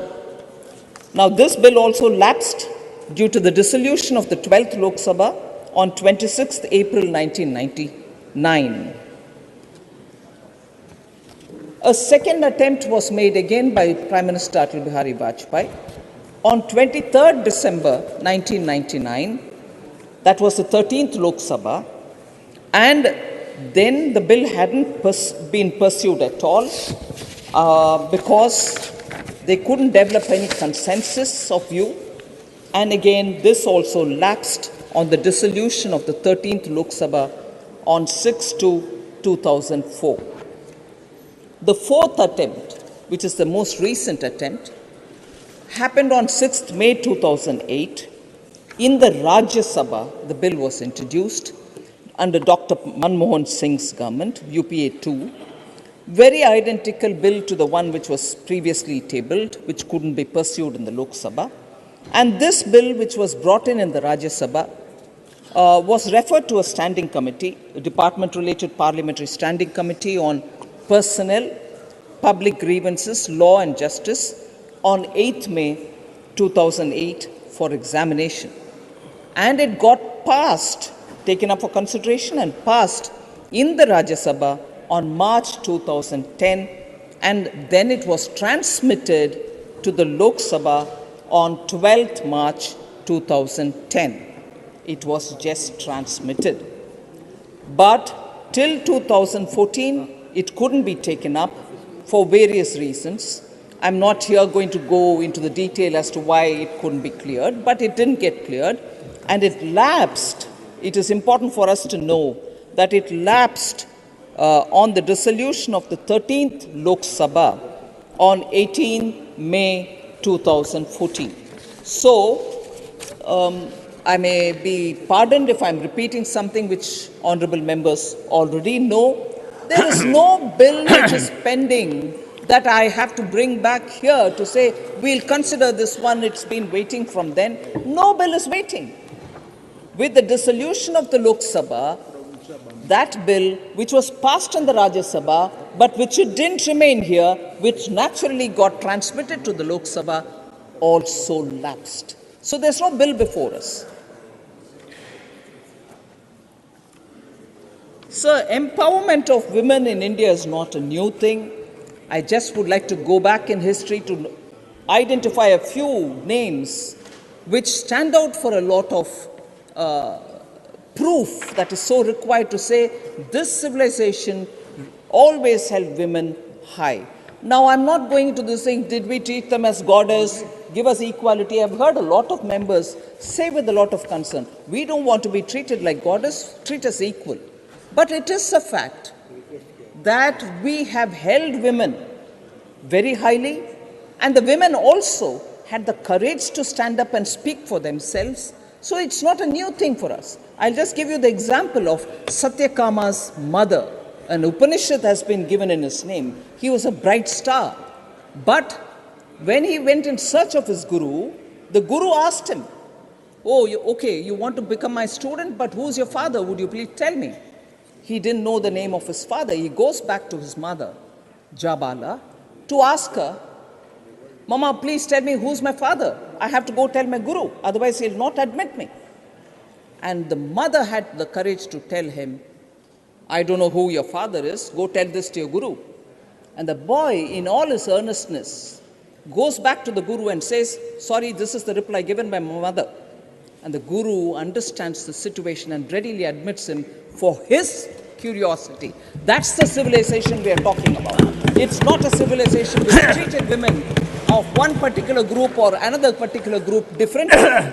We've treated all women with fairness. There can be differences during the age as we are coming down to today. But that is Satyakama Jabala, and Jabala, the mother, who could tell her boy to go say with pride that no, you'll know your mother's name, but the mother doesn't know the father, and the guru had no objection.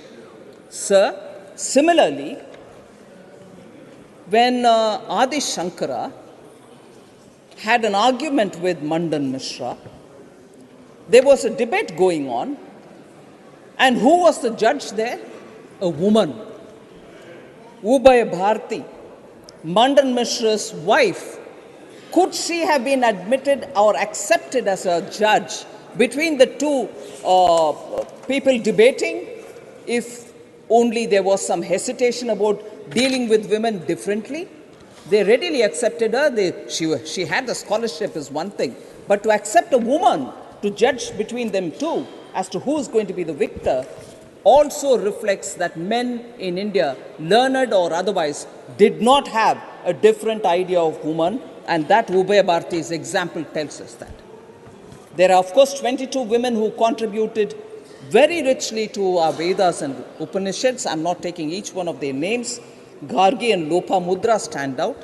Similarly, I heard members this morning also recall from the south eminent fighters, warriors. I also will name Abhay, who was a great, simple two-line aphorisms from her, always enamors all of us. Karakal Ammayar, who was a great bhakti saint. She's treated as an Nayanmar.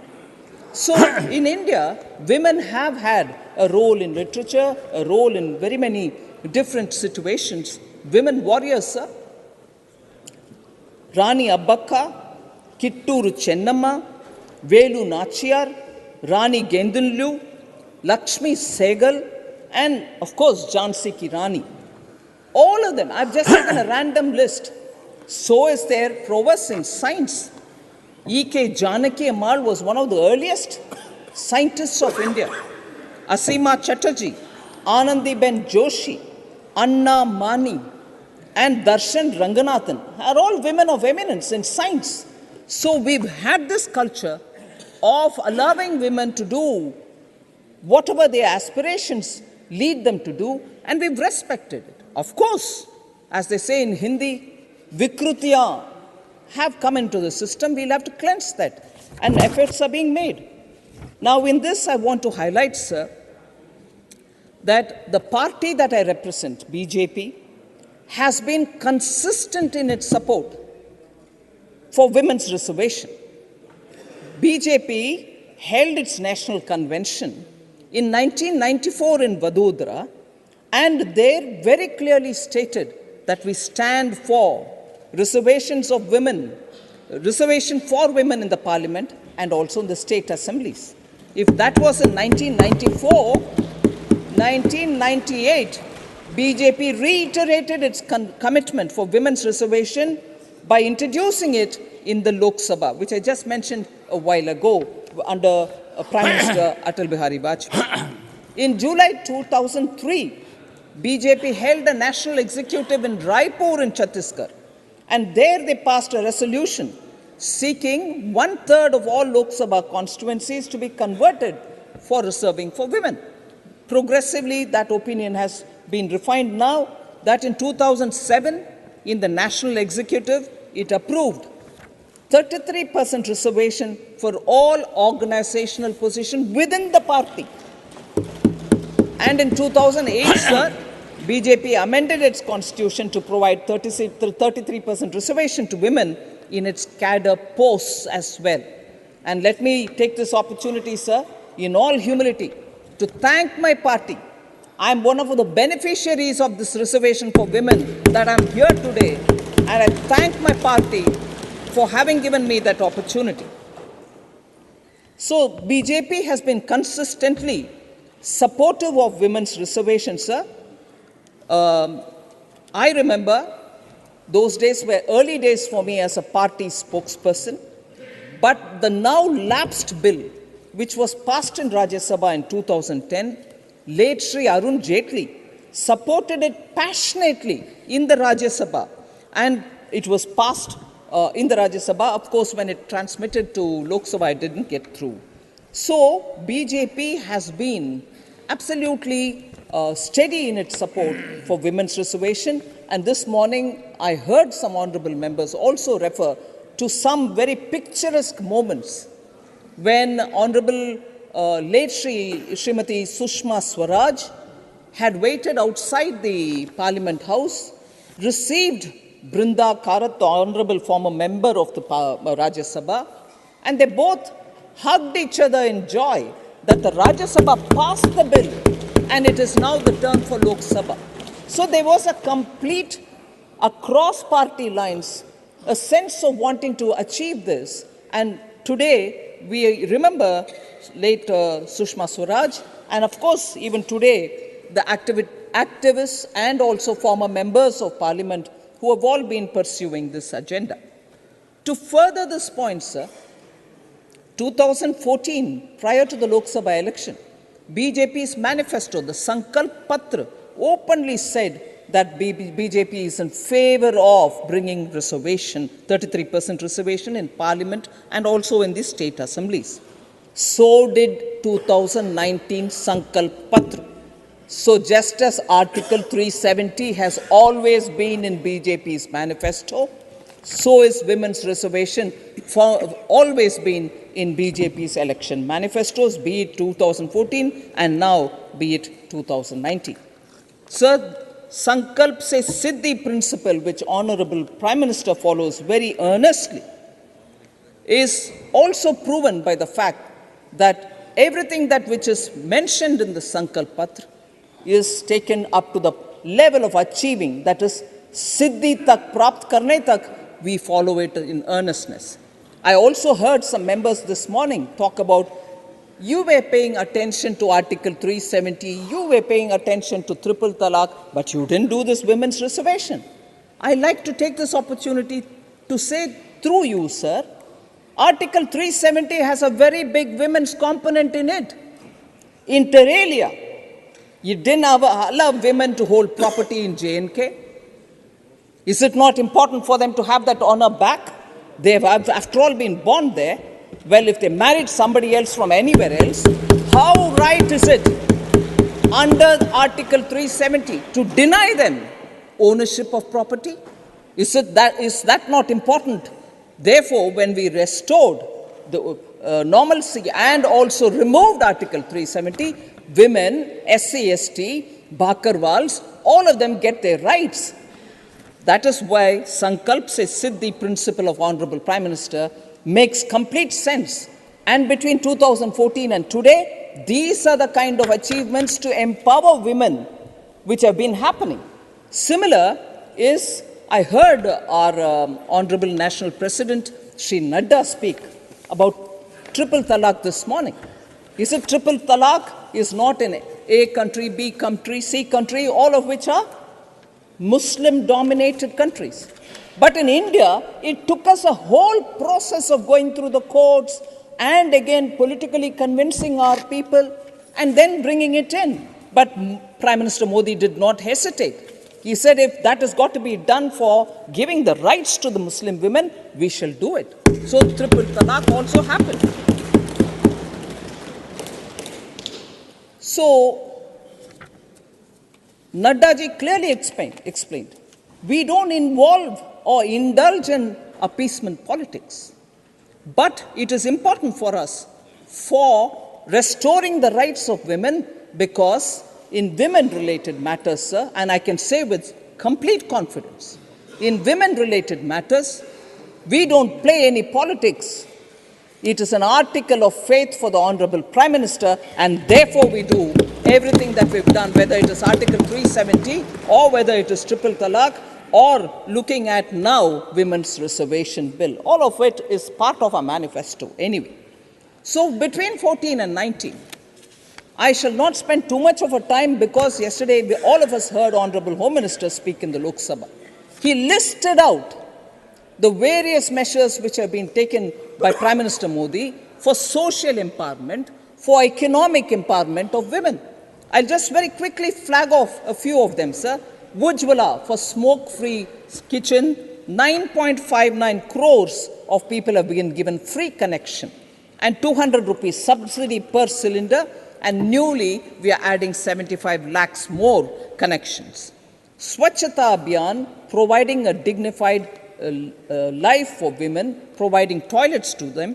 11.72 crore toilets have been built in this country.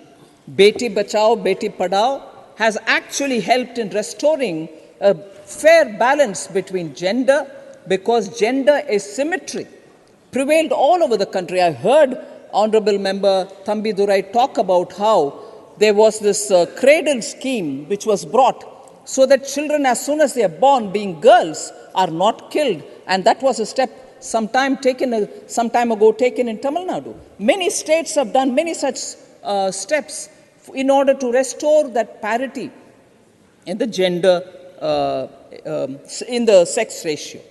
Sir, Prime Minister Modi's government is the one which gave from 12 weeks of maternity leave to 26 weeks of paid maternity leave for women.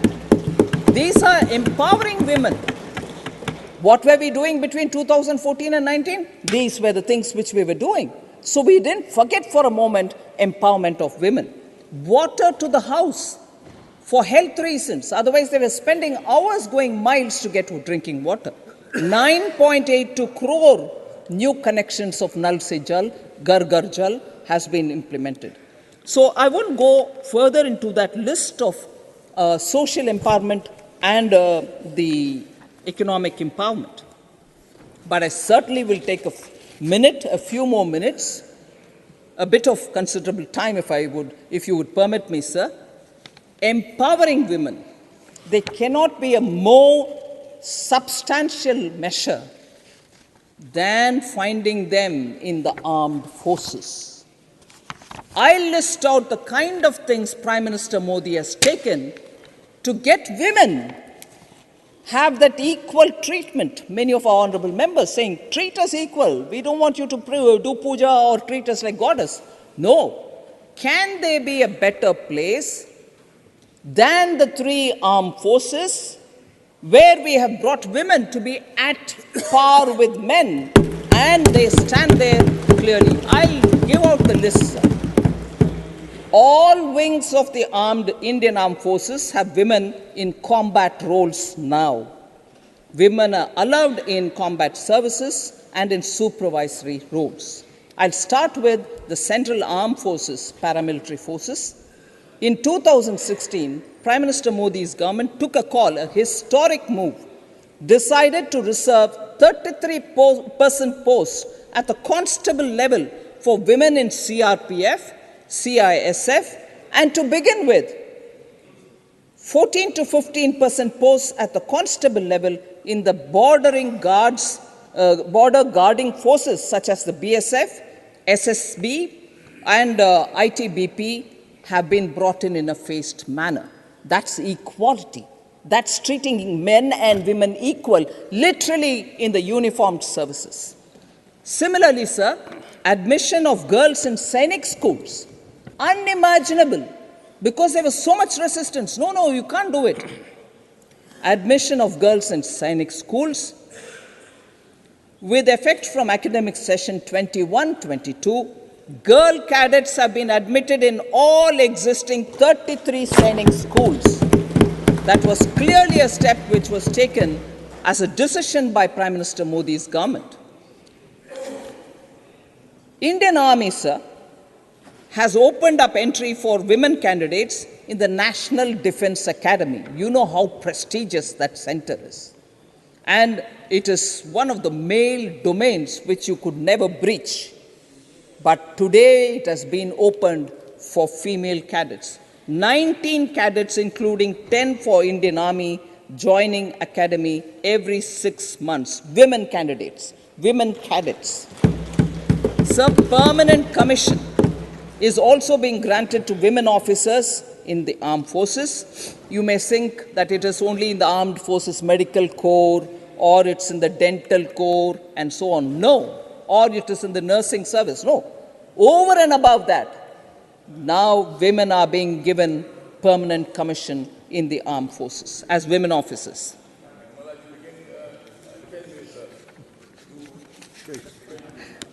Sir, similarly, Indian Army has opened up avenues for women officers to serve as pilots in the Corps of Army's aviation.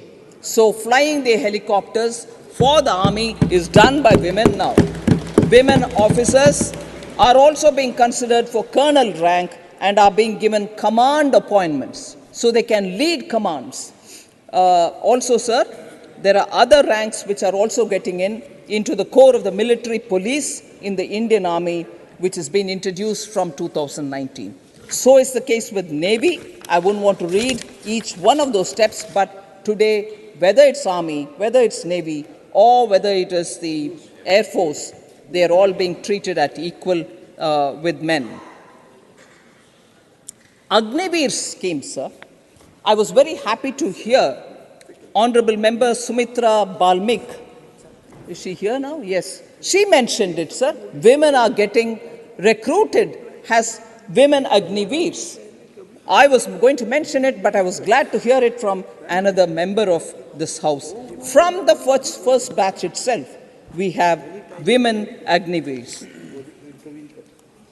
So now, without taking more time on talking about the larger issues, I'll come to responding to some of the members who have raised some issues where I wish to explain.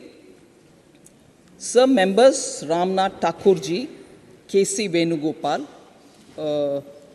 Priyanka Chaturvedi ji, Phulo Devi Nettam ji, have all raised this issue about, you came to power in 2014, why have you taken 9 years to bring this bill? I think I've explained it that we've spent a lot of time and attention on delivering on social empowerment and also on economic empowerment. In the meanwhile, you also saw how they have been empowered to get into the armed forces and the central armed paramilitary forces as well. Explanations and details with facts have been given by the Home Minister yesterday in Lok Sabha. Women have become now job creators. 29 crore women have also benefited because of the Mudra scheme, where 70% of all beneficiaries are women.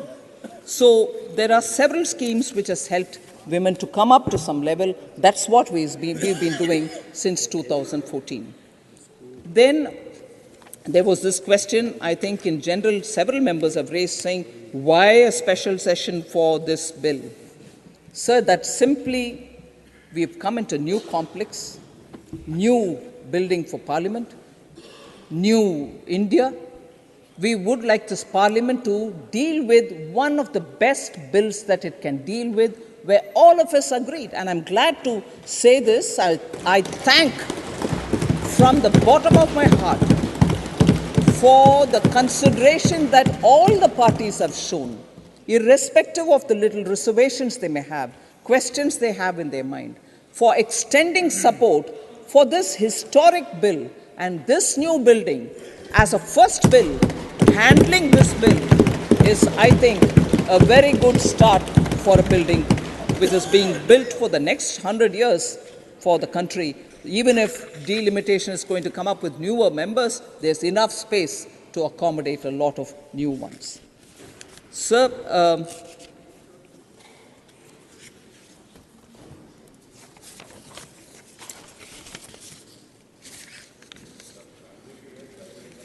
it was a bit disheartening to hear some members say, oh, this bill is a jumla. This is a very catchy word. A lot of people love using that word, but no. Whoever said it, I'm not particularly naming the members. It is not a jumla. This bill is not a jumla. I want you all to please attend to the points that I'm trying to talk. And the context in which the Home Minister said, I think has been well understood, but it's convenient for us to use jumla again, no? So we forget the context in which Honorable Home Minister said it. So the legal process, no, thank you. That was misunderstood or you're interpreting it differently. I don't want to get into it. Now I'm talking about the Women's Reservation Bill. Legal processes which need to be adopted for enabling this provision has been defined and described by a legal luminary, but I will certainly repeat it for us to know, and I'm sure many of our senior members here will appreciate that without amendments as regards duties and without the delimitation happening, and delimitation process is a quasi-judicial process. It needs an appointment by law. It needs a Supreme Court judge retired to head it. It needs members from the Election Commission. It will also have member representatives from every party, recognized party. So it is not a exercise to push the decision further, but once we pass this, and once the states also pass their respective law, is when and in the meanwhile census taking place, with the number or the figures of the census notified, the ball sets rolling for a delimitation commission to come into play. So, unless we do it, and in that, I'll get into the detail why this 2026 stands out for us. Why 2026? Why can't it be earlier? I'll try to explain it as well. It is not something which we have done it. We are carrying a legacy where delimitation dates have been frozen, not once, frozen twice, and for long periods of time. I'll get into that. But with these handicaps or with these realities before us, it shall not be possible to implement it now in 24 itself. Our intention is clear. Clear it all up. And once the census is over and the delimitation sets rolling, you're going to have it the moment it is finished. So, no Jumla ma'am, whoever said it, but truly it's going to set that course which was very clearly from a legal side explained. It also says, one of the discussions this morning, sir, saying, why did you have to bring it now? You're going for an election, you're probably worried about the election. No, as I said earlier, it is an article of faith. Whether it is now, whether it is all the 4 times when it was brought to this house, every time BJP has supported the bill. Even that time when it was brought into the Rajya Sabha by Dr. Manmohan Singh, BJP stood out to support the bill. So why would there be any hesitation in our mind?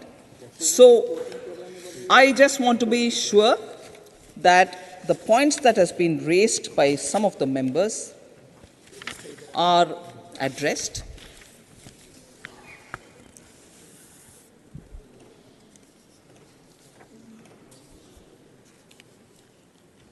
Sir, before I get into talking about the delimitation details, I want to pick up on Sri Binay Vishwam, who seems to have forgotten the bill and said many other things about, where are the women? Why did you want to form a separate organization aside from RSS? Why do you need a Sevika Samiti and so on? They are 100-year-old organizations. All of us know how they are involved in public service, particularly when there is a disaster, a cyclone, a flood. Man and woman are there first. Unclaimed dead bodies, they do the cremation or, as per the law, whatever process for the ultimate end rituals. They are completely dedicated for social service and keeping people together. And if that is worrying the honorable member about why the women have not been taken in RSS. Please, honorable member, I have not given you a flare. Please, sit down. No, don't do it. Please. Sir, why should there be a separate organization? Why they cannot be part of RSS and so on? At least there is an organization keeping all the women working together at par. If you don't mind me, sir, and if you'll allow me this little bit of indulgence, and with the honorable member not taking any offense, because he's spoken quite a lot, I'll rather respond with just one fact. Let me ask him, how long did it take for former member Brinda Karat to get into the Communist Politburo? To get into the Politburo, how long did it take for Brinda Karat? Nobody else. It was public debate. It was a public debate to say, Communist Party, you don't have one woman in the Politburo. And it's not as if you don't have women at all. Poor Brinda Karat had to fight her way. And now you're talking about RSS and Sevika Samiti? Please.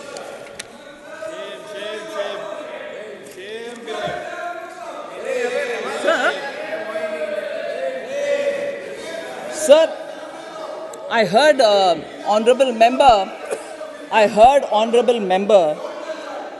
Kapil Sibal, sir, talking about Finance Commission cannot allocate resource fairly till the census takes place and so on, and that we are using a old census because I'm talking about, he referred to Finance Commission, I'm also referring to that, but the idea was that the census, old censuses are being used.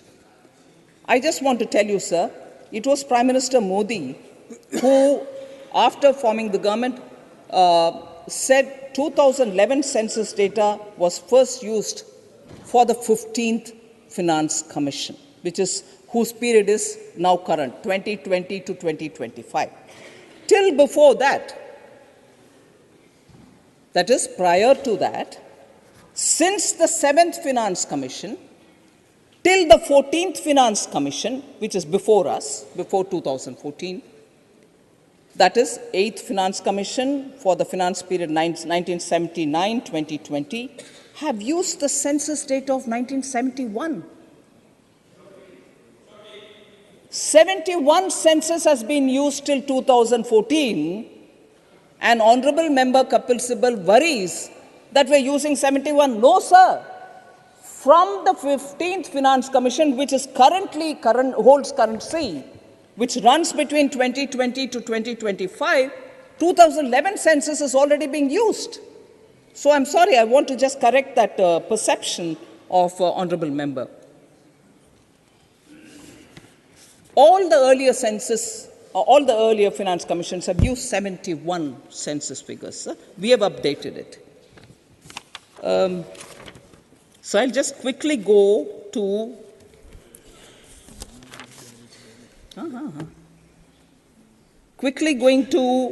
talking on the readjustment of seats.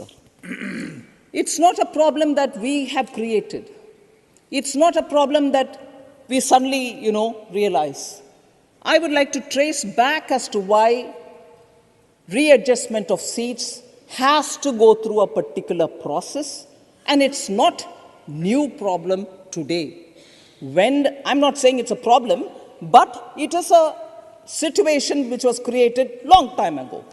I'll just tell you that Article 82 provides for readjustment of seats after each census. So as per this article, sir, seats of Lok Sabha allotted to the states, as well as division of each state into territorial constituencies, will be readjusted after each census. It provides restriction that such readjustments shall not affect the representation in Lok Sabha until the dissolution of existing Lok Sabha. Just the core facts before us. In 1976, and this is where I'll draw the attention of the honorable members. In 1976, the 42nd Amendment of the Constitution inserted two provisos to this article. 42nd Amendment inserted two provisos, which are under Article 82 and 173. First proviso provided as to when readjustment shall take effect, and the second proviso provided that readjustment shall not be necessary until a new census is done and its figures are published after the year 2000. In 1976 till 2000, delimitation was kept frozen thanks to the 42nd Amendment. So that during that emergency, the infamous thing which happened, 42nd became a basket case where you put everything, Adobe's list, and passed it all. When the emergency extended period, the Lok Sabha, after completion of 5 years, ran the 6th year and did all this. So the 42nd Amendment froze it till 2000. Thereafter, this freeze till the year 2000 was amended in 2002, the 84th Amendment, and the year 2000 was replaced by the year 2026. So the 2026 is not somewhere coming out of our imagination. The freeze in readjustment of seats has happened in 76 up to 2000, and in 2002 it has happened as an extension till 2026. So, as first census of 2026 will be undertaken into 2031, until that period, there will be no readjustment and seats shall remain unchanged is the position. Now, what we are trying to tell you here, therefore, is after the census now, which can start from early 24 in all probability, it will go, and once the census is completed, its announcements are over about the findings of the census, the report of the census, then the delimitation commission can be set, and it will do its job not just for the Lok Sabha seats but also to the states. Then the reservation comes into implementation. So I won't spend more time on that, sir. There's one more response I want to give. Shri K.C. Venugopal had mentioned that what happened in 1989.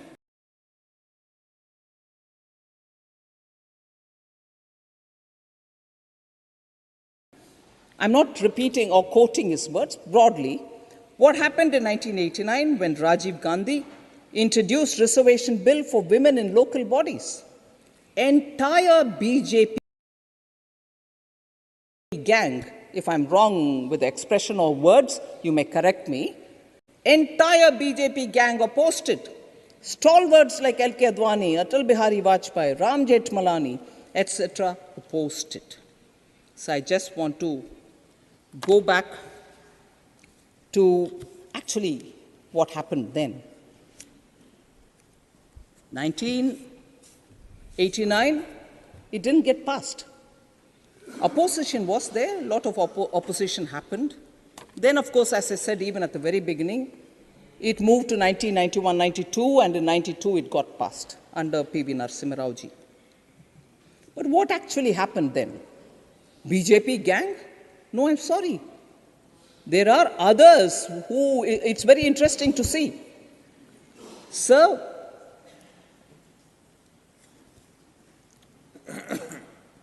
because the center-state relations at that time, and I'm purposely bringing this element, was such that it was felt that the Panchayati Raj plan clearly aims at depriving the states of power to manage their own local bodies. This was the narrative which went into the opposition's minds. Chief ministers like Sri Karunanidhi, Jyoti Basuji, Devi Lal, and Sri N.T. Rama Rao, all of them made it clear to Sri Rajiv Gandhi that this was an issue which required a national consensus. So it's not the BJP gang, sir. All states were standing up to say, sorry, you're taking away our powers. And I'm quoting here, sir, Sri N.T. Rama Rao, as reported in a newspaper, if you want, I can always leave this authenticated copy, said Sri N.T. Rama Rao, let the Prime Minister, I'm quoting here, let the Prime Minister seek a fresh mandate from the people on this issue and then amend the Constitution. Sri N.T. Rama Rao said this about that Panchayati Raj bill. Again, sir, I will add, sir, Ramakrishna Hegde ji said, quote, and I'm reading it exactly as the quote is before me, Rajiv now wants to run the villages from Delhi. We won't allow encroachment on the rights of the states. That was Ramakrishna Hegde, sir. Then Saroj Mukherjee from CPM, sir. It's not BJP gang. I'm telling you about CPM also. The CPM's Saroj Mukherjee said, and I'm quoting here, sir, any attempt to reduce the power of the state in the area of local self-government would be resisted, unquote. So, sir, when you don't have a record to justify your center-state relations, and I also do remember the GST debates, you promise something to the states, you don't fulfill it, and the states don't have confidence in your word. GST didn't happen during the period. Whereas that's the confidence Prime Minister Modi could give to the states, and therefore GST was implemented by us. center-state relations. Center-state relations is a topic on which somebody who used Article 356 to remove state governments so many number of times, more than 90 times, should not speak at all. Sir, just one last point. Such one last point. Lot of people, sir,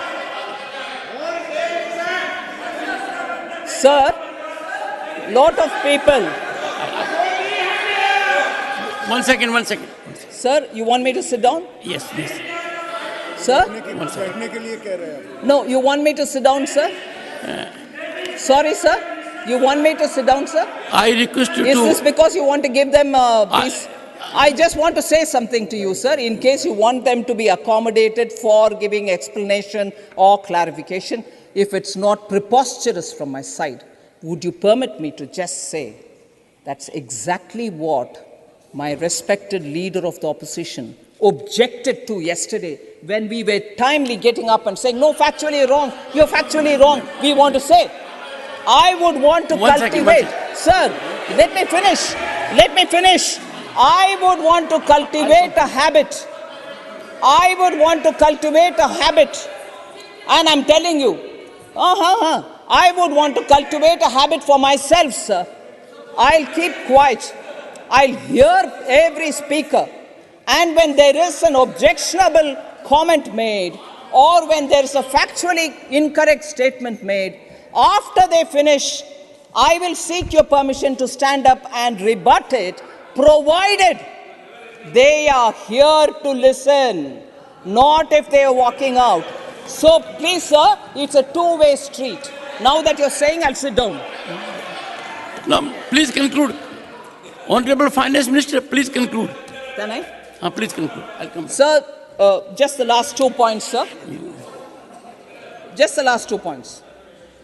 So there's been a lot of question on why is it that we won't be able to do the OBC like the way we do the SC reservation or ST reservation.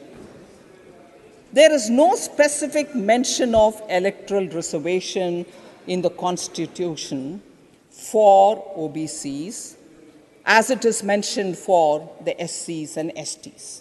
That is why this bill, which brings in the amendment to have a 133% reservation, deals with the general category, deals with the SC category, which is provided for by the Constitution, and deals with the ST category, which is provided for by the Constitution. So there is no ambiguity in our mind.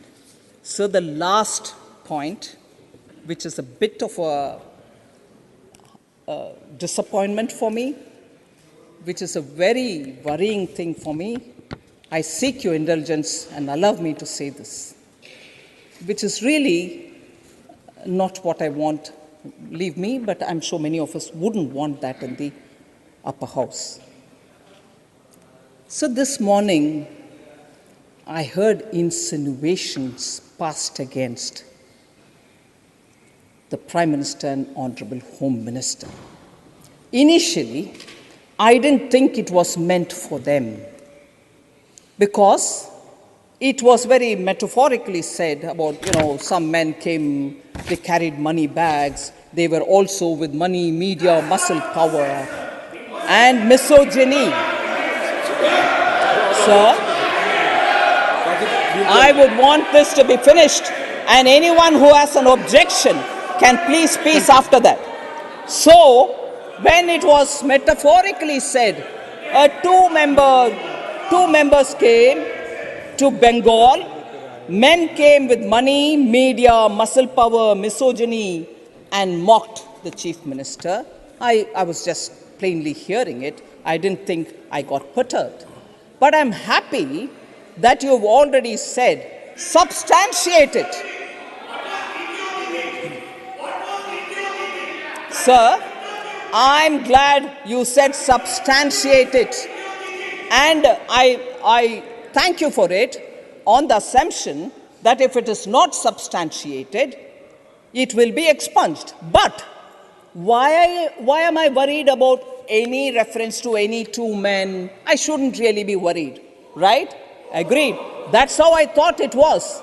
But when somebody from here objected to that comment, and finally when it was not permitted, and the honorable member was allowed to speak, he used the names. And if I can recall the lines that he said, sir, he looked at you and said with aggression, sir, if whenever I take the name of Prime Minister Modi and Amit Shah ji, I get under their skin, is what he said. Now, if the two-man reference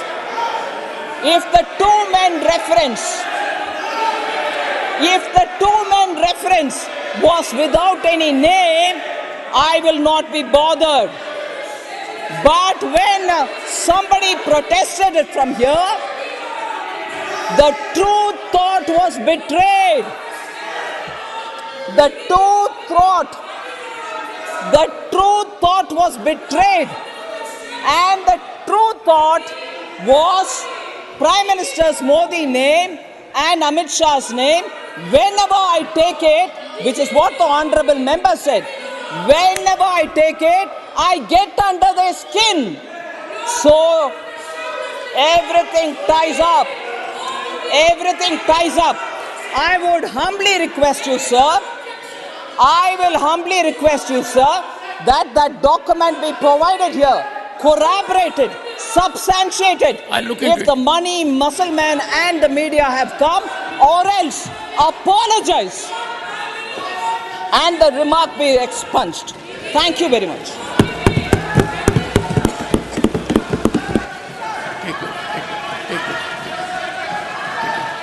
Honorable members,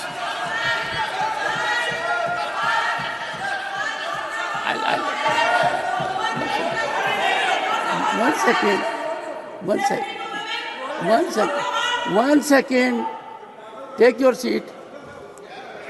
Honorable members, take your seat.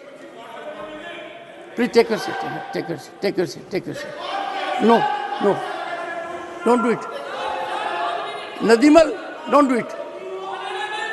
You are not in a forest area. You are in this house.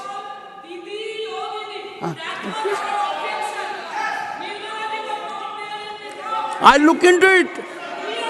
Dola Sen, madam, I'll look into it. Sit down. Honorable members, after a long gap, if I take my tenure of 1 year, one second. Honorable members, please. Honorable members, I express my deep sense of gratitude for memorable, stimulating debate with emotive. I'm coming to that. Can't you have some patience? Can't you have some? What gives you the impression I will not give you the floor? Don't see a ghost in every dark corner. I am expressing something that after a long time, we have had very involved debate. Every member of the House has contributed. Every member of the House has been insightful. It has been very stimulating, emotive, intellectual exposure was also there. There have been differences which are to be there in democracy, commendable contributions from everyone. And I have listened to the input by everyone. There have been acerbic comments. There have been sarcasm also. There has been wit. Humor was lacking.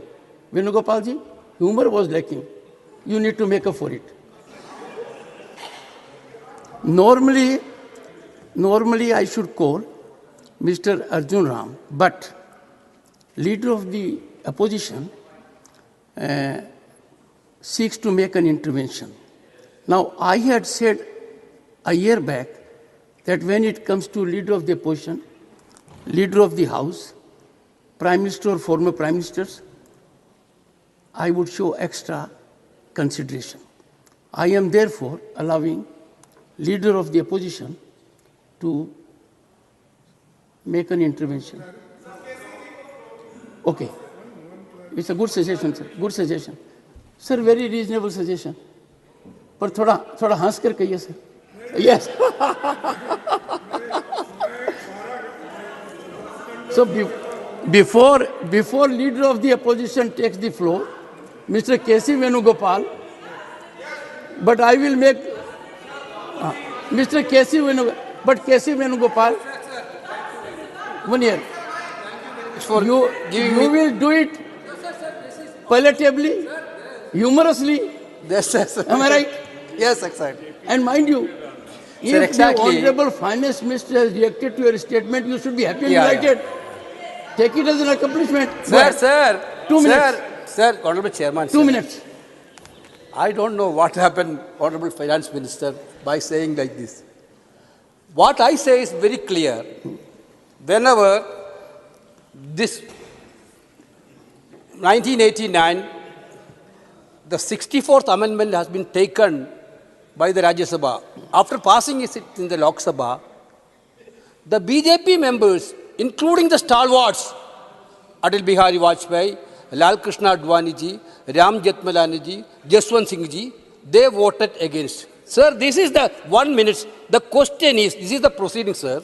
The question is that the bill for her to amend the Constitution of India, 64th Amendment, passed by the Lok Sabha, be taken into consideration. The voting is taken. Then Lal Krishna Advani voted no. Atal Bihari Vajpayee voted no. Jaswant Singh voted no. This is only I told, sir. Your stand is very clear. Then why Honorable Finance Minister putting the responsibility on other party's shoulder? I am asked about her party stand only. She has to clarify that stand, BJP stand. I didn't ask. So it's happy ending, one point of view, another point of view. Yes, obviously.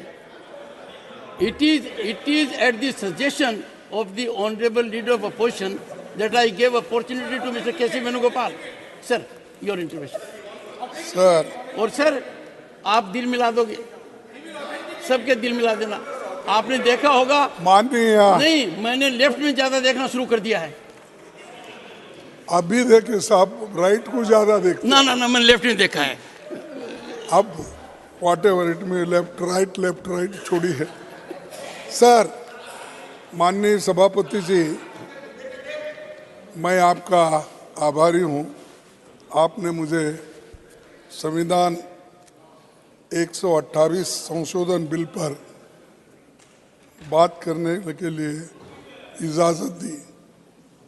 मैं इसके समर्थन में ही खड़ा हूँ और ये bill को संपूर्ण सपोर्ट करता हूँ मेरे दिल से.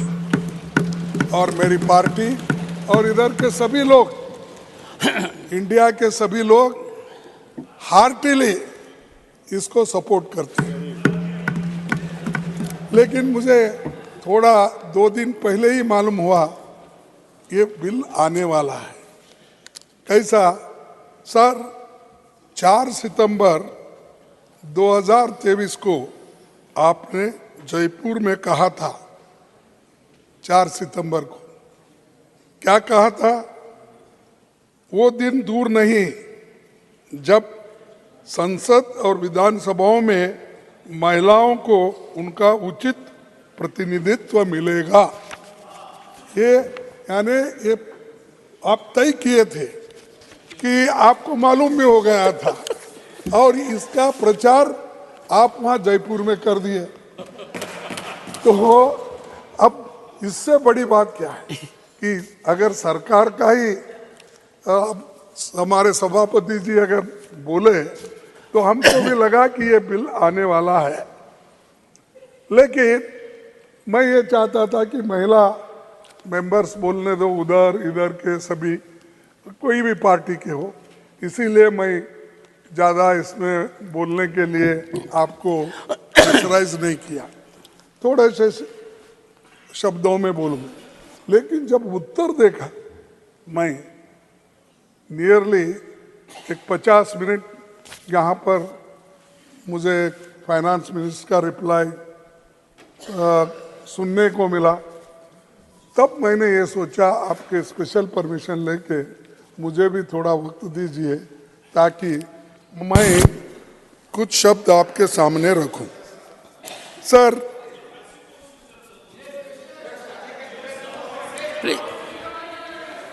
Please listen to the leader of the opposition. Sir, मैं इससे The Honorable शुरू करता Finance हूं। Minister was heard with rapt attention. Sir, Please. Sir, मैं एक कविता से शुरू करता हूं। सर, आपकी कविता बड़ी गंभीर होती है। नहीं, मेरे यहाँ आने से पहले आपने ऐसी कविता पढ़ दी कि पूरे देश में मेरे को लोग पूछने लगे। नहीं, आपके लिए ऐसा मौसम आएगा, सदा सताएगा। नहीं, मैं आपके लिए नहीं, आपके लिए नहीं, किन्हीं के लिए, ये इस बिल के ऊपर ही बोलूंगा। ठीक है। कोमल है तू, कमजोर नहीं, महिला कोमल है तू, कमजोर नहीं, शक्ति का नाम ही नारी है।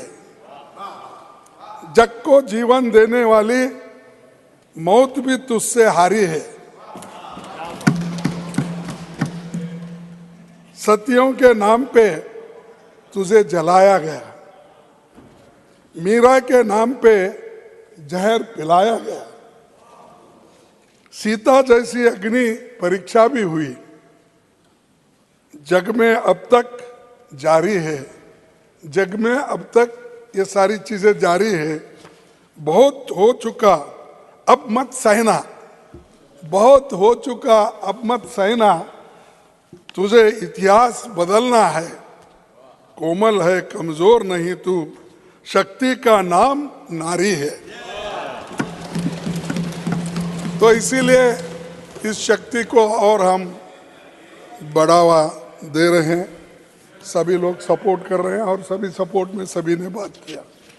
सर, मैं बहुत से पहले से बहुत आंकड़े भी लाया था, लेकिन समय की कमी रहने से मैं बोल नहीं सकता, क्योंकि उन्होंने जो अचीवमेंट बताया, अपने क्या क्या अचीवमेंट हो गए, वहाँ पर होम मिनिस्टर बताए, वहाँ अपने लोकसभा में, यहाँ पर फाइनेंस मिनिस्टर बताए, लेकिन हमने क्या किया वो भी मैं बताना चाहता था, लेकिन मैं वो नहीं चाहता, क्योंकि ये बिल स्पेशल है, महिलाओं के लिए है, स्त्री शक्ति के लिए है। इसीलिए इसमें मैं डेवलपमेंट लाकर मिक्स करके उसको खराब करना नहीं चाहता था, क्योंकि बात किधर की हो रही है और बिल के ऊपर होना चाहिए और जल्दी पास होता था। लेकिन उन्होंने ये किया, गैस दिया, रोड दिया, फलाना सब चीजें आ गई। अब ठीक है, उनको बोलना था वो बोल सकते हैं, लेकिन सभापति महोदय जी, मेरे को एक ऑब्जेक्शन इसमें है। इस बिल का क्लॉज 5 कहता है कि आरक्षण तभी लागू होगा जब डिलिमिटेशन एक्सरसाइज पूरी हो जाएगी। इस बिल का क्लॉज 5 कहता है कि आरक्षण तभी लागू होगा जब डिलिमिटेशन एक्सरसाइज पूरी हो जाएगी। डिलिमिटेशन भी जनगणना प्रक्रिया के पूरे होने के बाद कराई जाएगी। डिलिमिटेशन भी जनगणना प्रक्रिया के पूरे होने के बाद कराई जाएगी। मतलब महिला आरक्षण से पहले 2 अनिवार्य शर्त रखी गई है। एक जनगणना है, दूसरा डिलिमिटेशन है। ये होने तक तो ये इम्प्लीमेंट ही नहीं होगा। और आप इतने क्रेडिट लेने की कोशिश कर रहे हैं, तो ये तो आपने एक फेंक दिया कि चलो ये चलने दो। मैं ये नहीं कहता, जैसा कि होम मिनिस्टर साहब एक बार बोले थे 15-15 लाख देंगे, 2 करोड़ नौकरियां देंगे, ये सब कुछ बोले थे। फिर बाद में उनको पूछा गया कहाँ है हमारे 2 करोड़ नौकरियां, कहाँ है हमारा 15 लाख। तब मैंने पेपर में पढ़ा, अगर आपको सबको भी मालूम है, ये तो चुनावी जुमले हैं बोले, ये तो चुनावी जुमले हैं, ये उन्होंने कहा, मैं नहीं। तो ये भी ऐसा नहीं होना कि अब बिल तो इंट्रोड्यूस हो गया, हम सब सपोर्ट कर रहे हैं, यहाँ पास होगा, फिर जुमला नहीं होना ये भी। तो मैं ये चाहता हूँ इम्प्लीमेंट करो। इम्प्लीमेंट करने के लिए हम सभी आपको अनकंडीशनली सभी सपोर्ट कर रहे हैं, क्योंकि हम चाहते हैं। और दूसरी चीज, सवाल ये है, महिला आरक्षण को जनगणना और डिलिमिटेशन से जोड़ने की जरूरत नहीं है।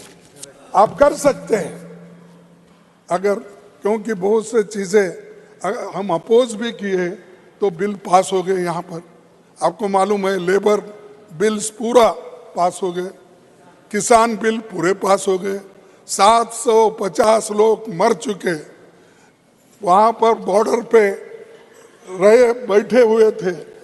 लेकिन नहीं, किसान बोले तो एक दिन में नहीं बोल रहा हूँ, जब वो बैठे थे 1 साल 2 साल बैठे थे हर जगह, उसका बोल रहा हूँ। सब्जेक्ट तो इतना रहने के बावजूद भी आपने वो किसान बिल तो पास किया, तो इसको भी ऐसा करना चाहिए था। हमको पूछ रहे ना, आप क्यों नहीं करे, फिर आप क्यों नहीं करे 10 साल से? मैं पूछता हूं, अगर आप ये कर सकते हैं दूसरे कानून 1 साल में, नोटबंदी कर सकते हैं, ये क्यों नहीं कर सकते? वो भी रात के 8 बजे बोलते हैं। आप क्या कहते हैं? भाइयों और बहनों सुनिए, कल से 8 बजे ये जो 1000 और 500 का क्या नोट नहीं चलेगा, रद्दी हो जाएगा, लीगल टेंडर नहीं होगा। अब तो उसको आपने कहा, आपने ये तो कहा, ऐसे बड़े बड़े काम कर सकते, लेकिन ये बिल सब मान रहे हैं इसको, कोई अपोजिशन नहीं था, तो आप ये ला सकते थे, तो आपने इसको लाने की कोशिश नहीं की। और दूसरी चीज, इस देखिए अर्बन बॉडीज में रिजर्वेशन है, जिला पंचायत में रिजर्वेशन है, तालुका पंचायत में रिजर्वेशन है। अभी एग्जिस्टिंग जितने मेंबर्स हैं, नंबर्स हैं, उसी पे करिए। जब बढ़ जाएगा, सेंसस आएगा, फिर मेंबर्स भी बढ़ेंगे, उसके साथ साथ महिला का नंबर भी बढ़ेगा। क्या आप चाहे तो क्या कुछ नहीं कर सकते, क्योंकि जब आपसे ये पुराने पार्लियामेंट हाउस से नए पार्लियामेंट हाउस लाने के बावजूद भी, और हमारे फाइनेंस मिनिस्टर ने ये कहा कि इस नए हाउस में नया बिल महिला के लिए हम लाएंगे, ये सब बोले। तो मैं कहूँगा कि आप ये कर सकते थे वहीं पर, लेकिन ये हुआ नहीं। इसके बाद में दूसरी चीज ये जो है, इसमें बैकवर्ड क्लासेस के लिए, सर बैकवर्ड क्लासेस के लिए रिजर्वेशन नहीं है। ये तो SC ST के आंकड़े हैं, उसके अनुसार अगर 100 सीट है, उसमें से 110 या 30 सीट है SC ST का, 1/3 इजीली आप कर देंगे, या रोटेशन में कर सकते हो तो कर सकते किसी और तरीके से। लेकिन OBC मोर देन 60% लोग हैं, उनके महिलाओं को कहाँ मिलेगा आप बोलिए? उनके महिलाओं को अगर मिलना है तो संविधान अमेंडमेंट करके या इसमें उसको अमेंडमेंट में ला के ही उनको दे सकते हैं।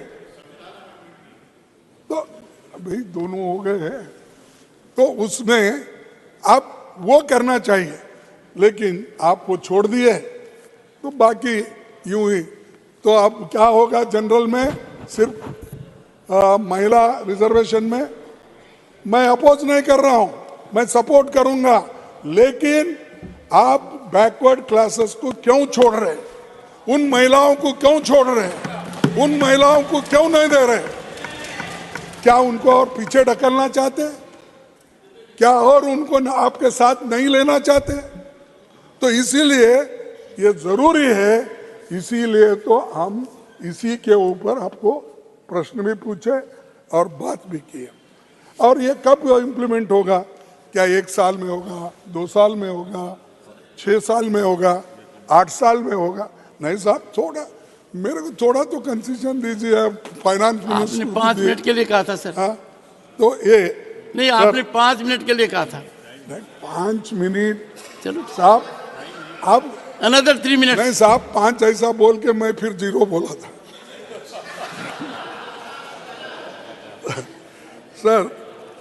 सर क्या आप 2 साल में करेंगे, 5 साल में करेंगे या 10 साल में? एक लिमिट आप बोले हैं, कब इम्प्लीमेंट करने वाले हैं? आप तारीख बताइए, साल बताइए, क्योंकि कमिटमेंट है आपके पास। आपने ही बोला अगर कमिटमेंट है तो हमको साल बताइए, महीना बताइए, डेट तो बताइए कम से कम, इस वक्त हम करेंगे, ये महीने में करेंगे। और नहीं तो क्या होगा, ये एक जुमला होगा। तो ये आपको जरूर सोचना है। और इस राष्ट्र निर्माण में हम लोग महिला को अगर आगे बढ़ाना है तो 75% लोग जो SC, ST और बैकवर्ड क्लास के मिलके इनको डिनाई करे जैसा होता है। अगर आप उधर ध्यान नहीं देंगे तो बड़ा मुश्किल हो जाएगा। सभी इमोशनली बात करने से नहीं होता, आप प्रैक्टिकल करो ना। तो दूसरों को मत पूछिए आपने क्या किया, मैंने गलती किया, फिर आपने भी कर रहे क्या? मैं गलती का छोड़ो, मेरे को शिक्षा मिली, फिर आप क्यों नहीं कर रहे? सिर्फ भाषण देना है क्या आपका काम? क्या कहीं गलती है तो उसको सुधारना है, आप बोल सकते ना। तो ये मेरे को ये कहना है। और आपको खास करके मैं ये बताना चाहता हूँ कि ये जो बिल में कमियां हैं, इसको आप, जैसा कि हमारे एक सदस्य ने कहा, भाई आज पास हो जाए, कम से कम विंटर सेशन में तो लाओ, सॉरी हाँ समर सेशन, हाँ नेक्स्ट सेशन में लाइए, लाकर इसको दुरुस्त करिए और दे। हम सपोर्ट करने के लिए तैयार है। जैसा आज हाथ उठाए वैसा उस वक्त भी हाथ उठाएंगे, लेकिन लाइए। सिर्फ क्या है, हमारे पास बोलते हैं कन्नड़ा में मूगी तुप्पा चतुर बोले तो, यानी सिर्फ ये क्या है, नाक को घी लगाए बोले जैसा। तो ये नहीं होना, बताना एक, करना एक, ऐसा ये ठीक नहीं है। क्या शाह साहब अगर चाहे होम मिनिस्टर कर सकते हैं, लेकिन वो बोले कि मैं जा रहा हूँ उधर, छोड़ दिया हमको तो चले। Thank you sir, thank you. नहीं साहब, जो लोग डिसीजन लेने वाले हैं यही लोग हैं। किसी मिनिस्टर को डिसीजन लेने का हक नहीं, इसीलिए पावर नहीं है। इसीलिए अरे मुझे मालूम है किसके पास क्या पावर है। Please let us keep calm. Sir मैं और एक बात आपसे कहूंगा, तो ये बहुत से चीजें हमारे ऊपर नुक्ताचीनी हो गई। 9 मई 2008 और कमिटी और फरवरी 2010, तो ये सभी हुआ। और उसके बाद में आपने कहा ये हमारे पास ये आरक्षण, ये बिल जो था इसको हराया गया कैसा? ये 9 मार्च 2010 को 186 वोटों के भारी बहुमत से पास हुआ था, लेकिन उसको बाद में लोकसभा में हार हो गई। लेकिन मैं यही कहना चाहता हूं, अब यहाँ तो हारने का सवाल नहीं है, तो उसीलिए मैं कहूँगा कि आप ओबीसी को लाइए। और बहुत मैं नहीं, हमारे जो बीजेपी के अध्यक्ष नड्डा साहब हमको इतना टॉन्ट मार रहे थे कि 3 ही बैकवर्ड क्लास के लोग सेक्रेटरीज हैं। आप पीछे का लेके दिखिए। अब जब लोग वहां पर SC ST के भी सेक्रेटरी भी नहीं बन सकते, प्रिंसिपल सेक्रेटरी नहीं बनते, डिसीजन कैसा लेते? इवन जॉइंट सेक्रेटरी पोस्ट पे नहीं है, सब आरएसएस के लोगों को वहां लाके भर दिए हैं और वहां पर भर के जो आता वो स्क्रूटनी करने के बाद वो फाइल आगे जाता है और हर मिनिस्टर के पास एक आदमी बैठा हुआ रहता है खड़गे जी, आरएसएस से जुड़ा हुआ। खड़गे जी, तो ये जो है ये अच्छा नहीं है। इसीलिए मैं आपसे विनती करूंगा कि सेक्रेटरीट में एससी एसटी के लोग रहना, ओबीसी के लोग रहना और इसमें आप ज्यादा से ज्यादा महिलाओं को रिप्रेजेंटेशन देने के लिए ओबीसी को आप करना चाहिए, ये मैं कहूंगा। और एक ही मिनट okay, please please. Sushma Swaraj ji तारीफ की थी कब, जिस दिन ये पहले की बिल आई थी, बीजेपी की वरिष्ठ नेता सुषमा स्वराज जी ने इसकी तारीफ में कहा था, मैं खुश हूं कि ये बिल पेश कर दिया गया है, इसलिए भी खुश हूं कि ये राज्यसभा में पेश किया गया है। ये अब प्रभावहीन नहीं होगा, यानी लैप्स नहीं होगा। यानी उनके नेता भी हमारी तारीफ करते हैं, लेकिन आप सुबह से शाम तक 70 साल में क्या किया, 50 साल में क्या किया, सब क्या किया, हाँ, दुनिया को मालूम है, दुनिया को मालूम है। इसीलिए sir, thank you sir. Shri Arjun Ram Meghwal, Shri Arjun Ram Meghwal to reply the. धन्यवाद। वन सेकंड अर्जुन जी एक बार बैठे। नड्डा साहब से, होम मिनिस्टर से, फाइनेंस मिनिस्टर, ये कब, कौन से महीने में, कौन से साल में इंप्लीमेंट होगा ये बता दीजिए। और ओबीसी को, ओबीसी महिलाओं को रिजर्वेशन इसमें होगा या नहीं, आज बताइए। Thank you. मैं इतना थैंक यू। ओ इसी अर्जुन राम जी प्लीज एक बार टेक योर सीट। मैं आप ही के, इन्होंने बुलाया है। नहीं, आप ही की तारीफ कर रहा था मैं, बैठिए। सर 2 सेंटेंस है, खत्म। महिला दिन की रोशनी ख्वाबों को बनाने में गुजर रही। सर कविता बहुत पढ़ रहे हैं आजकल आप। दिन की नहीं, दिन की रोशनी ख्वाबों को बनाने में गुजर गई, रात की नींद बच्चों को सुलाने में गुजर गई, जिस घर में उसके नाम की तख्ती भी नहीं, सारी उम्र उस घर को सजाने में गुजर गई। तो इसलिए आप ओबीसी का रिजर्वेशन फिक्स करो, तारीख फिक्स करो, बस इतना मैं कह के आपको धन्यवाद देता हूं कि आप कम से कम आप हंसे और हमको ये भी दिया, उसीलिए thank you very much. Shri Arjun Ram Meghwal to reply the discussion. सभापति जी,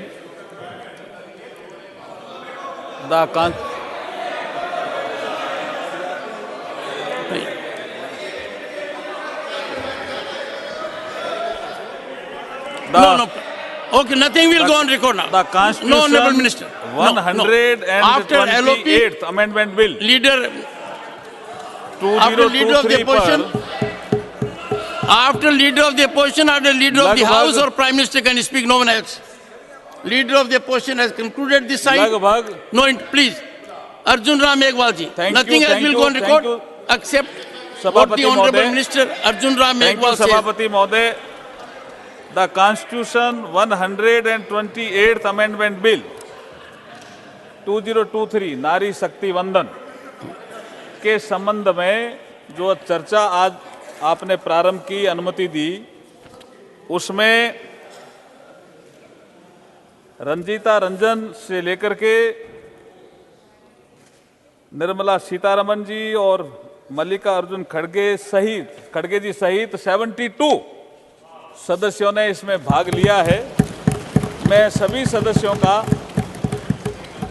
धन्यवाद करता हूं और सबने करीब करीब मुझे लगता है इस बिल का समर्थन किया है, इसलिए मैं सबका आभार भी प्रकट करता हूं।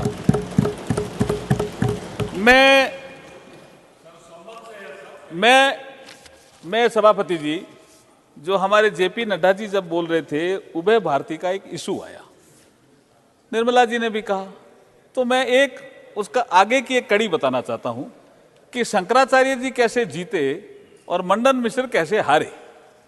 क्योंकि उभय भारती को मार्केट जाना पड़ गया या बाहर कहीं जाना पड़ गया, तो दोनों बहस कर रहे थे, डिबेट कर रहे थे, जैसे अभी संसद में डिबेट हो रही है। तो हाँ, विदुषी भारती, यस,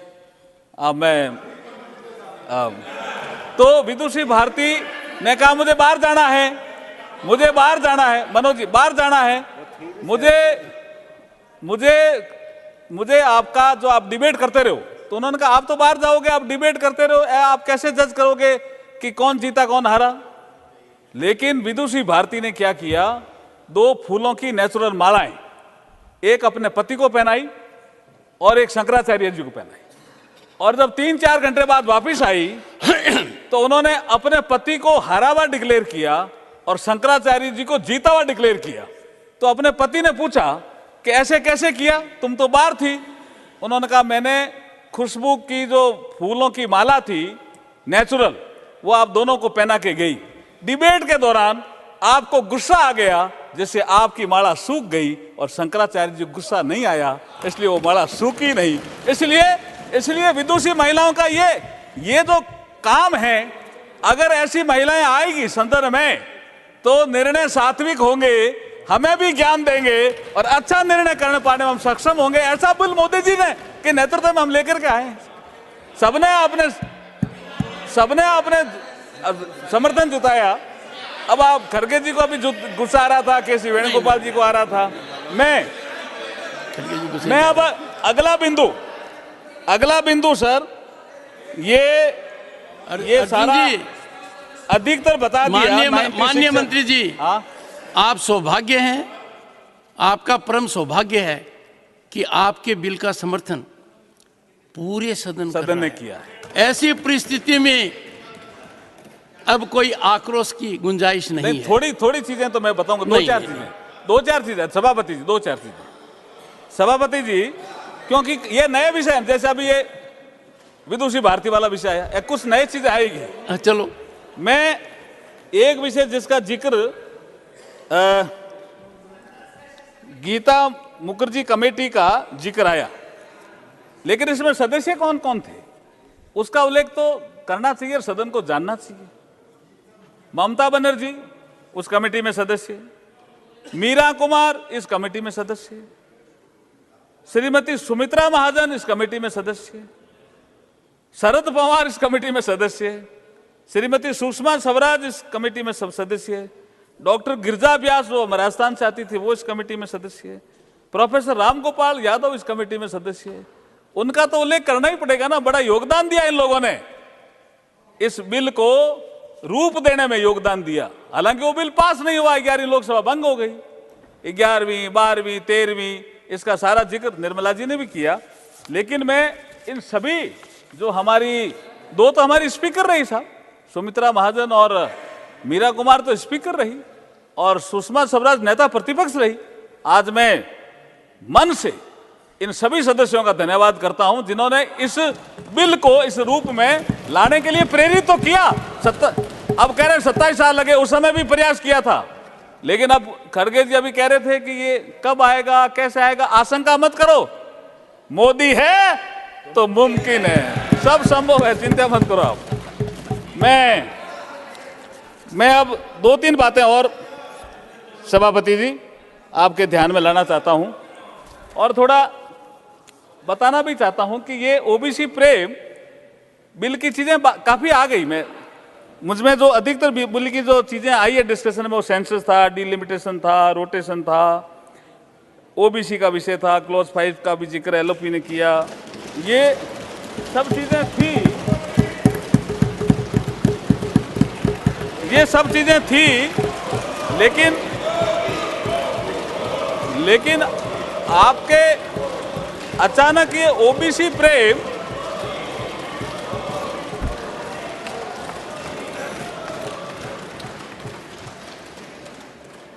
अचानक अभी आपके ओबीसी प्रेम कैसे याद आया, मेरे समझ में नहीं आया। आप तो बाबा साहब भीमराव अंबेडकर जी को मानते हैं। 1951 में बाबा साहब ने नेहरू मंत्रिमंडल से इस्तीफा दिया था और उसमें उन्होंने 4-5 कारण गिनाए थे, लेकिन एक कारण यह भी गिनाया था कि नेहरू जी आपने वादा किया था कि ओबीसी समाज के लिए, वेयरफेयर के लिए मैं कमीशन बनाऊंगा। आपने कमीशन नहीं बनाया, इसलिए मैं इस्तीफा दे रहा हूं। तब से आप तो ओबीसी के खिलाफ थे। अब अभी कैसे प्रेम जाग गया आपका? तब से लेकर के और जो संवैधानिक दर्जे का मामला था वो भी प्रधानमंत्री मोदी जी के कालखंड में हुआ, आपके कालखंड में तो वो भी नहीं हुआ। कैसे आपने पता नहीं प्रेम आपका जाग गया? ये राजनीतिक कारण से जागा होगा। मैं एक विषय योजनाओं का जिक्र आया, एक चीज योजनाओं का जिक्र आया, उसमें एक चीज सभापति जी कहना चाहता हूं। योजनाएं ठीक है, सभी ने बनाई होगी, सब बनाते ही हैं, लेकिन प्रधानमंत्री मोदी जी के कालखंड में जो योजनाओं की स्थिति बेहतर कैसे हुई उसका एक उदाहरण देना चाहता हूं। पक्का मकान बनाने की योजना थी और हमने सबने देखा एक पंचायत में 2 या 3 टारगेट आते थे। प्रधानमंत्री 2014 में आए, प्रधानमंत्री आवास योजना आई और एक ग्राम पंचायत में जहां 3 और 4 टारगेट आते थे वहां 300 और 400 टारगेट आने लग गए। राशि 43,000 होती थी जो 1.5 लाख हो गई और कुछ राज्य सरकारों ने सहयोग किया तो 2.5 लाख हो गई। कहां 3 और 4 टारगेट, कहां 300 और 400 टारगेट, कहां राशि 43,000 और कहां राशि 2.5 लाख तक पहुंच गई। और उसके बाद स्केल और स्पीड तो बढ़ी। उसके बाद जियो टैगिंग टेक्नोलॉजी का यूज करके जो आप यूटिलाइजेशन सर्टिफिकेट नहीं आया, आप वीडियो से मंगाओ, कलेक्टर से मंगाओ, सारी प्रक्रियाओं में उसको किस्त मिलती ही नहीं थी। तो ये सारी प्रक्रियाओं को समाप्त करके जियो टैगिंग करके सीधा डीबीटी में पैसा दिला दिया। ये एम्पावर्ड किया महिलाओं को, इसलिए योजनाओं का जिक्र करना जरूरी था। हमारे प्रधानमंत्री जी का जो नारा, कोई विषय आया कि आप अलग अलग सोचते हैं, होलिस्टिक अप्रोच से सोचते हैं प्रधानमंत्री जी, इसलिए प्रधानमंत्री जी ने नारा दिया सबका साथ, सबका विकास, सबका प्रयास और सबका विश्वास। ये हमारा मूल मंत्र है सरकार का काम करने का। होलिस्टिक अप्रोच में सोचते हैं। इसलिए मैं कहता हूं कि ये जो सेशन आया, इस सेशन में जो ये बिल आया, यही समय है, सही समय है, भारत का अनमोल समय है। ये प्रधानमंत्री जी का कोट ही नहीं है, ये जीवन शैली है। अमृतकाल का समय, नए संसद भवन में पहला बिल और वो भी नारी शक्ति वंदन का, और उसमें भी सभी दलों का समर्थन। इसलिए मैं सभी का आभार भी पुनः प्रकट करना चाहता हूं। मैं विपक्ष की एक बात से, जयंत चौधरी जी ने एक बात कही कि नीति स्पष्ट नहीं थी आपकी इसलिए लेट हो गए, नीयत नहीं थी। जयंत जी, ये मैं कहना चाहता हूं, ये बिल इसलिए नहीं लाया गया है कि हमको इसको अटकाना चाहते हैं। अटकाना और भटकाने वाला टाइम चला गया। विपक्ष के समय लोकसभा में ये बिल इसलिए पास नहीं हो सका क्योंकि उनके पास ना तो नीति थी, ना नियत थी, ना नेतृत्व था। आज हमारे पास नीति भी है, नियत भी है, आदरणीय मोदी जी जैसा नेतृत्व भी है, इसलिए बिल आया, सर्वसम्मति तक पहुंच गया। ये सारी प्रक्रियाओं से पार करता हुआ मैं, एक विषय आया जनगणना का कि जनगणना की क्या जरूरत होती है। उन लोगों ने जनगणना की, जनगणना का आप थोड़ा अर्थ भी समझते ही होंगे, सब विद्वान लोग बैठे हैं। भारत में जनसंख्या जनगणना संघ का विषय है, अनुच्छेद 246 और संविधान की 7वीं अनुसूची के क्रम संख्या 69 पर यह सूचीबद्ध है। जनगणना संबंधी जो संवैधानिक प्रावधान हैं वो इस प्रकार हैं। लोकसभा में राज्यों को सीटों का आवंटन, प्रत्येक राज्य के क्षेत्रीय निर्वाचन क्षेत्रों में विभाजन को भारत के संविधान के अनुच्छेद 82 के अनुसार जनगणना के आंकड़ों के आधार पर पुनः समायोजित किया जाता है। ये संवैधानिक प्रावधान है। आप कह रहे हो अभी ले आओ, 24 में ले आओ, अरे इस जनगणना में देखो ये आंकड़े इकट्ठे किए जाते हैं, खाली जनगणना नहीं है, ये हेड काउंट नहीं है। इसमें आपको आर्थिक गतिविधि क्या है, साक्षरता की दर क्या है, शिक्षा का स्तर क्या है, आवास और घरेलू सुविधाएं, शहरीकरण, प्रजनन, मृत्यु दर, अनुसूचित जाति, अनुसूचित जनजाति, भाषा, धर्म, प्रवासन, विकलांगता और कई अन्य सामाजिक, सांस्कृतिक और जनसांख्यिक डेटा के बारे में जानकारी का एक विश्वसनीय स्रोत है। ये छोटा विषय नहीं है जनगणना। आपने ऐसे ही कह दिया क्या है जनगणना, करा लो जनगणना, ऐसे ही हो जाएगी। और 82 आर्टिकल के बारे में भी आपने ऐसा बोल दिया। ये सब ऐसी प्रक्रियाएं हैं जिसके कारण इसको हमने कहा है, इसमें क्लोज 5 में जोड़ा है, क्लोज 5 में जोड़ा है कि बिल पास होगा, सेंसस होगी और 2026 तक चूंकि फ्रीज है डिलिमिटेशन आयोग का विषय, तो उसके बाद डिलिमिटेशन होगा। डिलिमिटेशन आयोग स्टेक होल्डर से कंसल्टेशन करके और सीट कौन सी रिजर्व होगी वो तय करेगा। इसलिए ये विषय कोई हम ऐसा नहीं कह रहे हैं कि हम करना नहीं चाहते, हम करना चाहते हैं, लेकिन ये कुछ संवैधानिक चीजें थी जिसके बारे में मुझे आपको बताना था। मैं अब थोड़ा बिल के बारे में आता हूं सभापति जी, थोड़ा सा, ज्यादा नहीं, थोड़ा सा बिल के बारे में आता हूं कि ये मैं कह रहा हूं कि हम नारी शक्ति को, उनके स्वाभिमान को सम्मान देकर के सच्चे अर्थों में नारी शक्ति वंदन कर रहे हैं। भारत की महान परंपरा में नारी शक्ति का योगदान हमेशा से ही रहा है। वैदिक काल में गार्गी, अपाला घोषा, लोपा मुद्रा जैसी विदुषी महिलाओं का उल्लेख मिलता है जिन्होंने उस काल में देश और समाज को नेतृत्व प्रदान किया। रानी दुर्गावती, रानी चेन्नम्मा, रानी अहिल्याबाई, रानी लक्ष्मीबाई जैसी नारी शक्तियों ने समय पर आने पर राज्य का नेतृत्व किया। ये उल्लेख हुआ, इसलिए कह रहा हूं, अपने राज्य के शत्रुओं से भी अपने राज्य की जनता की भी रक्षा की और विकास के नए प्रतिमान भी गढ़े। इसलिए मैं सावित्रीबाई फूले, रमाबाई, रानी गैडिनल्यू, भगनी निवेदिता, एनी बेसेंट, उषा मेहता, सरोजिनी नायडू, अरुणा अशरफ अली, अमृता बिश्नोई, सुषमा स्वराज ऐसी विदुषियों को मैं इस मन में याद भी करता हूं। महोदय सभापति जी, जब महिलाएं नीति निर्माण और निर्णय प्रक्रिया में हिस्सा लेगी तो वे निर्णय ज्यादा संवेदनशील, समाज के हित में, राष्ट्र के हित में होंगे, क्योंकि ऐसा माना जाता है कि ममता, करुणा, त्याग, तप, दया, प्रेम, समर्पण, ईमानदारी, साहस, रचनात्मकता के साथ साथ शक्ति महिलाओं के स्वाभाविक गुण हैं जिनका प्रभाव हमें आगे नीति निर्माण प्रक्रिया में दृष्टिगोचर होगा। 2047 में भारत अपनी आजादी के 100 वर्ष पूर्ण करेगा, जैसा कि प्रधानमंत्री जी ने इस कालखंड को अमृत काल का नाम दिया है, और 2047 तक विकसित भारत का लक्ष्य रखा गया है। उस समय विकास की इस प्रक्रिया में नारी शक्ति की प्रभावी भूमिका हो, इसलिए हम ये बिल लेकर के आए हैं। इंटर पार्लियामेंट्री यूनियन के नवीनतम डेटा जिसका जिक्र आया के अनुसार विश्व भर में नेशनल लेजिस्लेटिव बॉडीज में महिलाओं का औसत प्रतिनिधित्व 26.7% है। ये हमें बढ़ाना चाहिए कि नहीं बढ़ाना चाहिए? सबने ये जिक्र किया, 8-10 मान्य शासकों ने जिक्र किया। जैसे ये बिल पास हो जाएगा, कानून बन जाएगा, तो 33%, 1/3, ऑलमोस्ट 33%, तो हम विश्व में जो विकसित देश है उनसे भी आगे चले जाएंगे। ये इसलिए बिल लेकर के हम आपके बीच में आए हैं और आशंका प्रकट करने की जरूरत नहीं है। एक विषय आया, देखिए सभापति जी, मैं करीब मैं अब समाप्ति की ओर ही हूं, क्योंकि मुझे एक विषय आया अडल्ट फ्रेंचाइज का, मताधिकार किसने दिलाया था? ये मताधिकार बेसिक पॉइंट था, जिसके कारण देखिए 27 जनवरी 1990 को साउथ बोरो कमेटी आई। फिर उसके बाद बाबा साहब अंबेडकर लगातार लगे रहे कि अडल्ट फ्रेंचाइज होना चाहिए। हमारे भी बहुत से लोग लगे रहे, लेकिन बाबा साहब अंबेडकर का एक कोट याद करूंगा सभापति जी, एक बाबा साहब का कोट याद करूंगा।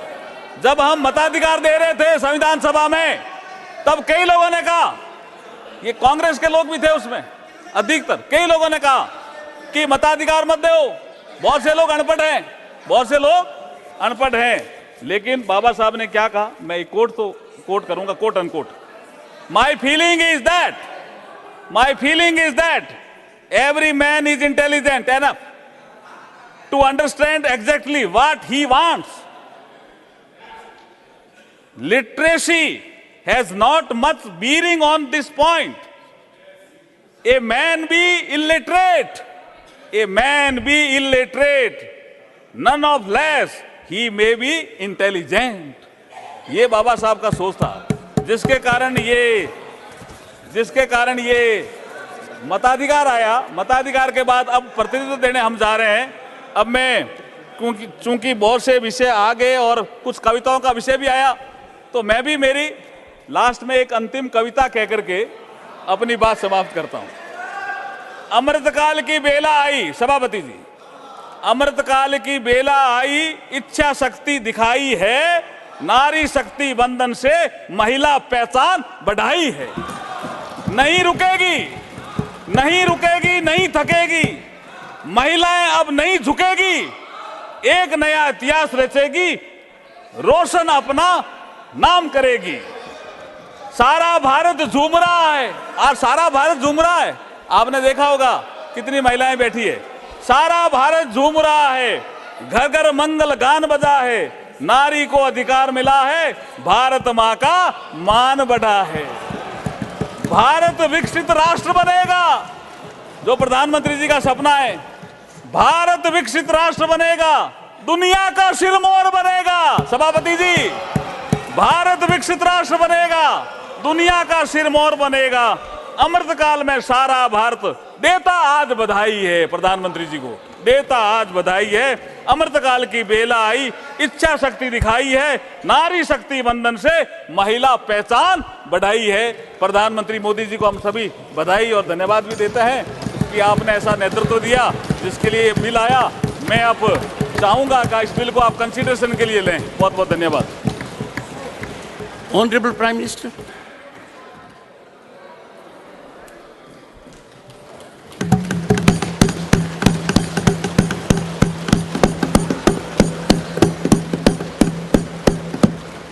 आदरणीय सभापति जी,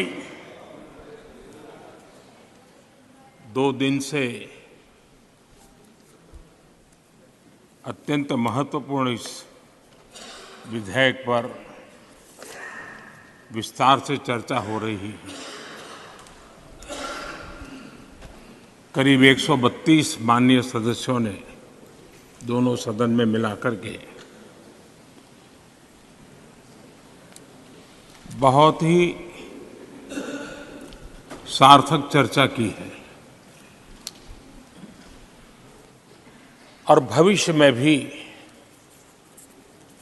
इस चर्चा का एक एक शब्द आने वाली हमारी यात्रा में हम सबको काम आने वाला है। और इसलिए हर बात का अपना एक महत्व है, मूल्य है। मैं सभी माननीय सांसदों ने अपनी बात के प्रारंभ में तो पहले ही कहा है कि हम इसका समर्थन करते हैं और इसके लिए मैं सबका हृदय से अभिनंदन करता हूं,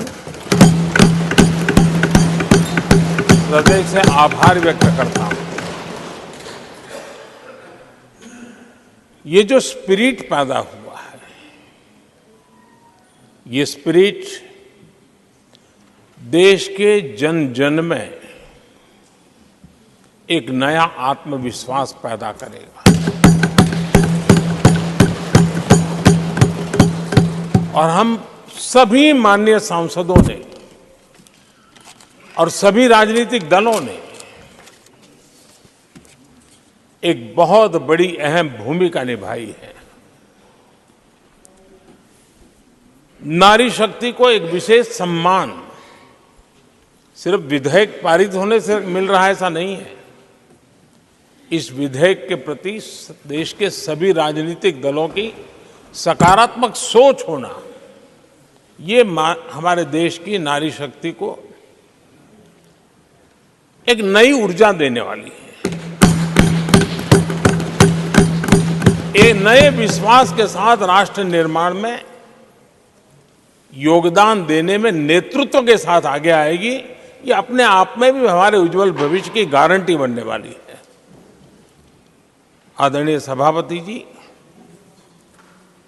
मैं इस सदन का समय ज्यादा लेता नहीं हूं। मैं सिर्फ जो भावना आपने व्यक्त की है उसके लिए आभार व्यक्त करता हूं।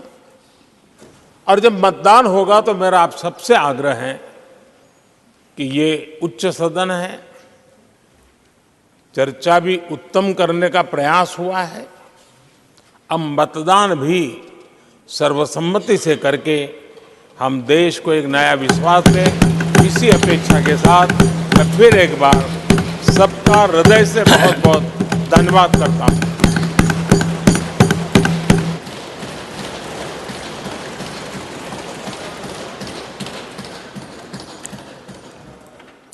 I shall now put the motion regarding consideration of the bill to vote. The question is that the bill further to amend the Constitution of India as passed by Lok Sabha be taken into consideration. Those in favor will please say aye. Those against will please say no. I think ayes have it.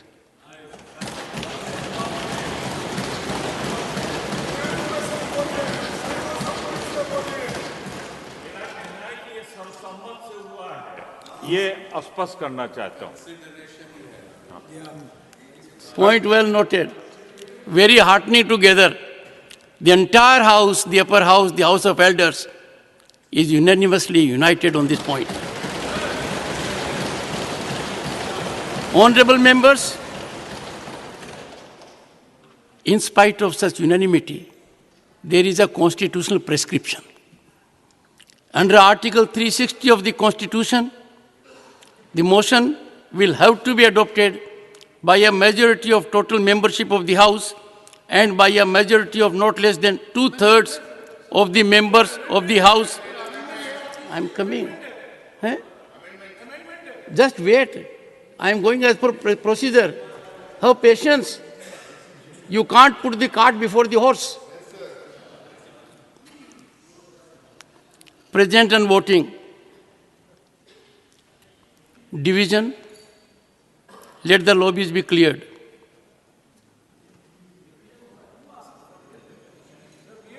Secretary General will now explain the voting procedure.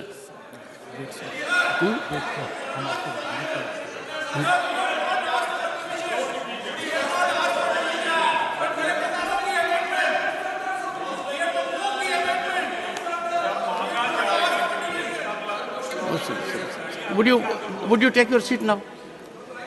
Honorable members, it is a constitutional prerogative. Please, I am so happy Mr. Chidambaram has given right counsel, and that is for a change. Secretary General will now explain the voting procedure. Honorable members, for your convenience, I shall explain the voting procedure by automatic vote recording system. It may please be noted that each member has a multimedia device, MMD for short, at his desk. This MMD has an integrated mic and voting console containing 3 buttons: yes for ayes, no for noes, and abstain on the right-hand corner. There is also a separately situated button, Vote Secure, provided on the bottom left-hand corner of the multimedia device. In order to further facilitate the members, I will now explain the step-by-step method and precautions to be followed by each member in casting their votes. Step 1, I will announce that the voting process will start now. Step 2, the voting process starts and ends with a gong on a large screen hall display in the 2 corners of the chamber. The countdown time of 10 seconds in reverse counting order will be visible to the members on their respective multimedia devices. Members can cast their votes by pressing the Vote Secure button available on the bottom left-hand corner of their devices and keeping it pressed. Simultaneously press one of the yes, no, abstain buttons of his or her choice. For easy identification, these voting buttons have been indicated on your devices as green for yes, red for no, yellow for abstain. A word of caution here, the Vote Secure button should be pressed only after the gong sound. I repeat, only after the gong sound. Step 4.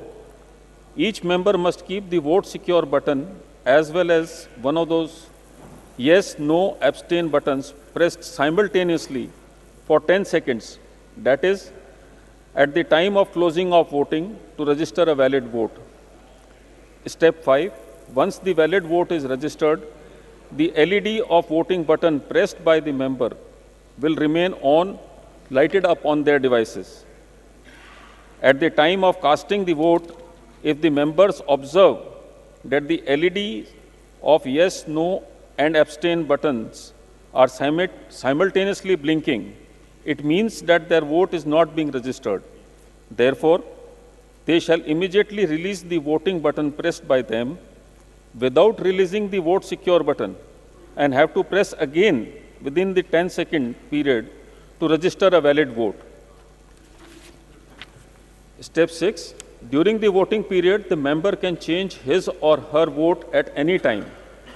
The button pressed at the time when the voting period is ending, that is, at the 10th second, will be recorded. In case either one or both the buttons are released prior to the close of the voting period, the vote will not be registered. If a member finds that he or she has voted by mistake by pressing the wrong button, he or she can be allowed to correct the mistake through a correction slip devised for the purpose, provided he or she brings it to the notice of the chairman before the result of the division is announced. The correction slips will be distributed to the honorable members who desire to correct their recorded vote by the officials of the Secretariat.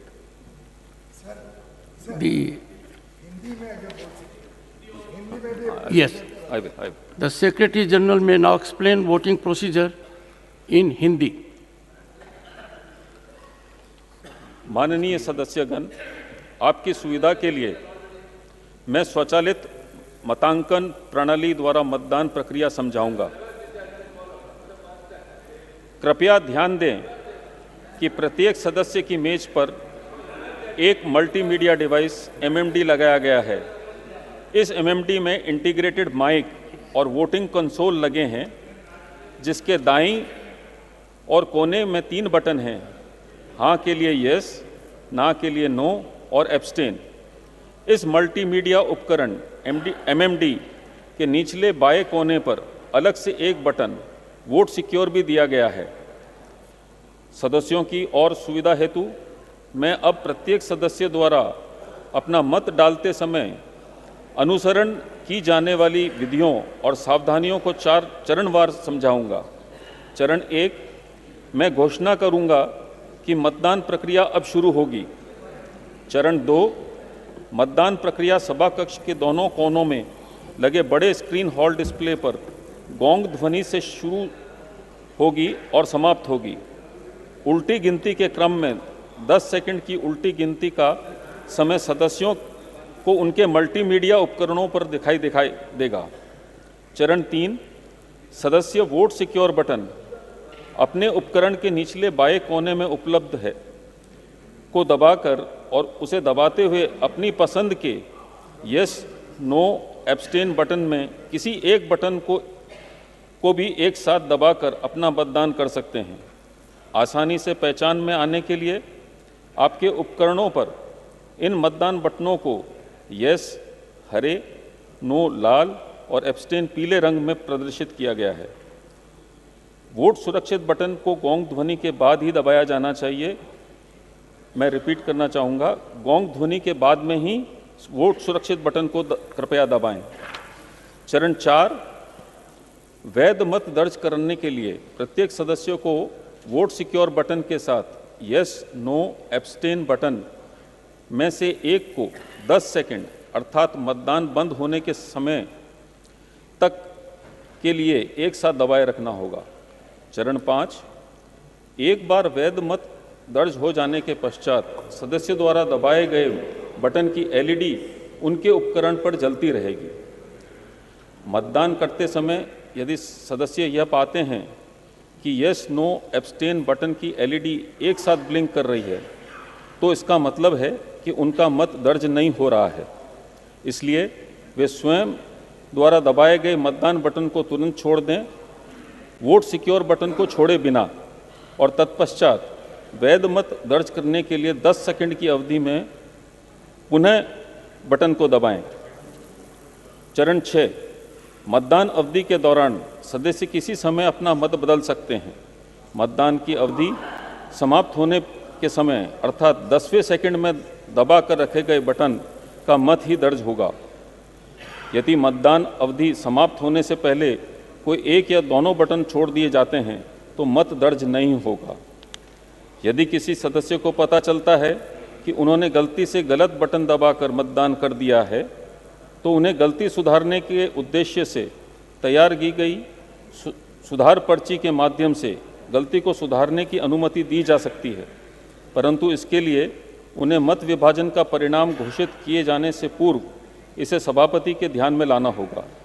अपने दर्ज मत को सही करने के इच्छुक मान्य सदस्यों को सुधार पर्चियां सचिवालय के कर्मचारियों द्वारा वितरित की जाएंगी। Honorable members, I would like to inform you that as we are doing voting electronically, honorable members would have to be seated in their respective seats. Honorable members from Lok Sabha may like to occupy the vacant seats indicated so on the multimedia device. Alternatively, they may sit in the space between the two seats. The question is that the bill further to amend the Constitution of India as passed by Lok Sabha be taken into consideration. Those in favor will please say aye. Aye. Those against will please say no. I think the ayes have it. The ayes have it. Division. Secretary General. Honorable members, I am starting the voting process. The voting time starts now.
इधर विजय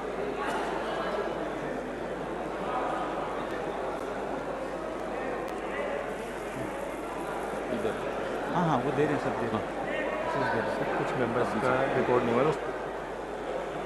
ये record रख लेना ना 171 याद रख लेना क्योंकि add करने पड़ेंगे इसमें फर्स्ट वोटिंग लिख दीजिए ऊपर फर्स्ट वोटिंग लिख दीजिए ऊपर पेंसिल से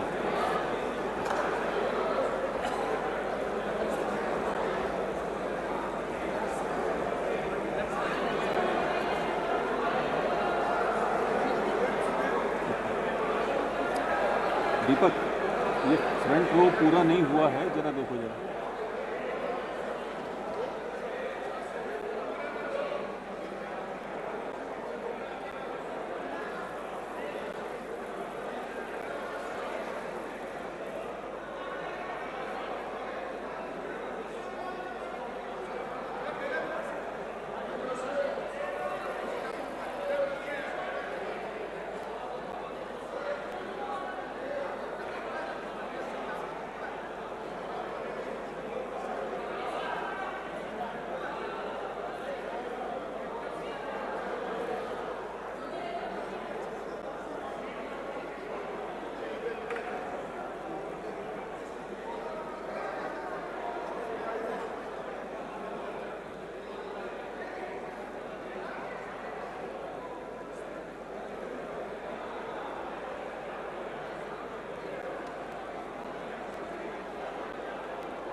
वो सीट नंबर से देख लीजिएगा, टैली कर लीजिएगा, कहीं ज़्यादा नहीं हो जाए।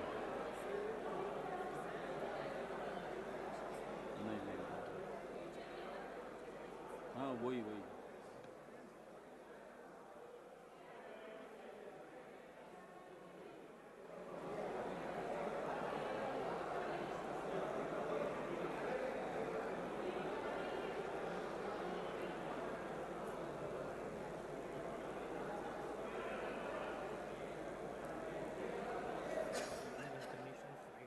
टोटल अटेंडेंस की 202।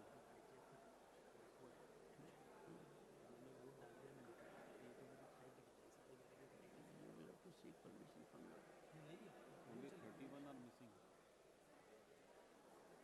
हाँ तो कितने हैं काउंट कर लीजिए।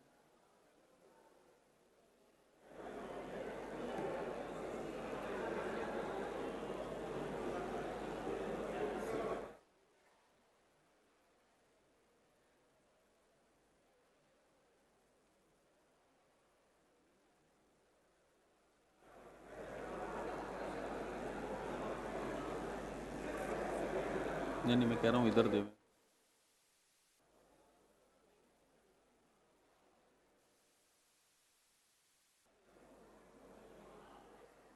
नहीं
सर, इनका इंटरनेशनल